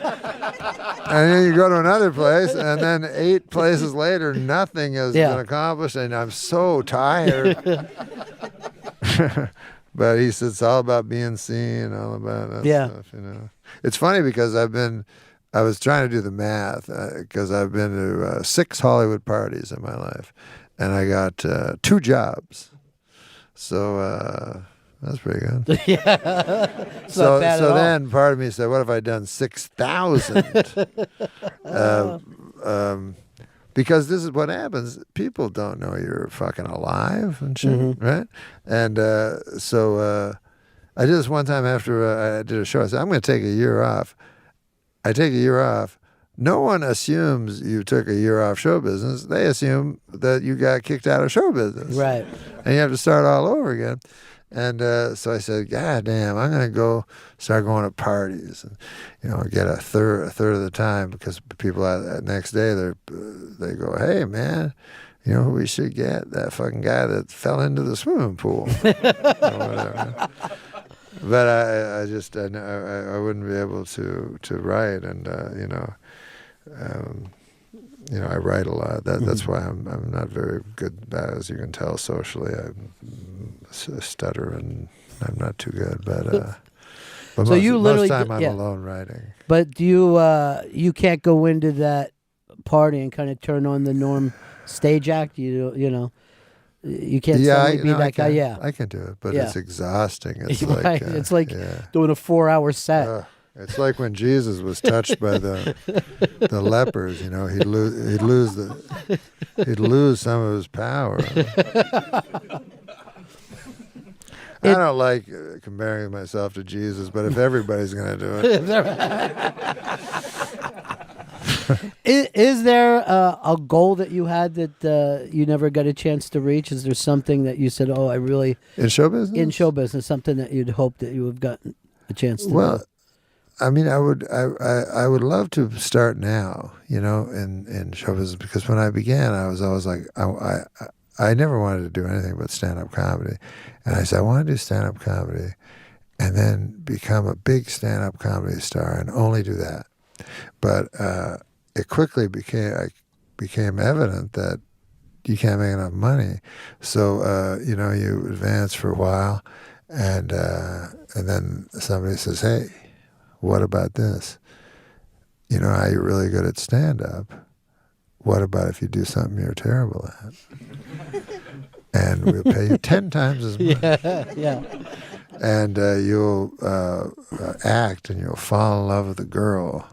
And then I'm like, I'll take it. Yeah, I'll do it. And then so what I told Ted Sarandis this. I said, you've really done something good by giving $20 million to these comedians, Chappelle and a couple others. And because it's made, you know, it's taken this, what's always been considered a vulgar art, stand-up, and it's made a person can go, I want to be a stand-up, just like a person could say, I want to be a novelist or I want to be an actor. Mm-hmm. I want to be a stand-up. That's all I want to be. And that's what I wished maybe I had done, but I didn't have the guts to. I had a kid and I had to feed. But nowadays, I would certainly advise stand-ups to just aim at that. It's really rare. I mean, it's a very short list of guys that can draw big just from doing stand-up. I mean, I think Carlin was that guy, and Brian Regan today is that guy where his audience shows up for him, and without have ever seen him, you know, do a sitcom or a movie. Isn't or that funny? Like, you know, they always ask lists. They always have lists they love listing stand-up comedians and who's the funniest. You know, every once in a while, the funniest man in the world. And you go, but he's been around for years, right? But anyways, in these lists, somehow, clearly the best comic in the world is Brian Regan, without question. Sure. You don't need a comedian to say that. You need just anyone that's ever watched him to say that, you know? And yet I never see him on those lists. No, it is, and it's because of the people who write those lists aren't exactly people that care about stand-up comedy. Unfortunately, it's not. There's some guy at the Times named Zinnemann. I don't know if you know him, but he seems to know a little about stand-up comedy. But it would be nice if I know stand-up comedy is a very, very new art form, if you want to call it an art form. I don't think it is an art personally, but it's great. I think what Ted Sarandis did specifically in getting a whole bunch of money to Chappelle. If you don't think it's art, what do you think it is? Well, I think it's craft. Because the only reason I say it's not art is because art allows for interpretation, right? But if you do stand-up comedy, you can't have people interpreting it differently. You can't have this guy laughing at this part, this guy laughing over here, this guy laughing. You know what I mean? You can't have different layers of laughter. Right. Your job is to say it and then make a noise, right? And then say something else and then make another noise. And that's craft, obviously. That's craft. Where I guess it can ascend into art is subject matter. I guess that would be the only, if you can reveal something. What about for you, Adam? You feel the same way? It's not art, or? I think it's a little blurred. I could see both sides. Yeah, I think that there's art to it, but I understand a lot of what Norm just said. Yeah. Yeah. I mean, to me, art. To me, I guess, like a person who takes a very simple idea and explores that idea to its which I feel the best stand-ups do. That's an intellectual exercise. Take something simple and make it incredibly complicated and look at all the minutiae. Art, I feel, is to take something incredibly complicated and reduce it to a line, and I think that's how I would define art. And so that's pretty hard to do in stand-up. People have done it. Not for their whole acts, but people. Yeah, just every once in a while catch that thing that is just. Catch that truth. Yeah, that truth that everybody immediately changes. You know what I mean? Immediately we'll be able to go, oh, I thought I felt that way about it. That's the amazing I now part. feel this way about it. And then you'll hear that being kind of taken and working into. I remember when Louis did the thing of saying, I hate my kid. Like the first time I heard that, it was shocking. Yeah. And then I heard you hear it a lot now, you right? hear newscasters saying it. My kid's a dick, and everyone laughs. Kinnison would give him a sandwich. Yes. That thing started to just move. Not even other comics doing it, but politicians. And then he would go, okay, so everyone's moved over. So it's cool that that person, even though they got stolen, it's like that with impressions sometimes. Like people would Dana did the impression of Carson. I did not know that. Yeah. And then people would go, I did not know that. You go, well, you're really stealing that from Dana. Like, that's when you have a great impressionist. He cracks that thing, but then everybody else starts at that point. Yes. So they're like, when I was a kid, nobody could do Bob Hope. Yes. Yeah. Right? No, yeah. Now everybody can do it. But with I remember with Dana, you just have people starting with not can that. Yeah. And you're like, he doesn't even talk that way. That's Dana finding a funny place to go with that. I was so shocked because I remember Reagan was the president, and I was like, the vice president is nobody's going to be able to do him. He has nothing. And so Dana just made it up from scratch. It's so funny. You're really enjoying doing this show, though. This is, you think, something you want to do for a while, right? I would love to do it forever, because Lori, who I work with, I don't know where she is, but she and I have always worked together, and she said, let's, because I was real good friends with Ted Sarandis, which was strange, and Dave, and they said, this is a chance to work with people that are friends. And then she said, let's just hire, everybody we hire will be our friends. Because as everybody knows, whenever you work together, if there's one bad person, that person becomes the person that everyone else talks about. I don't know what it is about human nature. You're like, motherfucking Marcy. Well, I think Lori is trying to make sure all your other interviews don't get canceled. So well, thank you, we'll Ron. get you on The View. This is so awesome. You're such a great interviewer. I always love watching you. Thank you. And Norm Macdonald has a show, and like I said, even though all this controversial stuff is happening, this is just a funny, silly show that these guys do. Adam, thank you so much for being here. Thanks so much for having us. It was really great. Yeah, thanks for putting that in. Norm Macdonald, everybody, let him hear it. Thanks, buddy. Welcome to the Nerdist Podcast number 831. This episode is brought to you by Loot Crate, the monthly subscription box service for epic gear and pop culture items that you will want to gift to yourself 12 times a year. In the future, give yourself the gift of Loot Crate. By getting it today, for less than $20 a month, you're going to get 68 items that includes licensed gear, apparel, collectibles, one-of-a-kind items, and more. You have until the 19th at 9 p.m. Pacific each month to subscribe and receive that month's crate. And when the cutoff happens, it is over. Head to lootcrate.com/Nerdist and enter the promo code Nerdist for 10% off any new subscription. Also shipped to Canada, Australia, the UK. And you're going to get $40 plus in value. They guarantee that, and it's really good stuff. You're going to be very happy.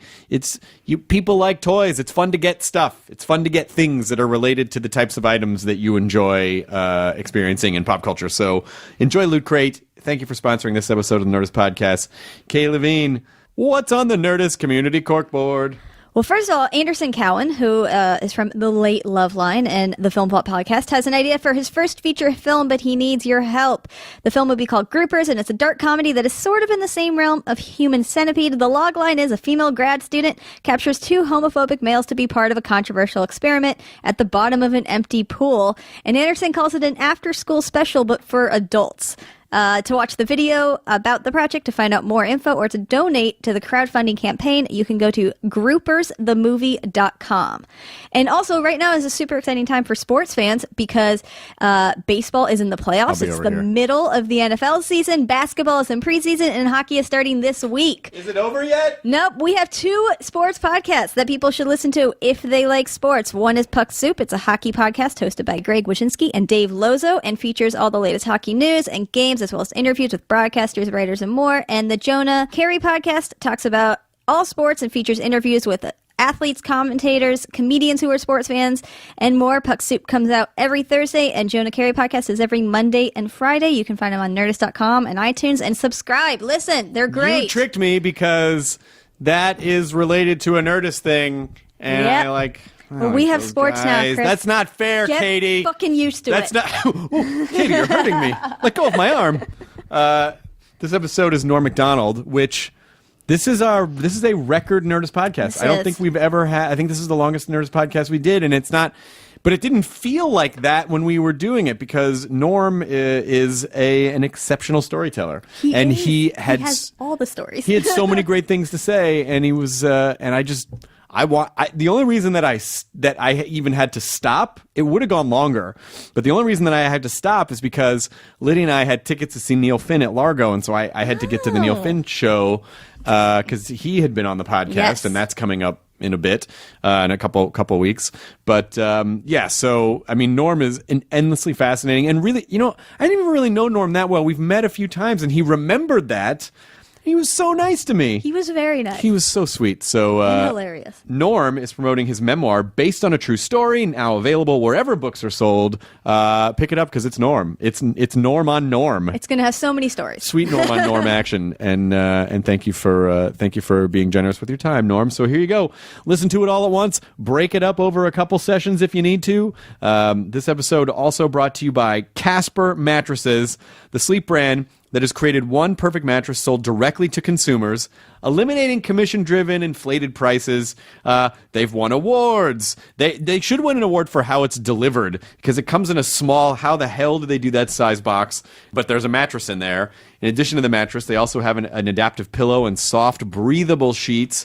And it is very high quality. And they're delivering it right to you. It's got just the right amount of sink, just the right amount of bounce.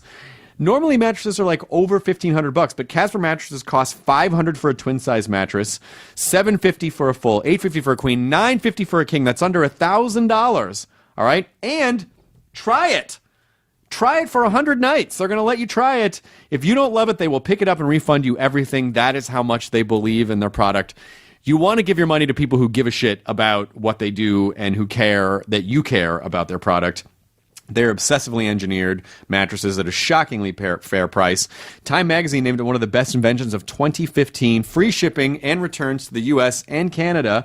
And it's made right here in America. So right now, get $50 toward any mattress purchase by visiting Casper.com/Nerdist.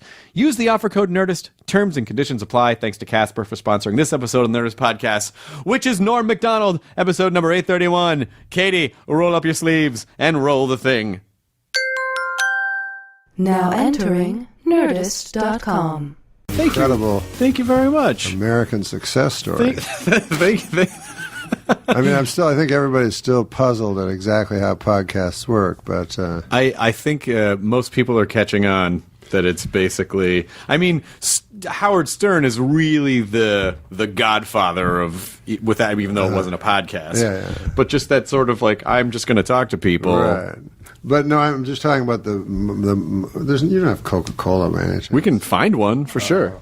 Really? Yeah, absolutely. Well, it's super hot out. Don't go too far. Deb, the studio it might be they might have them in the studio kitchen. Hey, I noticed the thing about the debate yesterday. What? There was a debate last night? Did you notice the split screen? Yes. So here's two people talking to each other on the same stage, and they have a split screen for the entire show. Yeah. And I was like, why did they do that? And then I figured it out. Why? Height. Yeah. Oh, to keep them. Oh, interesting. But I also think ever the same size. Interesting. I think people wanted to see every reaction. You know, Trump. it's such a microscopic. Yeah, and I don't know if they told Trump because I think he often felt he was off camera. You know what I mean? There's still a police squad moment. He'd be just picking his nose and scratching his balls. But it's funny, like just with charisma, like your face never left Trump. Even when Hillary was talking, you know, you're just looking at the reaction. But I didn't think I was actually somewhat disappointed in the moderation of it because there was really no structure. There was supposed to be a structure, and they would go, okay, that's time. Wait, I'm going to talk for a few more minutes. All right. Yeah. Well, no, the time means time. Like, that's it. You should have gotten your thing in before. Like, that's how that works. I thought 90 minutes was short, too. Thank you so much. I thought 90 minutes was kind of short. I love that moment. There was only one exciting moment to me, which was at the end. When he almost like a child, he said, like, she's not being very nice. You know, like, so weird to hear someone say nice. Nice. And she's not being very nice. And I'm going to say something. You know what? I'm not going to say. I'm not going to say. But it is kind of funny to try to take credit for something that you didn't say. You know, I was going to say this really hard. I was going to, because you're still kind of insulting. Which are you referring to? I was talking about what he said, like where he said, I was going to say something. I was going to say something not very nice, but then I decided not to say something not very nice. True, yeah. Oh, okay, well, great. So that's just a basic human interaction. You're a nice person. Oh, okay, yeah. Like but you she still said let us it. know that you're. I mean, I'm thinking it. Yeah. I'm thinking this really horrible thing. Right. It's just. I'm almost as bad. Really, it's almost just as bad. Do you think? Start going back to the late night talk show before. We're not on the air. Now we are. Yeah. Oh, we're on the air. Yeah. Hi, Chris. Hello. By the way, hello, Norm. Thank you for just sitting down. We can go as long as you want because we have to do Maron after, but I could give it. Wait a second. Hey, what the? I'm just saying we can go as long as you want because I enjoy this show. Thank you. I enjoy all things. But that's I like good. This show. Do you think Letterman's happy since he left? Do you think a guy like that can have a pattern like that? You think so? I've had some contact with him. And I'm shocked because I thought he would not be. But he seems to be incredibly happy. And he seems to be also shocked that he's happy. Like, he thought that he would have nothing. Yeah. Which most people do. Like my father was, he had a job and he always thought of retiring. That was his whole goal, his whole life. And then when he retired, he forgot to think of something to do, like he didn't have hobbies or anything like that. So then it would just be like my mother worked also, and was much younger. So my dad would just look out the window when she left, and clean up around and make. He just didn't know what to do. No idea. He'd walk the neighborhood and talk to people, like in the neighborhood. I mean, I feel like you need something to do, something to occupy yourself with, because if you just sit. No, you can't do nothing. Yeah. I follow this guy, Kip Adada. Yeah, I know who Kip is. You know who he is? Yeah. Right? Well, you got to follow him on Twitter because it's the most amazing follow ever. And then he only has like 140 followers or something. So I have a whole bunch. Well, not like you, but, I have a near 1 million. So I tweet him thinking he'll tweet me back. Another comic. I have a whole bunch. And no, never returns. And I go like Kip Adada was one of my favorite comics ever. The Tonight Show, boom, no response. So I'm like, no, he doesn't even refollow me. I'm like, oh, what's going on? But he does these videos and he puts them on Twitter, and they're so funny. He's just like an old man complaining. And then his neighbor is this old, because, Kip must be 70 by now or something. His neighbor is an old African-American fella about the same age. And so they're playing checkers. Like, who's played checkers? It's the 30s. In 50 years, exactly. And they're playing checkers. And then, Kip Adada will say, like, I did 150 Tonight Shows. He goes, motherfucker, you did shit. The guy doesn't believe. And why would he? You know, it's just like he's just a fat guy in a bad house. This shit, man. Why don't you tell me some more stories, kid? He's like, I don't care if you believe me. I did it. I know that. Yeah, and I walked on the moon, motherfucker. What was your story? Because your book is out.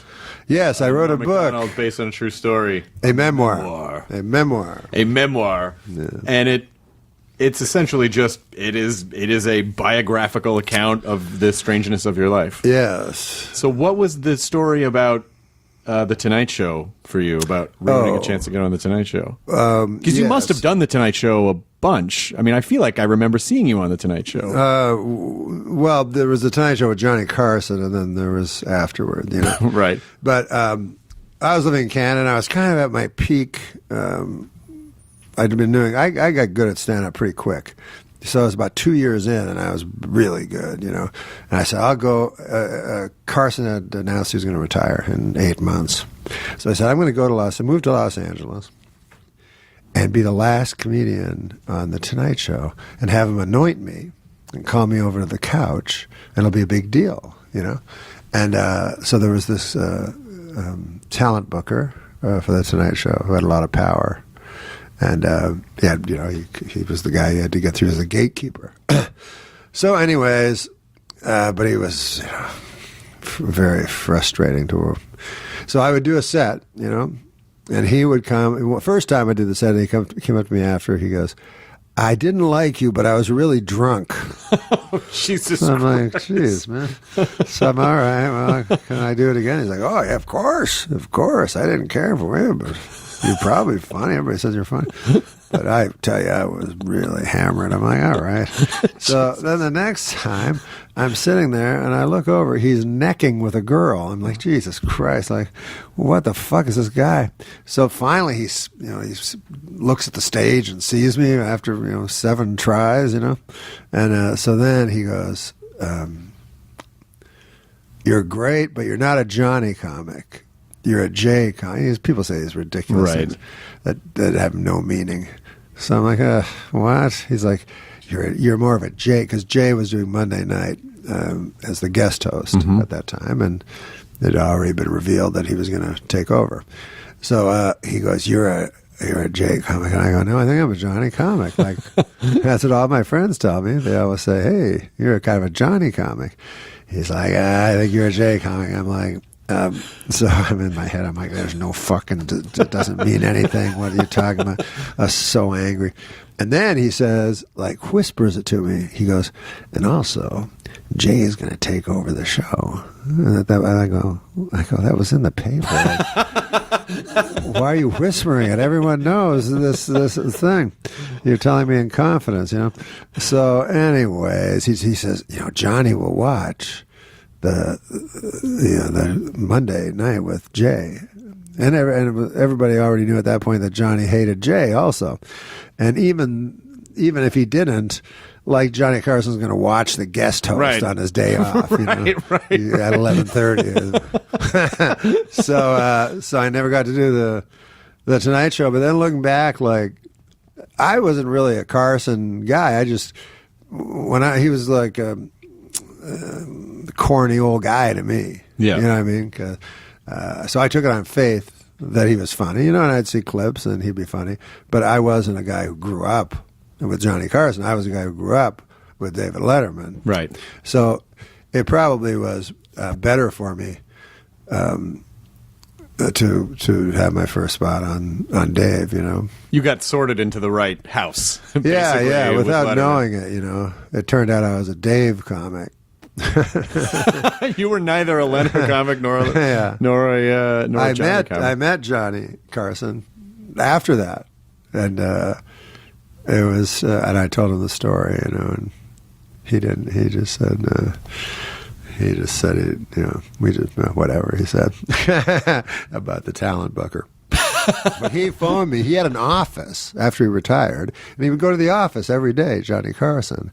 And I don't know what he did. You know what I mean? He had a secretary, and wouldn't he write jokes? Wouldn't he send jokes into Letterman sometimes? He would, because when he died, Letterman did all his jokes. Yeah. And I remember watching and going, "Oh, these jokes suck. Like, what is this? What is this monologue?" And then he said, "Oh, Johnny wrote all those jokes." I'm like, "Well, that explains it."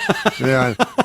And of course, if Johnny sent Dave jokes, he'd be compelled to read them. You know what I mean? It was his hero of all time. So, but anyways, I was on Saturday Night Live, and I did an impression of Larry King because he did those Kings things in USA Today. And for those people who don't know what that is, it was little bullet points where Larry would say his opinions. They weren't funny, and it was kind of an old journalistic device that predated Larry King. Just stream of consciousness things, and we would parody them. He does them now on Twitter. So we would parody them, but they were already really self-parodical, Right. So it's hard to. We had to go real crazy, like I go, yellow is a good color, but blue is the best, or something, or so. Johnny invites me. I don't know why he invited me to his office, So I get there, and it turned out that Johnny got USA Today every day, and he would phone his friends and read Larry King's stupid ramblings. And got a big kick out of him, and his friends would laugh. So he opens his desk drawer, and there's all these his secretary had cut them out of the paper, about a 3-inch thick packet of Larry King's News and Views, or King's Things, or whatever it was called. So he gives me a bunch. And then he takes a bunch. He goes, let's. Can't do Carson. He goes, let's read some. So I go. Wait, ironically, or did he genuinely think they were insightful? No. He thought they were. He thought they really were. Okay, good. Okay, he thought they were really stupid, but and he thought it was insane that they were taking up newspaper space, and so then he would read one, and then I would read one. It's really, speaking of surreal, like, you're sitting across the table, like, about as far as I am from you, except it's Johnny Carson. So he'd go like, why is it, I would enjoy baseball if it was 11 innings. And then we'd laugh about that. And then I would read it and I go, whatever it was. Like, if you have to see one movie this year, make it Mickey Blue Eyes, And then, a few ways through, I realized he'd never asked me to do an impression. So I was like, maybe am I being a fool? Like, he never said, like, do Larry King. So, but I guess he liked it. So we laughed at that. We did that. Then he goes, we'll have to get together again, presumably to do the exact same thing. I mean, so that's what you do when you retire. I mean, I guess he played a lot of tennis, and he did. Yeah, he yachted. He was on a yacht. Yeah, but I imagine that it, and I'm sure for Jay too, it's probably really weird to have that pattern of going to work every day and having this very structured lifestyle, and then all of a sudden, like, it's taken away. What do I do? What do I do now? Have you ever heard my impression of Johnny Carson phoning 911 when he had his massive heart attack? No, I have not. Oh, well, you want to do it? Please, take us there. Well, you have to be the 911 operator. Sure, okay. 911 operator. Sure. So, okay, the phone rings. Ring. Hello, 911. Hello, this is Johnny Carson. Oh, Mr. Carson, yes. How can I help you? I feel like there's a yak on my chest. Could you describe the yak?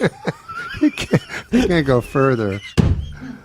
You're like my mother. I finished the joke, and she's like, "What happened to the dog?" I'm like, I thought we were going. Oh no! Because in that scenario, that person would try to be respectful of Johnny Carson, and you could you describe the yak, even though they know there's not a yak, even though they know there's not. I should have gone with it. Yes, and God, Norm, I was so in the scene, man. Right? Isn't that improv? Yes, why I don't get acting jobs? No one ever lets me really explore the depths of my. I was talking to Diana earlier about. I've only been on like 4 auditions in my life. I'm so awful in them.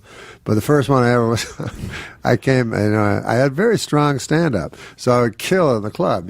So there was a guy, a casting agent, And he's like, after my set, he's like, I love you. And they had the show on Fox called Flying Blind. It was Tia Leone and then this guy that talked and looked exactly like Woody Allen, And the idea was that he was like, nebbishy and she was super hot.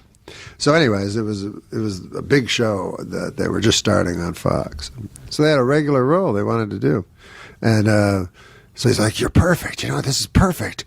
This is great. They're going to love you. And I think he was thinking they're going to love me and he kept saying that. He goes, I discovered you. He goes, don't forget that. I'm like, no, I don't want to forget.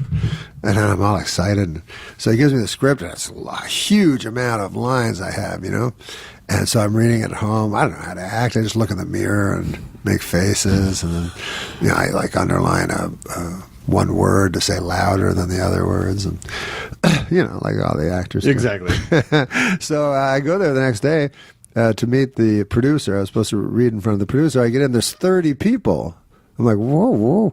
And introducing everybody. One guy's the head of the network. I'm like, what in the hell? And so it was sort of like the nascent period of Fox, not the beginning, but so shows were important at that time. So all these people. So I start reading, and I'm getting nothing, zero response, And the 30 people are like looking at each other, puzzled. And finally, the casting director goes, stop, everybody. He's like, could we have a moment? Norm and I, can we have a moment in the hall? And they're like, yeah, sure, have a moment. So he goes, Norm. So we get out in the hall. He goes, what the fuck were you doing, So I go, what? I was just reading the script, He goes, but what about last night? I go, what? He goes, last night, like at the comedy club. So I go, you want me to do my material from last night? He goes, no, you idiot. He goes, I want you to be funny like last night. Oh, Jesus Christ. So I'm like, no, but I had like this good material I've been working on, for 2 years. And this is some stuff some guy wrote in a week. And I can't make it funny. I'm not a guy that can make stuff funny. And then he goes, you're not coming back in that room, I'll tell you that. And then he just laughs, and I'm alone. I don't drive. I don't know how to go home.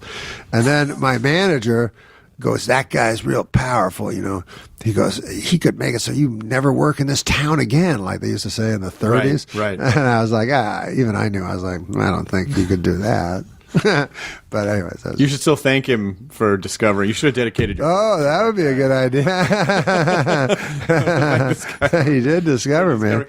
Well, the network testing process is a brutal, horrific process. Oh, gosh, yeah. Which emotionally feels very much like the Russian literature that you so enjoy. It's a tale of isolation in an icy icy tundra.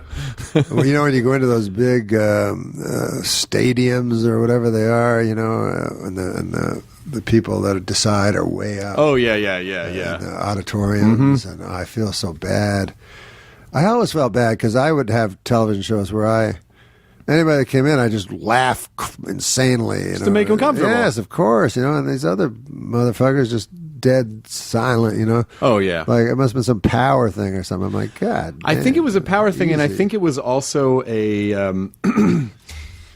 lot of these people are just terrified, because their livelihoods depend on whether or not they have another hit show. But I think a lot of people are too terrified to express an opinion in front of their bosses because then they're not going to be accountable for it. It's like, okay, well, as long as I have the same experience that my boss is having, I can't ever get blamed. True. And so I think they're all just terrified. They're just terrified. So if they laugh and the boss doesn't think it's funny, it's like... Oh, well, why'd you think that was funny? I don't know. Please don't fire me. Yeah. So I think it's probably a lot to do with it. But terrible experience for a performer trying to... So it's made so uncomfortable. And then ultimately it doesn't matter because they're like, oh, we gave it to this other guy because he was the same height as this other person. That's what it usually ends up being. Yeah, you're exactly right. But,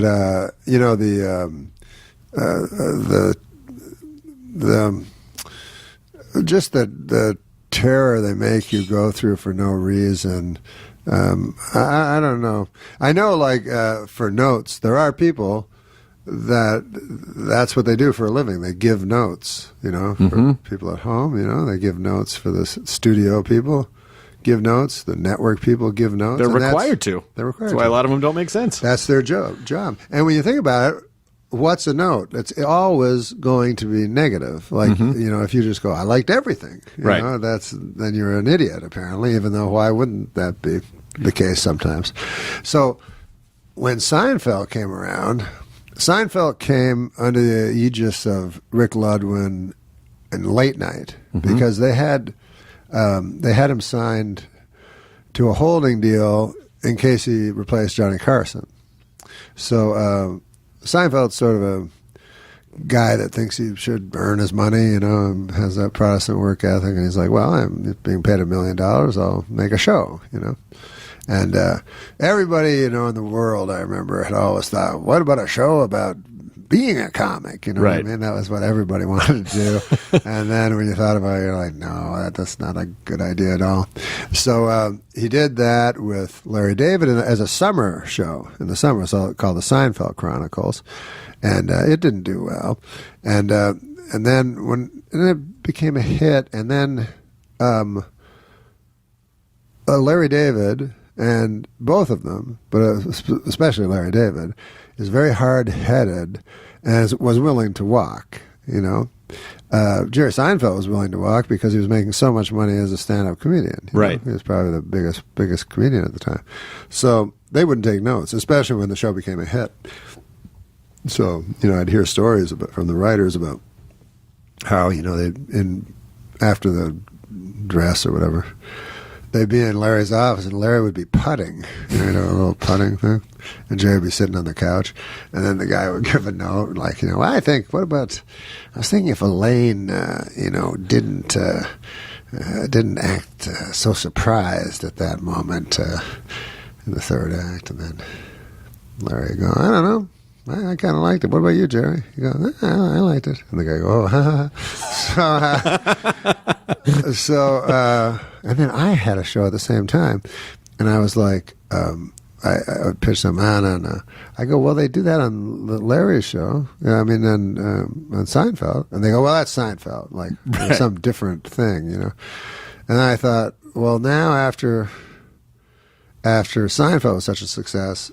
Well, now they'll go to that paradigm. Right. A great comedian, and then a guy he chooses, and then two guys write the show.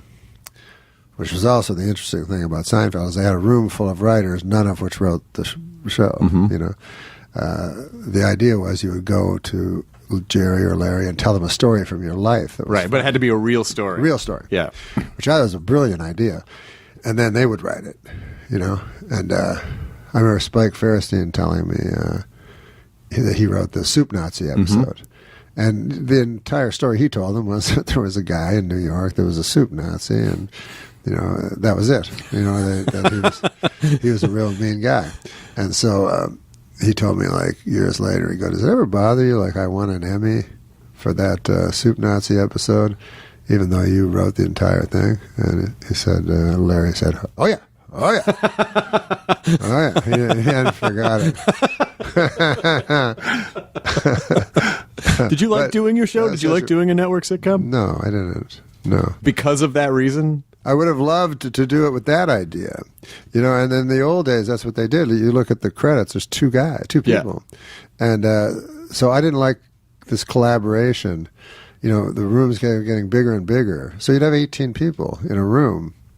Trying to do comedy. Trying to tell you how to be funny the way you were funny. That's the other thing, too, yeah. And how to be likable. Right. And I was always like, well, if you're funny, you're likable. If someone's laughing they don't hate you. Yeah, they will like you. But instead, it would be this, kind of hateable because you're trying to be likable so much. Right. And people go, oh, this guy's really trying hard. They can feel comedy is rough when people can feel the need, when they can feel the desperation, the neediness. It's all over because they need a comedian to lead them. The comedian kind of needs to be a leader. Oh yes. And anyways, the size of the room, even like from a sociological standpoint, I don't think 18 people can work as one. They'll drift, they'll make cliques. Right.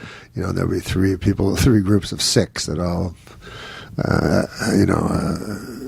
talk about the others as if they're no good. But also, there's no 18 good, funny people. You can never find that, you know. And then what you end up doing is you're like, oh, well, it seems like Melissa hasn't had a joke in for a while. Like, and it's like, really, we have to put it in because she hasn't had a joke in for 3 weeks. I have to put in a bad joke. And I never had like an ego about jokes. Like I would go like, whatever the best joke is, that's what we do. I don't care who wrote it. Like if the writer's assistant wrote it, which I'd always tell the writer's assistants to pitch, whoever, you know. If I wrote it and if I wrote a joke and then you write a better joke, I'm not going to fight for my joke. It's absurd, you know. I want just the best jokes, and I don't even remember any. You know, next week I'm not going to remember which you guys wrote the joke. You know, I'm just going to know if it's a good episode or not. But there was at that time there was so much money that writers were making. It was insane. And I remember like Peter Roth from Warner Brothers studio. He phoned me up and he goes, "What do you think of these two guys?" You know, and they were middling writers. You know. I said, "Why are you asking?" He said, "I'm thinking of giving them a $5 million deal each." So I'm not going to take a lottery ticket away from a guy. You know, they were both fine people. So I'm like, no, they're worth it. They're great. Why not? Who cares? Like, I'm going to ruin these guys' chances of having a giant house and car, you know? But that's what busted, I believe that's what busted sitcoms. Rightfully so. You know, like people go, these reality shows. I'm like, well, it's not like sitcoms are good. Right. And then during that strike, I just go by, you know, there'd be people picketing. I go, well, you deserve, you know, are getting way more than you deserve. I don't know why you're picketing. The writers are making a lot of money. Yeah, just these super rich guys with the beautiful laminated, like, they had hired someone $10,000 to write the perfect joke on their. But I really don't like collaboration much. Like 2 is good, you know what I mean? But you know, it's like even if they were all super talented, you know, it would be like anything. I don't know. Yeah, wouldn't call it art, but you know. If you had Picasso and Rembrandt, and that's the only 2 guys.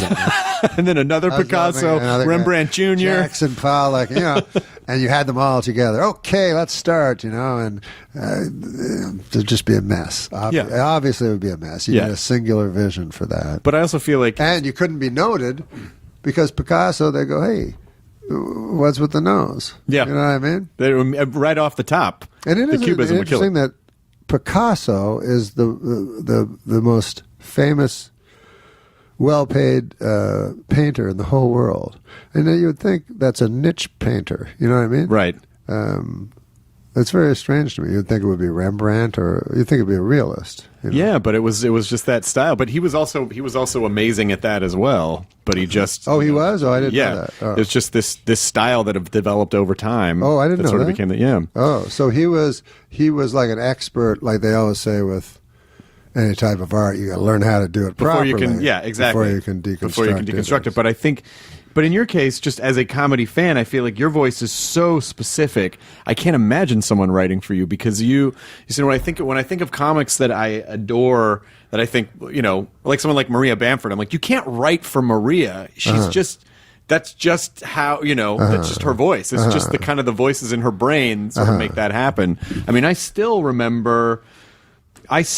have this thing in my head that you said, and I must have seen it 25 years ago, but it was something to the effect of, them's mean streets if you're a wiener dog in a cardigan. Jesus. Yeah. So I can't, how could you tell someone to write that? You know, that's going back, baby. That's going back quite a ways. That's going back. You know, when I met Gary Shandling, there are some jokes, because I've always loved stand-up comedy. I've sort of been a student, you know, of it, you know. And when I met Gary Shandling, there was a joke that he did that was so mysterious to me how he wrote this joke. And the joke was, he says, so anyways, I'm dating Miss Georgia. All right, it's the former Miss Georgia. Okay, it's George Foreman. So I was like, how did you do that? Like, how did you reverse engineer it from George Foreman? Or it seemed like divine to me somehow. Or divinely inspired. What did he say? He said, I don't fucking know. What are you talking about? It was before he became like the Zen, teacher. He was just like, what the fuck are you talking about? I don't know. He used to be so funny off stage. I remember one time the G spot, He's like, have you heard about this G spot, Norm? I go, yeah, I heard about it. And he goes, Jesus, I don't know how to find these fucking... He goes, I wouldn't even know how to find a guy's balls. So he's just so fucking funny in person. And then later he became sort of a Zen-like teacher of... not teacher, but, he was... To all the young comics, he would sort of be very kind, and it was nice to see, Well, Judd Apatow was saying that he was so meticulous that he had these notebooks which were just intense, almost mathematical deconstructions of comedy and how jokes work and why this is funny and why that's not funny and the dynamics of a room. Yeah. I mean, he really seemed to be an actual student of the science of the science of it, science of comedy. But I saw Seinfeld did a thing in the New York Times where it shows how he made a joke from nothing, and I don't like that. You don't like it? No, I don't like that. And I knew Gary real well, and I wouldn't speak ill of Gary. I mean, he was one of the best comics that ever lived. But that idea of mathematically understanding comedy,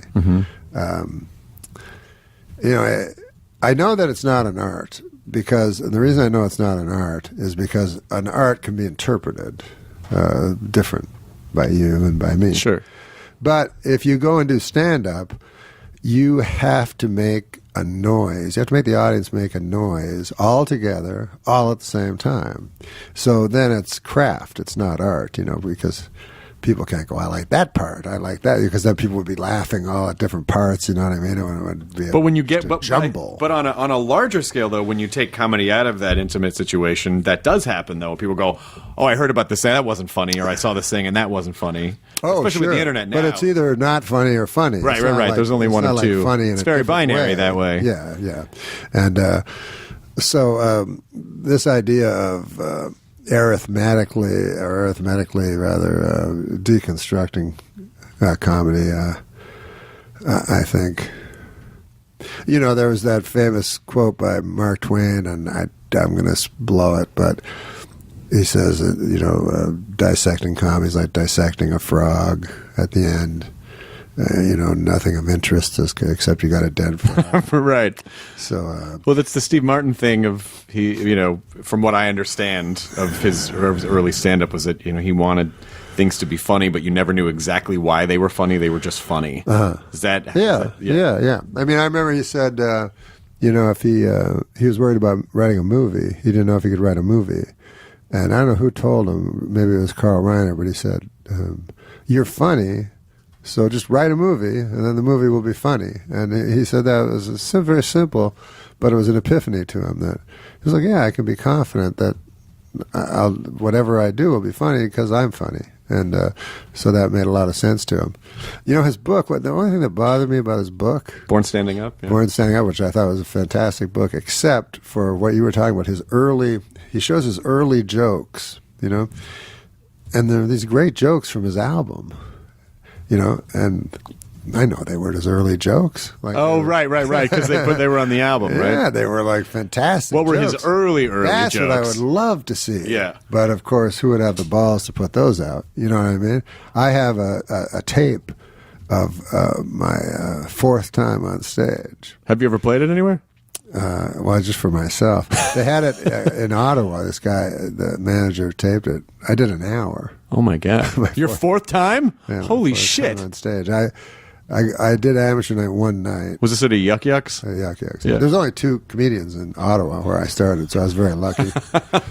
So I went from amateur night to headliner in a month. Holy shit! So, but it was all awful, you know. So he had it, and I was like, I got to get it, you know. So he had some vault or something, you know, this precious thing to him. And so I said, I got to get it. You know, they just made up something. I go, they're doing a documentary on me, and then they want to talk to you. And then I just made up a whole bunch of stuff to make him think that he'd be on TV. I go, they want to talk to you, but they need that like for, you know, early to get it in the can. You know, just saying all this nonsense words, you know, that I think will impress him.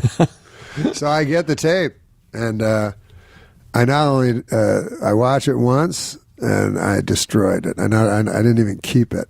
You destroyed it? Oh, it was so awful. You know, that's why I'm saying if I had the balls, I would say here are the jokes, because to show people, you know, you can be a stand-up. You know, you could be a great stand-up like Steve Martin, even though these were his real first jokes. Right. And you just see these terrible jokes because everybody's first jokes are terrible. You know? That's just.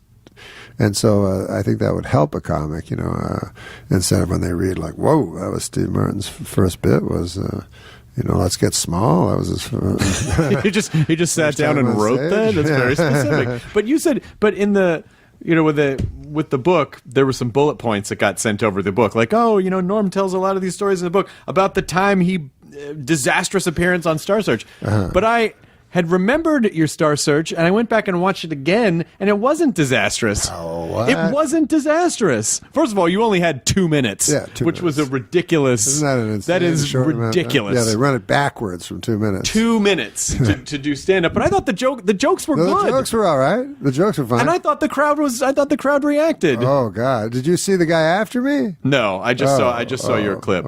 Who was the guy after you? The Bushman. I don't. He was a Liberian.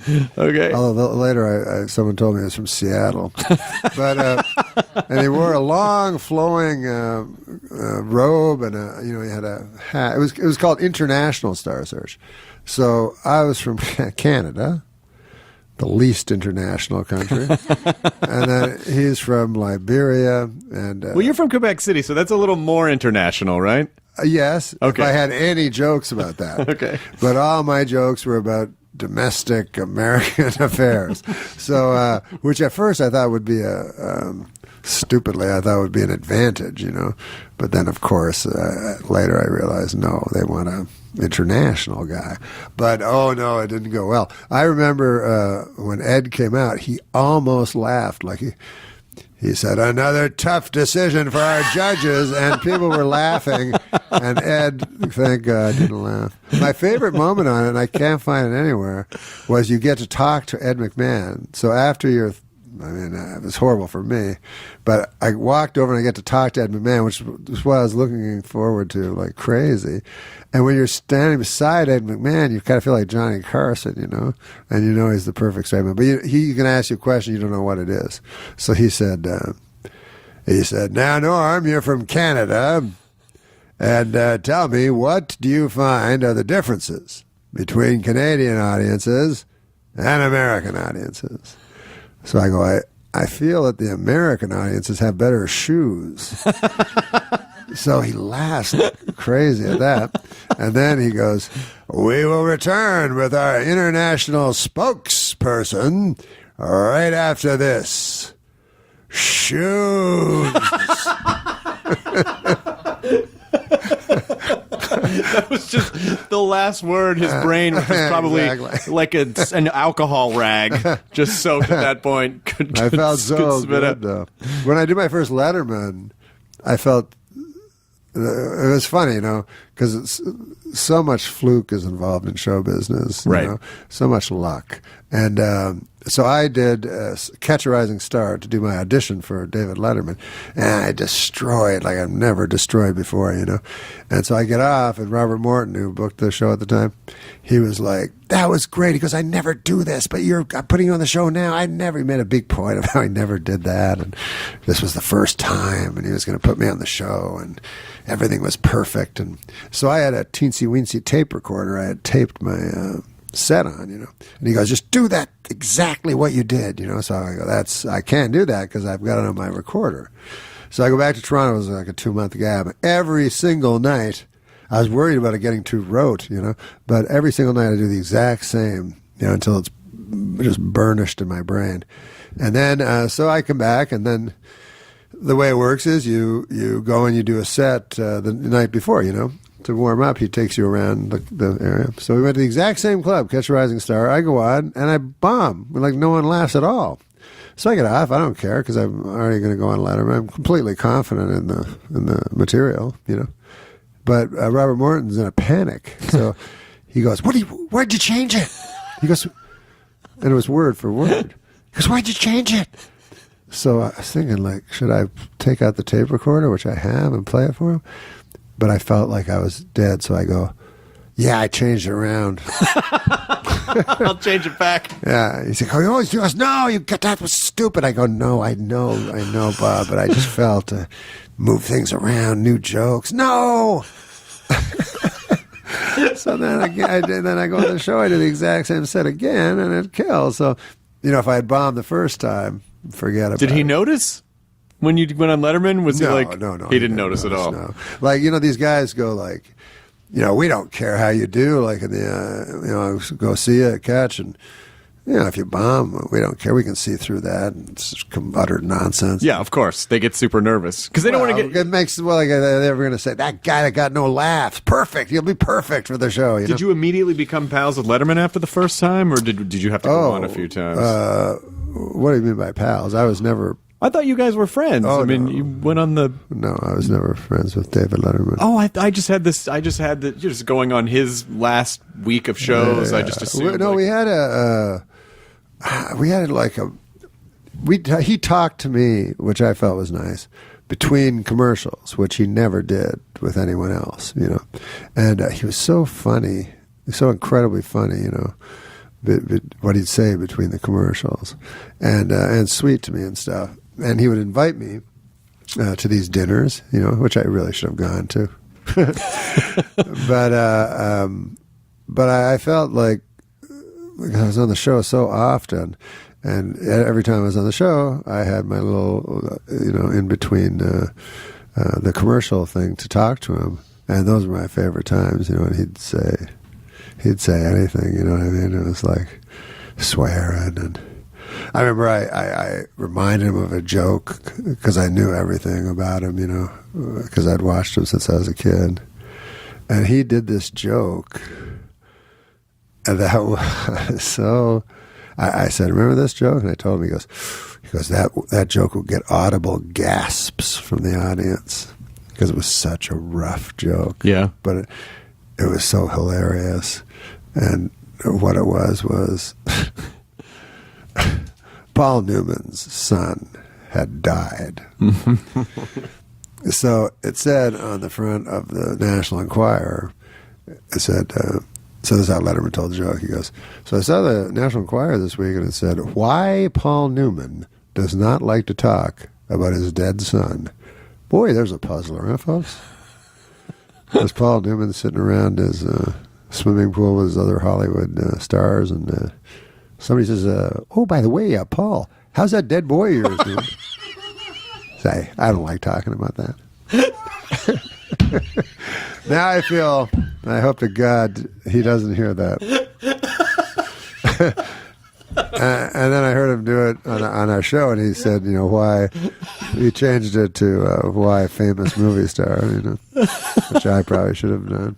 That's all right. Paul Newman's dead. That's okay. That's true. It's totally fine. You're right. It's totally fine.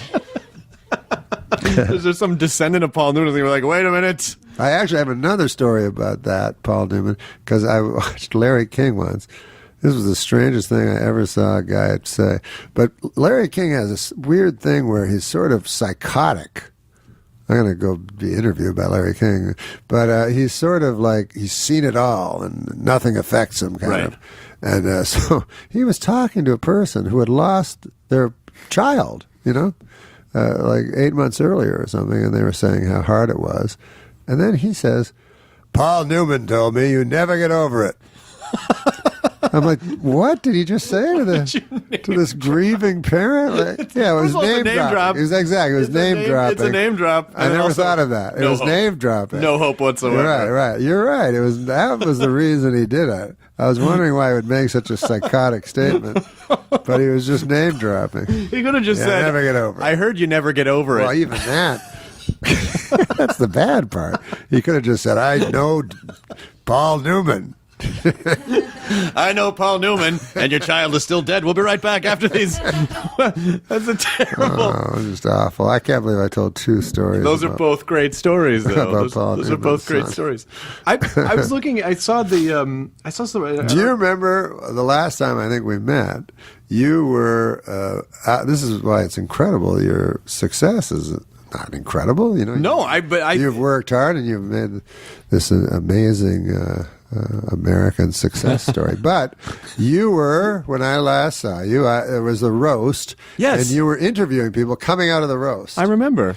And I had done a Saget roast. A Saget roast. And I guess you didn't watch the roast because I had done like just cheesy jokes. I saw that part was the only part I saw of the roast. Because they had me back. Oh, you did sitting see in the audience for the index cards and the you jokes. did? Yes. Oh, okay. Yes. I was worried that you hadn't seen that, and I was like freaked out when you were there asking post-show questions. No, yeah, that you didn't ask pre-show questions, did you? No, they had me on the carpet for the arrivals, and then they had me talking to people afterwards. And now, did you like that? Did I like the show? No, doing that. Well, it was. I love Bob. I've been friends with Bob. I've been friends with Bob for almost 20 years. So you only did it for that one show? No, at the time I would have done it anyway because I was, it was like my career had dipped at that point, and so if anyone asked me to do anything, I would have done it. But I also, I'm comfortable talking and hosting, and I like hosting, and so especially because of Bob and because it was Comedy Central, I'm like sure. And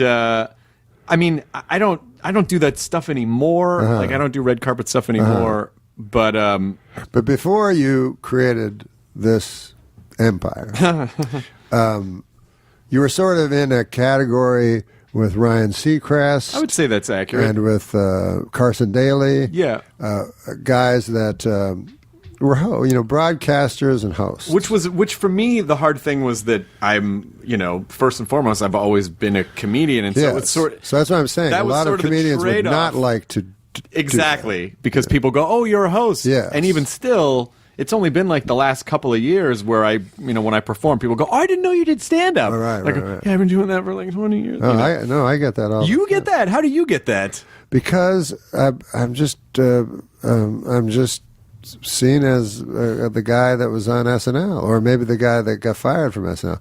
I just get pigeonholed, but I don't mind pigeonholing. Like I understand pigeonholing, someone, what I mean? Yeah. Because one time I worked at an insurance company, and there was a guy that was the underwriter, and I was the lowest guy, and I came in, and I was eating a donut with sprinkles on it, right?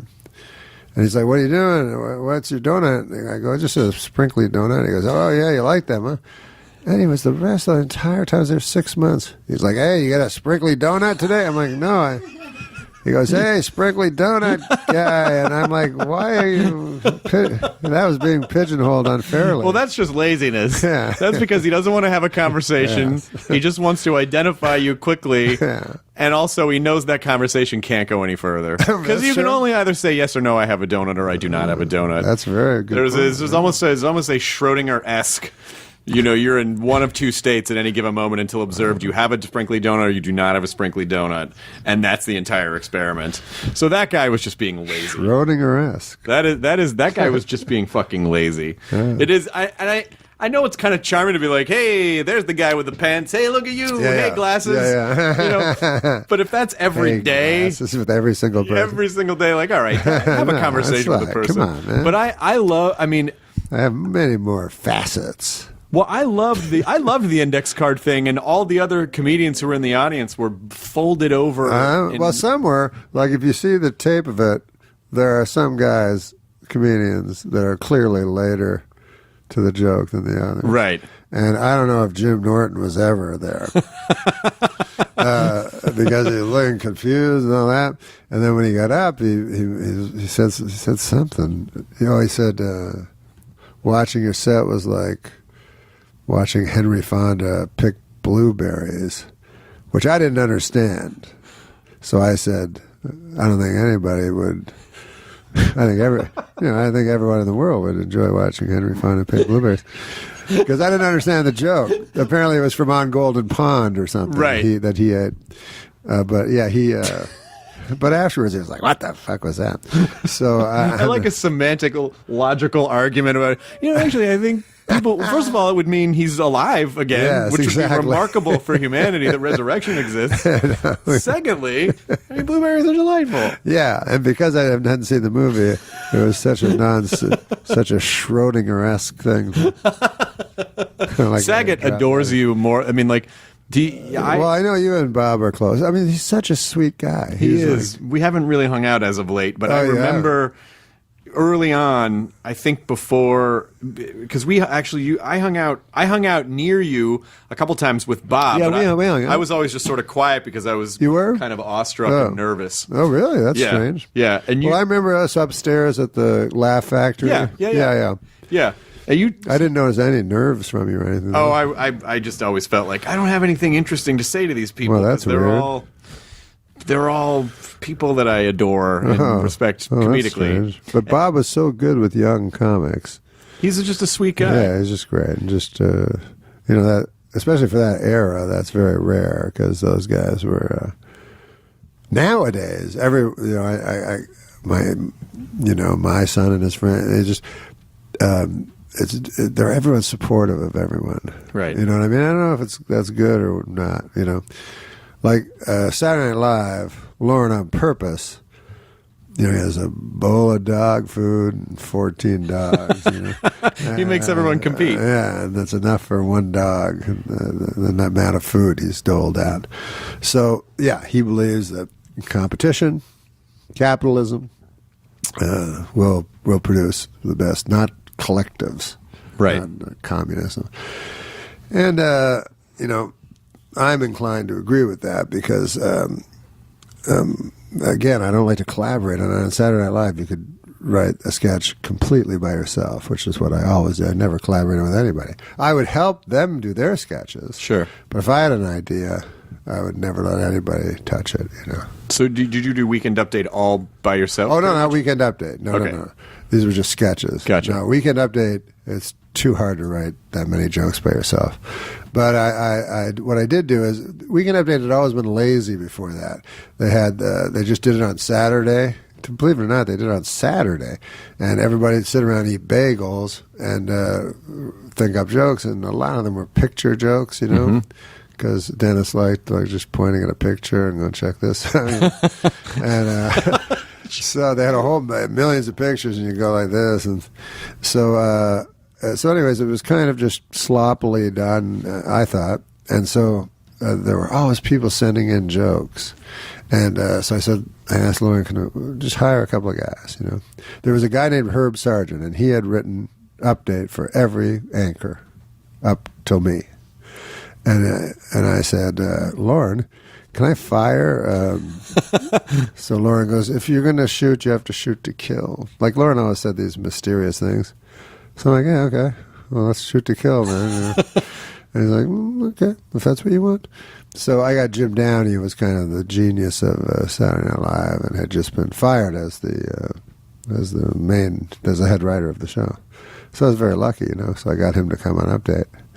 And Herb Sargent, who was supposed to be fired, just shows up. Lauren never fired him. Oh, shit. So I'm hiding, whenever I see Herb Sargent, I'm ducking behind like pillars and stuff like that. And he's going to the fax machine, getting the copy machine, changing his jokes, because he would write like all the jokes. But, Lauren, Herb Sargent was a guy who gave Lauren his first job or something. Oh. And Lauren's very loyal. So so finally, one day, finally didn't show up. I don't know who finally had the courage to tell him. But it happened a lot. Like, did you ever remember a comic named Warren Hutcherson? Yeah, absolutely. Yeah, very funny African-American comedian. And so he was a writer. So, of course, all the comedians want to be performers, So Jim Downey was the head writer. He was second in command, and Lorne was first in command, of course. So Warren said, I can't stand the show. And as a writer, I want to be a performer. So Jim goes, well, that's great by me. You're so funny. You should be a performer. Just get Lorne's permission. So he goes to Lorne. Then Lorne's like, I always thought you were more a performer than a writer, frankly, Warren. So, yes. Did you get Jim's permission? He's like, oh, yeah. He told me to come here. He goes, just solidify it with Jim. And then he went, So he goes back to Jim, and he goes, he said to solidify it with you? And Jim said, oh, yeah, it's fine with me. As long as you get Lorne, He's like, so he goes back to Lorne, he goes, yeah, Jim said it's solidified. He goes, okay, good, then, then you're a performer. But just get Jim to just get him to sign off. Shit. So Warren said this happened, and he said to Jim, like, can you come into Lorne's office, like, with him, And Jim's like, I know, So it's nice about Lorne, but because I am the same way. I cannot fire anyone. I think you should have done it. I think it should have just been a random weekend update at the very end. And as we're wrapping up the show tonight, I'd just like to thank Herb Sargent. It's his last show. Well, no, probably should have. I mean, you say it, but you actually could have. But you were actually firing him on the show. I'm just firing him on the show. I see what you mean. Yeah. He doesn't know. He's just taking him. Big hand for Herb, everyone. Thank you so much. Because then how can he come back after that? That's a good idea. It'd be really weird. And also, he should have had that. He worked on the show since its inception, and so, anyways, I found the writers on the show are pretty lazy, and I wanted Update to be its own thing, and so I wanted outside guys, So people would fax all the time, and I read every joke like OCD, even if the first 100 were bad. I remember a guy used to send 100 jokes a day, every single day. And they were almost jokes, but never funny enough. And I was like, I told Lauren, I said, should I phone this guy and tell him to stop? When is it your duty to tell someone to stop following their dream, Because it's very hard to write. It's probably just as hard to write bad jokes. You have to type, sure, on a whole bunch of pieces of paper. And so Lauren said yes. He goes, I was, he said somewhere in the annals of show business, there came a time when someone said never take no for an answer, but no can be a very, very good answer. Did you have all I can hear is that typewriter. Did you tell the guy? Did you finally tell him? My mind is like, can you hear that? Oh, yeah. Are you transcribing everything we're saying? I'm writing down notes so I can write the description. Oh, I see. But the description is an exact one-for-one word account of everything. Every breath, every sigh. Wow, that's a great pictures. Oh, thanks. Very eclectic tastes. Yeah, I collect a lot of weird stuff. What do you? I would love that. There's a pizzeria near my place where they had a Mel Blanc. What do you call the? Like a cell? Yeah, cell. Yeah. And they didn't know what it was, And then they closed, and I was like, oh, I bet I could have bought that thing for $100. I buy all sorts of cells. I drew this. I painted this in high school because I wanted to be a cartoonist. You did? I did. Yeah, and I found it. Did you copy it? No. Well, I mean, it was Yeah, I mean, it was from an episode of, it was a Wabbit Season, Duck Season episode. Yeah, but there wasn't there wasn't that picture which you just traced or anything. No, you did that. No. And I found it in a box 2 years ago. Holy crow! And it was. Why are you not a cartoonist? Because I like comedy better, and also there are much better cartoonists. I mean, I guess you could argue there are better comedians too, but But you know what I hear from people who do animation, that there aren't good cartoonists. That it's not that there's bad cartoonists, but that the cartoonists don't understand comedy, so they don't do, like these guys, Bugs, and they'd all do different great takes, and and what I've heard is they send their funny script over to Korea, right? And they just have these. Well, they do the in between. Yeah, they do the in betweens overseas. But I think you should be with the guy and say, "I want Bugs to turn this." You should, yeah. And that's how it was when these guys when Chuck Jones and these guys were doing this. But the guy I'm talking about did the next Junior, whatever the hell it was, No, you know what he did? He did, apparently, you might be interested in this. Apparently, there was a sitcom. They did it as a cartoon sitcom of Bugs Bunny and his friends. So it was, like a fake 3-camera sitcom? Yes. Oh, that's crazy. Yes. I mean, it would be fascinating to see, but it's an awful idea, There was a very crucial point in college for me where I was just starting to do stand-up, which I had wanted to do my whole life. And then I submitted to this studio called Spumco, this guy named John Kricfalusi, who did Ren and Stimpy. And they were like masterful artists. Yeah. And I submitted, and I didn't get hired, and then I was so intimidated by how good... I thought I was good until I saw their work. And then... Their animation work. Animation work, yeah. And that was very much that thing where they were very hands-on. Well, they were animators plus writers. Yeah, and they directed the episodes. Oh, and so they did everything. Right. And so... and Ren and Stimpy was the first, a comedy of the grotesque for cartoons, right? Yeah, I mean, it was the first, John Kay, well, not to bore you with it, but John Kay was kind of a student of Ralph Bakshi, and Ralph Bakshi, in the 70s, was very, had a very kind of grotesque edge to him in a great way. Yeah. And so John But why do I know that name, but I can't... Ralph Bakshi? Muster the... He did, Fritz the Cat, and... Oh, yes, of course. And Wizards, and he just did a lot of... Fritz the Cat was a movie. Fritz the Cat was a movie. It was basically like a dirty animated he would fuck movie. Like it was like they swore, and there was, he was kind of this street cat. Yeah. Didn't they have sex? Yeah. It was very sexual, and it was very dirty. It was, Fritz the 70s. Cat. It was Ralph 70s. Bakshi, but what else did he do? He did Mighty Mouse in the 80s. He did a version of Mighty Mouse, but he kind of had to conform a little bit. So his sensibilities. It's kind of funny, when you're younger and you're like, fuck everything, and then you start to get older and you're like, maybe I'll just take the job.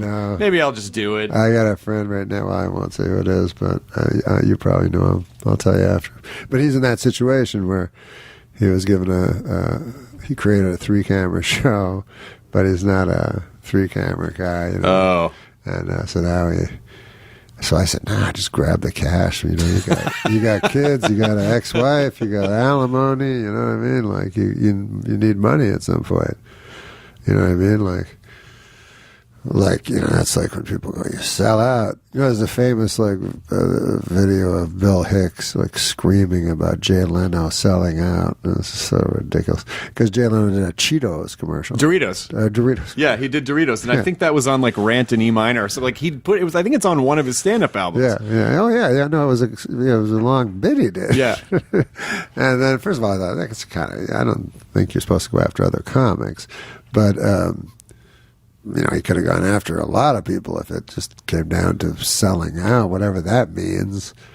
I mean, presumably Bill Hicks, performed in clubs that sold liquor. Right. So, I mean, everything's selling out. I mean, unless you just sit in your home and create art for yourself, Well, I think selling out is violating your personal belief system for some type of gain, financial gain or power gain or whatever it is. But if Leno but what was Leno's act that he was? Did he? Yeah, exactly. Yeah. If he didn't have a particular, boy, I really hate Doritos. Doritos is going to give me some money. Right. Guess I better rethink that. Of course. He probably was neutral on Doritos, and someone said, "Hey, here's $1 million." Well, exactly. Sure, why not? And then he said, Leno has no right to call himself a comic. And I was like, well, how about the right of he's 1 million times funnier than you? Does that give him a right to call himself Leno a comic? was a spectacular comedian. When I said he was like Elvis, I mean, did you ever see him when he was just at his when he peak? used to go on Letterman? God. And he was super fiery and had and way edgy. And unbelievable. And I saw him live, and he moved, he was powerful. Like, even, after they got famous, like Seinfeld would go on the Improv, and they go, Jerry Seinfeld, people would applaud for 10 minutes. And then he'd do his act, it'd do well, of course. Sure. But it wouldn't destroy it. But Leno would just be, performing his heart out. You know what I mean? Like, just crushing. Like, he didn't rest on his laurels, at all. And I didn't like him. I certainly, can understand why people don't think he was a great talk show host. However, I do not understand the animosity directed toward him. I think for some people it probably was. There was definitely a shift in his presentation between his comedy and then the show. Sure. Because they're two different modes, and he probably just assumed like, oh, okay, well the guy who's hosting the show probably needs to be more congenial and not. He made a calculated decision. It was a calculated decision, and because he couldn't.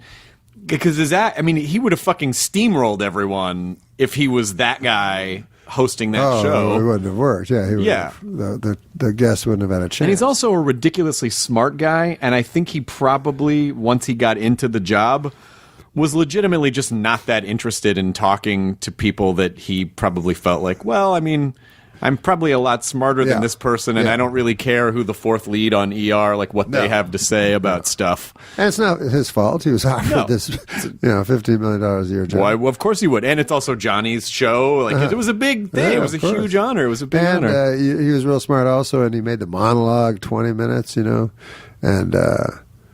Letterman wasn't used to a long monologue because at the time Carson said you couldn't do a monologue, right, as one of his conditions to do 12:30. So Letterman instead did this, 3 or 4 joke anti-monologue, right, which was great. But I remember one time being at the Tonight Show, and Jay's like, "Well, I don't understand Dave. Like, why is he? He has the better show. His show's much better." He said that, right, Jimmy? Like, he knew that Dave's show was better, but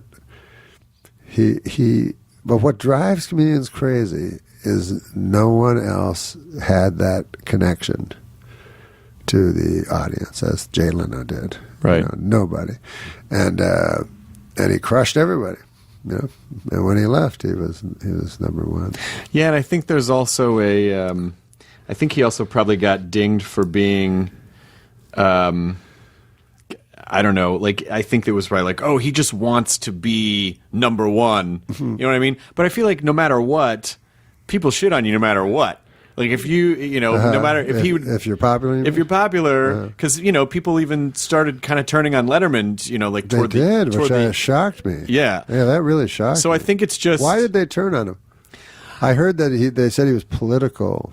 I've heard that from a lot of people. I don't know. I mean, I honestly don't know. I think it's just the nature of the ebbs and flows of social dynamics. It's like, how could people love someone for 30 years nonstop? There would have to be it's a discovery period, and then now a backlash. Oh, now it's cool to like them again. Right. It's just the nature. I think it's just the nature. But you said something. I think I saw an article of maybe it was Esquire, but it was an article where you were talking about how you thought the state of comedy itself was kind of declining a little bit, or like you had some criticisms about the state of comedy and I think some of it had to do with maybe the kind of confessional style that's. This is what Rich Scheidner told me, and I don't watch comedy very much. I don't watch young people do comedy. But Rich Scheidner was telling me, what they do now is confessional comedy, and I went to a club and I watched the comedians and I understood what he was talking about. Like, they would say, about how they got molested when they were a kid, and without going into names, like, if you have, like, I saw a one-woman show once by a woman. Mm-hmm. And, just one? Yeah, only one. And she was like, well, my mother had breast cancer, and and now I have breast cancer, and I'm like, well, it's everybody. Like, they think it's so special when everyone gets cancer and dies. Like, that's not great. What if we just ended the podcast? But it's almost like the height of narcissism to think that you're going to you're going to be so brave as to talk about it in person, right? Whereas all you're doing is just garnering sympathy for yourself. Well, I guess that's true. How is that brave? It seems cowardly to me. It seems much braver to me. Like, I remember Richard Farnsworth was an old character actor, and he did a David Lynch movie called The Straight Story, and riddled with cancer, his last movie, and very frail. And it's a fantastic movie if you ever get a chance to see it. It's not a style, because I'm not really that big a fan of what's his name? David Lynch? Yeah. I'm not a fan of it. I don't understand weird stuff. I'm like, huh, what? But this one is a straight ahead story. You think. I call it like a hard G. It's G rated. Okay. It's hard G. I call it hard G. Because the second time I watched it, I'm like, whoa, I understand it all of a sudden. Well, you got to see this movie. Okay. And if you watch it closely, there's like hellish things going on underneath the surface of what looks like a quaint story. It's based on a guy who, in actual real life, drove his riding lawnmower across the state to visit his brother who was dying. So anyways, the point of it is that Richard Farnsworth was nominated for an Academy Award for the movie. And if he had said he was filled with cancer, he would have won for sure. Sure. But instead, he didn't say it. And in fact, no one knew it. His family didn't know it. He kept it from everyone. And then he was a stuntman before he was an actor. He did what they call a stuntman's death, which is you put a shotgun in your mouth and with your toe you pull the trigger and blow your head off. Oh my God. And so that to me is courageous. Like, you're not being a burden to your family. They know nothing about it. And then you're gone. And then that's it. Yeah. And then toe in the shotgun. Yeah. And you write him. He wrote a nice letter to everybody, in the family, and said that he didn't want to. The reason he did it is he didn't want to cause people distress. So I thought, wow, how incredible! Like, how many to just people go through could it do alone. That? Yeah. So you don't think to go through it alone? You don't think you would write confessional? Like, you didn't talk about any of the gambling stuff in your stand-up, did you? Was that stand-up? No, never.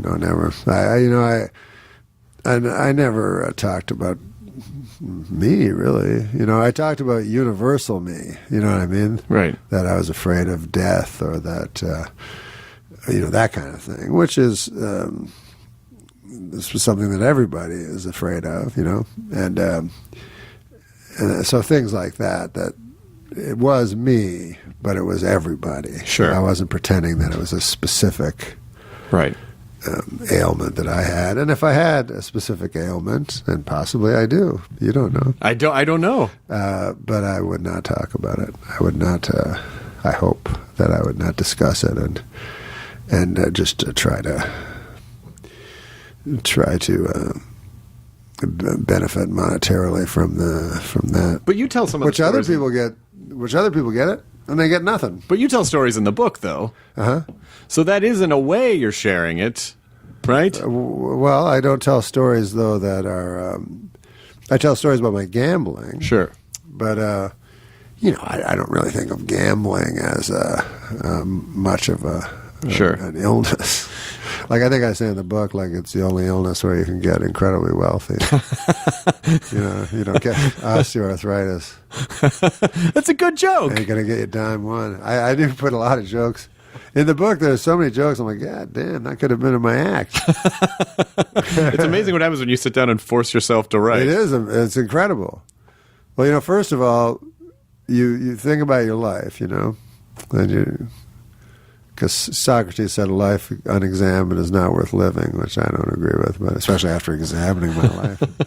But it's kind of depressing because when you really look at your life, you realize you don't do hardly anything, you know? Eating food is huge amount of time. Like buying food, going to restaurants, finding people to eat with you for the next meal. Right. Food. That's most of your day. Especially when you're doing stand-up on the road. Yes. Trying to find food. So when you look at it, it's so mundane, and that's not how I want to remember. I'd rather remember things. Like, for instance, when I was a little boy, my dad had a Bell & Howell 8mm camera. Film. There was film in it, you know? And he would take pictures of our like a birthday party, you know? And just be all these little kids, like, waving, you know, and sort of like in a kind of pixelated manner, and the colors were garish, and, you know, and it, you know, it was bright lights, you know, the brightest light right in your face. And anyways, it would take 15 seconds because my father didn't want to, it was expensive film. But I have it, and when I look back on it, it's the way that memory is. Like, it's this sort of unreal colors and things like that, you know. So then I cut to me with my son years later, and I had a video camera, you know, and so I taped his 5th birthday, and it was like 2 hours, and then I watched it, and I'm like, I'm not going to show this to my kid. Like, it's just the most banal, nothing happens. Just a kid walks from here to here, and then he's off here, another kid walks here, and then another kid, and then they say nothing to each other, and I'm like, I'm not going to show this to my kid. Like, I want him to remember things as he thought they were, not as they actually were. Sure. And so a lot of the book is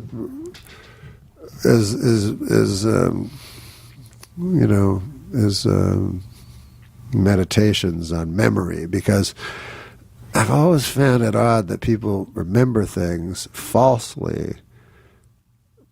And I know it's false because I'm in the story. Mm-hmm. So a guy will go, remember that time you caught that big fish? I go, I never fished in my life. It was a huge fish. I'm like, I'm telling you, I've never gone fishing. I've never been in a boat. Man, it was fun. We went and ate it in a cabin. I'm like, okay, whatever. You know, they're so convinced of it. Right. You know, that even the person, and then I start to go, I don't know, maybe I caught a fish. Like, you know, then my memory suddenly becomes suspect. You know, so a lot of the book is sort of reflections on what memory actually is, and how you look backwards, and, you know, kind of what the past is, you know, because it is, to me, faulty memory. Sure. And, you know, people say live in the present, which is fantastic if you can do it. But on the other hand, who lives in the present? Alzheimer's patients. They do. That's absolutely true. And it's a nightmare. And here's an interesting thing. A person will go, like, if you could go to I'm going to ask you a question, Chris. Okay. If you could go to the greatest, like, island of your choice, and go with the most beautiful woman of your dreams, and for a month have a fantastic tropical paradise. Mm-hmm. But in return, you don't remember any of it when you get home. Would you accept that bargain? That's such an interesting philosophical question, because it really divides people between who are going to live in the moment and who are doing things to remember the. I mean, well, people do. That's the interesting thing. People go, I'm going to go to Hawaii and I'm going to get the best pictures. I'll take them, bring them back. You know what I mean? Like, oh, that I 100%. So they're going to go to a place in the future to record the past, right? I completely. So, and you know, in this decision you have to make, a month of your life goes by. Right. It's gone. Do I recognize that there's a month hole in my life where I go, how is it September? What happened to August? Yeah. Or, okay, so there is a gap. Yep. See, that's You kind of lose a a problem month. because I would feel like, well, I have some sort of a neurological disorder. How could I just lose a month of my life? And if Well, someone's... no. Okay. Forget about Am the I overthinking neurological this? disorder. This is a Twilight Zone. Okay, this is a Twilight A guy Zone comes episode. up to you. Okay. A guy comes Submitted up for to your you. approval. Yes. Yeah, I think I would because I still feel like it'd be a great month. Yeah, it'd be a great month. And it would be a nice bonus to be able to remember that month. But then also the other side of it is, does my wife also have... Oh, your wife. Well, I just got married, so I say my wife. Does my wife... No, your wife is in it, too. As I was saying that, I was like, I think Chris is married. Just got married. Yeah. But does she remember it too, or does it wipe from her memory? Oh, no, it's wiped from everybody's memory. I still think you do it. It's still a great month. Yeah. Yeah. I wish we had somebody else Maybe to it was a answer. weekend. I'd be There's like, three "Ah, other it's a people weekend." that, even though they're not on mic, exist. Yeah. Within the room. So if you guys have a vote. Would you vote? What would you do, Katie? You would do it? Deb? Really? You would do it too. Would you not do it? No, I wouldn't do it. No. You wouldn't do I'm just going to say no. Yeah. Because you just feel like if you can't recall the experience and it didn't happen, then it's useless. Yeah. I mean, it's basically you're loosely probably plotting out what the storyboards were for Total Recall. It's I just never saw that movie. Is that that's basically the movie. It's like the whole concept of the movie was they would implant memories of things that you didn't actually do, but you would remember. And so Schwarzenegger's character has this psychotic break because he doesn't know.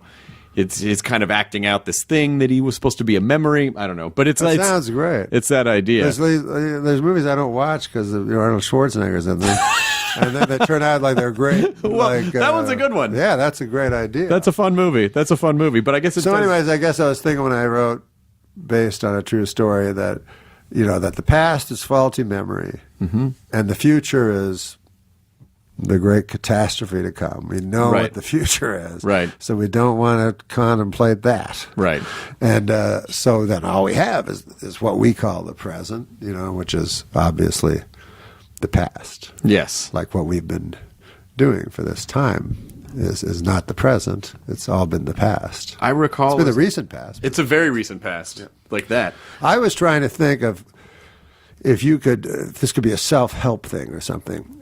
Because... all history, when you think about it, is ancient history. Once it's gone, it's gone. It doesn't matter if it happened 10 seconds ago or 10,000 years ago. Right. It's no longer exists. Mm-hmm. So if you could have that perspective, like if you meet an 80-year-old man, and only in country and western songs are they brokenhearted, but if you realize, if you meet an actual 80-year-old man, you're like, do you ever remember a girl breaking your heart? They're like, yeah. They don't remember anything about that. They're just trying to get through the day. So if you could have that, if you could make yourself have instant perspective and go, well, what will I think in 10 years about this? Because right.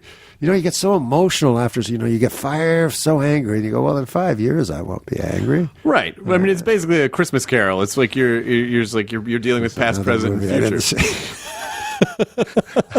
I should have seen these films before I came up with Christmas my Carol was a philosophies. book.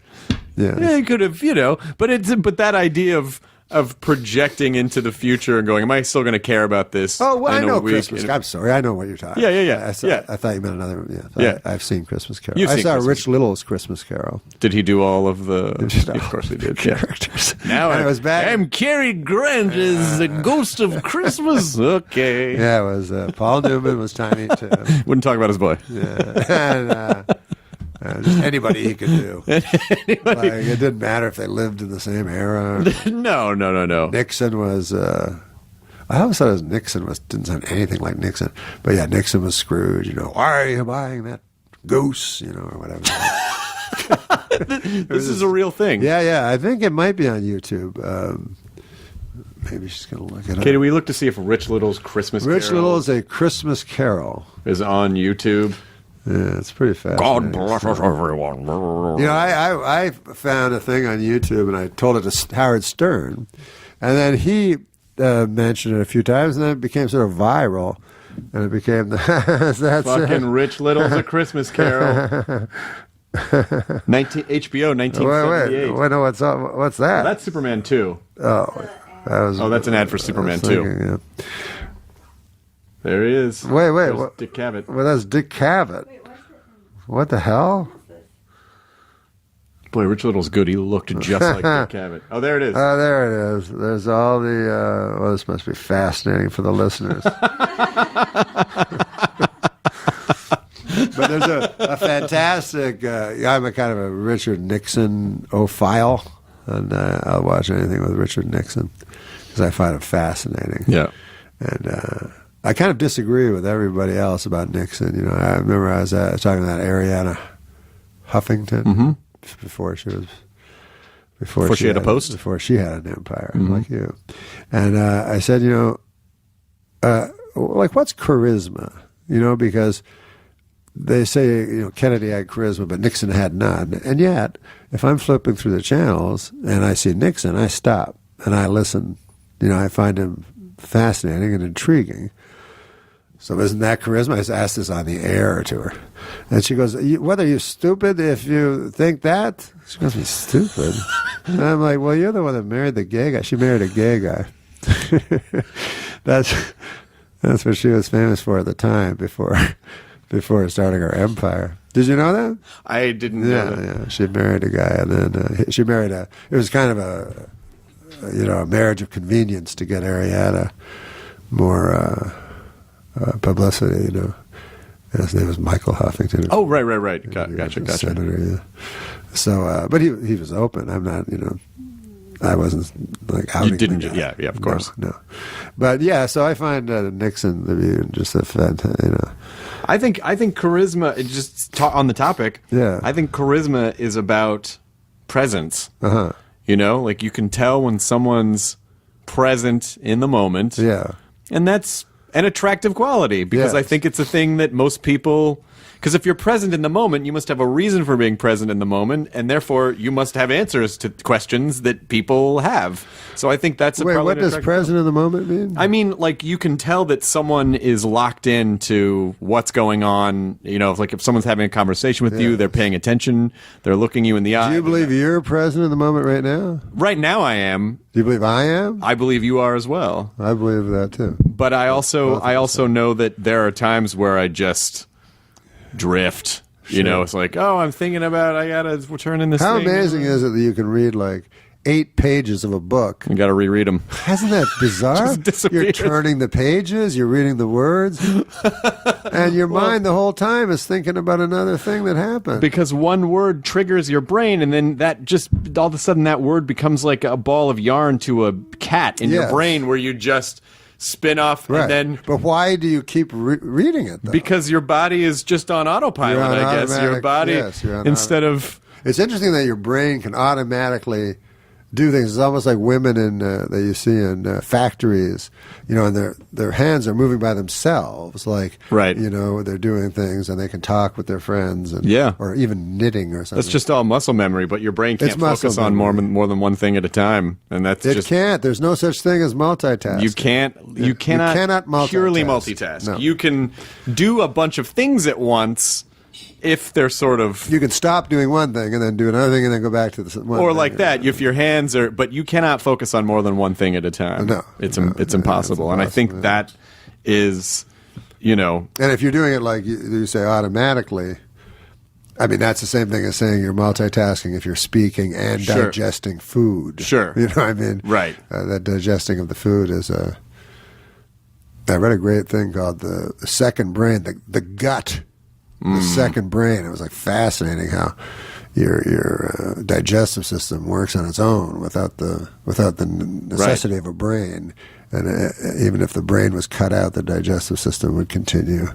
Oh wow! Yeah, well, they're even talking about using the gut bacteria as a treatment for obesity because they're basically doing a poop transfer. They're scooping out stool, and they can put it in another. The idea being that this bacteria is healthier and will create more balance in your gut. There's a lot of stuff happens. So what do? They scoop the... I like to think two people just put their butts up against each other.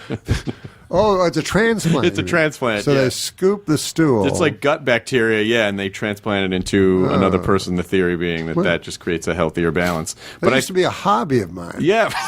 I never thought of it. That's therapeutic. Yeah. Now you feel better. Now you know you're doing it's it for like science. The guy that just looked at the piece of bread with mold on it and invented penicillin. I could do something with that. Yeah. I'll bet that would help sick people. Yeah. But I also think this. But I would never go, hey, this stool I've scooped from my buddy's butt. I should put this in my stomach. Yeah, I shouldn't have fun with it. I probably should throw this away. Yeah, to be honest, I should probably. I'm not even sure why I'm holding on to this. It's a bad habit. That's another thing life is. It's funny when you do an autobiography because you think, you reflect on your life. And I really think habits are everything. You know what I mean? And if you have bad habits, you're in trouble. Sure. But if you consciously say, I'm going to have good habits, your life just gets so much better. Sure. You go, I'm going to drink water. That's going to be my habit. Instead of smoking cigarettes, I'm going to drink water. Mm-hmm. And of course, the bad habits are easier, and to fall into and everything like that. But I know there's addictions also and stuff like that. I mean, I don't know. You know what I mean? I don't really know because I don't know if research has been done where, they say something's an illness. Because an illness, I don't know why they use that word really, because an illness is something that you can be treated with, narcotics or penicillin or antibiotics, and just calling it might just be a bad choice. Like it might just be a bad habit. You might not be compelled to do it. You know what I mean? First of all, it's fun to do. You never hear of people getting addicted to terrible things. You know what I mean? Well, that's not true. As soon as I said it. I love the instant backpedaling. Actually. But they think it's good. Well, I think... If it's bulimia or something like that. Right. Well, cutting. I also think that... They get pleasure from it. This idea that about how you can only focus on one thing... I think a lot of bad habits form because people are trying to distract themselves from that one, like that thing that they can't stop focusing on. Well, that thing would be your mortality. I suppose. I mean, if you were just all alone with nothing to do, I think that's where your mind would go. Right. And I think the more stuff you can do, the lesser you can think of that, And that must go all the way back to what we were talking about with your dad retiring and just sitting around and be like, well, now it's just mortality all day, every day. Exactly. And it's right there. I tweeted Richard Dawkins, the famous atheist. Yeah, I know he is. And, of course, he just thinks I'm a moron, because he went to Cambridge and I dropped out of high school. But I asked him, I said, why does life insist? And they didn't understand. What's that mean? I'm like, well, it means, I thought he was like smart. So I said, why does life, I know what you mean, need to create other life? Right. Why do you have to procreate? Why do you have to live? And fight to stay alive. Yeah, fight to stay alive and make sure that your genes stay alive. Why do you have to do that? Why, if nothing matters, wouldn't the obvious thing to do be go extinct? Mm-hmm. You know what I mean? To me, that would be the clear and obviously self-evident thing to do.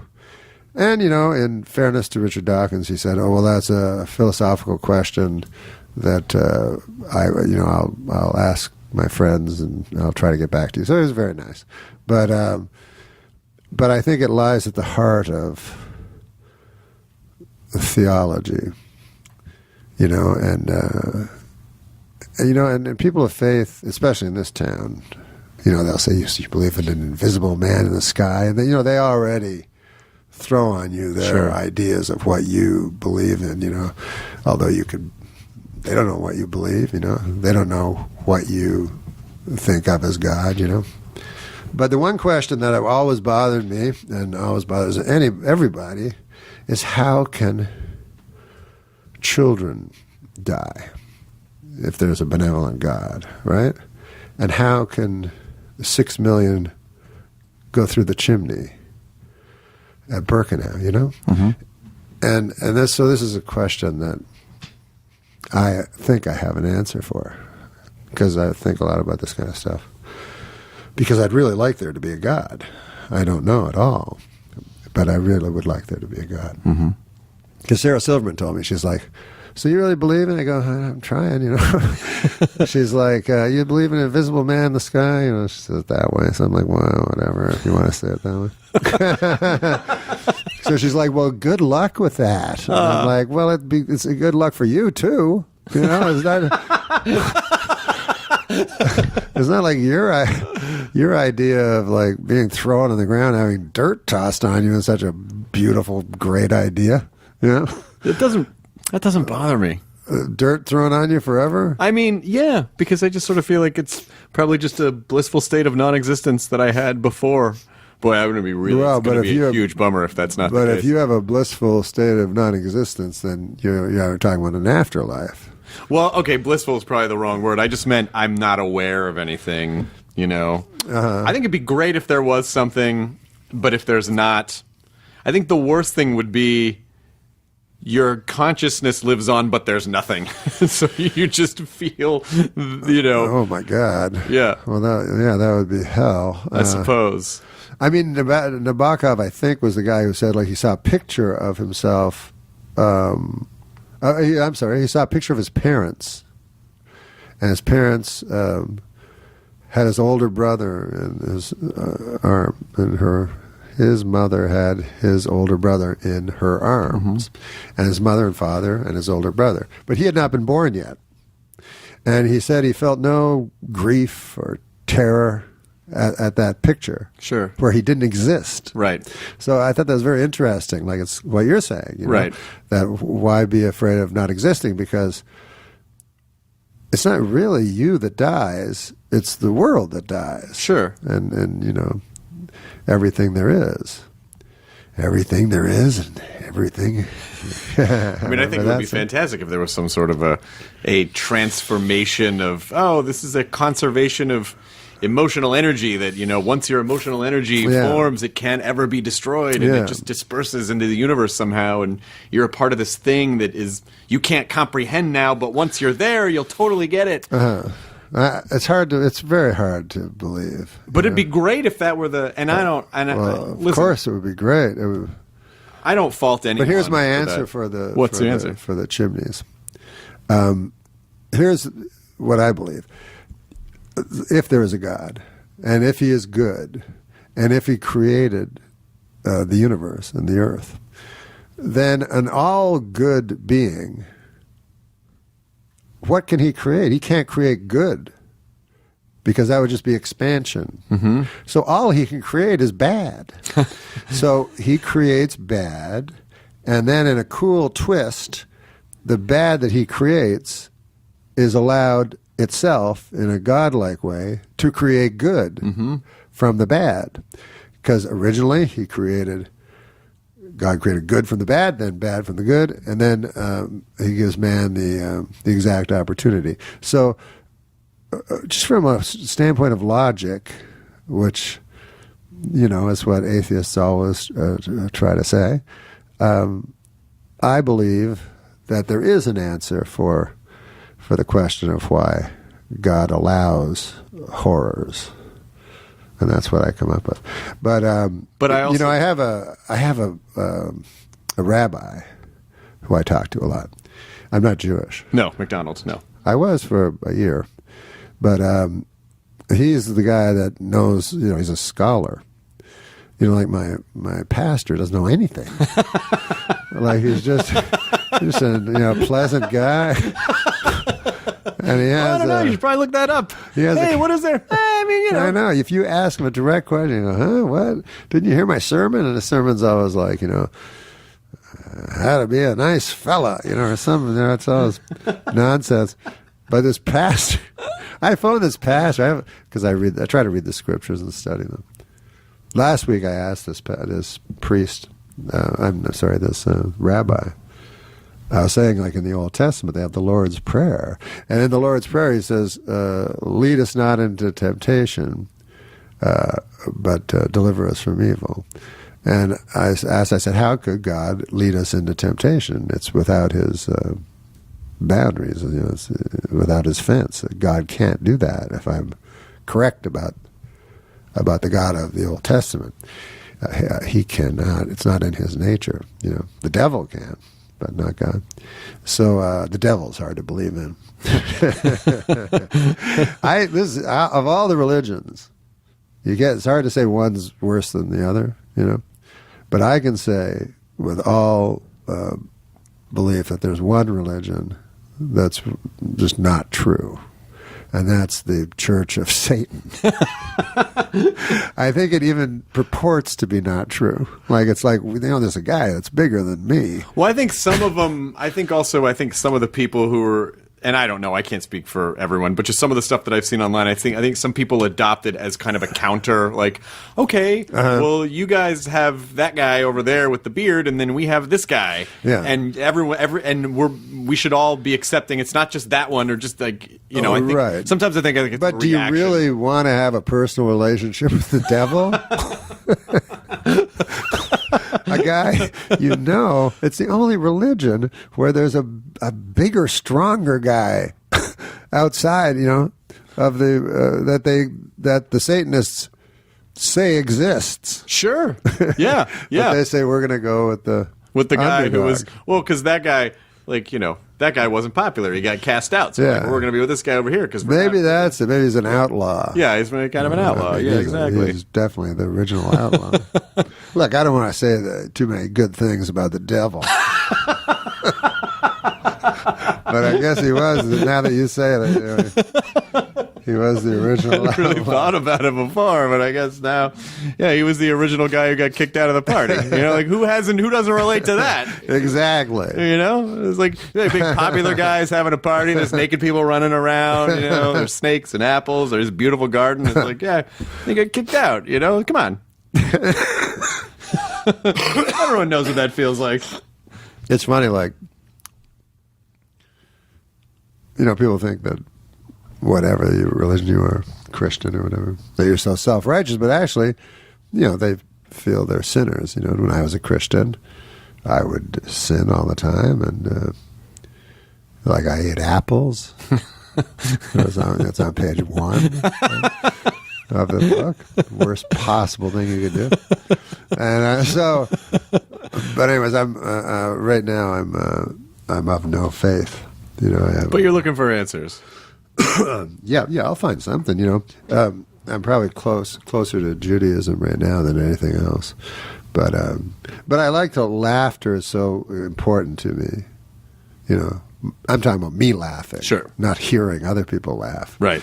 But me laughing because I'm so emotional and so sensitive that I can be broken. And I know I can, and so laughter is what keeps me. It really keeps me going, and I'm lucky to be able to. There's people in comedy I've met that don't laugh. Oh, right, yeah. And I don't know if it's a power move or not, but they'll look through your sketch. Yeah, this. Oh, that's funny. Well, you didn't laugh. Yeah, that's funny. How can it be funny if you're not laughing? Like rule and one. It might be insecurity. I don't know what it is. I mean, I know people that aren't funny become professional comedians. I know that. Sure. And I know they go to Harvard University. You know what I mean? With the express purpose. And I met the old Harvard guys. You know what I mean? Because Jim Downey, for instance, is still was still at Saturday Night Live when I was there. And he took some arcane thing that I never heard of, subject. And him and Sean Kelly, Donahue were all the same. And then on their spare time, they're super geniuses, and they go and write a hilarious thing for the Lampoon. Sure. And then they got into comedy. But now guys expressly go to Harvard to take any subject just so they can be at the Lampoon all the time. And then go write for The Simpsons. Yes, so they get into that pipeline of, and they're not funny, they're just, I was so... I don't know if you ran into Harvard people when you first got here to Los Angeles, but writers. A great deal of writers are Harvard people. Sure. And that scared me so much because I never graduated high school. And Harvard, you know what I mean? So what I expected were guys with pipes and dogs at their feet and, just the smartest people ever. And they weren't. And then I found out they were just rich. They had money. Like their parents had money. It's pretty unfair, What's funny to you? You mean who's funny? Yeah, we're like, what type of stuff is funny to you? Tons of stuff. I'm glad to hear tons that. Of stuff. Yeah. Oh, no, I love laughing. So I'll watch Brian Regan. He's probably he's fucking amazing. My favorite, like, super laughing, Like, I love Louis C.K., but I don't know where I place him because Brian makes me laugh way harder, And also, completely clean. It's like magical. I don't know how I really don't know how he does it. And I love I watch. I try to get my kid to watch. Try to get somebody to watch a silent movie nowadays. Impossible. You go, no, you got to look at the screen the entire time. I'm looking. No, you're definitely not looking. Yeah. No, I have people go, I go to the bathroom, just keep it playing. Like in movies, I go, keep it playing. Like, No, but that fucking drives me crazy because when those people come back, they go, it's okay, keep it playing, and then you keep it playing, they come out and they go, what happened? Like, well, I would have paused it. You moron. You said. Keep it playing. Like they can figure it out when they get back. Well, that's also kind of a little bit of a power move to say, like, your thing's cute, but I get it. Probably, right. Yeah. I mean, whenever that's the thing, like I have a kid, whenever you push something, it never works. Of course. You know what I mean? You say something's real funny, and of course it doesn't work. But there's so many great comedies, and, with Netflix, they had Fargo, and, a lot of things that make me laugh the most in popular culture are not called comedies, because I think once you call a movie comedy, you're kind of pegged in. You're kind of in trouble. Sure. Because then that's that, laugh, 2 laughs a page or whatever it is. Whereas if you just call it, like I met Tarantino and I said, I think your movies are comedies personally. I'm never emotionally drawn in at all. Like I would never cry at one of your movies. They're, to me, giant cartoons. And he agreed. I don't know if he actually agreed in his head, but you see, he agreed with his words. Because I said, you're lucky, like, as in a comedy, it has to be so fast-paced, joke. But you get to, get Christopher Walken talking for, 5 minutes about putting a pocket watch up his ass, and setting up this great joke, where people aren't expecting it, because it's supposed to be a Tarantino movie. So, but he obviously has comic aspirations.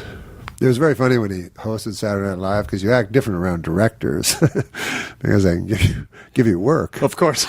So everybody's trying to look interesting, Like I was brooding in the corner. Do a lot of extra character work.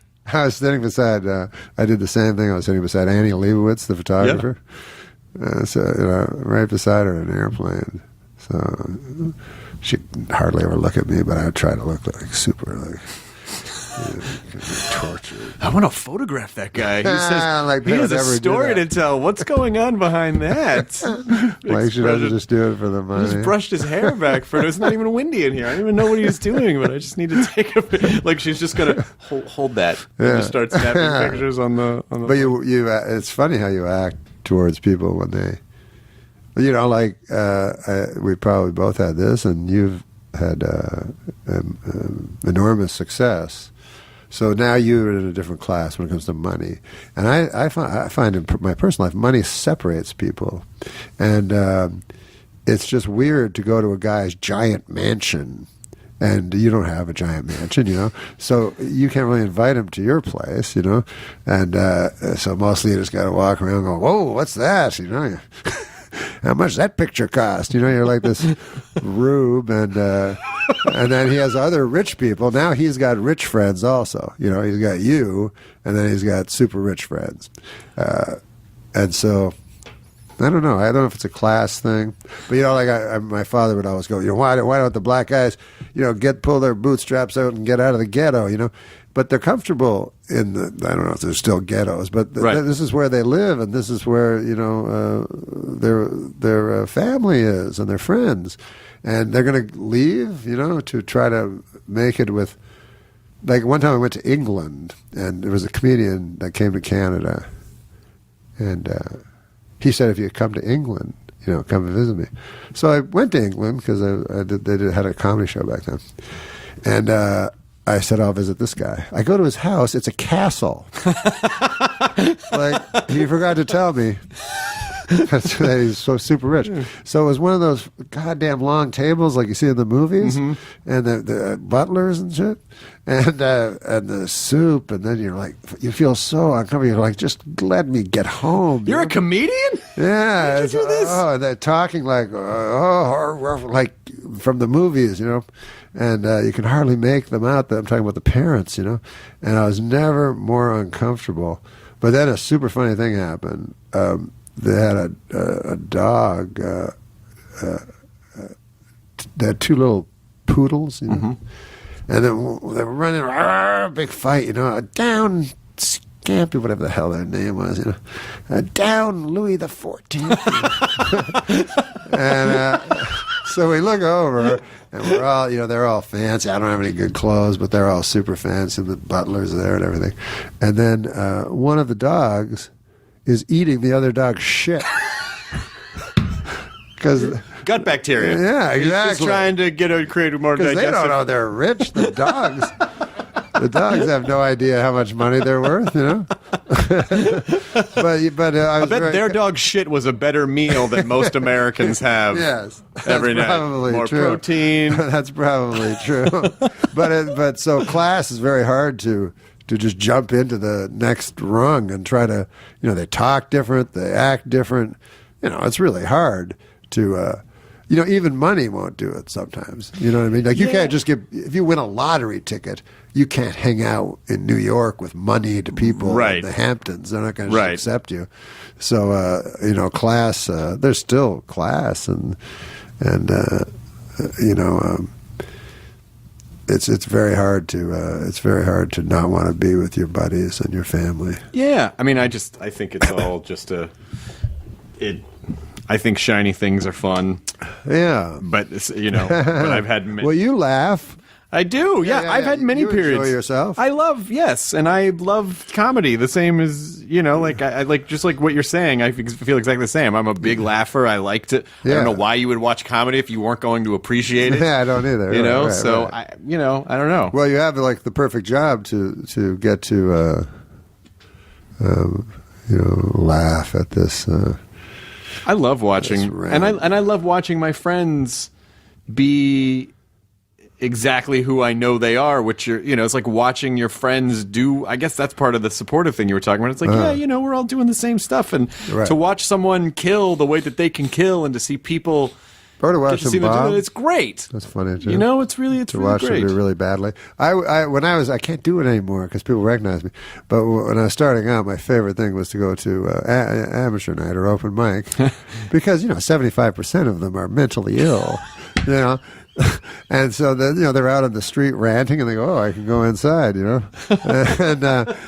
so they're just unintentionally very fun. I don't know if it's cruelty, but god damn, it makes me laugh. I just Are you performing anywhere anytime soon? Are you like getting up regularly? Oh no, yeah, I'm stopping a little bit, because I went crazy. I couldn't say no, Right. And 2 years ago, I did 46 weeks. Jesus Christ, that's too much. That's too much. I did one time like so many weeks in a row.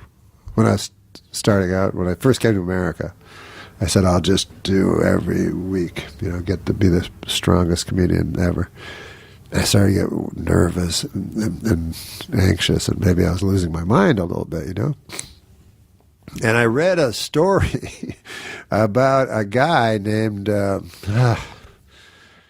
Dick Shawn. Oh yeah, you know the story. Yeah, about I don't him? know the story, but I know the guy. Yeah, he was in The Producers. Mm-hmm. He played the guy who wrote the Springtime for Hitler. So Anyways, I read an article that said, here he was this fantastic improvisational performer, apparently. So he went on stage and he destroyed, for the first half. Then there was an intermission. But right before the intermission, he had a real heart attack. But people in the audience thought it was not a real. Right. So he fell down and they're laughing, Can you imagine, like, the worst thing they could... He said, no. And imagine just hearing laughter. And, so it got in my head, this story, because I was kind of losing my mind. I was afraid of everything. I was afraid of something happening to me. I don't know why. But so then I thought, that's going to happen to me. You're going to have the heart attack. Yeah, because I got very nervous before I went on stage. So I thought, well, nerves can lead to stress, which can lead to a heart attack. That's not unreasonable. So I go on stage and I tell the audience, I go, listen, there was this guy, Dick Shawn, and he had pretended to have a heart attack, and everybody ignored him and laughed. If that happens tonight with me, it will be an actual heart attack. So after I say that, everyone laughs. And I'm like, oh, fuck, in my head. I'm like, now I've done an even worse thing. Now they really think it's a joke. Yeah, now if I have a heart attack. So then I go, no, folks, no. I go, I know now. It looks like if I have a heart attack later, that this is a joke that I set up now. I go, no. It's definitely, I can't strongly enough emphasize that it will be a real heart. And now people are going, okay, we understand, but what the fuck? It's the unfunniest thing we've ever heard. And so I never recover. And then I remember at the end of the show, a guy came up to me, he goes, I didn't like much of it, but I liked the first part.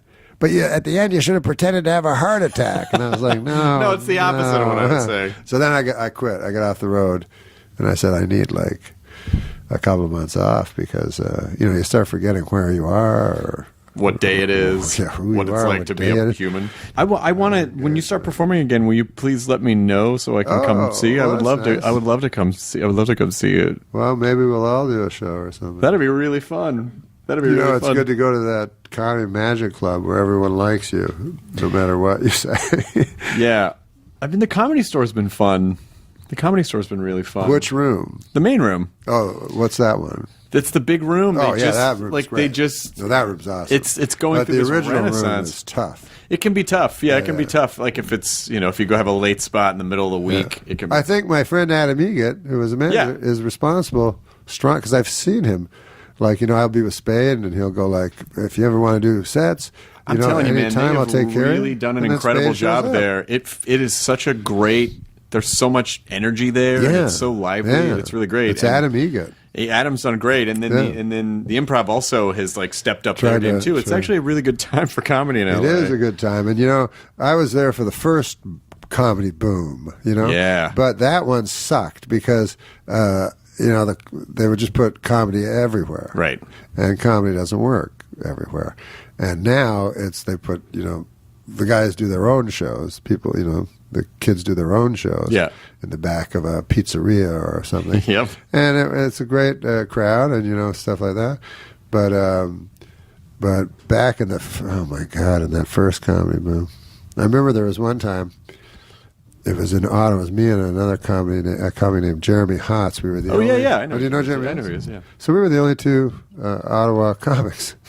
So the manager goes, we got you a New Year's gig. And it was just huge, a New Year's gig, because we were making $15 a spot. And the New Year's gig was paying $50 for each, $50 for me and $50 for Jeremy. So we were very excited, So they said, go to the Chateau Laurier, which was the biggest hotel in Ottawa, to the McKinnon room, And so we're like, okay. So we go, we're real nervous, we show up in suits and everything. And we say to the lady, like, yes, can you tell us where the McKinnon room is? And they say, there's no McKinnon room, So anyways, it turns out to be a room in the hotel that a guy named McKinnon so it's like, so we go to this, they give us the key. Oh yes, Mr. McKinnon gave you this key to go, so we go up to the room, it's in 402, so we open the door, it's empty, it's got like platters of food and stuff, And so then a guy comes in, you know, we're really like nervous. And the guy goes, "Hi, Bill McKinnon," you know. And he goes, "I'm doing a thing for New Year's for my friends, Magical Mystery Tour. And I take them to all these sites, you know, and we're going to go to the canal and skate on the canal. And we're going to go get some taffy at the taffy shop. And then we're going to come here third, and you're going to be the comedians." So we're like, "Oh, God. Oh, yes, of course. Yeah, that's good." And so they go, "So they're going to come in and eat, you know, we have food for them and to drink, and then you'll come out." And then, so we go, "Well, where will we come out?" "You have to hide, you know." So Jeremy, he was the MC. He hid behind a curtain, like in a Inspector Clouseau movie. Yes. He hid behind a curtain. I hid in the bathroom with the light off. So anyways, now you hear people come in, you're like, "Oh, Christ." It's pitch black in this bathroom, and people are drinking and eating, and then people are trying to get in the bathroom. You know, what the hell, you know? They can't get in the bathroom, and I'm like all afraid in the dark. And so finally I hear, like, Jeremy, you know, just jump out, and I hear his act, and he hasn't changed his act at all, you know, for the circumstances, because we were not savvy enough to do such a thing.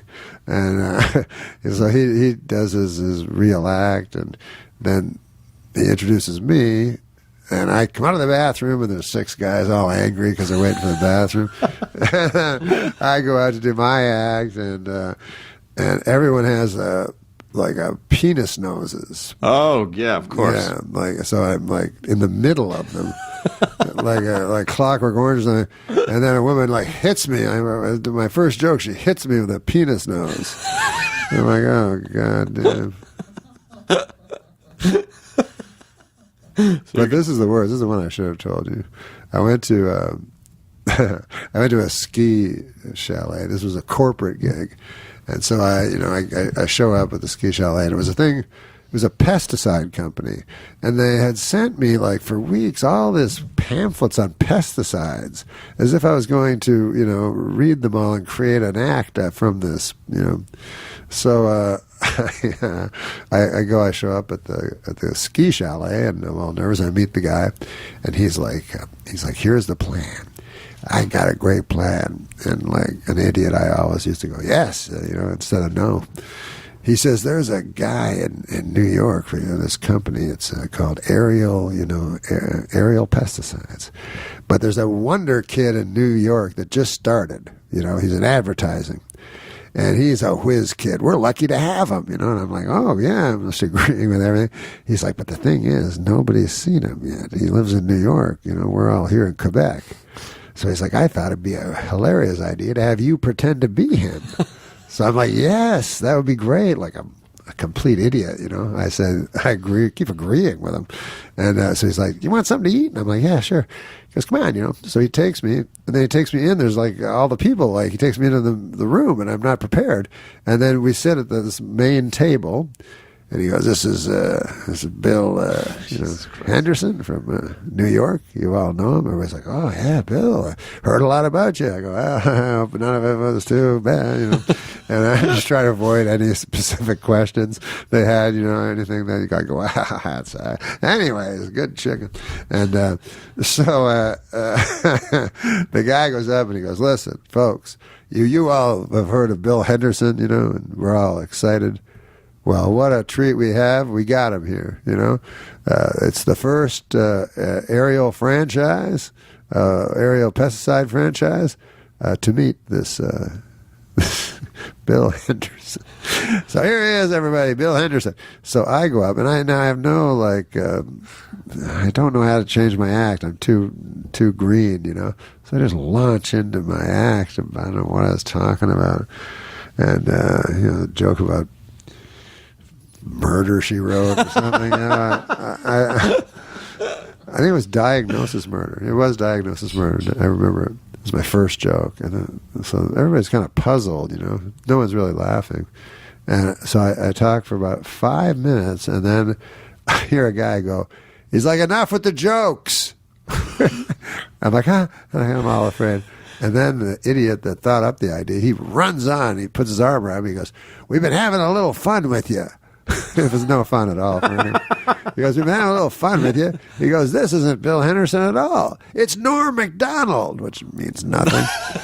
It's just a different name than Bill Henderson. He goes, it's Norm Macdonald. He's a comedian. After them not laughing at me for 5 minutes.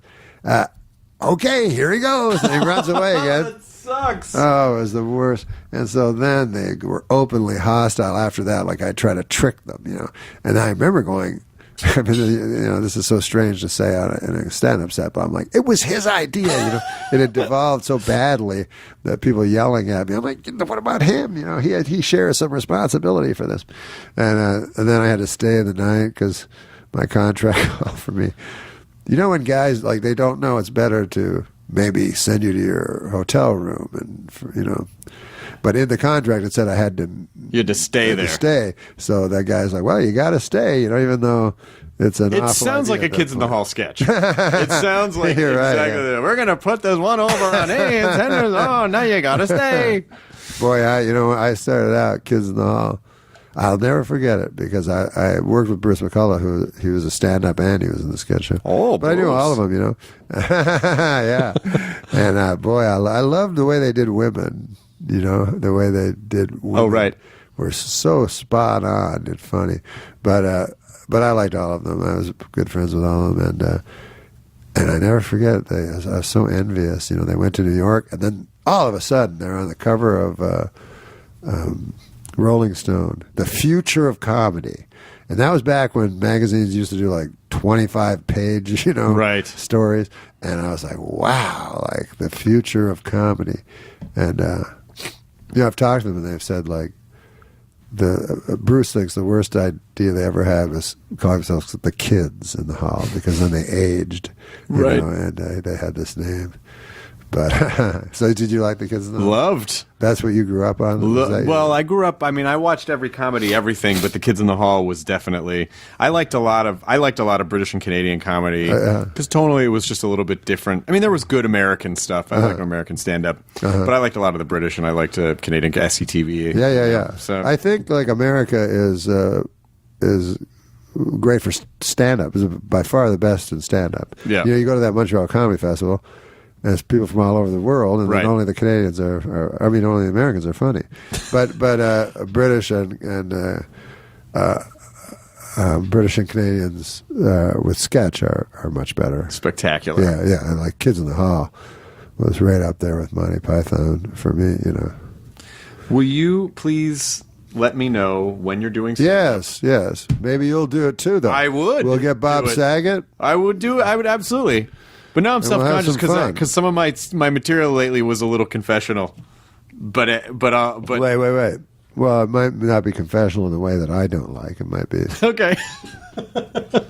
Just after every joke, I'll just go, Norm. Like I'll just be really nervous. Well, you know what? It's not fair because I only saw one guy. I know. And he was bad. I know. And Rich Scheidner told me there was a thing called confessional comedy, which I didn't know what it meant. It's very true. It's very true. Yeah. It's very true. And so yeah, I just saw one guy. So it's really unfair of me to have any decision. But people should pick up your book. I'm just an old man. Based on a true story, a memoir, Norm Macdonald. Forward by Louis C.K. Oh, Louis was so nice. Louis. Because they ask me, can you get guys, your friends? And, it's the worst when they ask you that. You ask your friends, and I'm like, no, please, I don't want to do that. Will you write a thing? What do I write? I don't know. Like, don't you guys know anyone? Like, God, they didn't know anyone. They're like, do you have his phone number? I go, I don't what? Can't you find anyone's phone number? There's sort of an understanding of the apology request, which is 2 paragraphs of, I know this is dumb. I'm so sorry. Yes. I am sorry for asking you to do this. I don't blame you if you never want to speak to me again. Exactly. Would you please write the second round? And again, I know how shitty. I know. We don't want to. No, he was so fantastically sweet, like, because he knew that he knew exactly what you were saying. He knew that took all the pressure off. That's what I was saying. Yeah. And he said, no. He said, he was nice. He said, I'll write it and I won't have to lie. So he was very, very nice. That's great. And he reminded me of it because he talked about when he first met me, which I had forgotten, but then I remembered. And a very funny thing happened that night. Do we have one more moment? Sure, one more moment, absolutely. I'm sorry I keep talking. I don't mind. Listen, I absolutely... First of all, it was a shock to me that you remembered that we had met before. Oh, sure, of course I remember. And that you... I don't know. I didn't know what to expect. We have never really talked at length. No. And so I don't know if you're like, I got to do this podcast thing just to. No. I remember. It was really pleasurable talking to you. No, I remember meeting you. I remember it well. Yeah. Shoes. Enjoy your burrito, everyone. Baby, great way to end it. All right, you're okay, baby. Now leaving Nerdist.com. Enjoy your burrito. This episode of the Nerdist Podcast was brought to you by CISO. Have you ever seen those real estate shows and you think, how much would you like to make fun of those? Well, now you don't have to. CISO did it for you. Watch the Beverly Hills real estate agents at Platinum Realty sell houses to the rich and famous. Bajillion-dollar properties stars Paul F. Tompkins. Also a list of great guest stars, including Zach Galifianakis, Nick Kroll, Busy Phillips, Casey Williams, Jack McBrayer, Patton Oswalt, Randall Park, Dave Foley, Weird Al. Check it out. It's on CISO. You can go over to seeso.com, start your free trial. Use the promo code Nerdist to get 2 free months. CISO is available on all your favorite devices, anytime, anywhere, completely ad-free. Thanks to CISO for sponsoring this podcast.